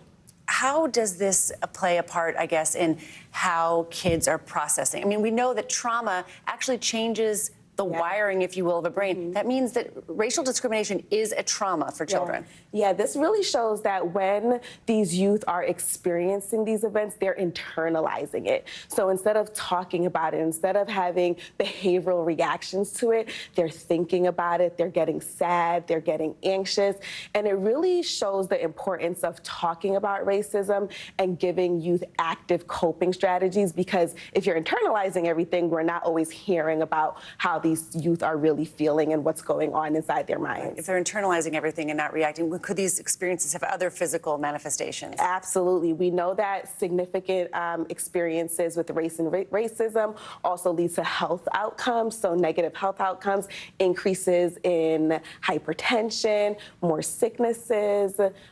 We know that it's impacting our bodies in so many different ways. We know that different generations, every generation handles things differently. Yeah. What can parents do to help their kids, I guess, process depression and anxiety? Yeah, one of the things, there's so many things. I like to talk about identifying protective factors. So when we think about protective factors, we're really thinking about placing young people in environments, in situations that are going to really uplift them. So engaging with a really strong peer network, thinking about a social environment, engaging in extracurricular activities, really helping children to identify their own cultural strengths, things that are great about themselves, things that they can feel proud of. I do love the last one on the list, help children identify cultural strengths, because they're being either bombarded or microaggressed with the opposite, usually. Yes, and if they're able to have language, specific language around not only their strengths, but the strengths of their people and their community, that can do a lot in helping them to navigate those one-on-one situations. And then also when they go back and think about things, instead of internalizing it in this really negative way, now they can combat it with those positive, strong things that they know about themselves. Quickly, are there resources for parents, good resources? Yeah, there's so many great resources. One of the things that I encourage parents to do is just do a quick YouTube search, how to talk to your children about race and racism, and watch through the videos yourself first, and then pick one that will help you to navigate a conversation successfully with your child. Great conversation. Dr. Tasha Brown, thank you so much. You're watching NBC News Daily.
You gotta see this. I'm Gotti Schwartz. We are following some breaking news. Severe storms continue to wreak havoc. The Supreme Court put a pause on a controversial immigration law. Protesters have redoubled their numbers right here at this makeshift barricade. The future of TikTok as we know it is at risk. Is this a ban or not? The craziest ride I have ever hitched. That is totality. Do you see yourselves in space? I could go to space. I feel great. Stay tuned now, weeknights at 8 Eastern, 5 Pacific on NBC News Now. Ice cream is a sweet treat during these hot summer months, and now one company in New Jersey is bringing the ice cream truck straight to your doorstep. Yeah, the Scream truck. It's serving up everyone's favorite frozen treat with a high-tech twist. Today's show co-host Dylan Dreyer shows us how their customers are all screaming for ice cream. We turn a corner and you see kids waiting for us and they're just going nuts. It's just that excitement that's so cool to see. It's like an innate thing in every human. This is not your average ice cream truck. There you go, buddy. Enjoy. This is Scream, an on-demand experiential food truck that's delivering ice cream steps away from your door with just a text. We called this Scream truck because of the fact that when you see it, you scream. Owner Eric Murphy founded the company in 2020. The ice cream truck has clearly, I thought, perfected itself. How did you think you could make it better? Well, the first ice cream truck came out in 1920. Since that time, it's always been the same. People always go for the nostalgic end of it. I went for the modern, tech-forward end of it. So that's really the difference, is the software. That software, developed by Eric, is what's powering the truck's innovative delivery service. Ice cream lovers register their contact info on the website, and then they're notified when the truck will be in their area. You reply Y for yes, which indicates that you want to stop at your house. So the efficiency is really what drives the business model. We're taking the truck to a very small geographical area to be able to hit like 10 to 12 houses within an hour. Adding to an already sweet treat, customers are greeted by state-of-the-art trucks complete with LED screens and music. Scream truck, yes! In 4 years, 90,000 households have signed up for the Scream experience. Their secret weapon? Honestly, moms. Moms are a killer marketing machine. All the moms groups on Facebook and Instagram. I'm in those moms groups, and I know we take other moms' word as gospel. Eric and his trucks are currently making stops in 70 towns throughout New Jersey, with plans to expand in North Carolina and Colorado early next year. And he's got high hopes of bringing the joy of ice cream to others, like it's done for him. What is your special connection with ice cream? As a kid, I loved ice cream. I had a really not a great childhood, and ice cream was like solace for me. We get customers that reach out to us all the time. Knowing that we have that effect on people and we can change someone's mood like that is just such a great feeling. I don't want to say that I'm a pro at serving ice cream, but I did work at that ice cream shop for a very long time. Can I get a try? Definitely. I don't know if I can still make a cone, but I'd love to try. I'm a little rusty. It's been many, many years. Nice. Woo! Not bad. I wanted to get a taste of how the technology worked. So you already have your neighborhood picked out for today? Exactly. So we're in Montclair. They've ordered and they're waiting for you. All right, we better get going. Showing me the ropes on the truck today are Justin and Brianna. I'm like nervous to show up to the first house. Oh, is this them? Yay! Oh, they're so happy. How delicious is that? So good. It's like a party in a cone. On to the next stop. Strawberry pop. There you go. Oh my gosh, you even get something too. Look at you, sweetie. This makes so much sense. You don't have to drive all over the place. This is a win-win for both sides. Hello, how are you? I like to stick with the pup cups. Perfect. Good, yay, I did it, I'm learning. All right, they're not coming out, so I guess we're gonna hand deliver this one. Special delivery? Thank you. I've never had a disappointed customer yet. Hello, how are you? How are you? Good. Dylan. Surprise! Nothing like putting in a day's work serving ice cream with a heaping scoop of happiness. Ice cream, anyone? Who am I kidding? This one's mine. What a cute story. And I love how he said that the best marketing is the moms. Always. As long as the moms know, your business is good. Our thanks to today's show co-host Dylan Dreyer for that report. Well, comedy legend Bob Newhart died yesterday at the age of 94. A former accountant, Newhart rose to stardom in the 1960s with a popular comedy album that showcased his famous style of deadpan humor. The Illinois native is best known for his roles in The Bob Newhart Show and more recently, Elf with Will Ferrell. That's right. Tributes have been pouring in for the comedic icon, including one from actor Carol Burnett, who said, quote, he was as kind and nice as he was funny, adding he will be missed. He absolutely will. Those old clips are really fun to watch. I know. It's just such an icon. I'm Christine Romans. I'm Vicki Wynn. You are watching NBC News Daily, and you can watch us free 24/7 on our streaming network, NBC News Now. Do it wherever you stream, including YouTube, Hulu, Roku, and Peacock. Your news continues after this.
We report live from Tel Aviv, from Juarez, Mexico. Top story reporting from Baltimore. Every weeknight, it's your news playlist. Top Story with Tom Llamas, streaming weeknights at 7 on NBC News Now.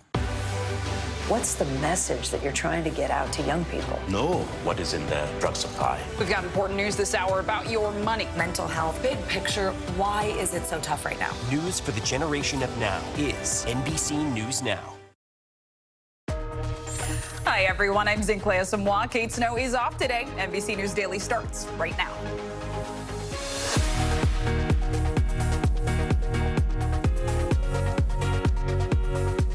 Today, Friday, July 19th, 2024, global glitch, a massive worldwide outage, shuts down everything from airports to hospitals and offices. The rush to get back online and how the company behind the error is explaining what happened.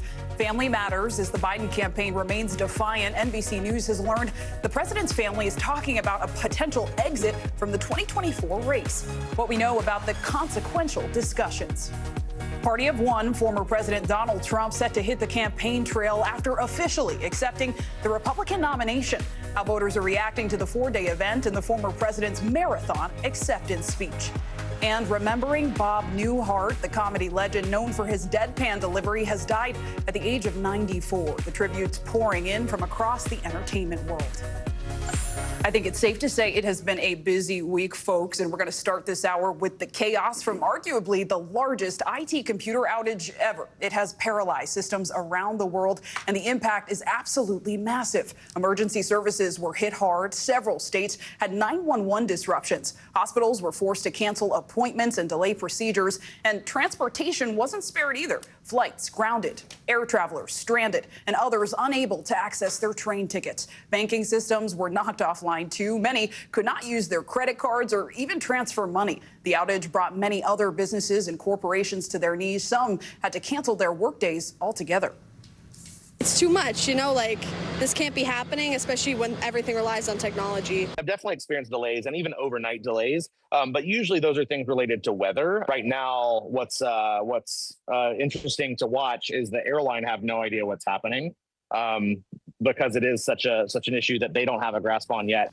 The big question here, what caused all of this? An apparent glitch in a software update from a cybersecurity firm called CrowdStrike. Their software is used in IT systems worldwide, and the company says they have fixed the issue, but it could take time to get all systems back online. We have a lot to talk about, so joining us here in studio, NBC News correspondent Rahima Ellis and NBC News business and data correspondent Brian Chung. Also with us, NBC News correspondent Guad Venegas at the busiest airport in the world in Atlanta. Rahima, I do want to start with you. Hospitals, emergency services, those are pretty critical. Where do they stand right now? A lot of them, thankfully, are back up online. They had some issues overnight. They had some fixes. Let me talk here in New York where they had an issue. At Memorial Sloan Kettering, a big hospital, it said they are pausing the start of any procedure that requires anesthesia. Go up north to Massachusetts, a big hospital there, Mass General Brigham, they said, we are not able to access our clinical systems, and as a result, it's slowing things down. And they're telling people for all non-urgent visits that are canceled today. Dana-Farber up in that area. They're telling people who have scheduled appointments for today, be advised they stay home until further notice. They say they have a fix, but it means they have to go system by system in order to implement that fix. What about 911 systems? Right. Many of them up and operating. We had a big problem up in Alaska. They say they're trying to deal with that. Tips for all of it, they say contact the state troopers up in Alaska. They will do their best to address issues if you have them online. They're also telling people to try different carriers and websites if you're having a problem. Yeah, really critical services, critical outage. Guad, I want to go to you because we know thousands of flights were impacted today, and I understand it could still be an issue for people who are trying to fly out tonight, right? Zinkley, right. So here at the world's busiest airport in Atlanta, we know that more than 600 flights were delayed. More than 400 were canceled the last time I checked. And it was chaotic here this morning. A lot of people arriving at the terminal trying to check into their flights. Imagine the number of people that use their apps to check into their flight and get a boarding pass that couldn't do it this morning. This area behind me, a lot of passengers arrived. They couldn't even get to speak with someone. They had to wait up to 4 hours to be able to get to the counter and eventually check in. Now, there is some good news. One is that the airport says they were not affected, the airport itself, and also that we are now seeing movement here at the baggage claim. So we see planes that are arriving. For a while, there weren't any planes arriving. You can see that there's a video that went up online of FlightAware where the planes were in the air, and overnight, all of a sudden, nothing was in the air. That was that pause. But it looks like now the planes are getting on the way, and hopefully everything goes back to normal eventually, Sinclair. Yeah, fingers crossed, especially ahead of the weekend. Brian, let's bring you in here. This company, CrowdStrike, hadn't heard of them before. Talk to us about how they're responding. So it's not a household name, and the reason why, just really quickly, basically CrowdStrike is a company that offers cybersecurity to companies that want to make sure that their systems aren't hacked into. So CrowdStrike, which contracts with companies like, for example, those airlines and even NBC, where this morning there were newsroom computers that had the blue screen of death where you couldn't log in. Well, that security patch that was pushed out sometime last night apparently managed to take all those computers down and put up that blue screen of death where people could not log in. Now, CrowdStrike says that they've fixed that issue, but now every company that's been affected by this on those Windows computers, Macs were not impacted, are going to essentially have to go one by one to restart them. That could be a long process, especially for larger companies. I mean, you touched on what I wanted to ask, right? Because the company has said the issue is fixed, yet, as we heard from Rahima, as we heard from Guad, people are still facing challenges. So what should we know about that? Yeah, well, it's going to be a slow and long process where people are going to have to be patient because IT departments around the world, not just domestically, across many types of industries, are having to go, in some cases, computer by computer and essentially just power it off and then power it back on. But again, that could be a really long process to try to fix. All right, a good day for those who like paper and pen. Brian Chung, Guad Venegas, and Rahima Ellis, thank you all very much. Well, President Biden remains in isolation with COVID-19 for a third straight day. And while his doctors advise optimism around his physical recovery, his political recovery appears less likely. Publicly, the Biden campaign insists the president is staying in the race. But privately, two sources familiar with discussions tell NBC News that members of the president's own family have started deliberating over what an exit from his campaign might look like. Let's get right to all of it with NBC News senior White House correspondent Kelly O'Donnell in Rehoboth Beach, Delaware, and NBC News Capitol Hill correspondent Ryan Nobles on Capitol Hill. So, Kelly, I'll start with you. I think it's fair to say the story of the day is the conflicting information we've been getting publicly versus privately when it comes to the Biden campaign's stance here around him staying in the race. Let's hear from Biden's campaign chief, who joined Morning Joe earlier today. So is there any chance that the president gets out of this race at any point? You have heard from the president directly time and again. He is in this race to win, and he is our nominee, and he's going to be our president for a second term. Kelly, fair to say the campaign chief pretty defiant there. Is that just bluster? How are the campaign staff continuing to push back here? This is the reality they are dealing with right now. The president wants to remain the candidate. They are looking for the pathway, the data, the support to make that happen. So unless or until the president chooses to not be the candidate, this is how they are operating. At the same time, our reporting indicates that people are looking in sort of parallel tracks, what would need to take place. They are trying to be clear-eyed about what is happening on the outside with elected Democrats who have called for him to step aside, donors who've expressed their concerns. And so both things can be true and both things can be moving forward. There's no indication yet from the president that he is not going to be the candidate. And at the same time, there are people close to him that are looking for what is the best next step, what should happen, things like that. So it is in some ways confusing to the public, but it is also really what would be expected at this point. The campaign is an expensive, deeply resourced operation, and you don't turn it off in just a moment. Sinclair? That's an important point, Kelly. Ryan, let's bring you in here. I understand there are now even more high-profile elected Democrats, now 30 of them pushing for the president to step aside in this race. What can you tell us about that? Yeah, Zinkland, it seems like every time I look down to check my email, another name can be added to the list in just a few minutes. Last few minutes, I should say, Betty McCollum, who's a congresswoman from Minnesota, said that she thinks that President Biden should step down, and she is endorsing Vice President Kamala Harris to take over his slot. It just adds to the list that is growing by the minute. As you rightly point out, we are now around 30 members of both the House and Senate that have asked President Biden to step down, including John Tester from the battleground of Montana, who put out a statement last night where he said, "I've worked with President Biden when it made Montana stronger, and I've never been afraid to stand up to him when he is wrong." In this case, he is saying he is wrong to stay in the race, and it's time for him to get out. We'll have to see, though, Zinkley, if this call from Democratic leaders is enough to compel President Biden to leave the race. I know you'll both be watching it closely. Kelly O'Donnell and Ryan Nobles, thank you both. And former President Trump and his running mate, J.D. Vance, are set to hold their first campaign rally together this weekend. It will also be Mr. Trump's first rally since the assassination attempt in Pennsylvania. He spoke about the near-death experience in his Republican nomination speech last night and paid tribute to the rally-goer who died. While the first 20 minutes of the speech centered on unity, the latter reflected Trump's typical rallies. In addition to discussing priorities in a second term, the former president related lies and repeated lies about the 2020 election being stolen and went after President Biden. If you took the 10 worst presidents in the history of the United States, think of it, the 10 worst, added them up, they will not have done the damage that Biden has done. Only going to use the term once. Biden. I'm not going to use the name anymore, just one time. NBC News correspondent Vaughn Hilliard has a closer look at the final night of the Republican National Convention. Zinkley, it was the longest convention speech in history. Donald Trump for more than an hour and a half inside of this Milwaukee arena, detailing not only what his agenda would look like in 2025 in a Trump administration, but also, many suggest, it was his due to give a long speech, knowing that just 5 days ago he was shot in the ear at his campaign rally in an attempted assassination. He chronicled at the beginning of his remarks the story of his day, detailing what getting shot there felt like going to the ground. And he also paid tribute to Corey Comparator, the man who was at his rally who was hit by one of those bullets and killed. This was a tribute that left many in the arena with tears. It was, for Donald Trump, a more subdued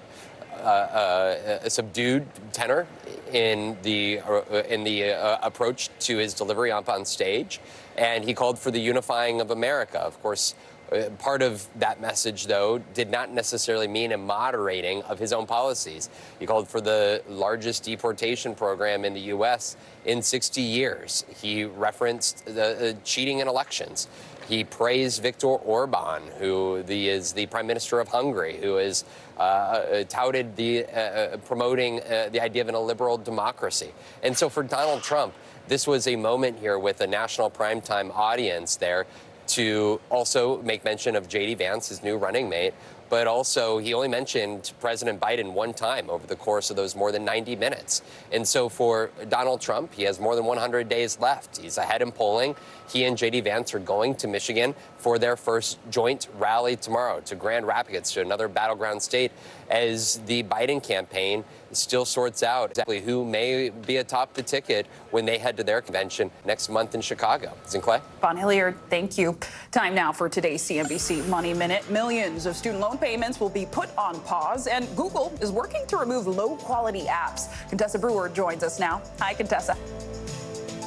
Hi there, Zinclay. Yeah, the Department of Education paused millions of student loan borrowers' payments while it defends its relief plan against legal challenges. Borrowers enrolled in the Biden administration's new SAVE program will be placed in an interest-free forbearance. In April, the White House said nearly 8 million people had signed up.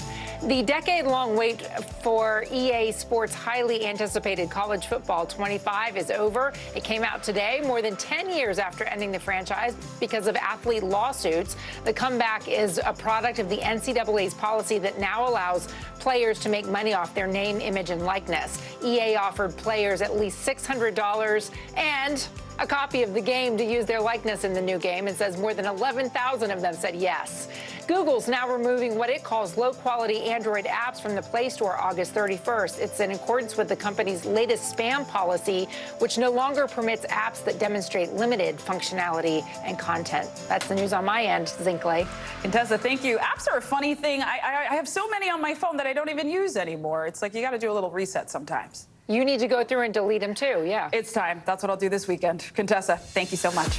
Well, still ahead, we've got breaking news. American journalist Evan Gershkovich has just been sentenced to prison in Russia. What it means for a potential prisoner swap. Plus, the director of the Secret Service is set to testify about the assassination attempt on former President Trump. When she will appear before Congress, that's coming up next on NBC News Daily.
NBC News Daily is #1 for afternoon news across all of television. I'm Morgan Radford. I'm Vicki Wynn. I'm Kate Snow. And I'm Zinklea Samwa. What's happening around the world? Israel's military is building up there along the border. And what matters here at home? New numbers are out today showing more encouraging signs for our economy. Let's zero in on exercise. We know we're supposed to be doing it. What does it do for our health? What needs to change for social media to be a safer place? NBC News Daily, weekdays from 12 to 4 on NBC News Now.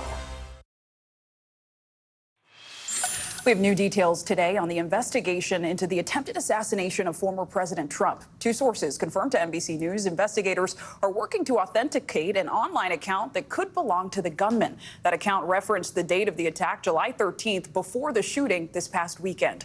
NBC News correspondent Aaron McLaughlin is in Butler, Pennsylvania, near that rally site. So, Aaron, tell us about that account and what else we're learning in this investigation. Well, Zinklea, in the last hour or so, we're getting more details from investigators painting a picture, they say, of growing evidence that the attempted assassination of former President Trump was premeditated and planned. Now, according to two senior law enforcement officials telling NBC News that they have analyzed the suspect's cell phone records that they say may have placed him in this area of the shooting 6 days prior to the assassination attempt. They recorded cell phone pings from 9:45 a.m. to 10:08 a.m. on July 7th. In addition to that cell phone evidence, they also say that they have found a bulletproof vest inside the suspect's vehicle and that a ladder had been purchased at Home Depot on July 13th, although it was not found at the scene, and they do not believe he used the ladder to climb on top of the roof. This as authorities continue to analyze his electronics, which have turned up searches for Trump, Biden, other officials, as well as dates for the DMC. And they say they are also looking at the suspect's emails and gamer tags, usernames players employ in online gaming communities and platforms. Zinklea. And Aaron, as authorities continue to understand or seek to understand the shooter's motive, there has been intense scrutiny on the Secret Service, including calls for the director to resign. We recently learned the director will be testifying before Congress on Monday. Tell us more about that. Yeah, that's right. She's expected to testify on Monday before the House Oversight Committee. This amidst growing calls for Kimberly Cheadle to step down as Secret Service Director. The Secret Service putting out a statement saying the U.S. Secret Service Director Kimberly Cheadle has no intentions to step down. She deeply respects members of Congress and is fiercely committed to transparency and leading the Secret Service through the internal investigation and strengthening the agency through lessons learned in these important internal and external reviews. So all eyes will be on Capitol Hill when she testifies on Mondays. Zinklea. Aaron McLaughlin, important reporting. Thanks so much. And coming up, how climate change is fueling an already dangerous and exhausting wildfire season. Don't go anywhere. You're watching NBC News Daily.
Gaza border. A story of resilience and hope. Please take care of yourself and each other. News lives in the now. Look at this. You can't even see anything anymore. Let's break down what we know. You gotta see this. News for the generation of now is NBC News Now.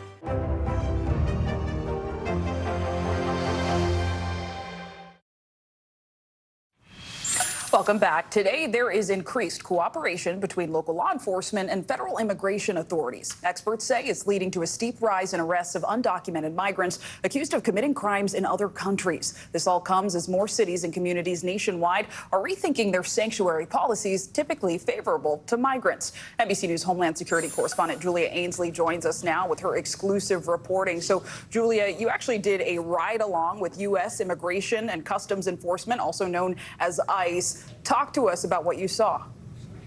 Well, I think the first thing that I learned and that other people should realize is that sanctuary cities doesn't do anything to prevent asylum seekers from coming or not coming to those cities, but it's how law enforcement works with ICE. And that means that when in a true sanctuary city, if a migrant has committed a crime, they cannot tell ICE when they're being released after they finish serving their sentence. So because cities and counties like Montgomery County are starting to rethink, they're starting to arrest more criminals. Take a look and listen to some of the criminals we saw them arrest.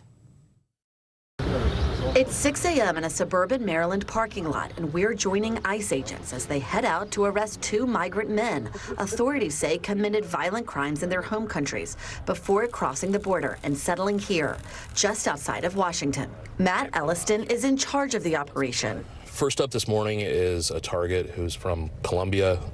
Taken into custody in broad daylight. So a man has just been arrested and put inside this car from this apartment building. We understand he's wanted for murder in Colombia, information that only became clear to U.S. authorities after he crossed the border. Why didn't Border Patrol know he was convicted when he crossed the border?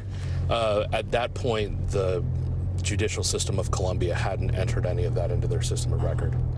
We're now on our way to the second arrest of the day. Nearly a dozen agents part of the operation. The man these officers are now taking into custody is wanted in El Salvador for attempted murder with a machete.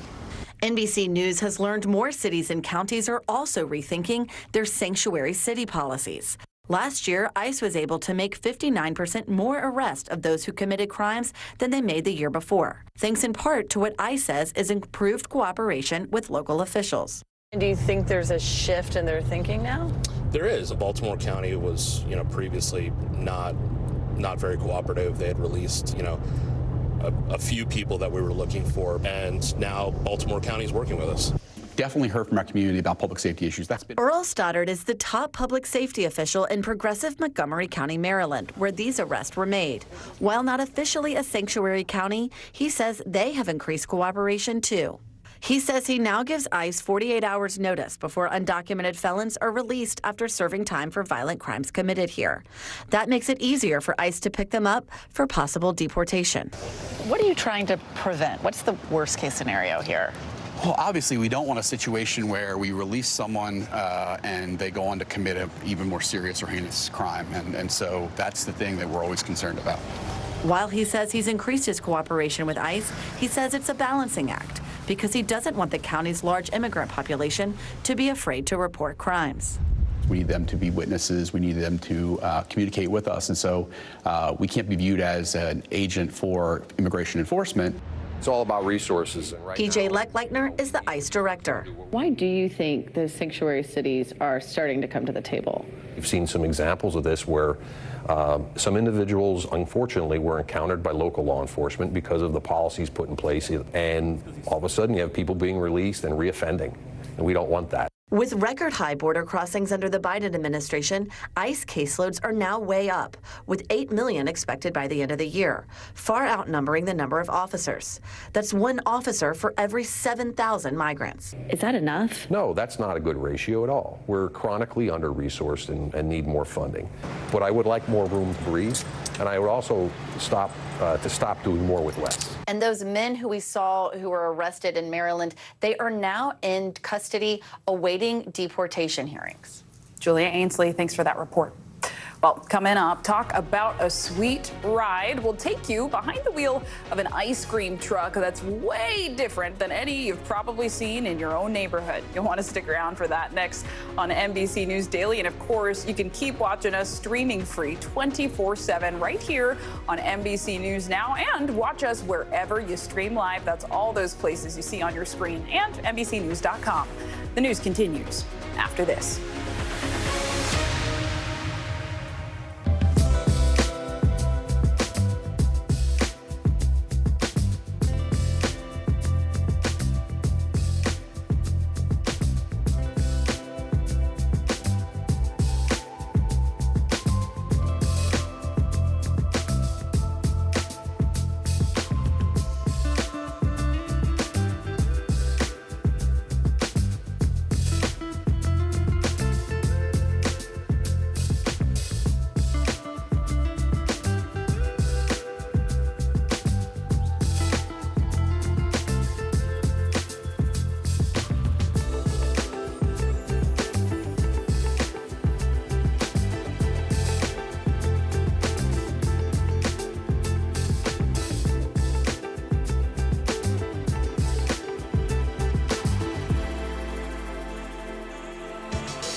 The paper towel will absorb the acid. That's crazy. Green tea to calm acne. This is my favorite tip of the day. Brilliant, brilliant, brilliant. Oh, that's genius.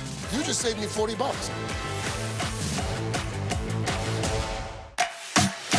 The paper towel will absorb the acid. That's crazy. Green tea to calm acne. This is my favorite tip of the day. Brilliant, brilliant, brilliant. Oh, that's genius. You just saved me $40.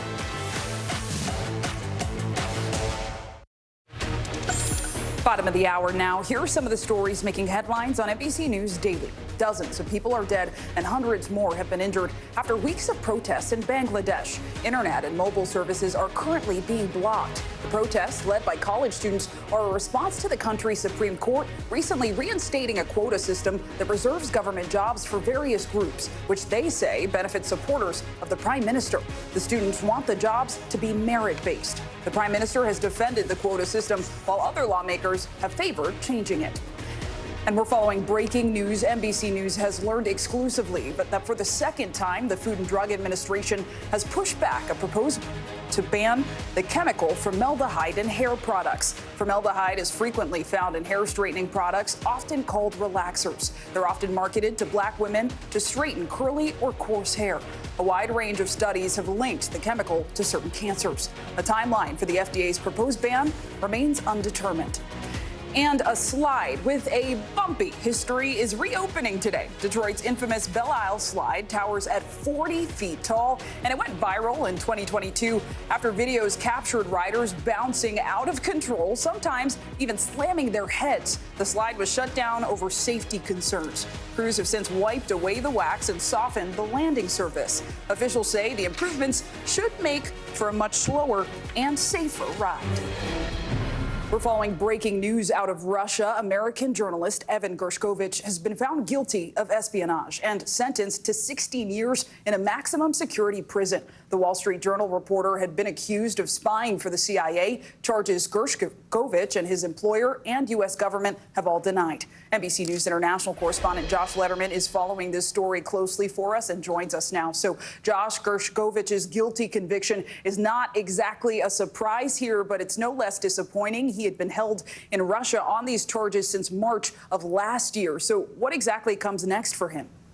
Well, he could appeal this verdict, Sinclair. We've asked his legal team. They're not commenting on that right now. And one of the reasons they might not is that now that there is a guilty verdict, it may be in the interests of Evan Gershkovich to, instead of appealing, push for a prisoner swap with the U.S., something we know is already being discussed behind the scenes between U.S. and Russian spy agencies. That was disclosed earlier this week by the Russian foreign minister, and the U.S. government making very clear they want to trade, basically reach some type of a deal with the Russians to bring him home as well. And so the hope is that now that there's a verdict in, those kinds of quiet behind-the-scenes negotiations could potentially kick into a higher gear.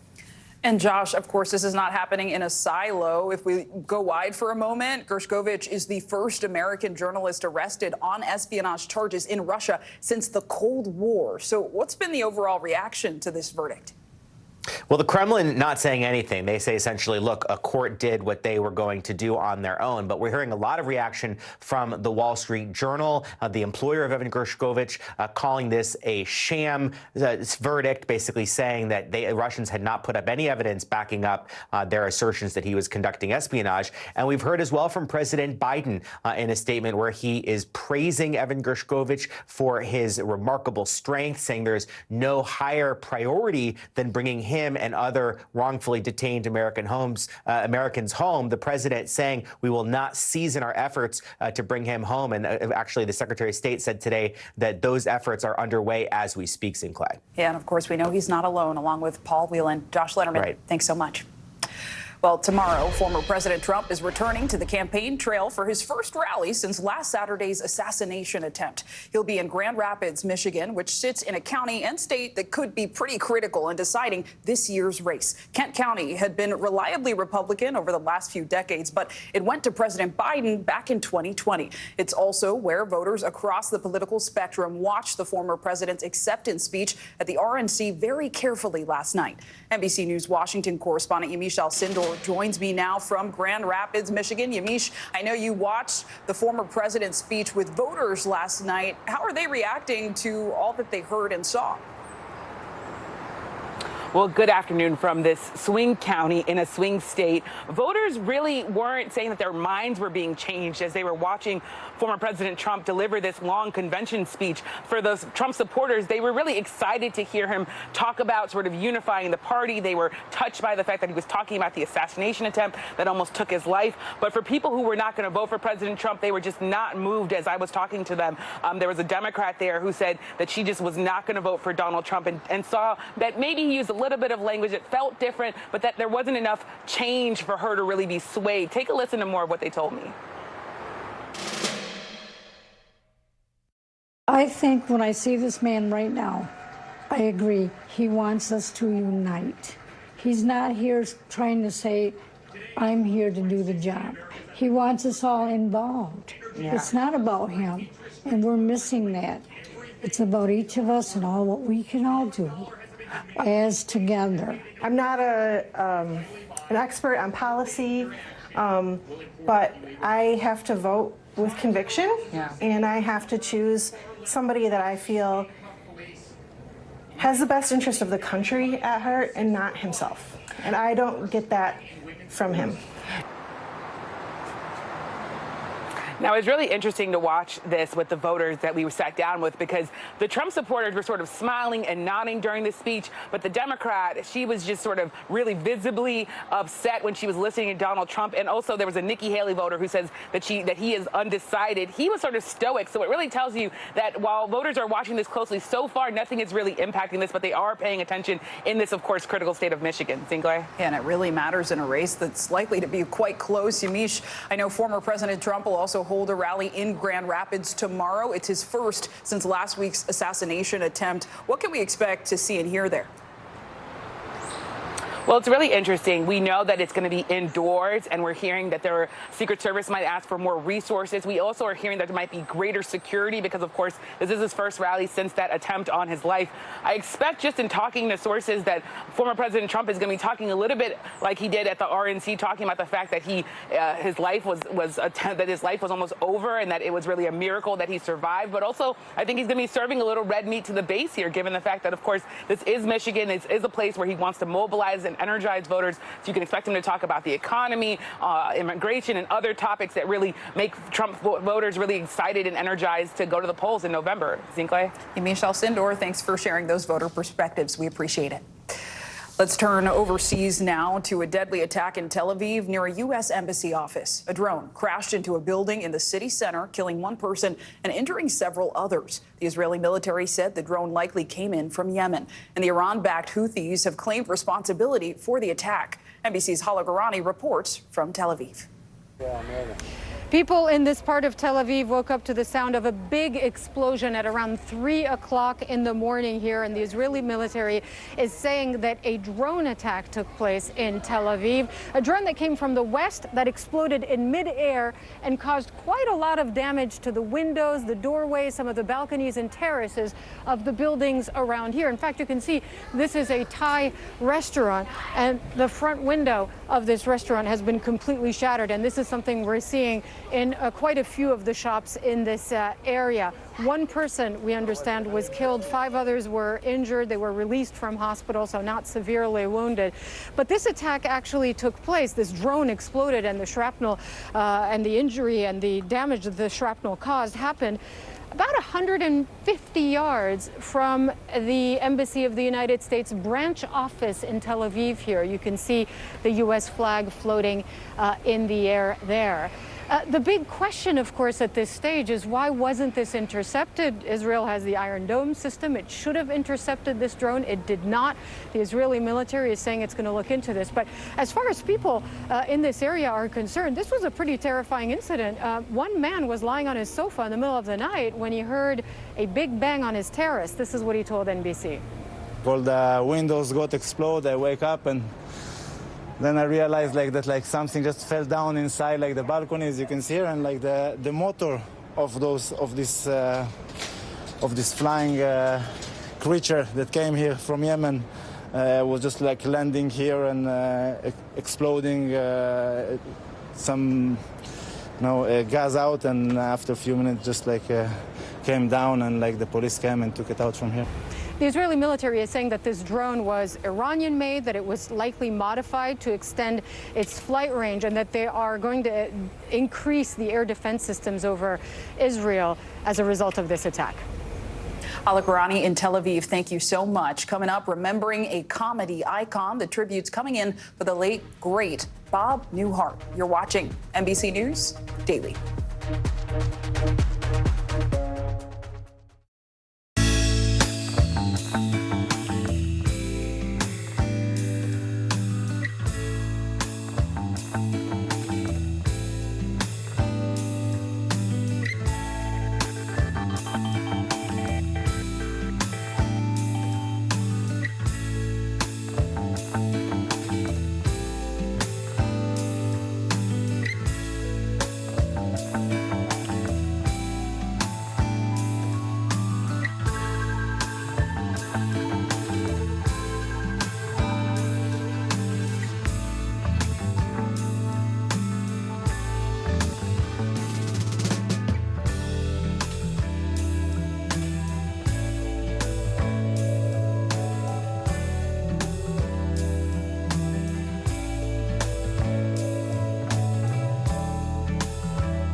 report live from Tel Aviv, from Juarez, Mexico. Top story reporting from Baltimore. Every weeknight, it's your news playlist. Top Story with Tom Llamas, streaming weeknights at 7 on NBC News Now. News for the generation of now is NBC News Now. The paper towel will absorb the acid. That's crazy. Green tea to calm acne. This is my favorite tip of the day. Brilliant, brilliant, brilliant. Oh, that's genius. You just saved me $40.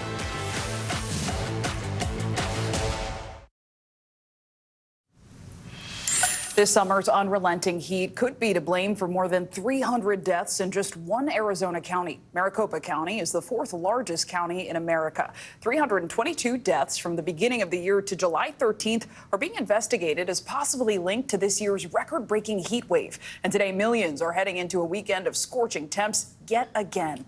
NBC News meteorologist Bill Cairns is tracking it all. So, Bill, what should we be watching for this weekend?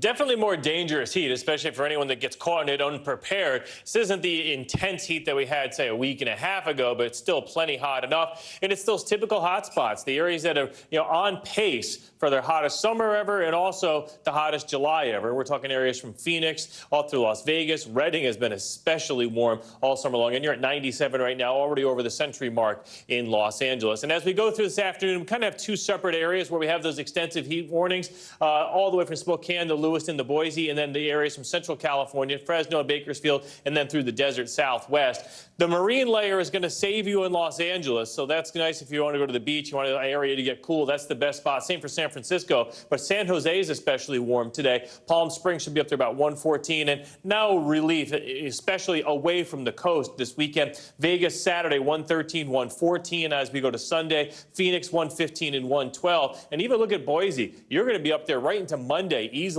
from about 104 to about 107. So the weekend forecast, we may get some relief with some showers and storms from the monsoonal flow coming up through New Mexico into areas of Colorado, but that's really about it. It's just that time of year where the sun just bakes and it's just plain old hot. Truly. How do you stay cool, Bill? Quick question. How do I stay cool? Yeah. AC. I love AC. AC fan, water. Crank it up.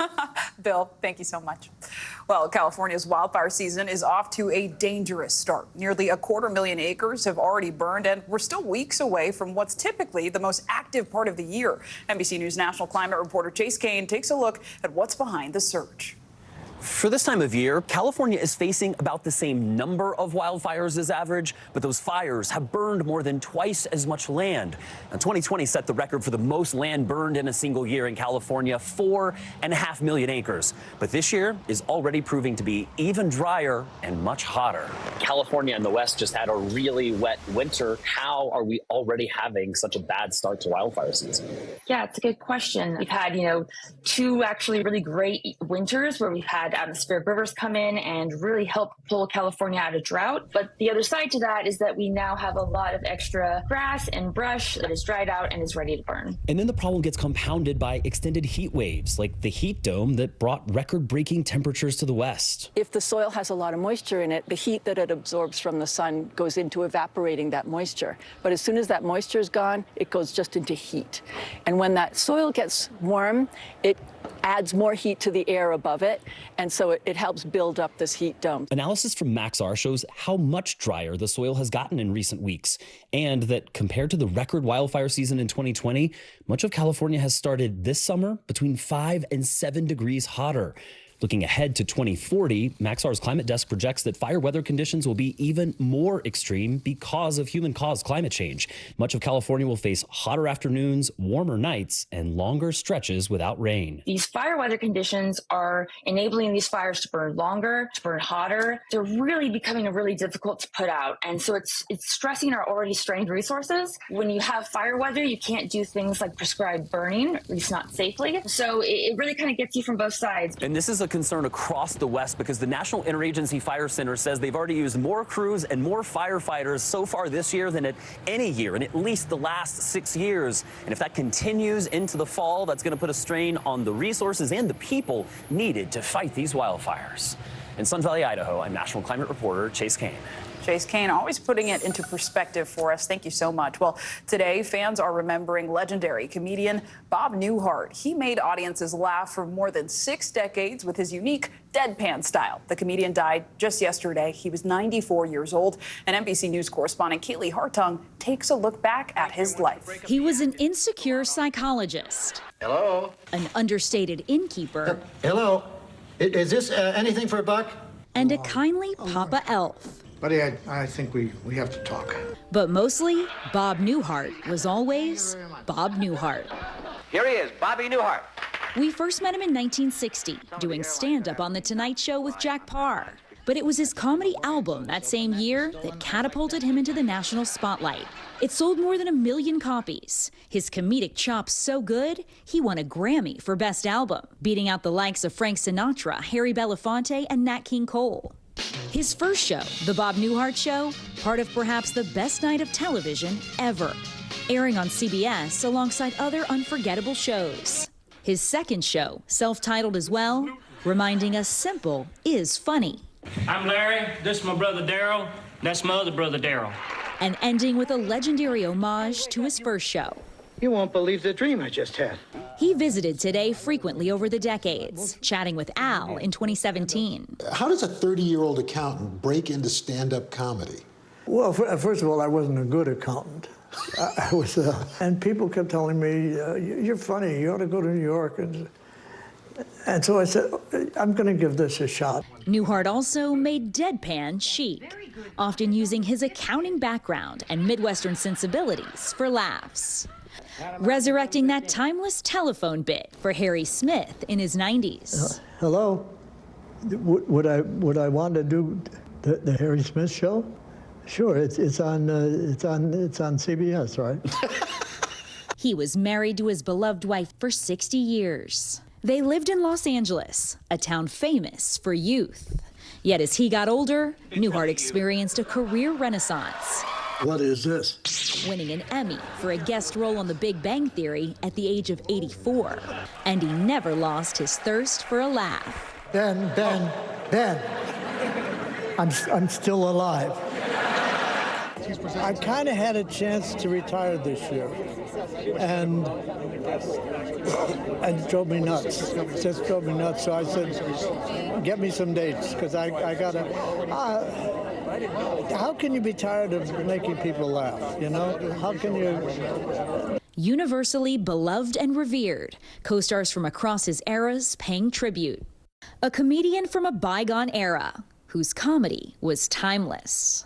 Kaylee Hartung, NBC News. Kaylee Hartung, thank you for that portrait. We got a lot more news ahead. You're watching NBC News Daily.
NBC News mobile app. Get connected to your favorite news shows. For the top stories, breaking news, and live video, download the NBC News mobile app now. We report live from Tel Aviv, from Juarez, Mexico. Top story reporting from Baltimore. Every weeknight, it's your news playlist. Top Story with Tom Llamas, streaming weeknights at 7 on NBC News Now. Lester Holt, America's most trusted TV news anchor. Okay, in a summer like this one with record-breaking heat, an ice cream truck is always a welcome sight. And one company in New Jersey is making it easier than ever to find one, putting a modern twist on an old idea. Today's show co-host Dylan Dreyer stopped by to find out how it works and, of course, to see how it tastes. We turn a corner and you see kids waiting for us and they're just going nuts. It's just that excitement that's so cool to see. It's like an innate thing in every human. This is not your average ice cream truck. There you go, buddy. Enjoy. This is Scream, an on-demand experiential food truck that's delivering ice cream steps away from your door with just a text. We called this Scream truck because of the fact that when you see it, you scream. Owner Eric Murphy founded the company in 2020. The ice cream truck has clearly, or I thought, perfected itself. How did you think you could make it better? Well, the first ice cream truck came out in 1920. Since that time, it's always been the same. People always go for the nostalgic end of it. I went for the modern, tech-forward end of it. So that's really the difference, is the software. That software, developed by Eric, is what's powering the truck's innovative delivery service. Ice cream lovers register their contact info on the website, and then they're notified when the truck will be in their area. You reply Y for yes, which indicates that you want to stop at your house. So the efficiency is really what drives the business model. We're taking the truck to a very small geographical area to be able to hit like 10 to 12 houses within an hour. Adding to an already sweet treat, customers are greeted by state-of-the-art trucks, complete with LED screens and music. Scream truck, yes! In 4 years, 90,000 households have signed up for the Scream experience. Their secret weapon? Honestly, moms. Moms are a killer marketing machine. All the moms groups on Facebook and Instagram. I'm in those moms groups, and I know we take other moms' word as gospel. Eric and his trucks are currently making stops in 70 towns throughout New Jersey, with plans to expand in North Carolina and Colorado early next year. And he's got high hopes of bringing the joy of ice cream to others, like it's done for him. What is your special connection with ice cream? As a kid, I loved ice cream. I had a really not a great childhood, and ice cream was like solace for me. We get customers that reach out to us all the time. Knowing that we have that effect on people and we can change someone's mood like that is just such a great feeling. I don't want to say that I'm a pro at serving ice cream, but I did work at that ice cream shop for a very long time. Could I get a try? Definitely. I don't know if I can still make a cone, but I'd love to try. I'm a little rusty. It's been many, many years. Nice. Woo! Not bad. I wanted to get a taste of how the technology worked. So you already have your neighborhood picked out for today? Exactly. So we're in Montclair. They've ordered and they're waiting for you. All right, we better get going. Showing me the ropes on the truck today are Justin and Brianna. I'm like nervous to show up to the first house. Oh, is this them? Yay! Oh, they're so happy. How delicious is that? So good. It's like a party in a cone. On to the next stop. Strawberry pop. There you go. Oh my gosh, you even get something too. Look at you, sweetie. This makes so much sense. You don't have to drive all over the place. This is a win-win for both sides. Hello, how are you? I like to stick with the pup cups. Anna, perfect. Good, yeah, I did it, I'm learning. All right, they're not coming out, so I guess we're gonna hand deliver this one. Special delivery? Thank you. I've never had a disappointed customer yet. Hello, how are you? How are you? Good. Dylan. Surprise! Nothing like putting in a day's work serving ice cream with a heaping scoop of happiness. Ice cream, anyone? Who am I kidding? This one's mine. Dylan Dreyer, thank you. I'll definitely take you up on that ice cream offer. Well, before we go, time for today's Daily Snapshot. Take a look, everyone. That is Pizza. He is a 1-year-old Boston Terrier living in New York. Not a slice, but a cutie. And Pizza currently lives in a shelter with other pups. Currently, pet shelters across the country are facing a decrease in pet adoptions. According to the ASPCA, which helps fight animal cruelty, the number of pets waiting for adoption at shelters rose by nearly 250,000 last year. And I can tell you firsthand, it really makes a difference in the lives of those little ones. I fostered a dog during COVID, and I'm glad to say little Miss Claudia was adopted. So consider it. Well, thank you for spending this very, very busy week with us. I am Zinklea Samoa, and you are watching NBC News Daily. You can keep watching us streaming free 24/7. The news continues after this.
Report live from Tel Aviv, from Juarez, Mexico. Tonight, top story reporting from Baltimore at the Key Bridge disaster. When you look over your shoulder and you see the Key Bridge, what goes through your head? That bridge has been here longer than I've been alive. It still doesn't feel real. Hundreds of Israelis have gathered to demonstrate. What do the people in Gaza, do you think, what do they need most? A place where Palestinians and Israelis have found common ground. Every night, it's your news playlist. Top Story with Tom Llamas, streaming weeknights at 7 on NBC News Now. Hi, everyone. So good to be with you. I'm Zinklea Samoa. NBC News Daily starts right now.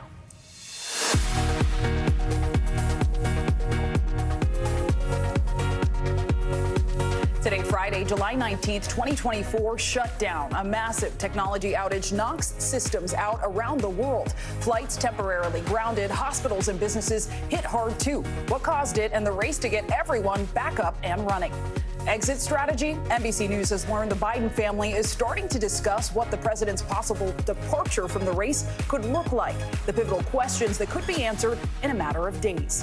Making it official, former President Donald Trump accepts the Republican presidential nomination 5 days after his attempted assassination. How he describes that day and his vision for the next 4 years. And last laugh tributes are pouring in for comedy trailblazer Bob Newhart. A look back at his remarkable life and the delight he brought to generations of fans. Thank you so much for ending your week with us. We are going to start this hour with the chaos from arguably the largest IT computer outage ever. It has paralyzed systems around the world, and the impact is absolutely massive. Emergency services were hit hard. Several states had 911 disruptions. Hospitals were forced to cancel appointments and delay procedures. Transportation was not spared either. Flights grounded, air travelers stranded, and others unable to access their train tickets. Banking systems were knocked offline, too. many could not use their credit cards or transfer money. The outage brought many other businesses and corporations to their knees. Some had to cancel their workdays altogether. It's too much, you know, like this can't be happening, especially when everything relies on technology. I've definitely experienced delays and even overnight delays, but usually those are things related to weather. Right now, what's interesting to watch is the airline have no idea what's happening because it is such an issue that they don't have a grasp on yet. It's such an issue. So what exactly caused all of this? An apparent glitch in a software update from a cybersecurity firm called CrowdStrike. Their software is used in IT systems worldwide, and the company says they have fixed the issue, but it could take time to get all systems back online. We have a lot to talk about, so joining us here in studio, NBC News correspondent Rahima Ellis and NBC News business and data correspondent Brian Chung. Also with us, NBC News correspondent Antonia Hilton at Newark Airport. So, Rahima, I'll start with you. Anytime we hear about an outage to emergency services or hospitals, our ears perk up. So what should people know if they're trying to dial in right now? Yeah, one of the things folks are saying is if you're trying to dial 911 and you can't get 911, try calling your local police department or the fire station directly. You might be able to get through there. And some other spots, for example, right here in New York, we've got one hospital, Memorial Sloan Kettering. It's a major place. They're saying that they're pausing any procedures that has to do with anesthesia because they're having difficulty accessing patient records. Let's go north up into Massachusetts. Mass General Brigham, they're having some problems today, and they can't access clinical records either. And so as a result, all non-urgent visits have been canceled. But one of the things that they're saying is their emergency departments are open if people need to get in there. Miami is talking about that their hospitals remain open, but patients are told that they should be understanding because there might be some delays in accessing some procedures. So the other thing we hear about 911 is that they are up and operating in many places. They went down overnight, but many of them have been able to restore it. In some other places, one hospital talked about, they have found a fix for the system that they were having a problem with, but they're having to go computer by computer to install that fix. So it's going to take a little while. A lot of institutions now going analog who maybe have grown accustomed to being digital. Antonia, I know transportation airports are one of those places. You've been at Newark all day. What are you hearing from folks who are trying to fly, and could people still run into issues this evening? Oh boy, Zinkley. People are frustrated, and they've been frustrated since about 5 a.m. this morning. I watched as people arrived here to Newark Airport. They first tried to use their kiosk to print their boarding passes. That didn't work. They would walk over to the board, try to figure out, well, what does the delay look like? Is my flight canceled? The board wouldn't update, and they were told by staff that the board actually had inaccurate information on it. And then you see it's busy behind me here, but there were hundreds of people packed in here earlier. The wait for some passengers to get through the line just to talk to someone was about 4 to 5 hours by some estimates.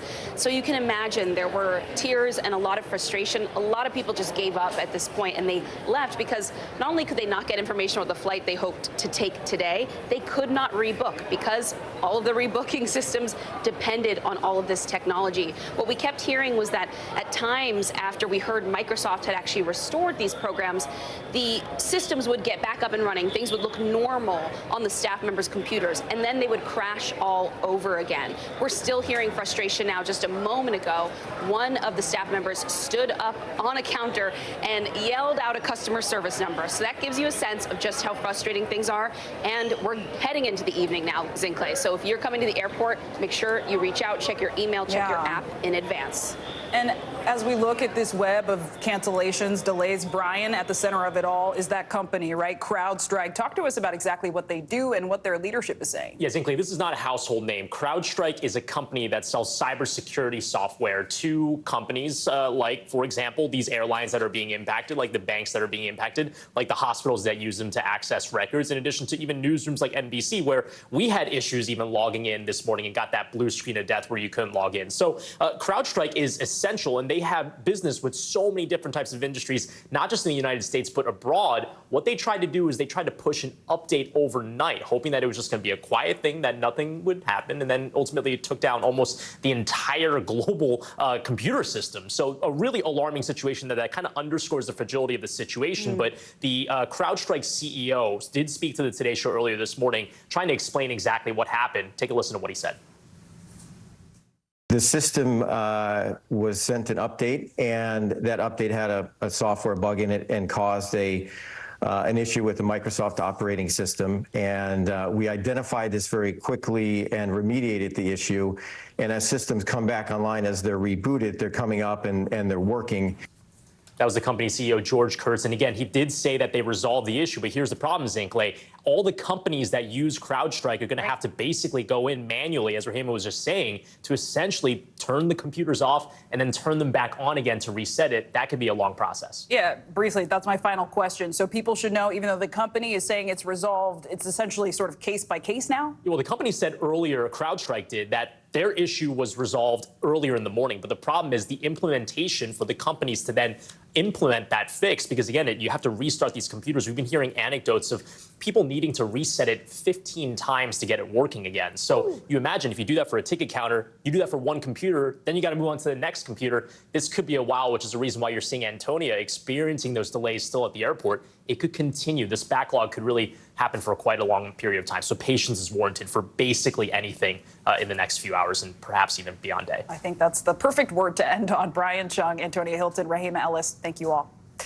And we're following breaking news in the race for the White House. 4 sources tell NBC News that Vice President Kamala Harris is holding a call with major Democratic donors right now. It comes as President Biden faces mounting pressure to drop his 2024 re-election bid. Let's bring in NBC News White House correspondent Monica Alba. Monica, what can you tell us about this call? Well, I'm told specifically that the Vice President Sinclair was asked by President Biden's advisors to hold this conversation with these top Democratic donors, which is significant. And we're also understanding a little bit of the reasoning for this call. We know that there have really been issues with some of the major top donors expressing concerns and anxieties about the president's path forward. So some of them are going to be gathering on this call to discuss, quote, the urgent and emerging needs. So that's in terms of the fundraising picture overall, but really probably to discuss a little bit of the status of the race. But it's significant that the vice president is the one who's going to be holding this call and maybe trying to attempt to calm some of those concerns and anxieties, though we understand that's really difficult from some of the donors that we have been in touch with who really are worried about what might happen here should the president decide to step aside and not be the Democratic nominee. And Monica, to that end, publicly, the Biden campaign remains defiant amid these many calls for the president to drop out. But privately, we are hearing a different story. What sort of conversations are going on behind the scenes? Yeah, you're seeing a pretty dramatic split between those two things. In public, the Biden campaign co-chair Jen O'Malley-Dillon was on MSNBC this morning saying the president is all in. The president even released a statement a little bit earlier today saying, I'm going to be back on the campaign trail next week. So that is what they are trying to project confidence-wise, again, publicly.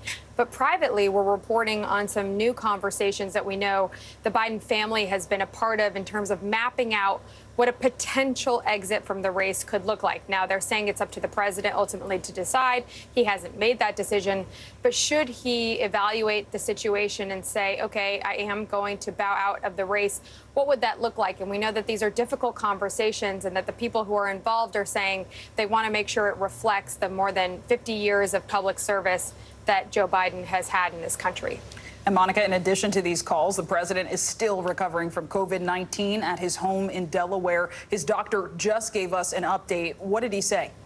Yeah, and this is a more detailed assessment from the president's doctor than we've had over the last couple of days. We know, for instance, that he's on his 4th dose of Paxlovid. We know that also he had some blood work done, that all of that came back normal. We know that he also did a PCR test in addition to the rapid test that confirmed the COVID diagnosis. And that also came back, but they don't know what variant it is. So they're going to continue to monitor him. But they say that he is taking treatment well and that he is on the road to recovery there. Monica Alba from the White House. Always appreciate it. Thank you. Time now for today's CNBC Money Minute. A popular cleaning tool is being recalled, and Netflix is phasing out one of its most cost-efficient plans. Kate Rogers joins us now. Hi, Kate.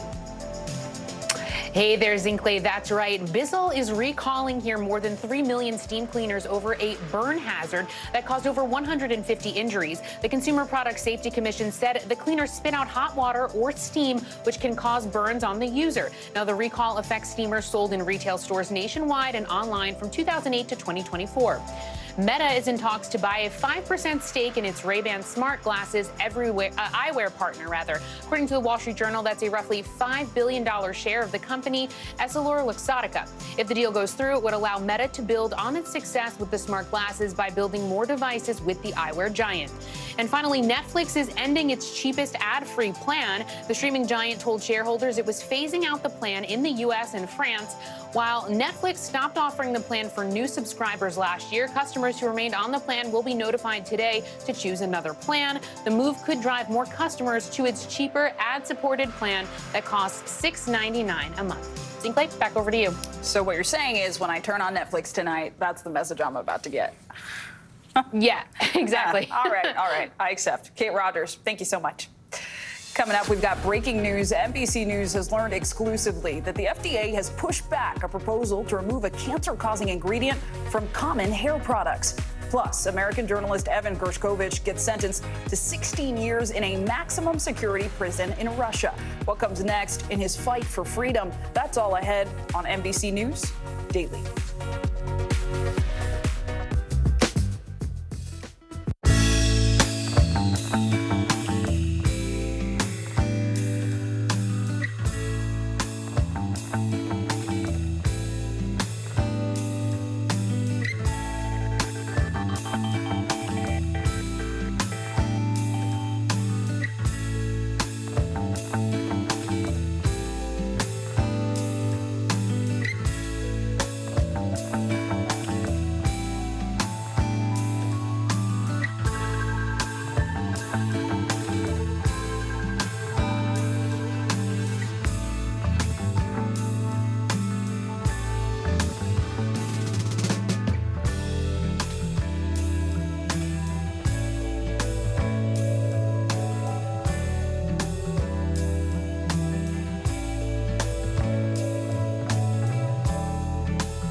Hey there, I'm Hallie, and we are coming on the air tonight with new developments.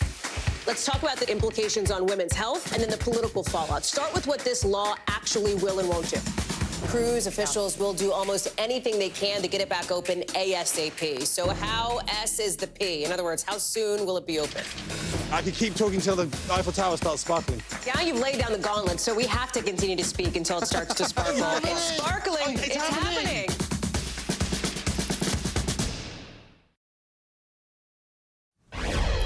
Former President Donald Trump and his running mate, J.D. Vance, are set to hold their first campaign rally together this weekend. It will also be Mr. Trump's first rally since the assassination attempt in Pennsylvania. He spoke about the near-death experience in his Republican nomination speech last night and paid tribute to the rally-goer who died. NBC's Bree Jackson was at the Republican National Convention and joins me now from Milwaukee. Bree, it's good to see you. So what did Trump say about surviving that assassination attempt, and how did the crowd react?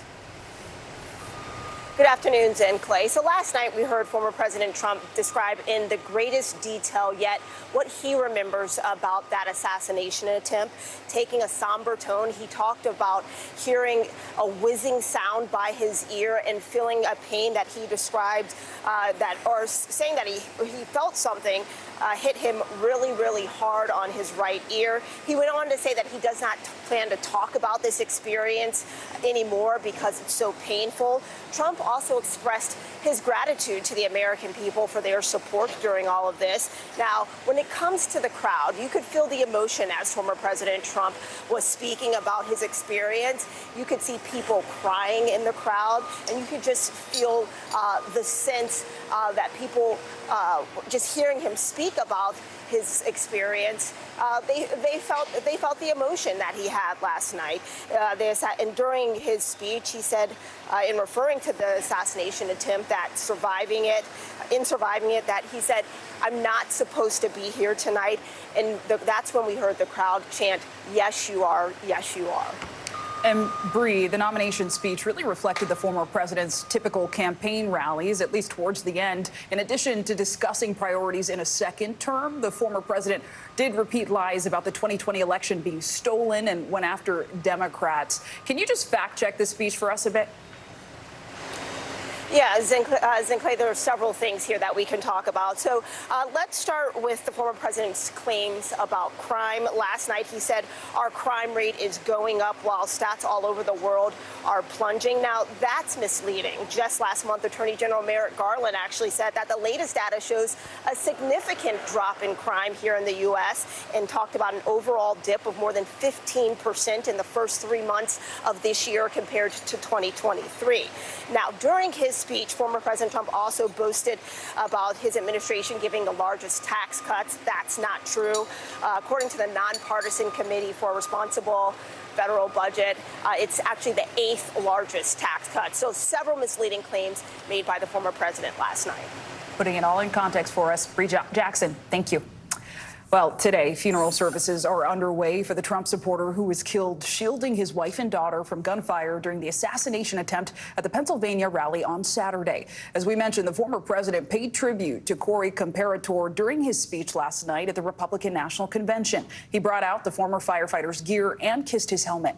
NBC News correspondent Shaquille Brewster is in Cabot, Pennsylvania. So, Shaq, how are people reacting to Trump's tribute last night, and what do we know about the funeral services today? Well, Zinclay, those services have officially wrapped up. They took place in the church behind me. And while the service was private, the high honors that were given on to Corey Comparator were very, very public. We're talking about his casket draped in an American flag. As it came out the church, you heard a 21-gun salute. Taps was played. And then there was that processional where you saw dozens and dozens of fire trucks go through the town, past his home, past the fire station where he volunteered, all honoring him as you saw people come out. Of course, he's being remembered as a father of two, a husband to his wife, someone who was a strong supporter of former President Trump, who last night at that convention speech you mentioned honored Comparator, had his uniform up on stage with him. You'll notice the spelling on his uniform is different than his name, but that is consistent with the honors that we saw here in Pennsylvania when they had his uniform on display. So a heavy moment today as people paid their last respects to this American hero. Shaquille Brewster, thanks so much, and thanks for your reporting this week. We appreciate it. Coming up, where people could see temperatures close to 115 degrees. That's ahead on NBC News Daily.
Kristen Welker hosts Meet the Press every Sunday on NBC.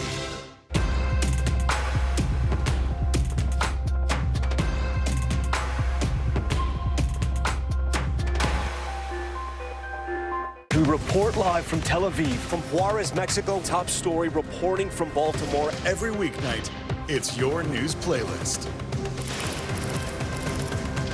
Top Story with Tom Yamas, streaming weeknights at 7 on NBC News Now. Welcome back. Today, there is increased cooperation between local law enforcement and federal immigration authorities. Experts say it's leading to a steep rise in arrests of undocumented migrants accused of committing crimes in other countries. This all comes as more cities and communities nationwide are rethinking their sanctuary policies, typically favorable to migrants. NBC News Homeland Security correspondent Julia Ainsley joins us now with her exclusive reporting. So, Julia, you actually did a ride-along with U.S. Immigration and Customs Enforcement, also known as ICE. Talk to us about what you saw. Well, I think the first thing that I learned and that other people should realize is that sanctuary cities doesn't do anything to prevent asylum seekers from coming or not coming to those cities, but it's how law enforcement works with ICE. And that means that when in a true sanctuary city, if a migrant has committed a crime, they cannot tell ICE when they're being released after they finish serving their sentence. So because cities and counties like Montgomery County are starting to rethink, they're starting to arrest more criminals. Take a look and listen to some of the criminals we saw them arrest. It's 6 a.m. in a suburban Maryland parking lot, and we're joining ICE agents as they head out to arrest 2 migrant men authorities say committed violent crimes in their home countries before crossing the border and settling here, just outside of Washington. Matt Elliston is in charge of the operation. First up this morning is a target who's from Colombia. Taken into custody in broad daylight. So a man has just been arrested and put inside this car from this apartment building. We understand he's wanted for murder in Colombia, information that only became clear to U.S. authorities after he crossed the border. Why didn't Border Patrol know he was convicted when he crossed the border? At that point, the judicial system of Colombia hadn't entered any of that into their system of record. We're now on our way to the second arrest of the day. Nearly a dozen agents part of the operation. The man these officers are now taking into custody is wanted in El Salvador for attempted murder with a machete. NBC News has learned more cities and counties are also rethinking their sanctuary city policies. Last year, ICE was able to make 59% more arrests of those who committed crimes than they made the year before, thanks in part to what ICE says is improved cooperation with local officials. And do you think there's a shift in their thinking now? There is. Baltimore County was, previously not very cooperative. They had released, a few people that we were looking for, and now Baltimore County is working with us. Definitely heard from our community about public safety issues. Earl Stoddard is the top public safety official in progressive Montgomery County, Maryland, where these arrests were made. While not officially a sanctuary county, he says they have increased cooperation too. He says he now gives ICE 48 hours notice before undocumented felons are released after serving time for violent crimes committed here. That makes it easier for ICE to pick them up for possible deportation.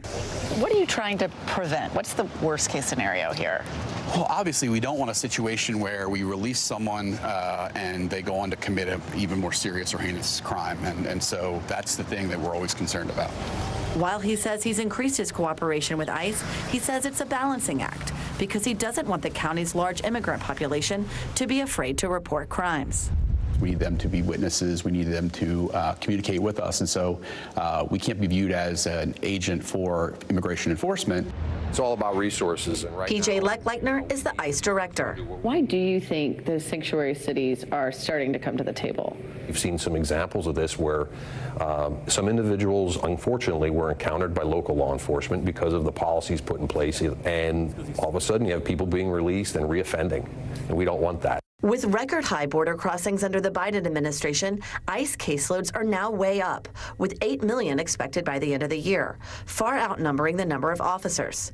That's 1 officer for every 7,000 migrants. Is that enough? No, that's not a good ratio at all. We're chronically under-resourced and need more funding.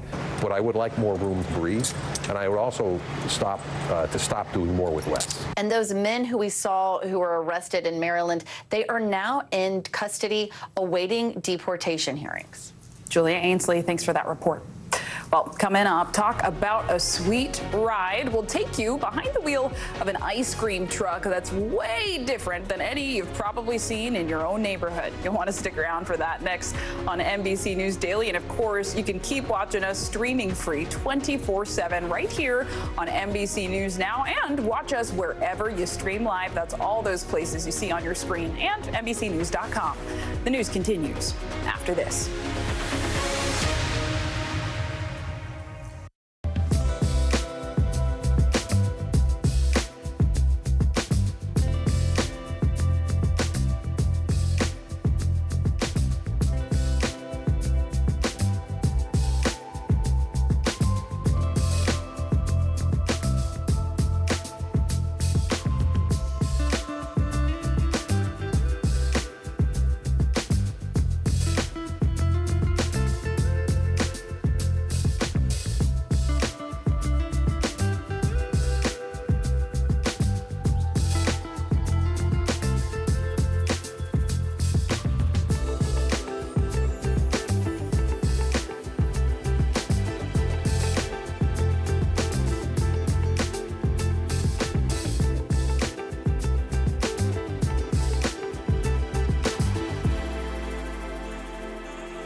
Still to come on the Channel 2 News. Well, the waters are certainly receding now. Still too close to call. Lester Holt reporting from Ground Zero, as it's being referred to. It is, in fact, a taste of freedom. The Haitian people know a little something about resiliency. What's the biggest risk right now? Some of the troops who have been proud. I want to welcome you to the first presidential debate. In fact, we've been told we can't go any farther. You with some resilient folks, let me get a hint.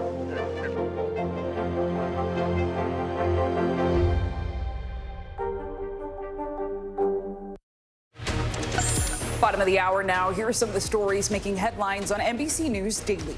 Dozens of people are dead and hundreds more have been injured after weeks of protests in Bangladesh. Internet and mobile services are currently being blocked. The protests, led by college students, are a response to the country's Supreme Court recently reinstating a quota system that reserves government jobs for various groups, which they say benefits supporters of the prime minister. The students want the jobs to be merit-based. The prime minister has defended the quota system, while other lawmakers have favored changing it. We're following breaking news. NBC News has learned exclusively that for the second time, the Food and Drug Administration has pushed back a proposal to ban the chemical formaldehyde in hair straightening products. Formaldehyde is frequently found in hair straightening products, often called relaxers. They're frequently marketed to black women to straighten curly or coarse hair. A wide range of studies have linked the chemical to certain cancers. The timeline for the FDA's proposed ban remains undetermined. And a slide with a bumpy history is reopening today. Detroit's infamous Belle Isle slide towers at 40 feet tall. It went viral back in 2022 after videos captured riders bouncing out of control, sometimes even slamming their heads. The slide was shut down over safety concerns, and crews have since wiped away the wax and softened the landing surface. Officials say the improvements should make for a much slower and safer ride. In Russia, American journalist Evan Gershkovich has been found guilty of espionage and sentenced to 16 years in a maximum security prison. The Wall Street Journal reporter had been accused of spying for the CIA. Charges Gershkovich, his employer, and the U.S. government have all denied. NBC News international correspondent Josh Letterman is following this story closely for us. So, Josh, this guilty conviction is not exactly a surprise, but it is no less disappointing. Of course, Gershkovich has been held in Russia on espionage charges since March of last year. So what exactly comes next for him? Well, obviously, Evan Gershkovich and his family would have liked to see an acquittal, but that essentially was not in the cards in Russia, where the conviction rate is well above 99% for these kinds of cases. And so the best hope now, really, for Evan Gershkovich to be free anytime soon is some type of a prisoner deal with the U.S., something that the Wall Street Journal and his family have been pushing for a long time. But Russia has always maintained they would not reach any kind of a deal before there's a verdict. So now that there is a guilty verdict and a sentence, the hope is that that can kick into high gear. And in fact, the Russian government has confirmed that behind the scenes, there are contacts between U.S. and Russian spy agencies about potentially working out some type of a swap.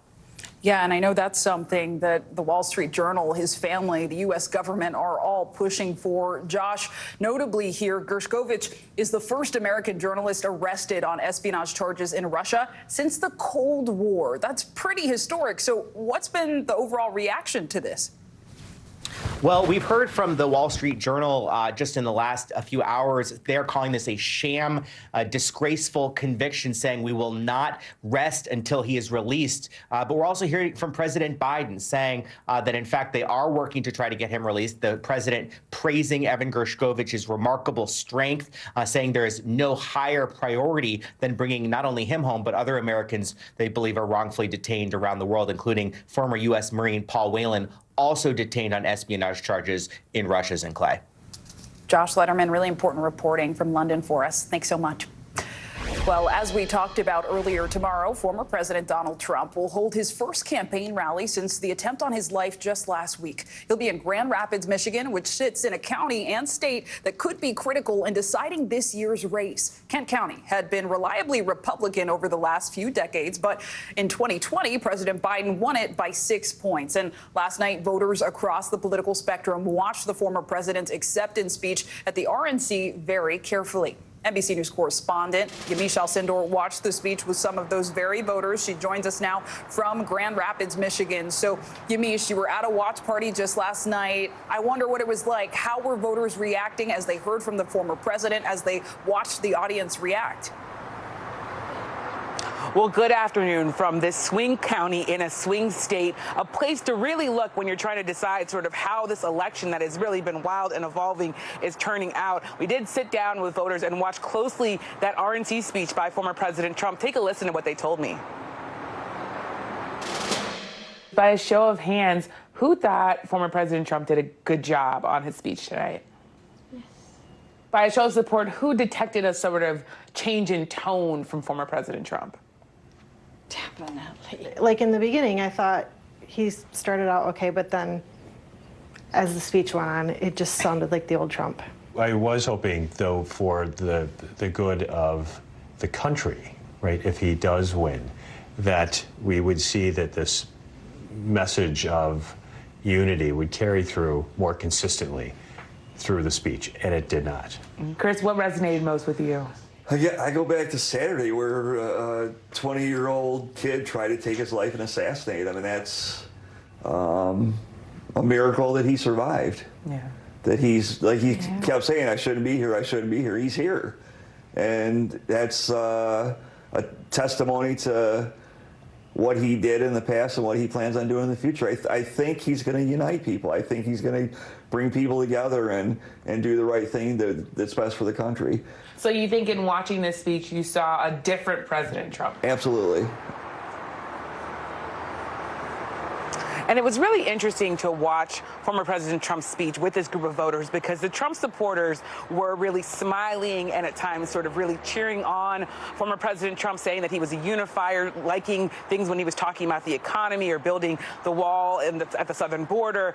But when you look at the people who Trump might want to sway, including a Nikki Haley voter who told me that he's still undecided, he was simply unmoved by what President Trump had to say. He said, in fact, that he really thought that maybe at the beginning the speech was okay because it was talking talking about unity, but that really it devolved, he said, into just more sort of attacks on Democrats, and did not like that and definitely did not change his vote. And it was also interesting to watch the Democrat on this panel. She was shaking her head, really frustrated, angry at times, because she said that the president simply was not telling the truth, former President Trump, that is, saying that there were times where he was claiming there was fraud in the 2020 election, that he had made big tax cuts. All of those times she was sort of visibly and audibly sighing. So really interesting, Sinclair. Really is. NBC News Washington correspondent Yamiche Alcindor, thanks so much. Well, while there are calls across the aisle to turn down the heat around political rhetoric around the country, it's only getting hotter. This summer's unrelenting heat could be to blame for more than 300 deaths in just one Arizona county.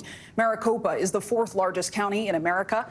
322 deaths from the beginning of the year to July 13th are being investigated as possibly linked to this year's record-breaking heat wave. And today, millions are heading into a weekend of scorching temperatures yet again. NBC News meteorologist Bill Cairns is tracking all of it for us. So, Bill, what should we be watching out for this weekend? Yeah, a lot of heat and fire danger, of course, too, in areas of the West. And, much of the country saw, extremely hot July. But that's now changing, where the East is cooling off and the middle of the country is cooling off, but not so in the West. It's coming roaring back. We had maybe a couple days where it was average, and now it's going back above average. We're already 107 in Phoenix. Vegas right now we're at 104. Redding just hit 100 degrees once again. And as we go throughout the day today, we are expecting interior sections here of the Northwest and also the desert Southwest, and a little bit there about central portions of California through the valley southward, Fresno to Bakersfield. Those are kind of your hot spots. Those are where the excessive heat warnings were in effect. So Bakersfield could be about 105. These temperatures are only about 5 to 10 warmer than normal. But this time of year is the peak heat. This is usually when most locations are at their hottest. So if you add 5 to 10 to the hottest, typically that's why we have some areas that are in those excessive heat warnings. And not a lot of relief this weekend. Redding, you go 110 on Saturday, 105 on Sunday. Vegas, 113, 114, 111. Yuma and Phoenix, similar, 115 to 112. So it's not the record-breaking heat. We're not threatening all-time records, but we're still going to be extraordinarily hot. And as far as the weekend outlook goes, this time of year, you're not going to get the rain throughout many areas of the West, but we do have a little bit of monsoonal flow cool off some areas of New Mexico into Colorado, maybe a few showers in portions of, Utah. But as far as we go on to, Sunday, Spokane sticks out there with 106 degrees, possible record highs throughout the region there. And then we'll have a little more of that moisture sneaking into Arizona, so hopefully that will give some people a little bit of relief as we go throughout the afternoons. But, Zinkley, as we head through the rest of this July, we are looking at likely, for many areas of the West, the hottest July they've ever experienced. Wow, wow, wow. Important that people stay cool. Bill Cairns, thanks for the context. We appreciate it. Today, fans are remembering legendary comedian Bob Newhart. He made audiences laugh for more than 6 decades with his unique deadpan style. The comedian died yesterday. He was 94 years old. NBC News correspondent Kaylee Hartung takes a look back. Hey there, Bob Newhart made laughing easy with his perfect timing and understated delivery. His sitcoms that ran in the 1970s and 80s for years are still considered groundbreaking. And working well into his 90s, he gave new meaning to a successful second act. He was an insecure psychologist. Hello? An understated innkeeper. Hello? Is this anything for a buck? And a kindly Papa Elf. Buddy, I think we have to talk. But mostly, Bob Newhart was always Bob Newhart. Here he is, Bobby Newhart. We first met him in 1960, doing stand-up on The Tonight Show with Jack Parr. But it was his comedy album that same year that catapulted him into the national spotlight. It sold more than 1 million copies. His comedic chops so good, he won a Grammy for Best Album, beating out the likes of Frank Sinatra, Harry Belafonte, and Nat King Cole. His first show, The Bob Newhart Show, part of perhaps the best night of television ever, airing on CBS alongside other unforgettable shows. His second show, self-titled as well, reminding us simple is funny. I'm Larry, this is my brother Daryl, that's my other brother Daryl. And ending with a legendary homage to his first show. You won't believe the dream I just had. He visited Today frequently over the decades, chatting with Al in 2017. How does a 30-year-old accountant break into stand-up comedy? Well, first of all, I wasn't a good accountant. I was, and people kept telling me, "You're funny. You ought to go to New York." And And so I said, I'm going to give this a shot. Newhart also made deadpan chic, often using his accounting background and Midwestern sensibilities for laughs. Resurrecting that timeless telephone bit for Harry Smith in his 90s. Hello? Would I want to do the Harry Smith show? Sure, it's on CBS, right? He was married to his beloved wife for 60 years. They lived in Los Angeles, a town famous for youth. Yet as he got older, Newhart experienced a career renaissance. What is this? Winning an Emmy for a guest role on The Big Bang Theory at the age of 84. And he never lost his thirst for a laugh. Ben, I'm still alive. I kind of had a chance to retire this year, and it drove me nuts. It just drove me nuts. So I said, get me some dates, because I gotta. How can you be tired of making people laugh? You know, how can you? Universally beloved and revered, co-stars from across his eras paying tribute. A comedian from a bygone era whose comedy was timeless. Bob Newhart was 94. His publicist tells us he died after a series of short illnesses. Back to you. Kaylee Hartung, thanks so much for helping us remember him. Well, up next, how racial discrimination impacts the mental health of young Black people. That's ahead on NBC News Daily.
Report live from Tel Aviv, from Juarez, Mexico. Top story reporting from Baltimore. Every weeknight, it's your news playlist. Top story with Tom Llamas, streaming weeknights at 7 on NBC News Now.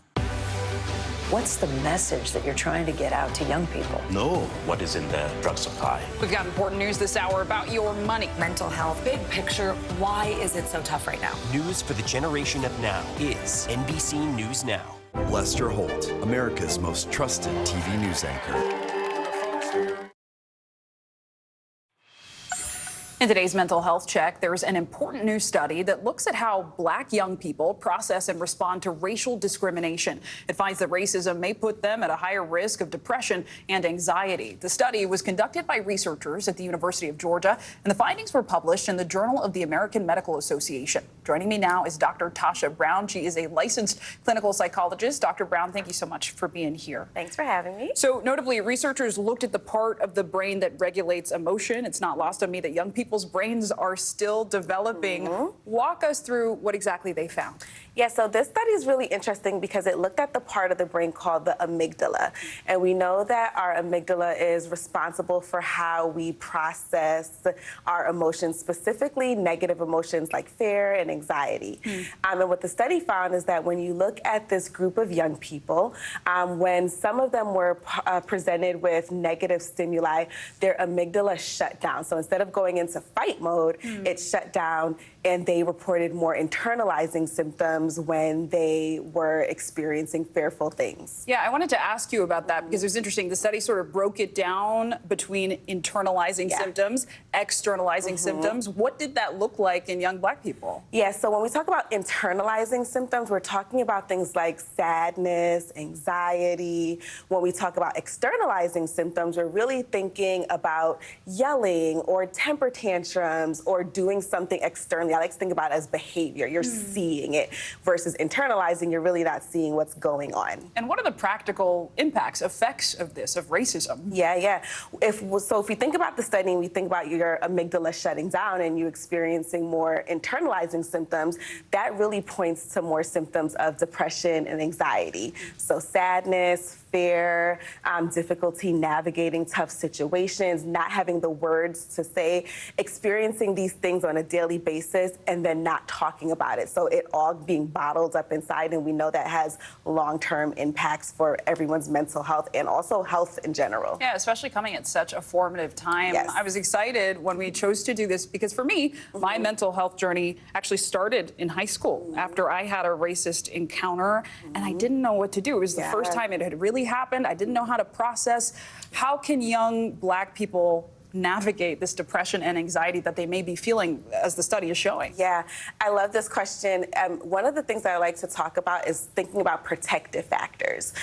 So one of the protective factors that we talk about is having a strong community. And part of that strong community is really talking about racism, what that is, what that looks like, so that when young Black people experience racism, they have the words to talk about it. They have the language. They have the community that they know that they can go to speak about these things. And you've talked about what these young Black people can do, but they are young. I wonder, for folks listening, specifically, though, those who are not Black, what can they do if they have a young Black person in their life? And as the study shows, maybe they're grappling with some of these feelings. Yeah, I love that question. That's such an important question. Number one, don't be afraid to have the conversation. It's happening, and so making sure that if a young person you know is experiencing racism, have the conversation. Talk to them specifically about what that looked like, what that felt like, and also giving them practical tools around what are the things that you can do if you experience that. Who can you talk to? How can you stand up for yourself? What are the resources available in our community for you? I love that you said that. Have the conversation, because people can feel like, oh, mental health, oh, race. Yes. I don't know if I can touch that. But I think if you approach it just human to human, it can make such a difference. Dr. Tasha Brown, thank you for making a difference in our show. We appreciate it. Thanks for having me, as always. Well, thanks so much for being with us. We have a lot more news ahead, so don't go anywhere. You're watching NBC News Daily.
Lester Holt, America's most trusted TV news anchor. The NBC News mobile app. Get connected to your favorite news shows. For the top stories, breaking news, and live video, download the NBC News mobile app now. News for the generation of now is NBC News Now. More Americans turn to NBC News than any other news organization. Lester Holt, America's most trusted TV news anchor. Okay, in a summer like this one with record-breaking heat, an ice cream truck is always a welcome sight. And one company in New Jersey is making it easier than ever to find one, putting a modern twist on an old idea. Today's show co-host Dylan Dreyer stopped by to find out how it works and, of course, to see how it tastes. We turn a corner and you see kids waiting for us and they're just going nuts. It's just that excitement that's so cool to see. It's like an innate thing in every human. This is not your average ice cream truck. There you go, buddy. Enjoy. This is Scream, an on-demand experiential food truck that's delivering ice cream steps away from your door with just a text. We called this Scream truck because of the fact that when you see it, you scream.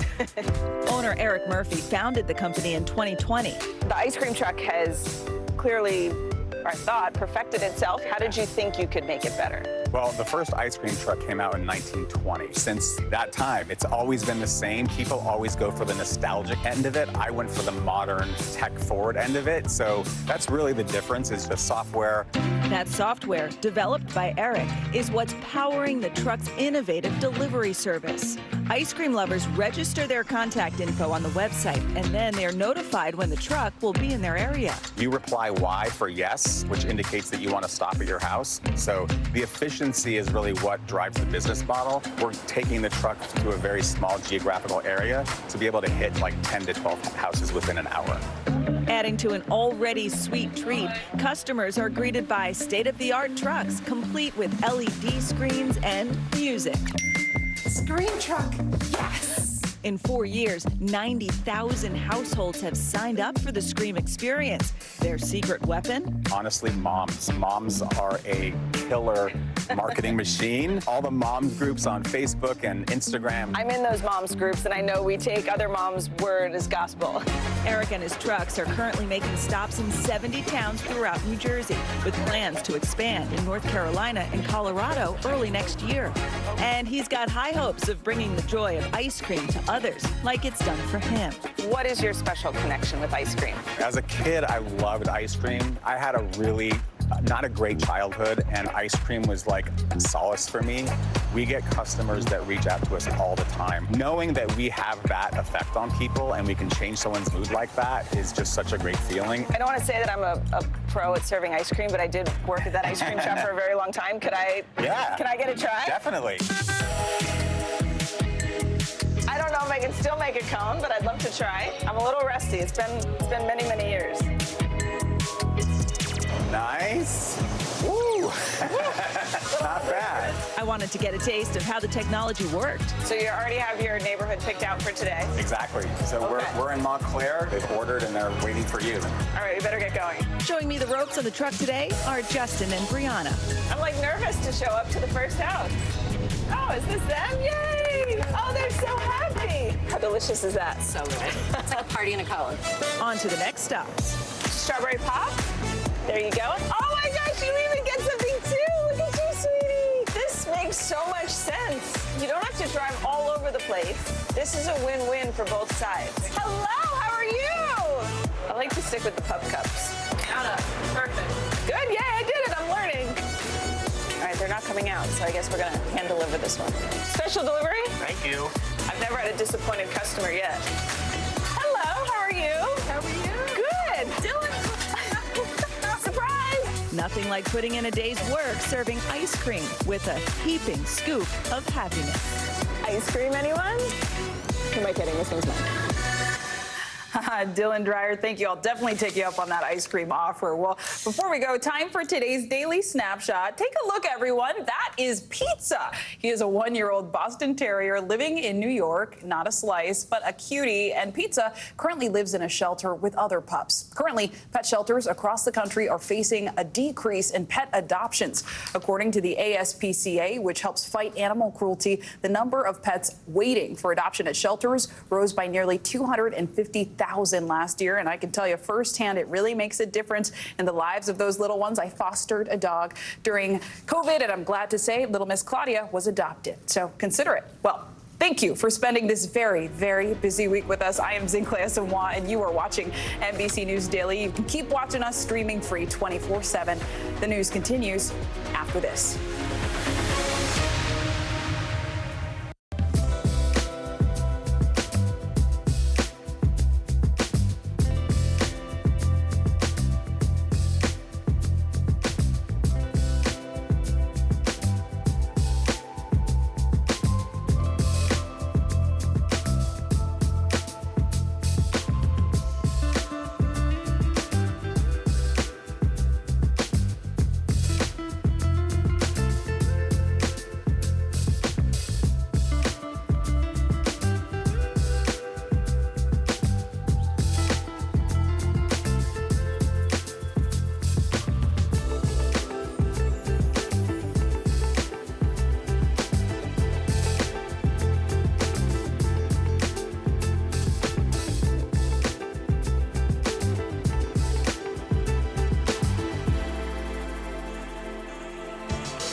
You gotta see this. I'm Gotti Schwartz. We are following some breaking news. Severe storms continue to wreak havoc. The Supreme Court put a pause on a controversial immigration law.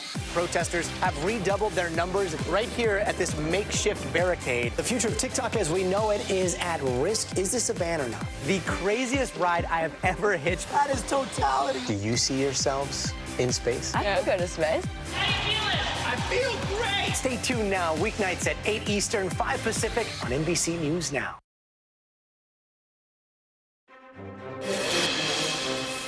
If it's Friday, the Biden campaign is in crisis and could be on the verge of collapse as 11 more Democratic lawmakers call on the president to drop out of the race, and the Biden family now discussing his potential exit. Plus, anything but conventional. Former President Trump accepts his party's nomination with a record-long 93-minute rally-style address less than a week after surviving an assassination attempt. And millions of people are still feeling the impacts of a massive global tech outage that disrupted air travel, hospitals, 911 services, banks, and businesses around the world.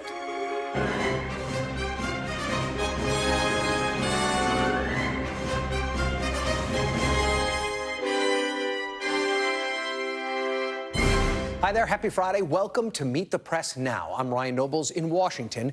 As Republicans close out their national convention, the walls are closing in on President Biden.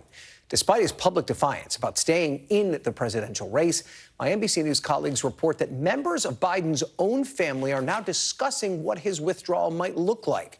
That's according to two people familiar with the discussions.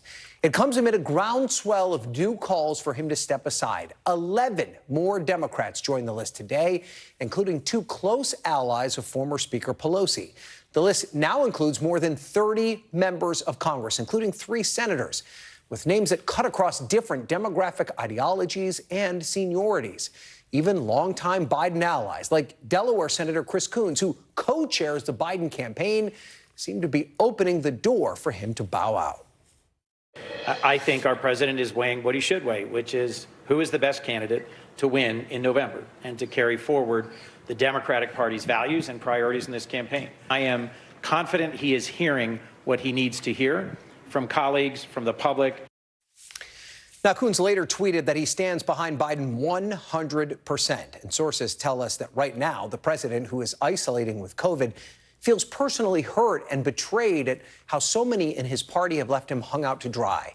Publicly, however, the Biden campaign remains defiant and perhaps hoping to breathe new life into his campaign after former President Trump's rally-like convention address last night.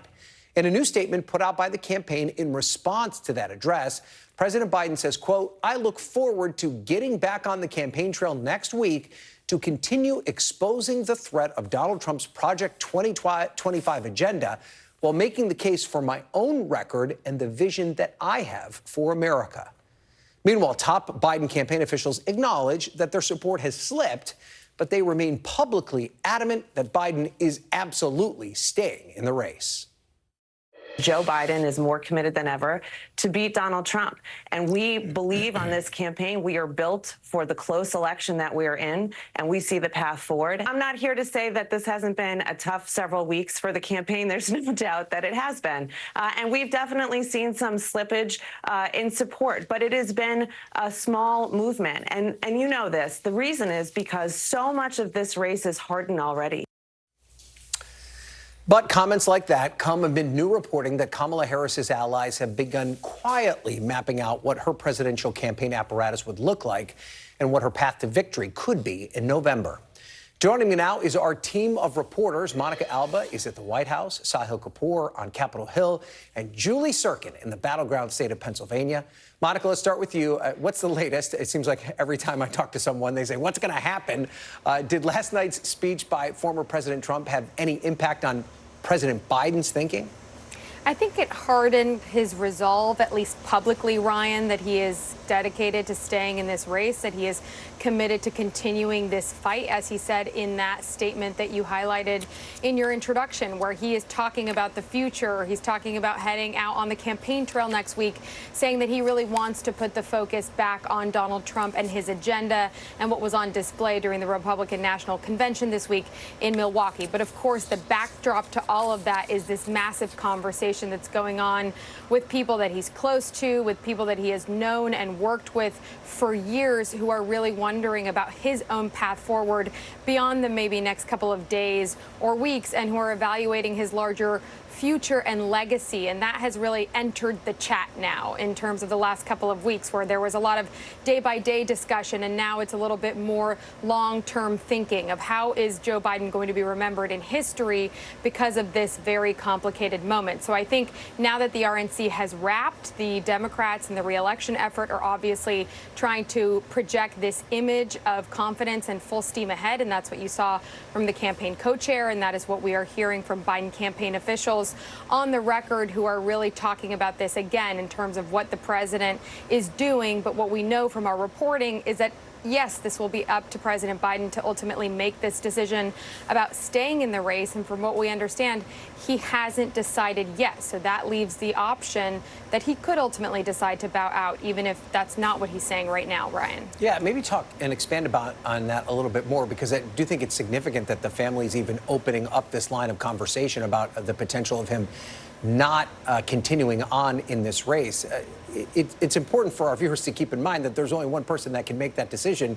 It's President Biden, and it seems as though he is not quite there yet.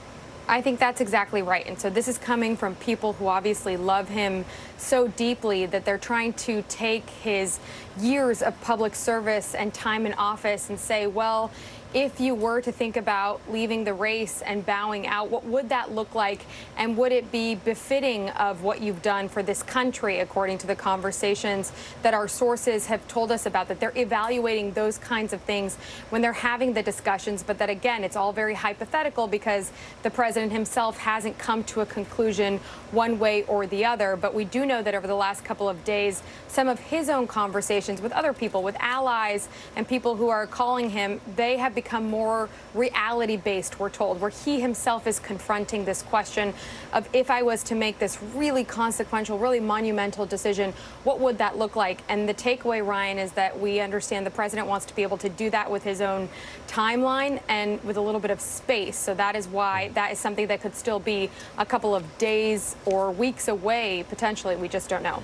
Meanwhile, that would quickly shift the focus to Vice President Harris. We understand that she led a call with some Democratic donors. What more do we know about that?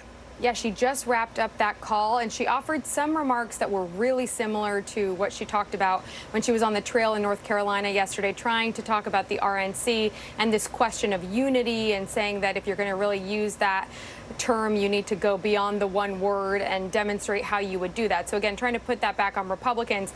But she opened the conversation with Democratic donors, I'm told, by saying, look, I'm very confident in President Biden, and we are going to win this election. That was her prediction.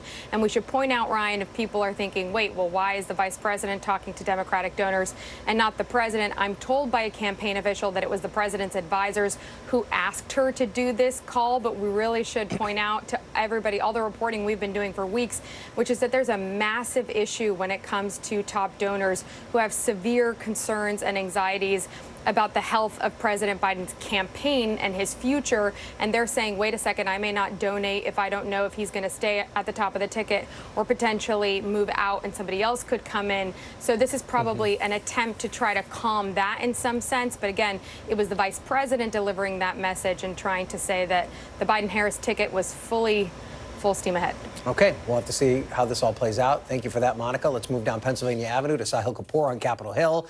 Sahil, it seems like every time we check our phone, there's a new member of the Democratic caucus on Capitol Hill calling for Biden to drop out today. It seems as though this stream is flowing once again. Who stands out to you in the list that emerged today? A few things stand out, Ryan. The first is the number. 11 Democrats in a single day. I believe that's the most number of Democrats who have come out calling for President Biden to step aside in any day of this entire campaign. And then the other thing that stands out is the broad cross-section of the party that these new members calling on him to step aside represent, starting with Congresswoman Zoe Lofgren. Let's show her statement. She's a California Democrat, a close ally of former Speaker Nancy Pelosi, tells Biden, quote, your candidacy is on a trajectory to lose the White House and potentially impact crucial House and Senate races down ballot. It is for these reasons that I ask you to step aside from our party's nomination. In addition, members calling on Biden to step aside include Mark Vesey, a member of the Congressional Black Caucus, Mark Pocan, a member of the Congressional Progressive Caucus, Chuy Garcia, a member of the Congressional Hispanic Caucus, Greg Landsman, who represents a swing district in Cincinnati, one of those districts that'll determine which party is likely to control the House, and Senator Martin Heinrich, a New Mexico Democrat. Joe Biden served in that chamber for a long time. He's a bit of a Senate snob himself. Those voices all matter. So this is not simply one faction of people, one set of people that Joe Biden can point to and say, oh, well, there's a whole other set of people who do support me. This is evidence of cracks all over this dam. All right, and we'll talk to Congressman Landsman in just a few minutes on this program. Sahil, thank you for that. Let's move now to the battleground, and that's Pennsylvania, where Julie Sirkin is standing by. So, Julie, you spent the day with Senator Bob Casey. He is facing a tough re-election campaign. He has, for the most part, stuck by President Biden, albeit, I would say, with a lot of enthusiasm. Where does he stand today on Biden's candidacy? And I'll tell you, Ryan, having asked him the same questions yesterday in a rural county about 3 hours from here, to come in over here in Drexel Hill, the suburbs of Philadelphia, asking Casey again if he's in Biden's corner, there's a little bit of an opening there, a little bit of a softening. And Casey says that's because he's been talking to voters and constituents all around the state like we have, and perhaps he should take in their considerations and concerns about Biden more seriously. Take a listen to this.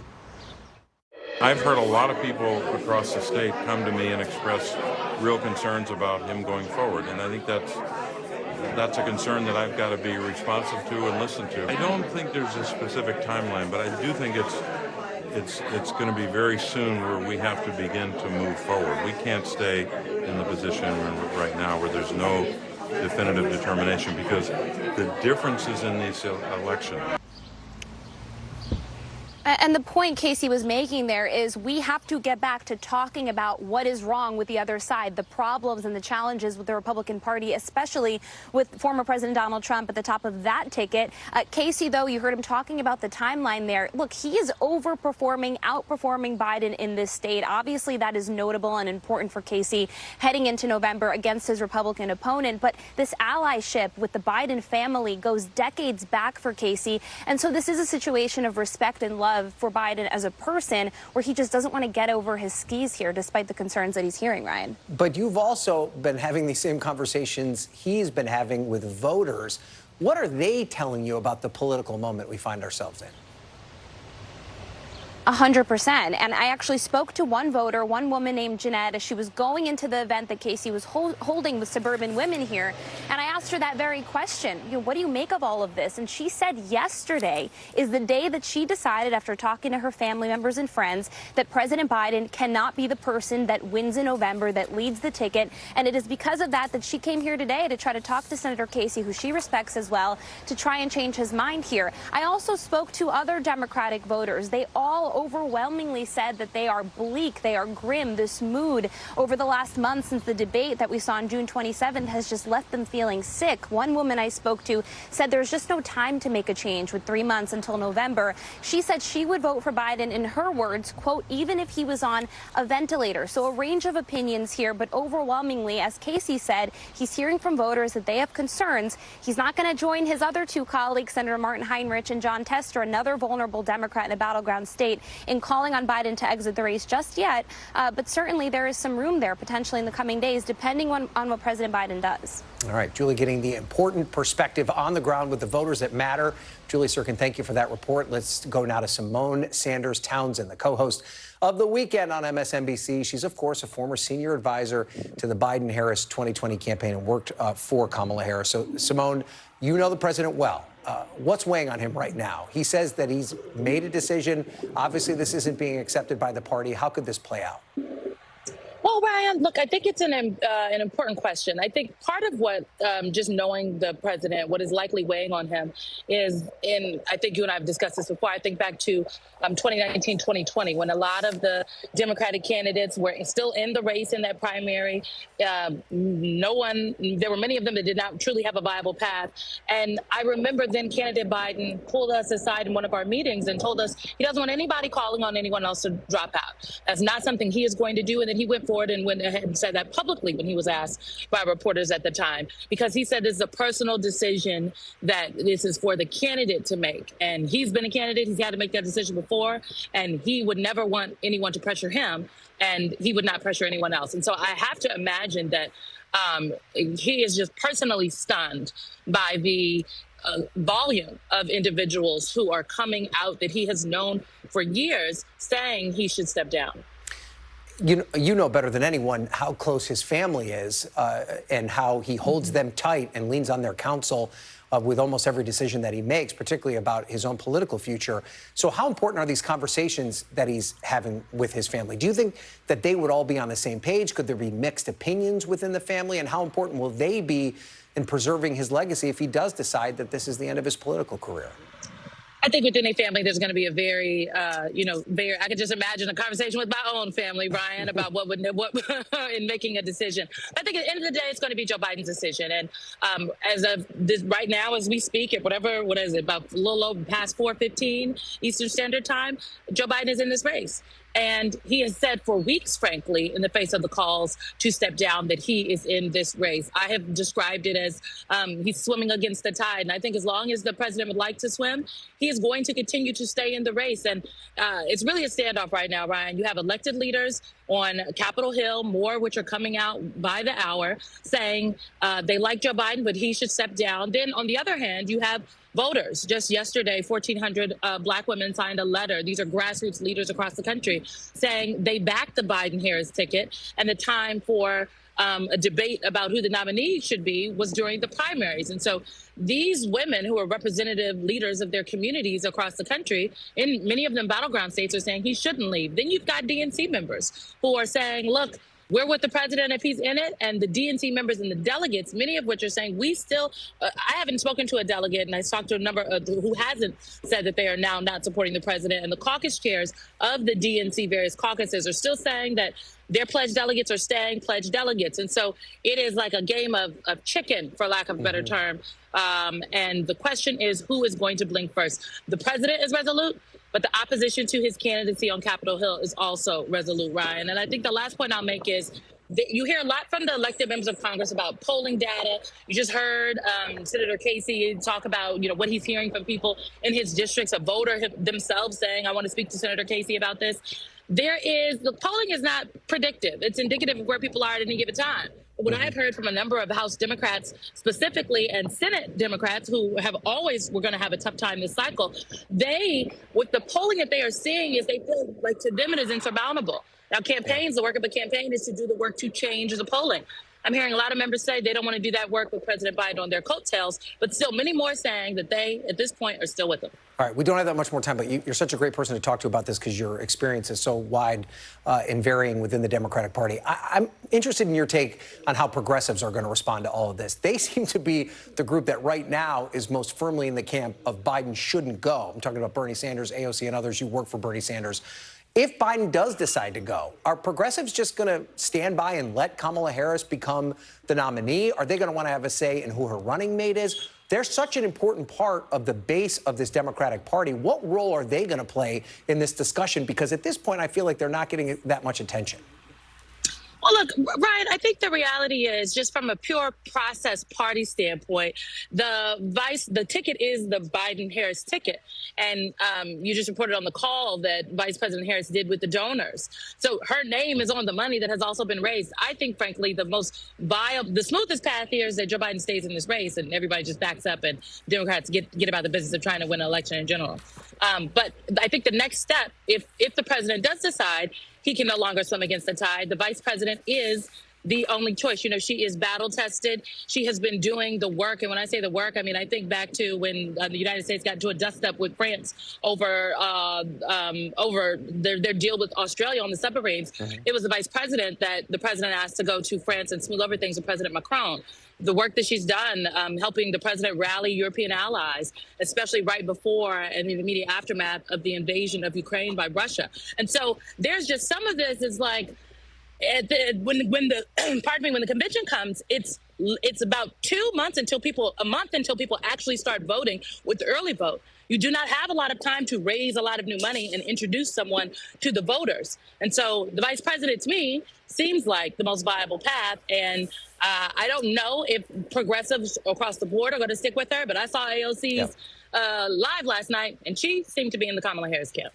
Well, Simone, you are my queen on many levels, but I know you've had a hellish day trying to travel across this country, and you were caught up in the travel nightmare that so many Americans were, and went to great lengths to be on this program today. Coming to you live from Baltimore Penn Station, It looks great. It means so much to all of us that you made that effort. I thank you so much. Thanks. Coming up, toning it down versus trumping it up. What's next for the Trump campaign after his lengthy convention speech that began with calls for unity, but then veered into more familiar Trump territory? We'll hear what voters who watched the speech in battleground Michigan have to say. That's next. You're watching Meet the Press Now.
News lives in the now.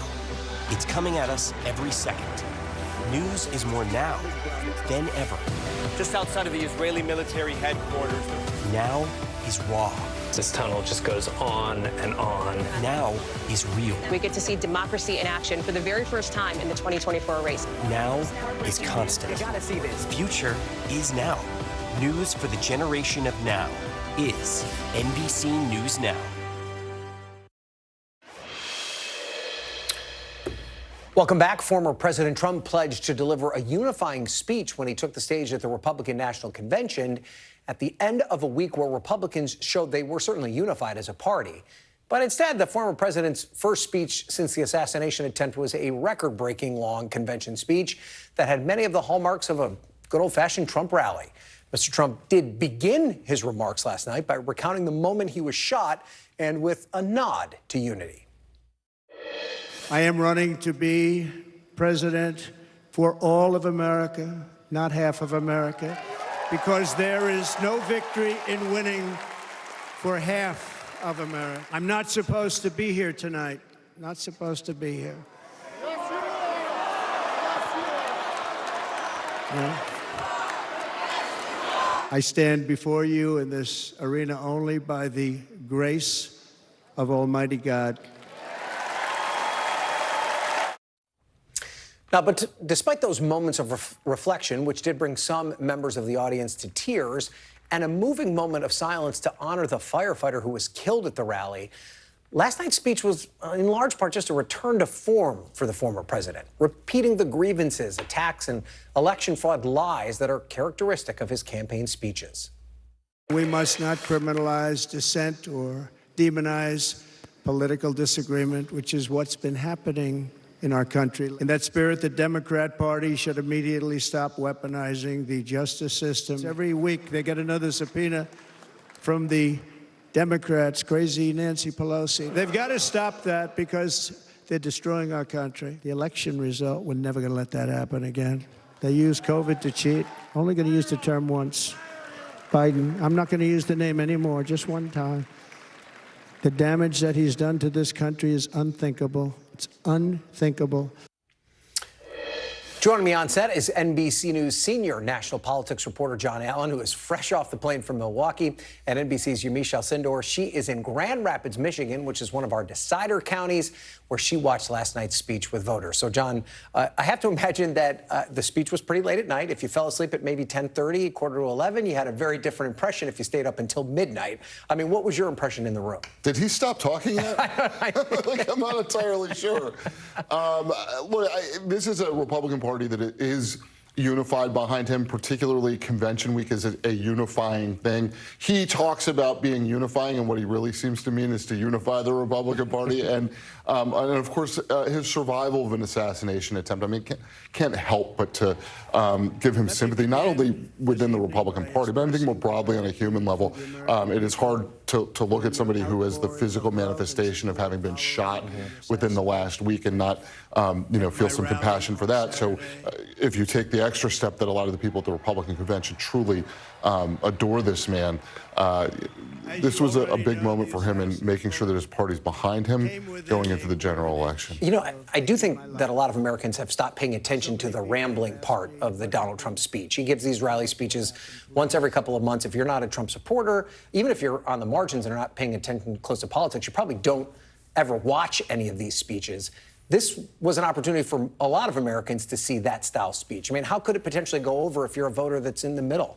So I think there's kind of a question of how long people stay tuned in. I mean, not only do they tune it out if they happen to be watching it like deep in, but I think for most people, they're probably watching the first 10, 15 minutes if they're watching. Yeah. And the first 10, 15 minutes of this speech was basically him recounting this harrowing experience of being shot at. So I think a lot of people probably tuned out.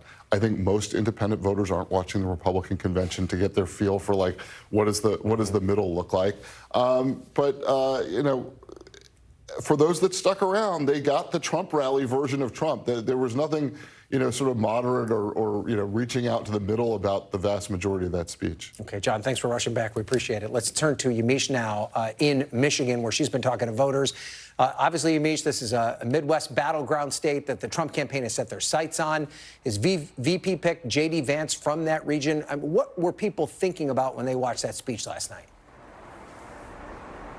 Well, as you said, I'm in Grand Rapids, Michigan, and this is a city that's in a swing county, in a swing state. It's the kind of place that the Meet the Press team here loves to look at and study, because it's really a place where you can sort of feel the pulse of voters here. And last night, that long speech, I watched it along some voters who were really looking at whether or not former President Trump changed his tone. Take a listen to what they told me. By a show of support, who detected a sort of change in tone from former President Trump?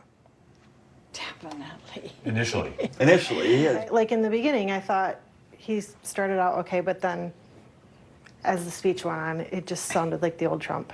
I was hoping, though, for the good of the country, right, if he does win, that we would see that this message of unity would carry through more consistently through the speech, and it did not. Yeah, I go back to Saturday where a 20-year-old kid tried to take his life and assassinate him. Like he kept saying, I shouldn't be here, I shouldn't be here. He's here. And that's a testimony to what he did in the past and what he plans on doing in the future. I think he's going to unite people. I think he's going to bring people together and do the right thing that's best for the country. So it was really fascinating to watch this RNC speech by former President Trump with these voters, because the Trump supporters, two of them that were sitting there with me, they were really praising this speech. They were into it. They were nodding. They were sort of really smiling.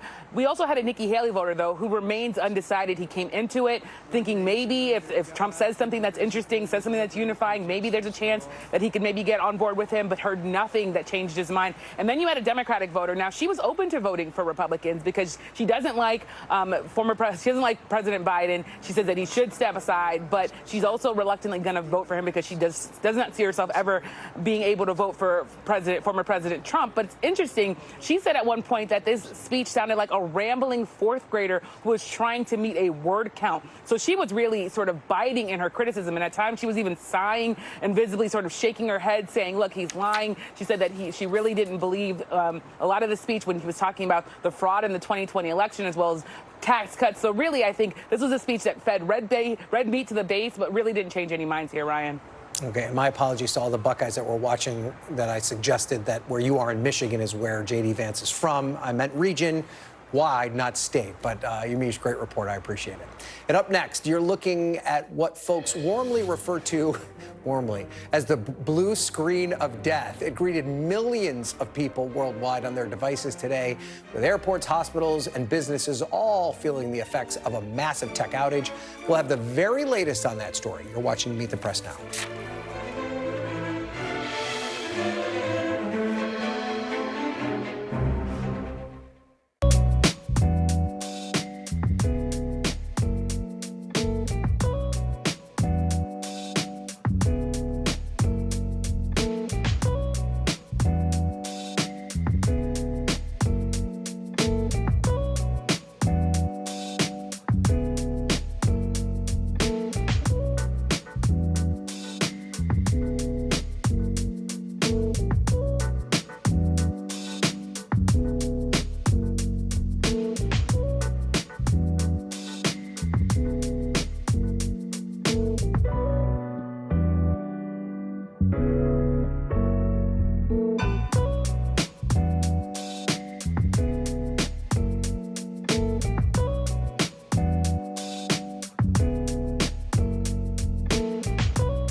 News lives in the now.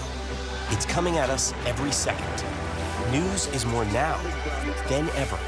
Just outside of the Israeli military headquarters. Now is raw.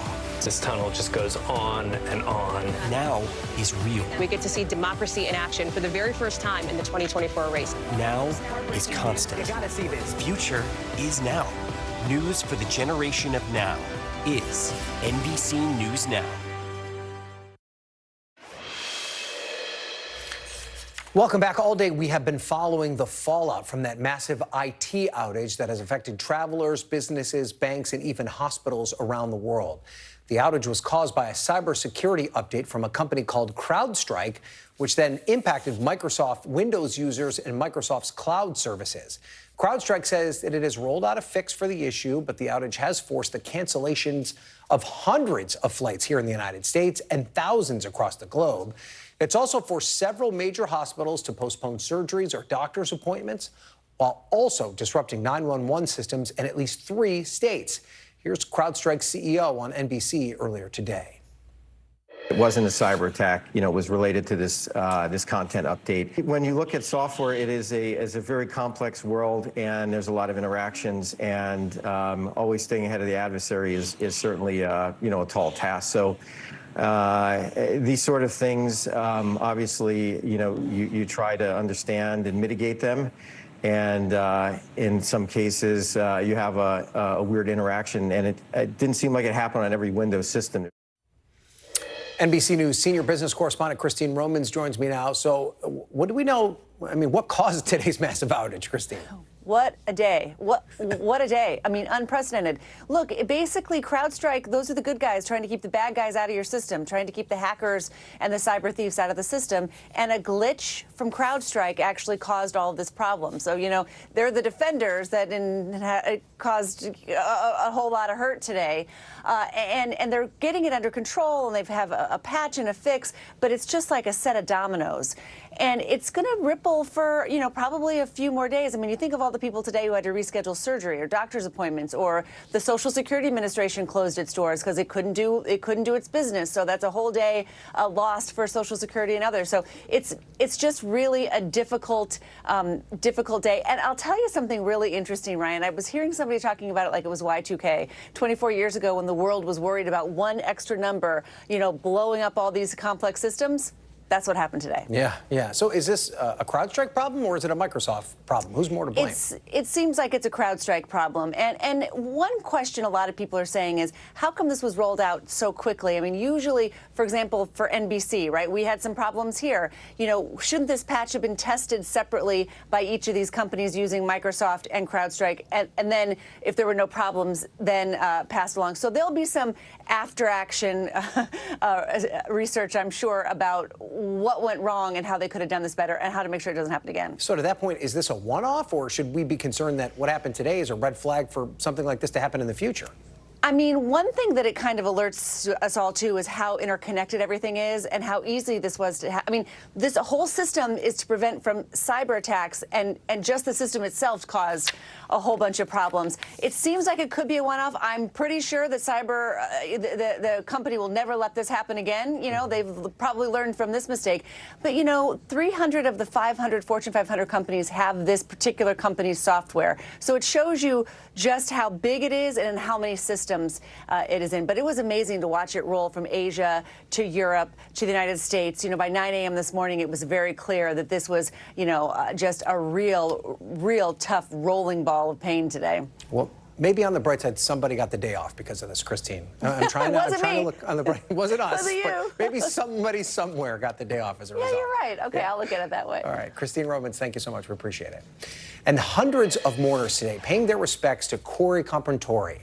Of course, there's a private funeral was held for the former fire chief and father of 2 who was shot and killed during the attempted assassination of Donald Trump.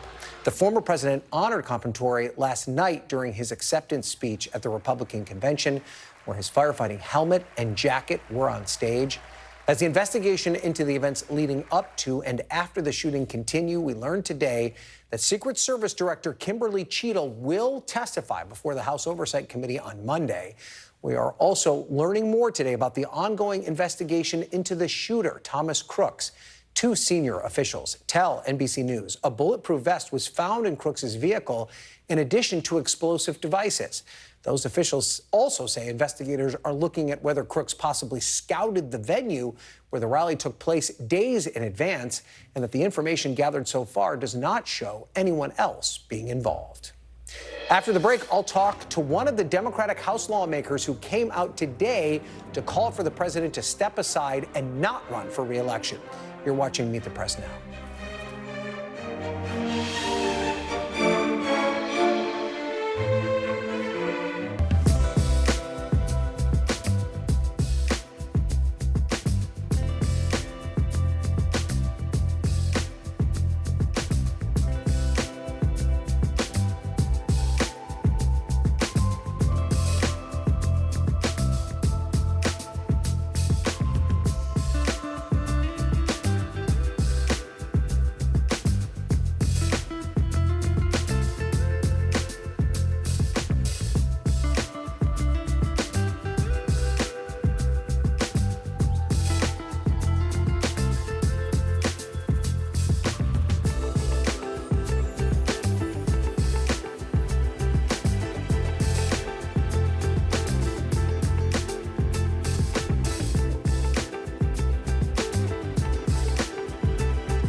Good to have you with us. I'm Joe Fryer. And I'm Savannah Sellers. Developing right now on Morning News Now. Growing frustrations over the migrant crisis. Reports of new drone attacks by Houthi militants. The storm is creating dangerous conditions all across the region. Now let's get to some financial headlines. New rules are coming to cap credit card late fees. Talking tuition as a new class of freshmen gets ready to go to college. This is a big decision for families. Do you think this could impact how people vote?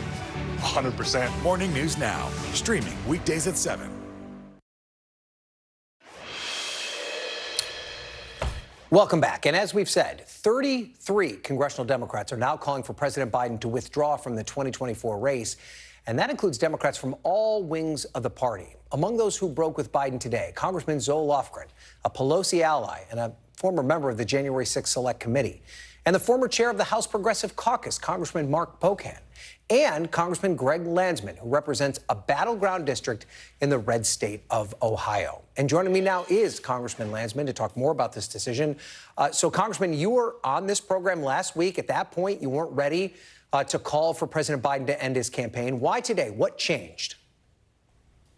I've had several days back in the district and hundreds of conversations over the course of the last couple of weeks, and voters here and the district is really interesting in that it's an equal number of Democrats, Independents, and Republicans. It's a 50-50 district. So what happens here, I think, is very telling in terms of what is going to happen around the country. And what I hear from folks is we want change. We don't want either of these candidates. We don't think Trump is fit to be president of the United States. He he's going to upend our democracy, our lives. We're tired of the chaos and extremism, and that Biden should step aside and let somebody else, run this campaign and make the case against Trump. The Biden camp's going to have to make the decision, although it's ultimately the president's. So whatever he decides. But I think he should step aside for the good of the party, but more importantly, the good of the country. And President Biden cares deeply about this country, and he cares deeply about our democracy and our freedom, and I think he'll do the right thing. So you are calling on him to step down from the race, but you don't think he should resign. And I'm wondering where the disconnect there is. If you don't think he's able to serve or shouldn't serve another 4-year term or fit to win re-election, how is it that you think he's still capable of being president of the United States right now? Yeah, so it's two different questions. One is, can he govern? And of course, he can. And the second one is, can he win this election? Can he make the case against Donald Trump and do so in a way that lifts up candidates across the country in districts like mine and states like Ohio? Because, if Trump becomes president and has the House and the Senate, he will control all three branches of government. And that is unsettling for most people. There are folks who really love Donald Trump, and there are folks who really love Joe Biden. But most people would like to see something new and a return to normalcy. They want to see pragmatism and bipartisanship and folks who are going to protect their democracy and their freedom and build an economy around them, not billionaires and big corporations. And that requires winning this race. And there are, as my friend Jared Moskowitz said the other day, there are three races: one for the White House, one for the House, and one for the Senate. We have to win all three. And I don't believe that Mr. Biden can do that, make that case. He has struggled for weeks now. And I think the vice president can. I think she will energize young people, and she's a former prosecutor, so she'll be able to prosecute that case against former President Donald Trump. So let's pin you down on that. So if President Biden exits the race, you're supporting Vice President Harris to take his place? I think she would be a really good candidate, and again, I think she'll excite young people, and she will do a really good job of making the case, not just against Donald Trump, but for democracy, what it looks like to strengthen our democracy and the need to pass the John Lewis Voting Rights Act. She'll make the case for restoring reproductive freedom in a very compelling, convincing way. And she'll make the case about what kind of an economy we want to build. And so I think she'll do incredibly well. So let's talk about the time that Democrats have wasted here. It's been 3 weeks since that debate performance, and there's still a lot of hand-wringing over the future of where the party's headed. How concerned are you about all of this time that's been spent infighting as opposed to taking the case to Donald Trump? Every time, at least in my life, when there's been moments of turbulence, adversity, there is also opportunity that, I can take advantage of or not. And I think there's a real opportunity here to provide the American people with the thing they've been asking for a while, which is change. They want new leadership. So, yeah, it's not fun and it's unsettling for a lot of people, but we'll get through it. And a few weeks from now, we'll have a nominee, and whoever that nominee will coalesce around that person. And, look, there's a majority of voters who want to make sure that Trump is not president again. There are, again, folks who really love him, but there's a anti-Trump coalition that I believe represents a majority of voters. So let's talk about your district. You won this race by about 5 points in 2022. You've described it just during this interview as a 50-50 district. Do you think if Joe Biden were at the top of the ticket that you'd have a difficult time winning in November?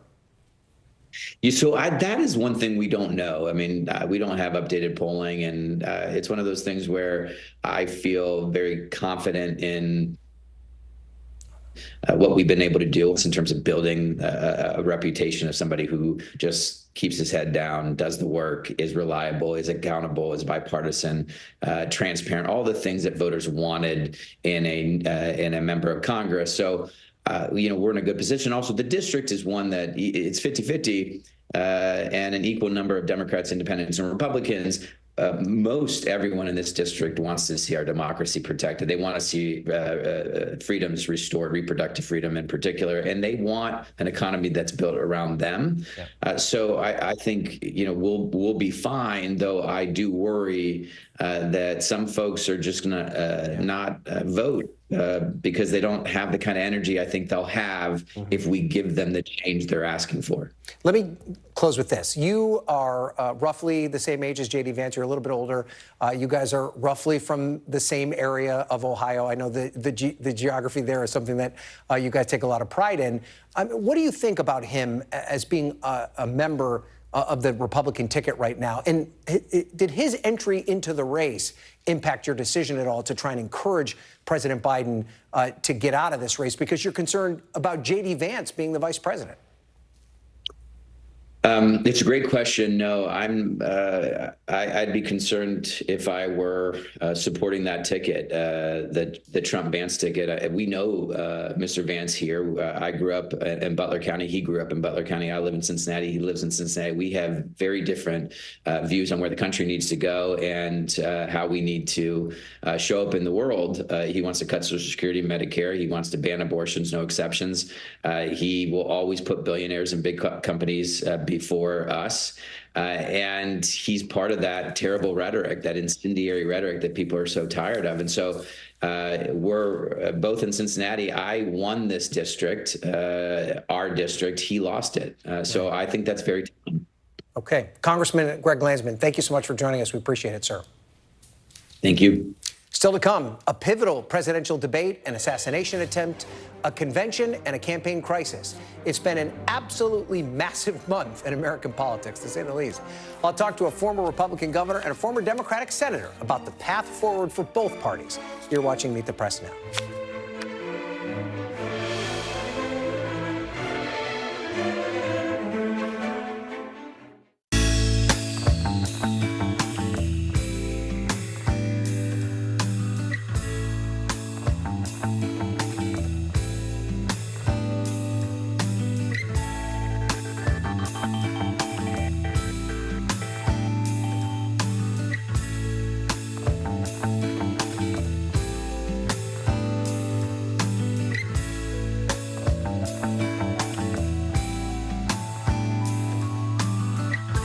Kristen Welker hosts Meet the Press every Sunday on NBC. The fire has grown leaps and bounds. You see behind me is typical. How you doing? Pretty bad. News lives in the now. The front lines are still very active. This is like quicksand, and officials say an entire town is cut off. This close to actually understand why people had to jump in the ocean. News for the generation of now is NBC News Now. Welcome back. It's a whole new campaign. That's what our friend Chuck Todd would say about where we're heading. He writes, we are getting awfully close to the moment where it might be fair to say throw out everything you thought you knew about this election. As Chuck explains, the pressure on Biden to withdraw and the failed Trump assassination attempt could trigger a whole new level of voter interest in this race on both sides of the aisle. I'm joined now by Pat McCrory, the former Republican governor of North Carolina, and by Heidi Heitkamp, former Democratic senator of North Dakota. She's now the director of the University of Chicago Institute of Politics, and she's a CNBC contributor. Wow. Take a deep breath, both of you. It's been a wild couple of weeks. This month of politics, it seems like even TV drama writers would say is too far-fetched. People would watch the show and not believe it. So, Governor, I want to start with your reaction, particularly to perhaps the inevitable conclusion of the RNC with a typical Trump stump speech. Are you a little disappointed that he couldn't hold it together and really stick to what he had pledged, and that was a more unifying speech? I thought the first 30 minutes was the best I've heard. And then he did go back into the stump speech that I've been hearing since 2016. But it's obvious to me that Chris LaCivita, the campaign manager for Trump, who was my governor's campaign manager in 2016, their whole goal is to get the blue-collar worker in Wisconsin, Michigan, Pennsylvania, and even the retail worker in Nevada with the no tax on tips.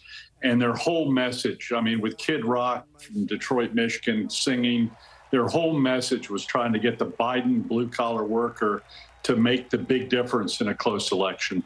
And I thought it was extremely strategic with their goal, very apparent goal, to get the blue-collar working man and woman, black and white, to vote for Trump instead of the Democrats, which was pretty gutsy, especially with the union worker.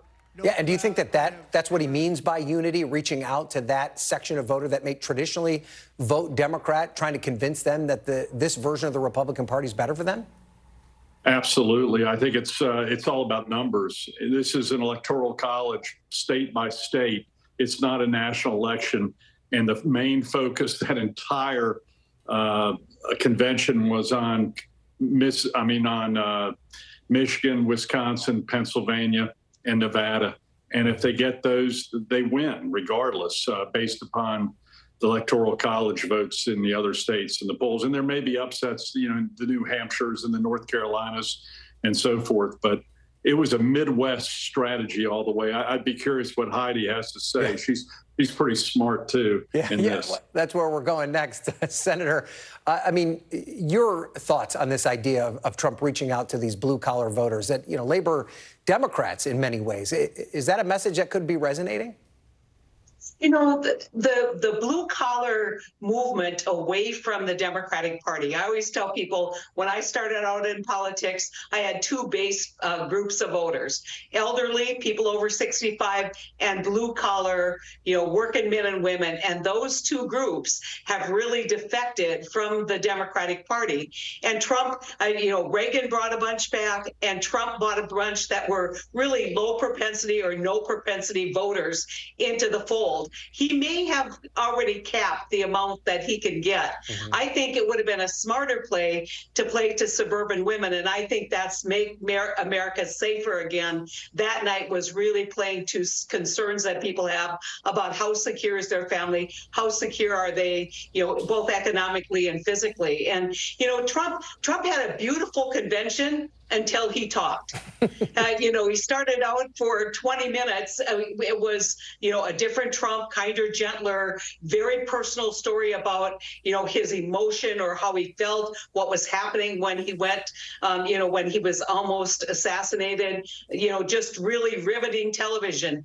And then he just went off the rails. Mm-hmm. And I'll tell you, at that moment, the Democratic Party breathed a sigh of relief, because a kinder, gentler Donald Trump would appeal to those suburban women if they thought he really had changed. And this proved that he didn't. So I think at the end, he beautifully executed convention until the principal got up. And then things went off the rails. Well, then let's talk about how that impacts President Biden, Senator. Does he see that speech last night? And does he say, this is a guy I can beat? Stop bugging me. I'm staying in this race? Well, I don't know what the president's thinking is right now. He obviously is getting a lot of advice. But notice that the other Democratic leaders, including the one you just spoke to, who watched that speech last night, didn't come to the same conclusion. Mm-hmm. And this is a game of numbers. And, you say, well, you've waited 3 weeks. Well, a couple things were happening during that 3-week period. Number one, internal discussions, not a lot of people willing to step out and say it publicly. Then what you have after that is Nancy Pelosi signaling, go ahead. Mm-hmm. Talk to him publicly. And so I think that he's got a lot to think about. But the most important thing is whether, in fact, he's going to lead a winning ticket. And that's what the concern is among Democrats right now. So, Governor, I wonder if you're a Republican right now, and the Trump campaign in particular, Chris LaCivita in particular, I know, has been planning a campaign against Joe Biden for quite a while, years, in fact. If somehow this ticket gets abandoned and it's Kamala Harris or it's somebody else, how does that impact their game plan? And could this reinvigorate Democrats right now who find themselves in a pretty difficult position? I think any change would probably be good for the Democrats. As a Republican, I'd probably be more concerned about maybe the governor of Pennsylvania or Michigan or maybe even a Cory Booker coming into the race, based upon what we've seen in the past with the vice president. No disrespect, but that's what I would think as a Republican at this point in time. But it would probably be wise as a Republican, I'm saying this to the Democrats, I think their only chance is to possibly change and try to get some new momentum that obviously is not there. But I don't think the strategy of going after the blue collar worker would change, and it's still direct toward those Midwestern states, regardless of who they're running against. And that's why he brought up the immigration issue. That's why they brought up the tariff issue. That's why the electric car issue is huge in the Michigan area. And it was very strategic messages at that point in time with all the speakers. And that was their success of the convention. So, Senator, do you agree with the governor here that perhaps the party should look beyond just Kamala Harris as an alternative to President Biden? Well, I think that most people in the party think that this shouldn't be a coronation, that what would energize is a competition. And, you know, I'm not the majority in thinking that, but I think that having a lot of voices saying the same thing and then coming out of a convention unified after the delegates would make their selection would give a huge amount of momentum moving forward. You know, we in this country think presidential elections have to be 2 years long. People all across the world do pick their leaders in 4-month increments. So I think that this could energize the Democratic base, but I also think that Joe Biden will have a lot of loyalty out there and will also energize the base. Whether it'll be enough to overcome concerns that people have, or a very strategic, very disciplined campaign with an undisciplined candidate. I think one of the differences in the Trump campaign this time, as opposed to the last 2 times, is he does have a very good campaign staff who completely understands modern campaigning.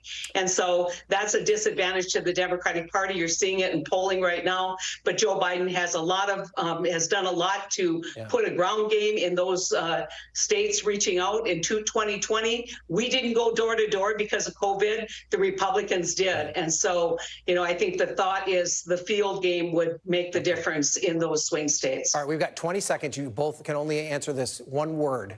I know that might be difficult for both of you, but will Joe Biden be the Democratic nominee this time next week? Governor, you go first. No, I just can't see it, but they've got a heck of a process to work. It's going to be more like a British. That's too many words. We're running out of time. Election. Senator, yes or no? Will he be the nominee? Maybe. You said one word, maybe. You both failed the assignment. Thank you so much for being here. I appreciate it. Pat McCrory, Heidi Heitkamp, we appreciate it. We're back Monday with more Meet the Press Now. The news continues on with Yasmin Vazougian in for Hallie Jackson right now.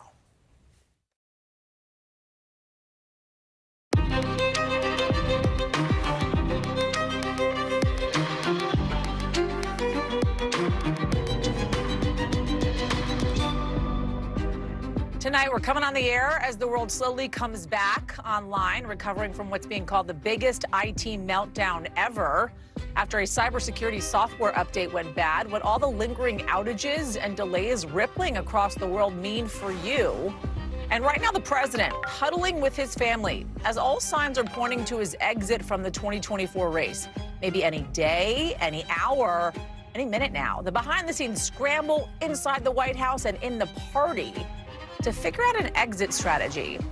And then over to Russia, American officials pushing hard for the release of an American journalist they say was found guilty on sham espionage charges, what the White House might use as bargaining chips to try and get him out. Then I traveled to Pennsylvania, the state that tipped the electoral scales in 2020 and might again this year, by the way. What black voters there told me, a crucial voting bloc on the issues that are going to decide their vote in November. And then an NBC News exclusive, more delays in the effort to ban toxic formaldehyde, while the FDA is kicking that can down the road. Hey, everybody, I'm Yasmin in for Hallie tonight, and we're following that tech nightmare that probably affected you somehow this summer Friday. So the global computer meltdown, some say, it's the biggest IT outage ever. Right now, systems around the world getting back online after the chaos, really, that impaired critical infrastructure. You may have seen this image, right? That blue screen of death, as some are calling it. Some of them popping up at hospitals, airports as well. the issues, they're all connected to this company, CrowdStrike. It does cybersecurity for businesses, for government agencies as well, that rely, by the way, on Microsoft computers. But then something went wrong during this planned routine update. Now, CrowdStrike, Microsoft saying they have fixed the issue, but it doesn't mean things can snap back so quickly. We have heard from hospitals that have had to cancel appointments for patients because they cannot access some of those records. We got surgeries getting pushed back or even canceled.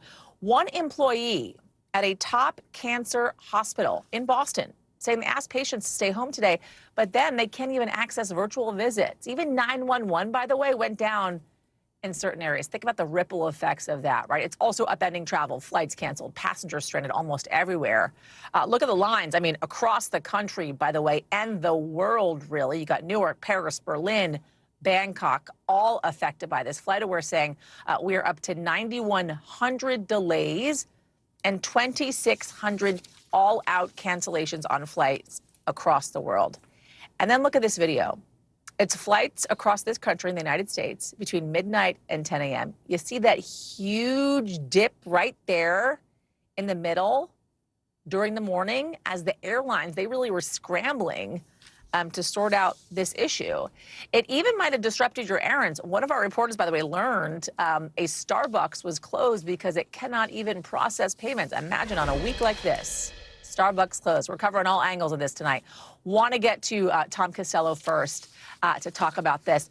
What is, Tom, the state of play right now? Are things back up and running? I mean, this was pretty, I have to use this word, catastrophic, considering what it all affected across the world, really.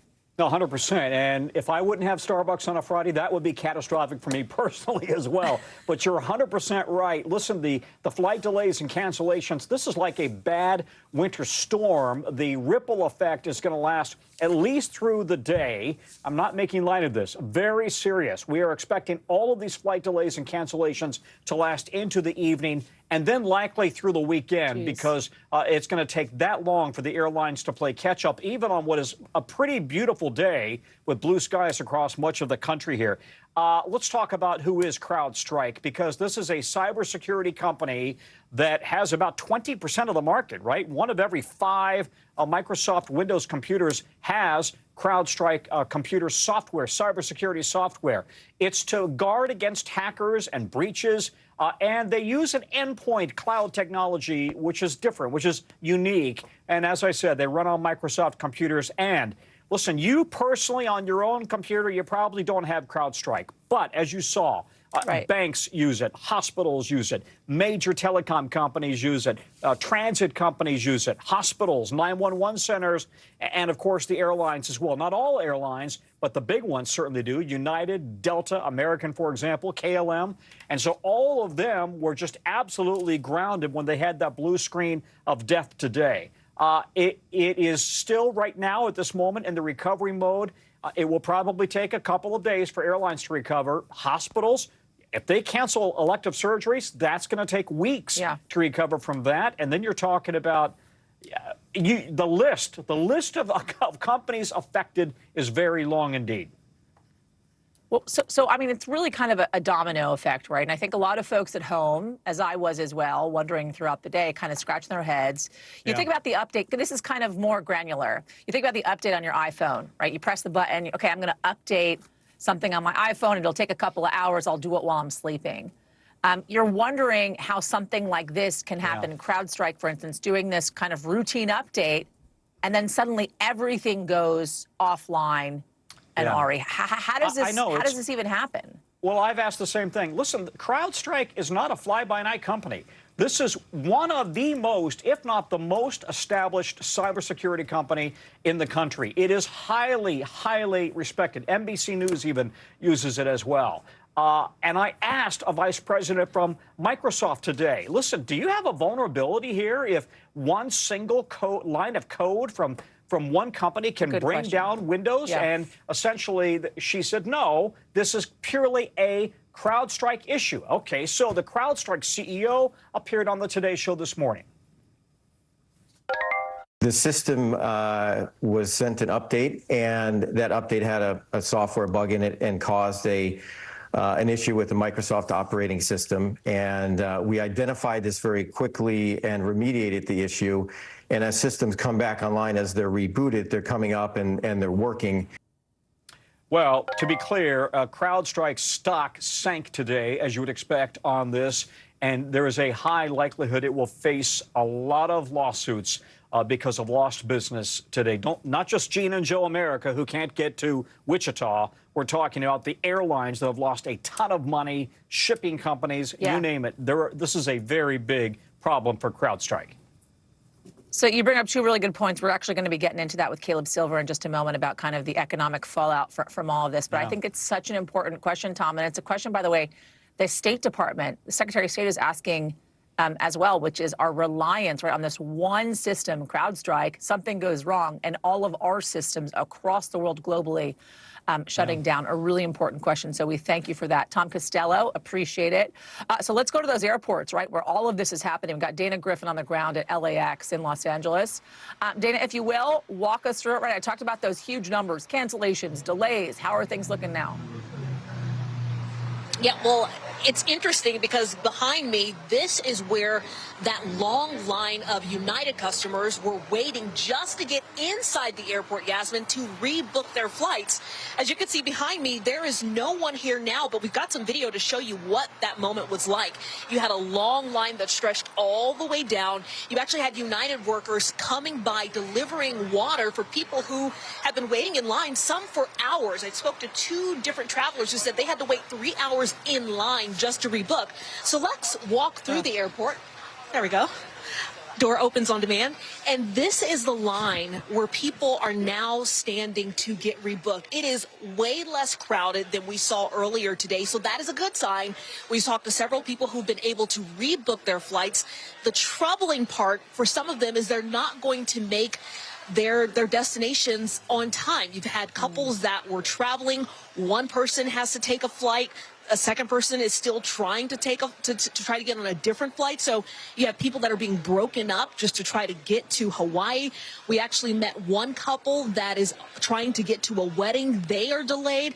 But let me just show you the line behind me. You see several people that are now looking down at their phones. United tells me that a lot of the apps are not working for customers. So that's why they are standing in this line trying to get rebooked through the counter. And you mentioned that blue screen of death earlier, Yasmin. It is still very prominent throughout the entire airport. And I just want to talk again about that couple. They were trying to get to a wedding tonight. It's one of those weddings where they have several days of events. They are not going to make it. They won't even get to fly out of LAX. They are going to have to fly out of Burbank, some 45 minutes away. And listen to what that ordeal is going to be like for them tomorrow. You're going to go there, book a room, stay there, hope that we get a transit to get to the airport quickly by 4:33 by the morning. But even that flight tomorrow, will that get you to that wedding on time? That's the beauty about it. No wedding, but we can at least go for the dinner. Hopefully, yes. Hopefully everything goes well, and we'll at least make it for the dinner reception. And we really hope they make it to that wedding. Optimism. Again, they're likely going to miss the ceremony, hoping to make it to dinner. But for the most part, people have been pretty optimistic, even during this chaotic day of travel. Yasmin? Yeah, that's exactly what I was just saying. That is optimism. Optimism I wish I sometimes had, by the way. Dana Griffin for us. Thank you, Dana. Appreciate it. Want to go now kind of to the economic fallout, right? Caleb Silver, editor-in-chief of Investopedia, to talk through that. Because, you know, Tom and I were just talking about this, right? There is, yes, the flights, there's the computer systems, there's the hospitals, there's the surgeries put on hold. There's folks that can't meet virtually with their physicians. And by the way, it's not just happening here in the United States. It's happening across the world. And even if it just lasted really for a couple of hours, there's a real ripple effect to all of this. Talk us through that. Yeah, it just really depends on how long this lasts and how many industries and people this impacts. This was just one day so far, and there were tens of thousands of flight delays, as you mentioned. You were just at the airport there, but also cancellations. Small businesses weren't allowed to operate, and at the heart of this is the cybersecurity company CrowdStrike with this software update. Now, that leads to the question, well, who's responsible for this? As for the airlines, it has to issue refunds or waivers if a flight was canceled because of controllable events. Well, this software company is a vendor to these airlines. It's not necessarily the airline's fault, but it is something they do business with. So who gets paid there? Companies like Delta are already giving travel waivers to passengers that have missed their flight or helping them rebook on other flights. But this is going to cost a lot of money, and there will be lawsuits, as Tom said.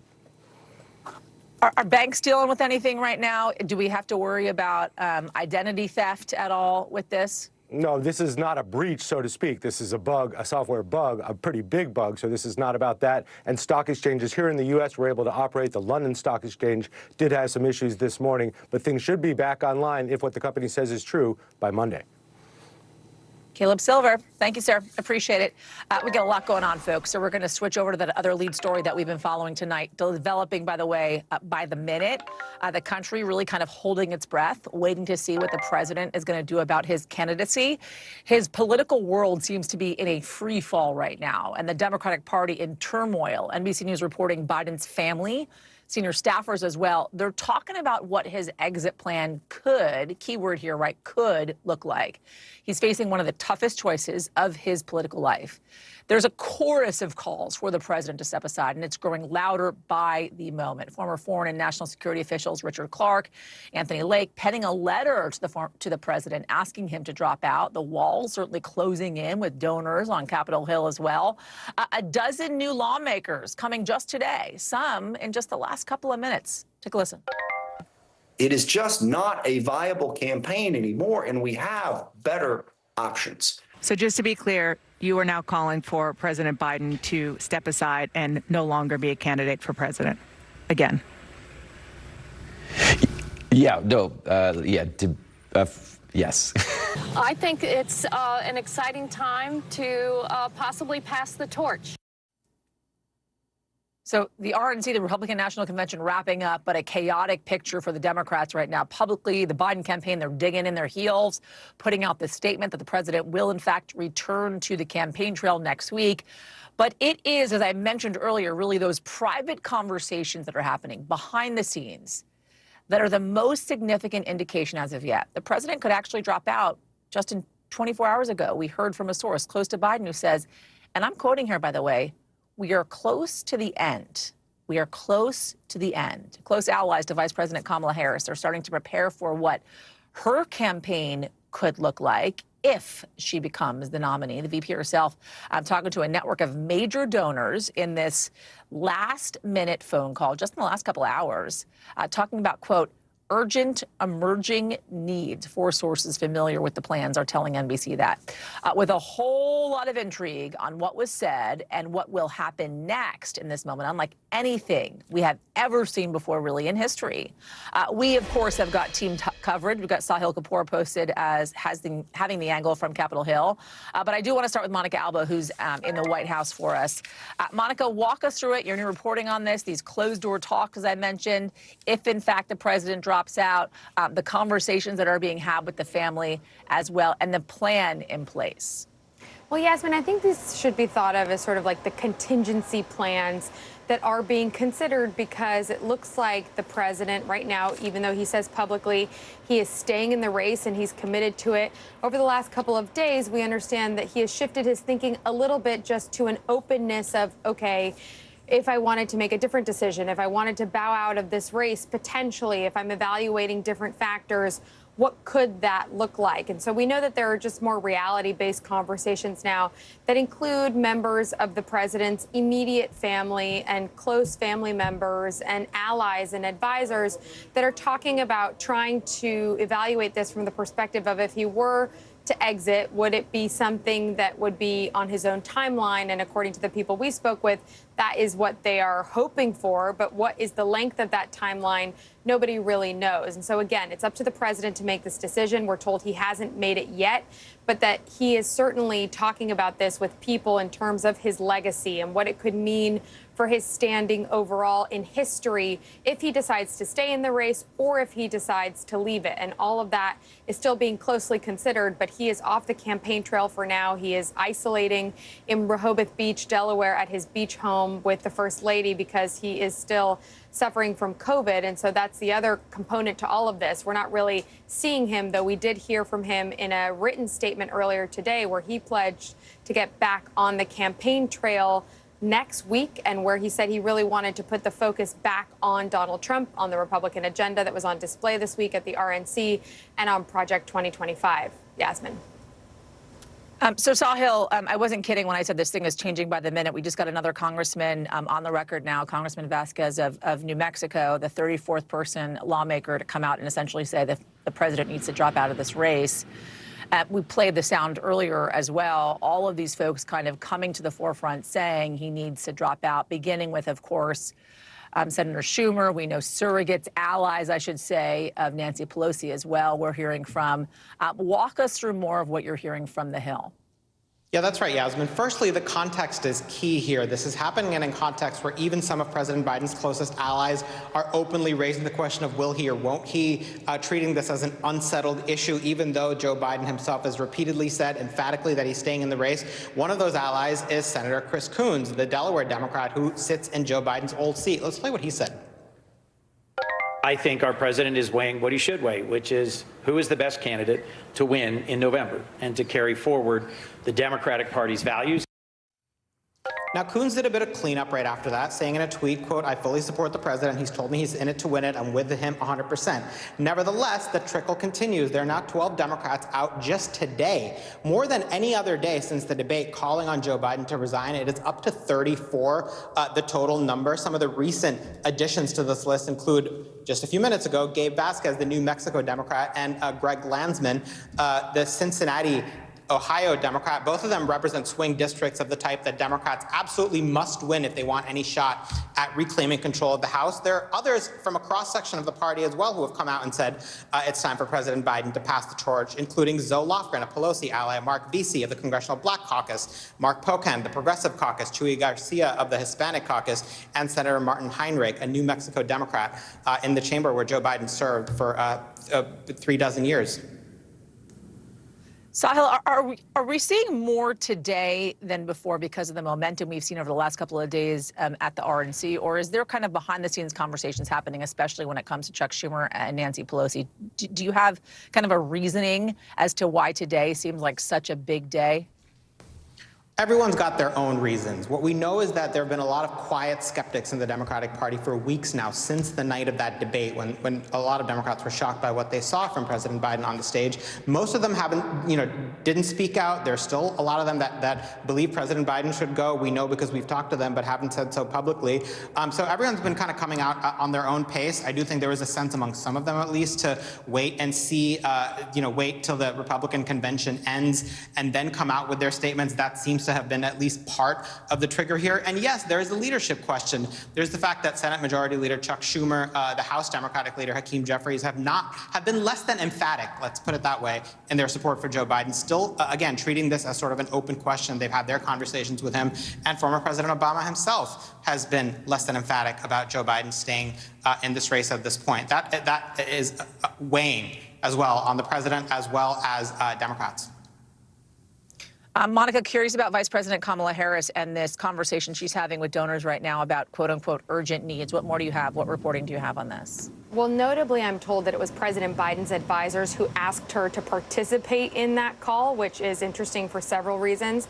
But she delivered remarks that were really similar to her public statements yesterday when she was campaigning in North Carolina, where she is similarly projecting that the president is still fully committed to this race, she said, and predicted that they were going to be able to win this election. And she's really telling people who are on this call, which we should note are these top major Democratic donors, that they shouldn't be focusing on the intra-party fighting and on this debate, that they should be focusing on trying to back their own ticket. So that was her major message in this call. But I think it is notable that she was the one who was doing that on behalf of the president, and where she did say again that she wanted to share something that she says she believes in her heart of hearts is true, which is that, again, they fully believe they can win this election in November, even with Joe Biden at the top of the ticket, in the words of the vice president. Monica Alba, thank you. Sahil Kapoor, thank you as well. Want to bring in NBC News senior national political reporter Jonathan Allen to talk more about this. So we got this new polling out, Jonathan, showing a majority of Democrats thinking that Kamala Harris would actually be a good president. Talk about the significance of that and also the plan here going forward. If, in fact, Joe Biden decides to step aside, from your reporting, what you're hearing, would it be an open convention or would he be endorsing Vice President Kamala Harris? Yeah, I think, Yasmin, a couple of things. Number one, it would be shocking if a majority of Democrats didn't see Kamala Harris as somebody who would be a good president, right? This is of Democratic voters. They are supportive of her as vice president. And you know, because she won so many of the Democratic voters' votes for vice president as part of Biden's ticket in 2020. So that part's not terribly surprising that they think she'd be a good president. I think she'd like to see even higher numbers.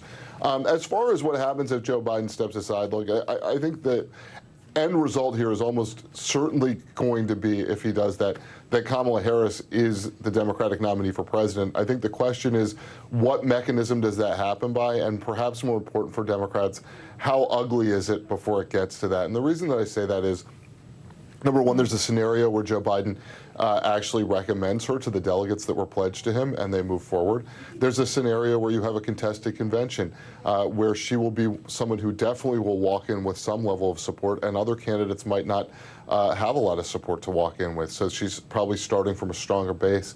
Number three, if Biden were to continue on and accept the nomination and then drop his campaign after the conclusion of the convention, the Democratic National Committee would make a pick. And I can't see them going in any other direction. It seems like that most of the other scenarios are pure fantasy land for a variety of reasons. Unbelievable to think about what the next 4 weeks are going to look like as we continue our reporting on this. John Allen, my friend, as always, thank you, sir. We are just now a couple of hours away from the first joint appearance of the Trump-Vance ticket with both former President Trump and his running mate, Senator J.D. Vance, set to appear at a rally in Grand Rapids, Michigan tomorrow afternoon. It's coming fresh off the RNC, which, as we all know now, wrapped last night after the former president's record-length nomination acceptance speech, beating out, by the way, his own record set back in the 2016 convention. Tomorrow's rally is going to be the former president's first since the attempt on his life, with Saturday marking 1 week since the shooting. NBC's Mark Murray is following this for us with more on this. Mark, good to talk to you. So this is the first time that we're going to see the fully formed Republican ticket out in the wild. Are there growing pains with this type of thing? What are you going to be watching for? Yeah, Yasmin, one thing I'm going to be watching for is actually the timing. Normally when a vice presidential selection is made, that comes right before the convention, sometimes leading up to it a few days before, and you end up having the big rally where the principal presidential candidate and the running mate appear together. But because J.D. Vance was selected during the convention, this rally with the ticket being all together is now coming after the convention. And I'm also interested in the location. You mentioned it's happening in Grand Rapids, Michigan tomorrow. That is Kent County. And what is really interesting about Kent County and Grand Rapids, it is kind of the home of Michigan Republicanism, the home of Gerald Ford. And what was interesting in 2016, when Donald Trump narrowly won Michigan, he narrowly ended up winning Kent County. And then in 2020, Joe Biden actually won the county. And so this has started to drift away from the Republican Party. And when we talk about the unity that we ended up seeing from Republicans after the convention, and certainly after the assassination attempt on Donald Trump, if the Republican Party is coming together, the performance that Donald Trump does in Kent County and Grand Rapids will be really instructive. I want to also talk about this phone call that is going to happen between former President Donald Trump and Ukrainian President Volodymyr Zelensky. It's happening sometime today.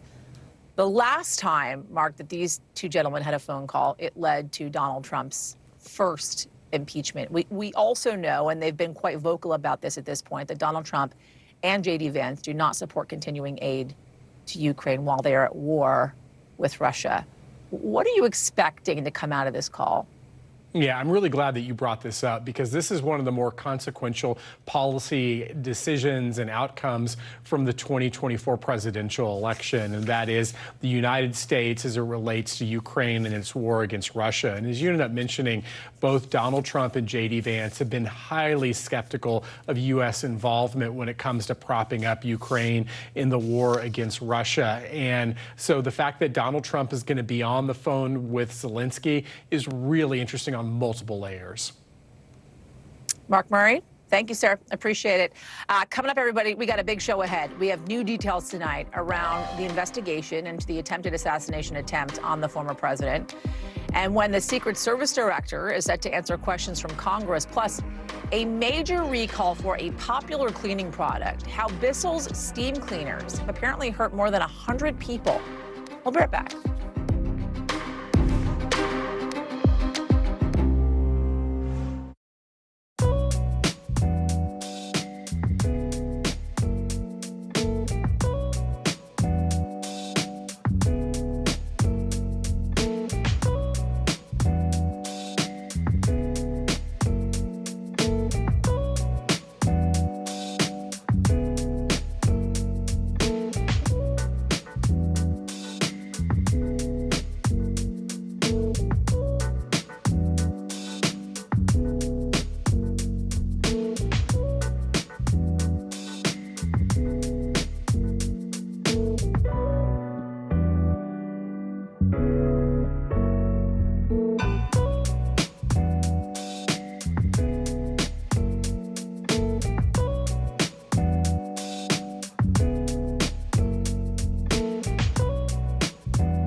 What's the message that you're trying to get out to young people? Know what is in the drug supply. We've got important news this hour about your money. Mental health, big picture, why is it so tough right now? News for the generation of now is NBC News Now.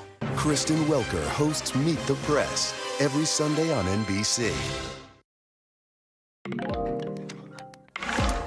Welcome back. Two senior officials telling NBC News that the investigation into last weekend's assassination attempt on former President Donald Trump is still very much ongoing. But we are learning new details about the suspect's internet searches and possible movements before it happened.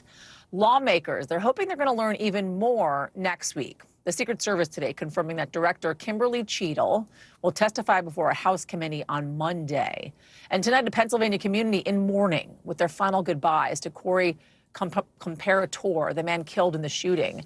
The 50-year-old firefighter and father of two remembered in a private service today at the church where he was a longtime member. You can see here a procession of fire trucks, some from as far away as Florida and Texas, taking part in this funeral as well. All of this happening after we saw his helmet and his uniform on stage with the former president last night at the Republican National Convention. I want to bring in Shaq Brewster now from Pennsylvania to talk more about this. Shaq, if you will, take us there, take us inside the community, what you've seen so far today as that community says bye. Hi there, Yasmin. Well, while that service that took place in the church behind me was private, the high honors were on full display. You heard as that casket was coming out of the church, a 21-gun salute. You heard taps being played, and you mentioned that procession that we saw, that where you saw dozens upon dozens of fire trucks going through the community, passing the fire station where he volunteered, passing his home, and members of the community coming out saying that they know they weren't able to get into the private service, but they wanted to show that they were there with the family and that they cared about Corey and his memory. I want you to listen to what one person told us. Well, I never thought it would happen in Butler because Butler's so peaceful and quiet.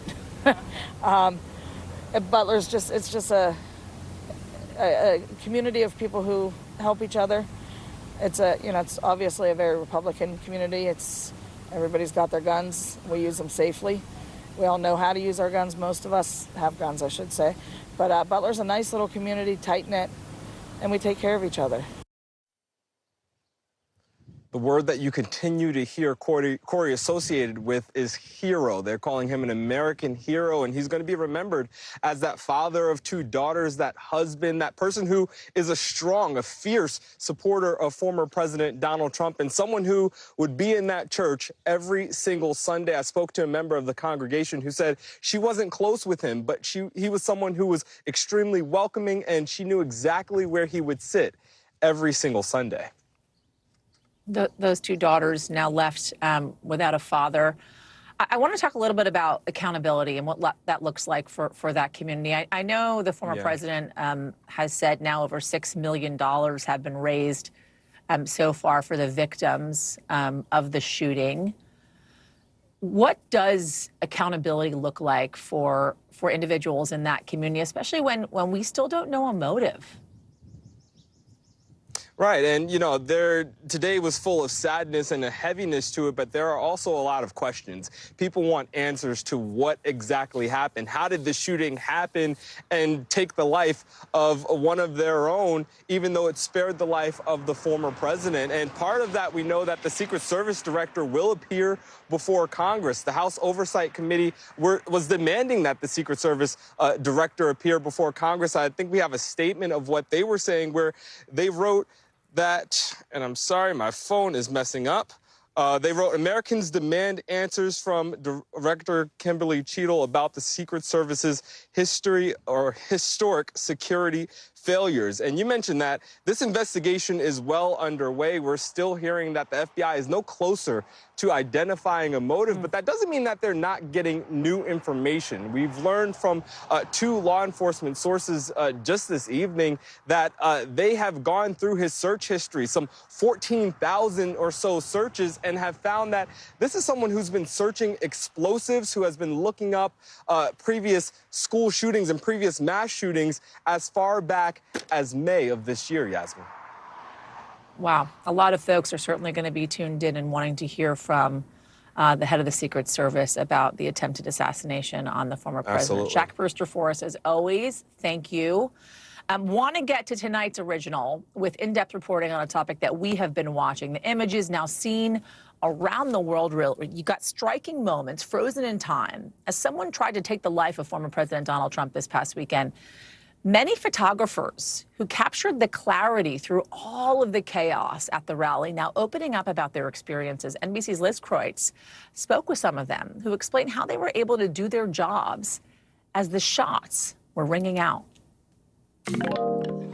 Three photographers who captured what have become three of the most iconic images from Saturday's attempted assassination on former President Donald Trump. The Associated Press's Evan Vucci took this now indelible photo of the defiant Republican nominee pumping his fist in the air with an American flag flying above. Anna Moneymaker with Getty Images snapped the tightly framed, sobering image of Mr. Trump crunched down on the stage surrounded by Secret Service as blood dripped down his face. And Doug Mills with the New York Times took that remarkable photo, appearing to show a bullet streaking past the former president. Take a look at what happened.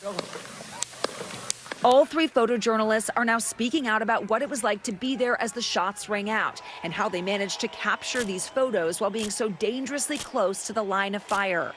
Did you realize that you were taking such an iconic photo as you were taking it? No, I honestly had no idea. I was literally in the moment just trying to do my job. Like, okay, is the exposure right? Is my composition right? Do I see his face? I saw the blood coming down his face, and I knew that I got the image. But in that moment, I'm just trying to see, okay, this is probably gonna be one of the most important things I'll ever photograph. Am I missing anything? Is there anything happening around me? So I wasn't thinking about like the impact of the photography. I was thinking only about like continuing to do the job, because as a photographer, I don't have a second chance. I have to get it right then and there. I'm there to do a job. I mean, I was saying to myself under my breath, like, oh my God, oh my God, oh my God. But I just kind of like said, Anna, just like keep going, like keep making the pictures. And then I see through like one of the agent's legs, I see Trump's face. And that's when I'm like, I pull out my like 70 to 200 and just thankfully like get it in focus and just like hit the shutter. Next to them in the buffer, Mills, who has been covering the White House for more than 40 years. I couldn't believe it. I still can't believe it. Mills saying he captured the bullet by shooting with an exposure of 1/8,000th of a second. What do you think the chances are that you actually caught that bullet? Oh, I've heard one forensic guy told me it's between 1 in a million and 1 in 5 million chances that you do that. To be able to that happened was just, again, very lucky. The three images will no doubt be part of the history books, much like the famous photo by Bill Epridge capturing the moment a busboy went to help Robert F. Kennedy moments after he was assassinated in 1968. And the image by Associated Press photographer Ron Edmonds showing the moment President Ronald Reagan was rushed to his motorcade after being shot in 1981. Ron Edmonds, a former AP photographer and a colleague of mine for 15 years.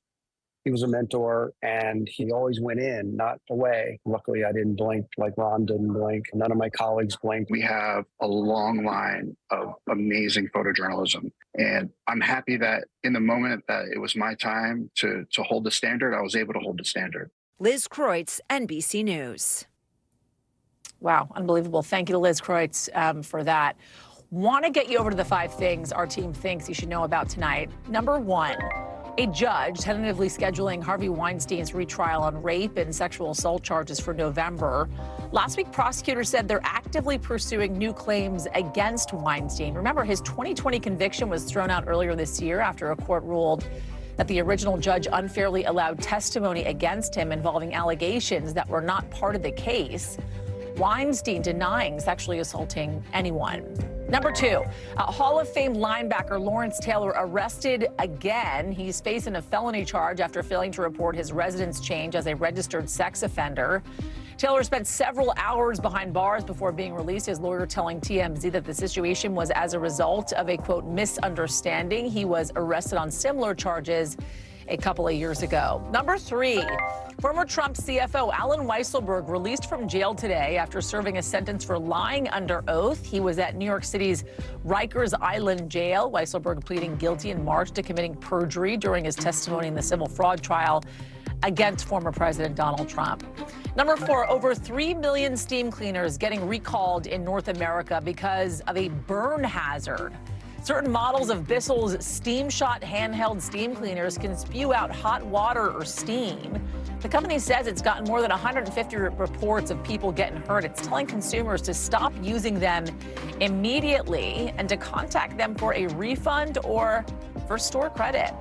And then we have number 5. We're now just 1 week out. How exciting is this? From the Olympics opening ceremony in Paris. And the Olympics chief says they are, quote, confident that the plan to hold it on the River Seine will in fact go through. As we count down the days to the tournament, we're going to be sharing inspiring stories of American athletes going for gold in Paris. Join Lester Holt, Savannah Guthrie, Hoda Kotb for a primetime special, Inspiring America, Team USA, Friday, 8 p.m. 7 Central, right here on NBC. When we come back, everybody, my conversation with black voters in a pretty major swing state, what they say are the most important issues to them, plus the 1 in 30 million find at a Red Lobster in Colorado. We'll be right back.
We are back now with a striking story out of Philadelphia, where police just released surveillance video of a woman who police say shot a 7-month-old baby boy in the leg. We're just going to show you a still from the video, which is obviously incredibly disturbing. Here it is.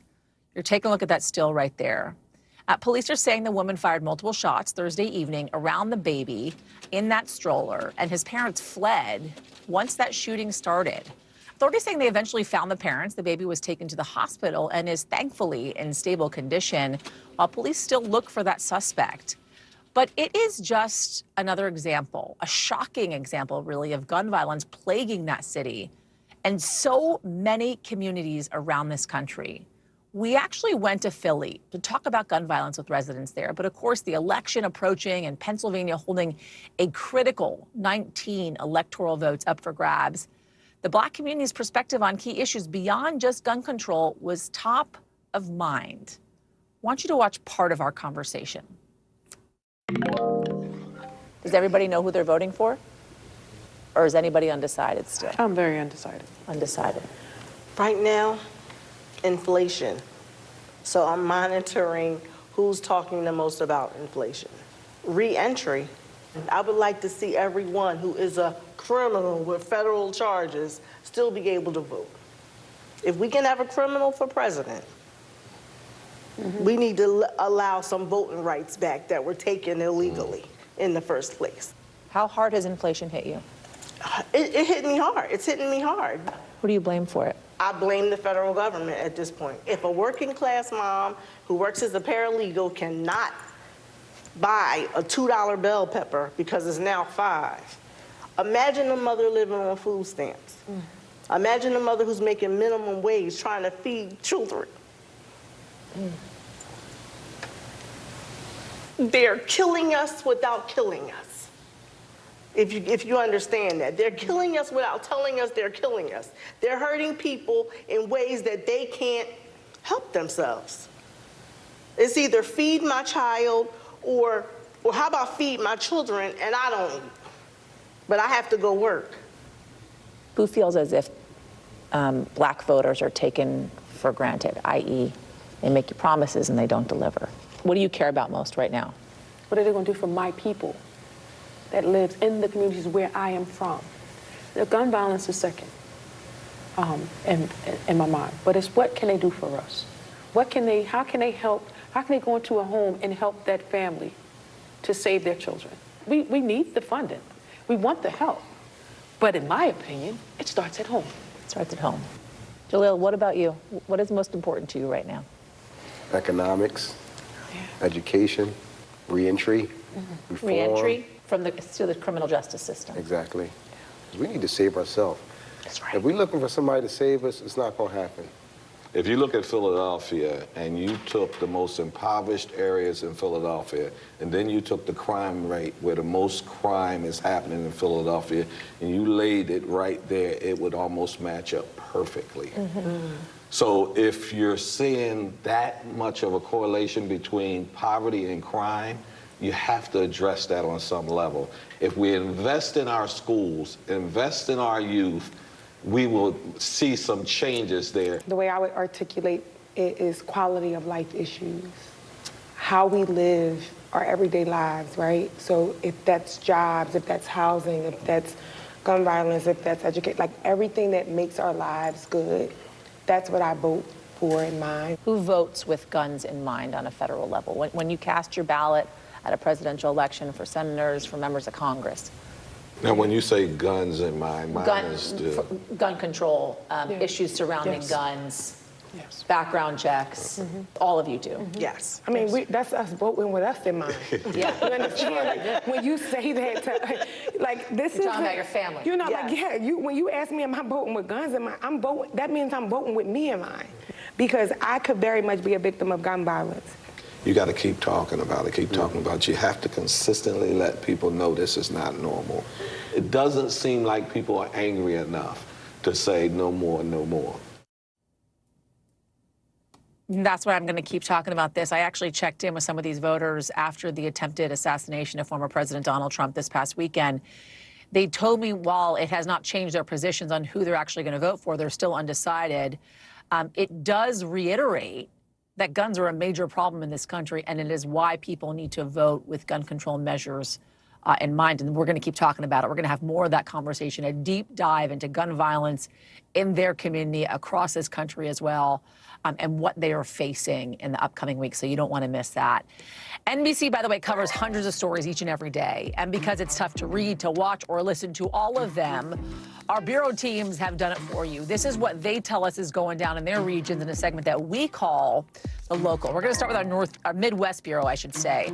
Detroit's viral giant slide reopening today after some big safety upgrades. The 40-foot slide closed 2 years ago after riders were coming down too fast. Some even, by the way, going airborne. The park saying the slide was replaced. It was waxed, making it safer to come down. Over to Western Bureau. A Red Lobster in Colorado rescuing a rare orange lobster. The restaurant saying it found it while unpacking a shipment and named it Crush. It has a new home at an aquarium in Denver now, which says orange lobsters are only, get this, 1 in 30 million.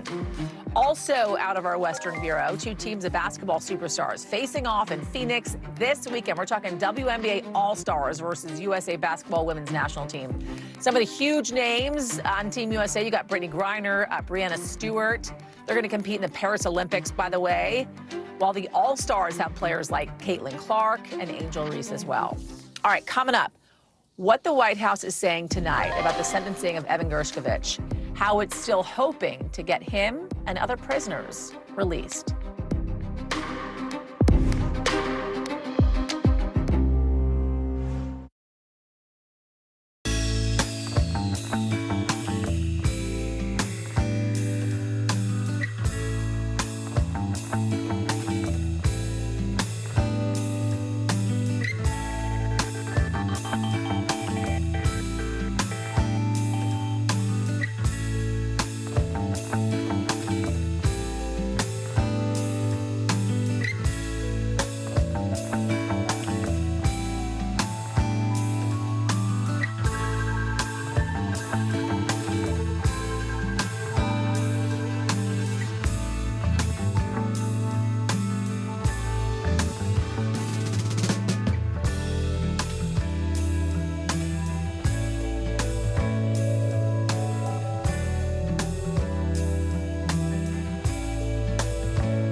The White House tonight pushing for the release of Wall Street Journal reporter Evan Gershkovich after his sentencing today in a Russian court. Here's Secretary of State Tony Blinken on the sentencing and efforts to get Gershkovich and other prisoners held by Russia out of the country. When it comes to Evan, when it comes to Paul Whelan in Russia, other Americans, we're working it quite literally every day, looking to see what we can do to get them home. We've had a rather extraordinary track record over the last 3.5 years of doing just that. So Gershkovich sentenced to 16 years in a maximum security prison after a secret trial held behind closed doors without Russia publishing any clear evidence supporting its claims against him. Want to bring in Josh Letterman now, who's been following this for us. Walk us through, Josh, if you will, kind of responding to what we just heard from the Secretary of State there, right? This possible prisoner swap, and then also how it kind of works into the political atmosphere that we're dealing with, I should say, right, in the lead up to the November election, how they're kind of politicizing a possible prisoner swap, release, and what's happening with Gershkovich. Well, the good news for Evan Gershkovich is both sides do seem interested in a prisoner swap. The Russians said this week that there are behind-the-scenes contacts between U.S. and Russian spy agencies about a potential deal. And today, President Biden said he is pushing hard for that to happen. But you are right. This is not taking place in a political vacuum. When you think about the fact that Donald Trump has said a lot of nice things about President Putin before, you could see potentially the Kremlin wanting to wait if they think that Trump may get elected to another term in November to maybe do a deal with him. And in fact, Secretary Blinken was asked about that very proposition today. Listen to how he responded. Any effort to bring any American home is going to be part of a process of back and forth, of discussion, potentially of negotiation. And depending on what the other side is looking for, they'll reach their own conclusions about whether it meets whatever their needs are, and we can bring someone home. And I don't think that's dependent on an election in the United States or anywhere else. We should point out that earlier this year, President Putin said he actually preferred that President Biden win a second term, but a lot of people think he may have just been trolling the American president, Yasmin.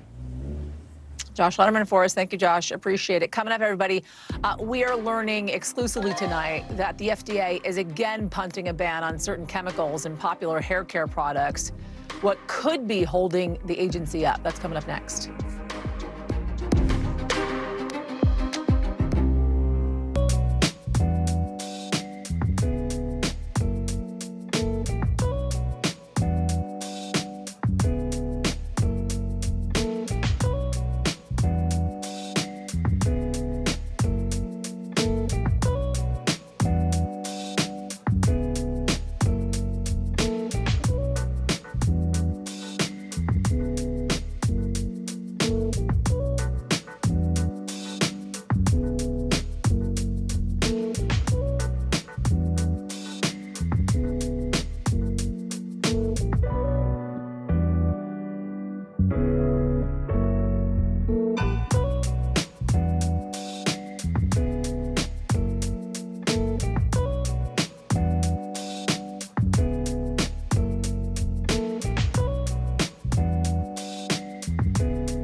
Leaps and bounds. You see behind me is typical. How you doing?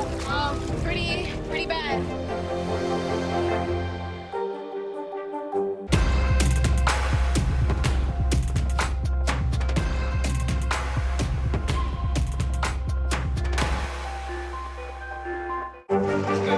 What is going to happen now? Going back and forth because Go ahead. This is it, right?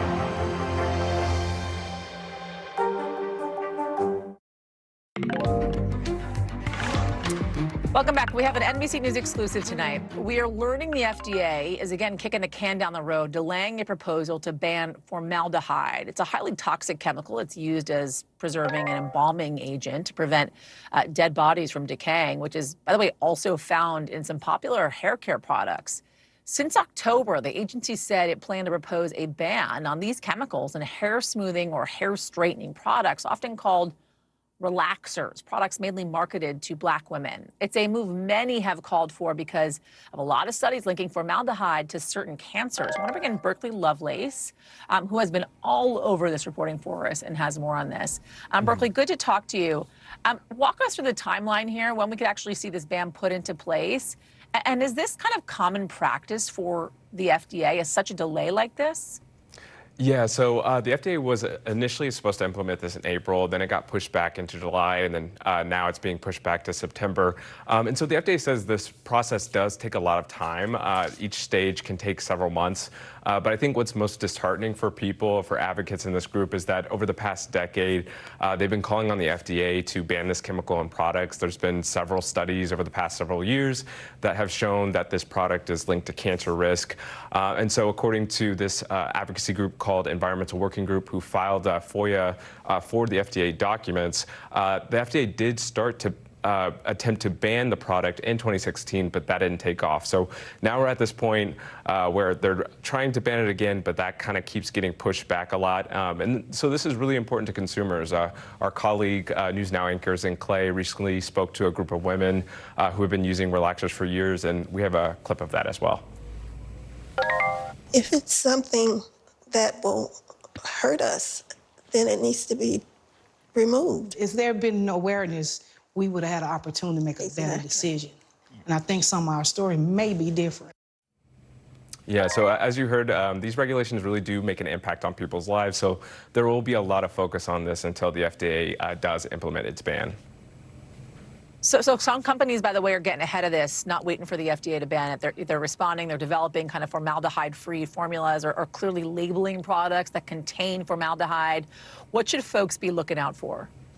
Yeah, so the FDA does advise against the use of this products that contain this chemical. So that includes making sure to read the label. If the product doesn't have a label, then don't buy it. It also includes asking your salon or barber what products they might be using and whether they contain this product as well. And also, of course, if you have any health problems, to make sure to report it to a local health department or the FDA or the CDC as well. Yasmin. Berkeley Lovelace, best name in television. Thank you. Appreciate it. That is a wrap for this hour, folks. Coverage picks up right now.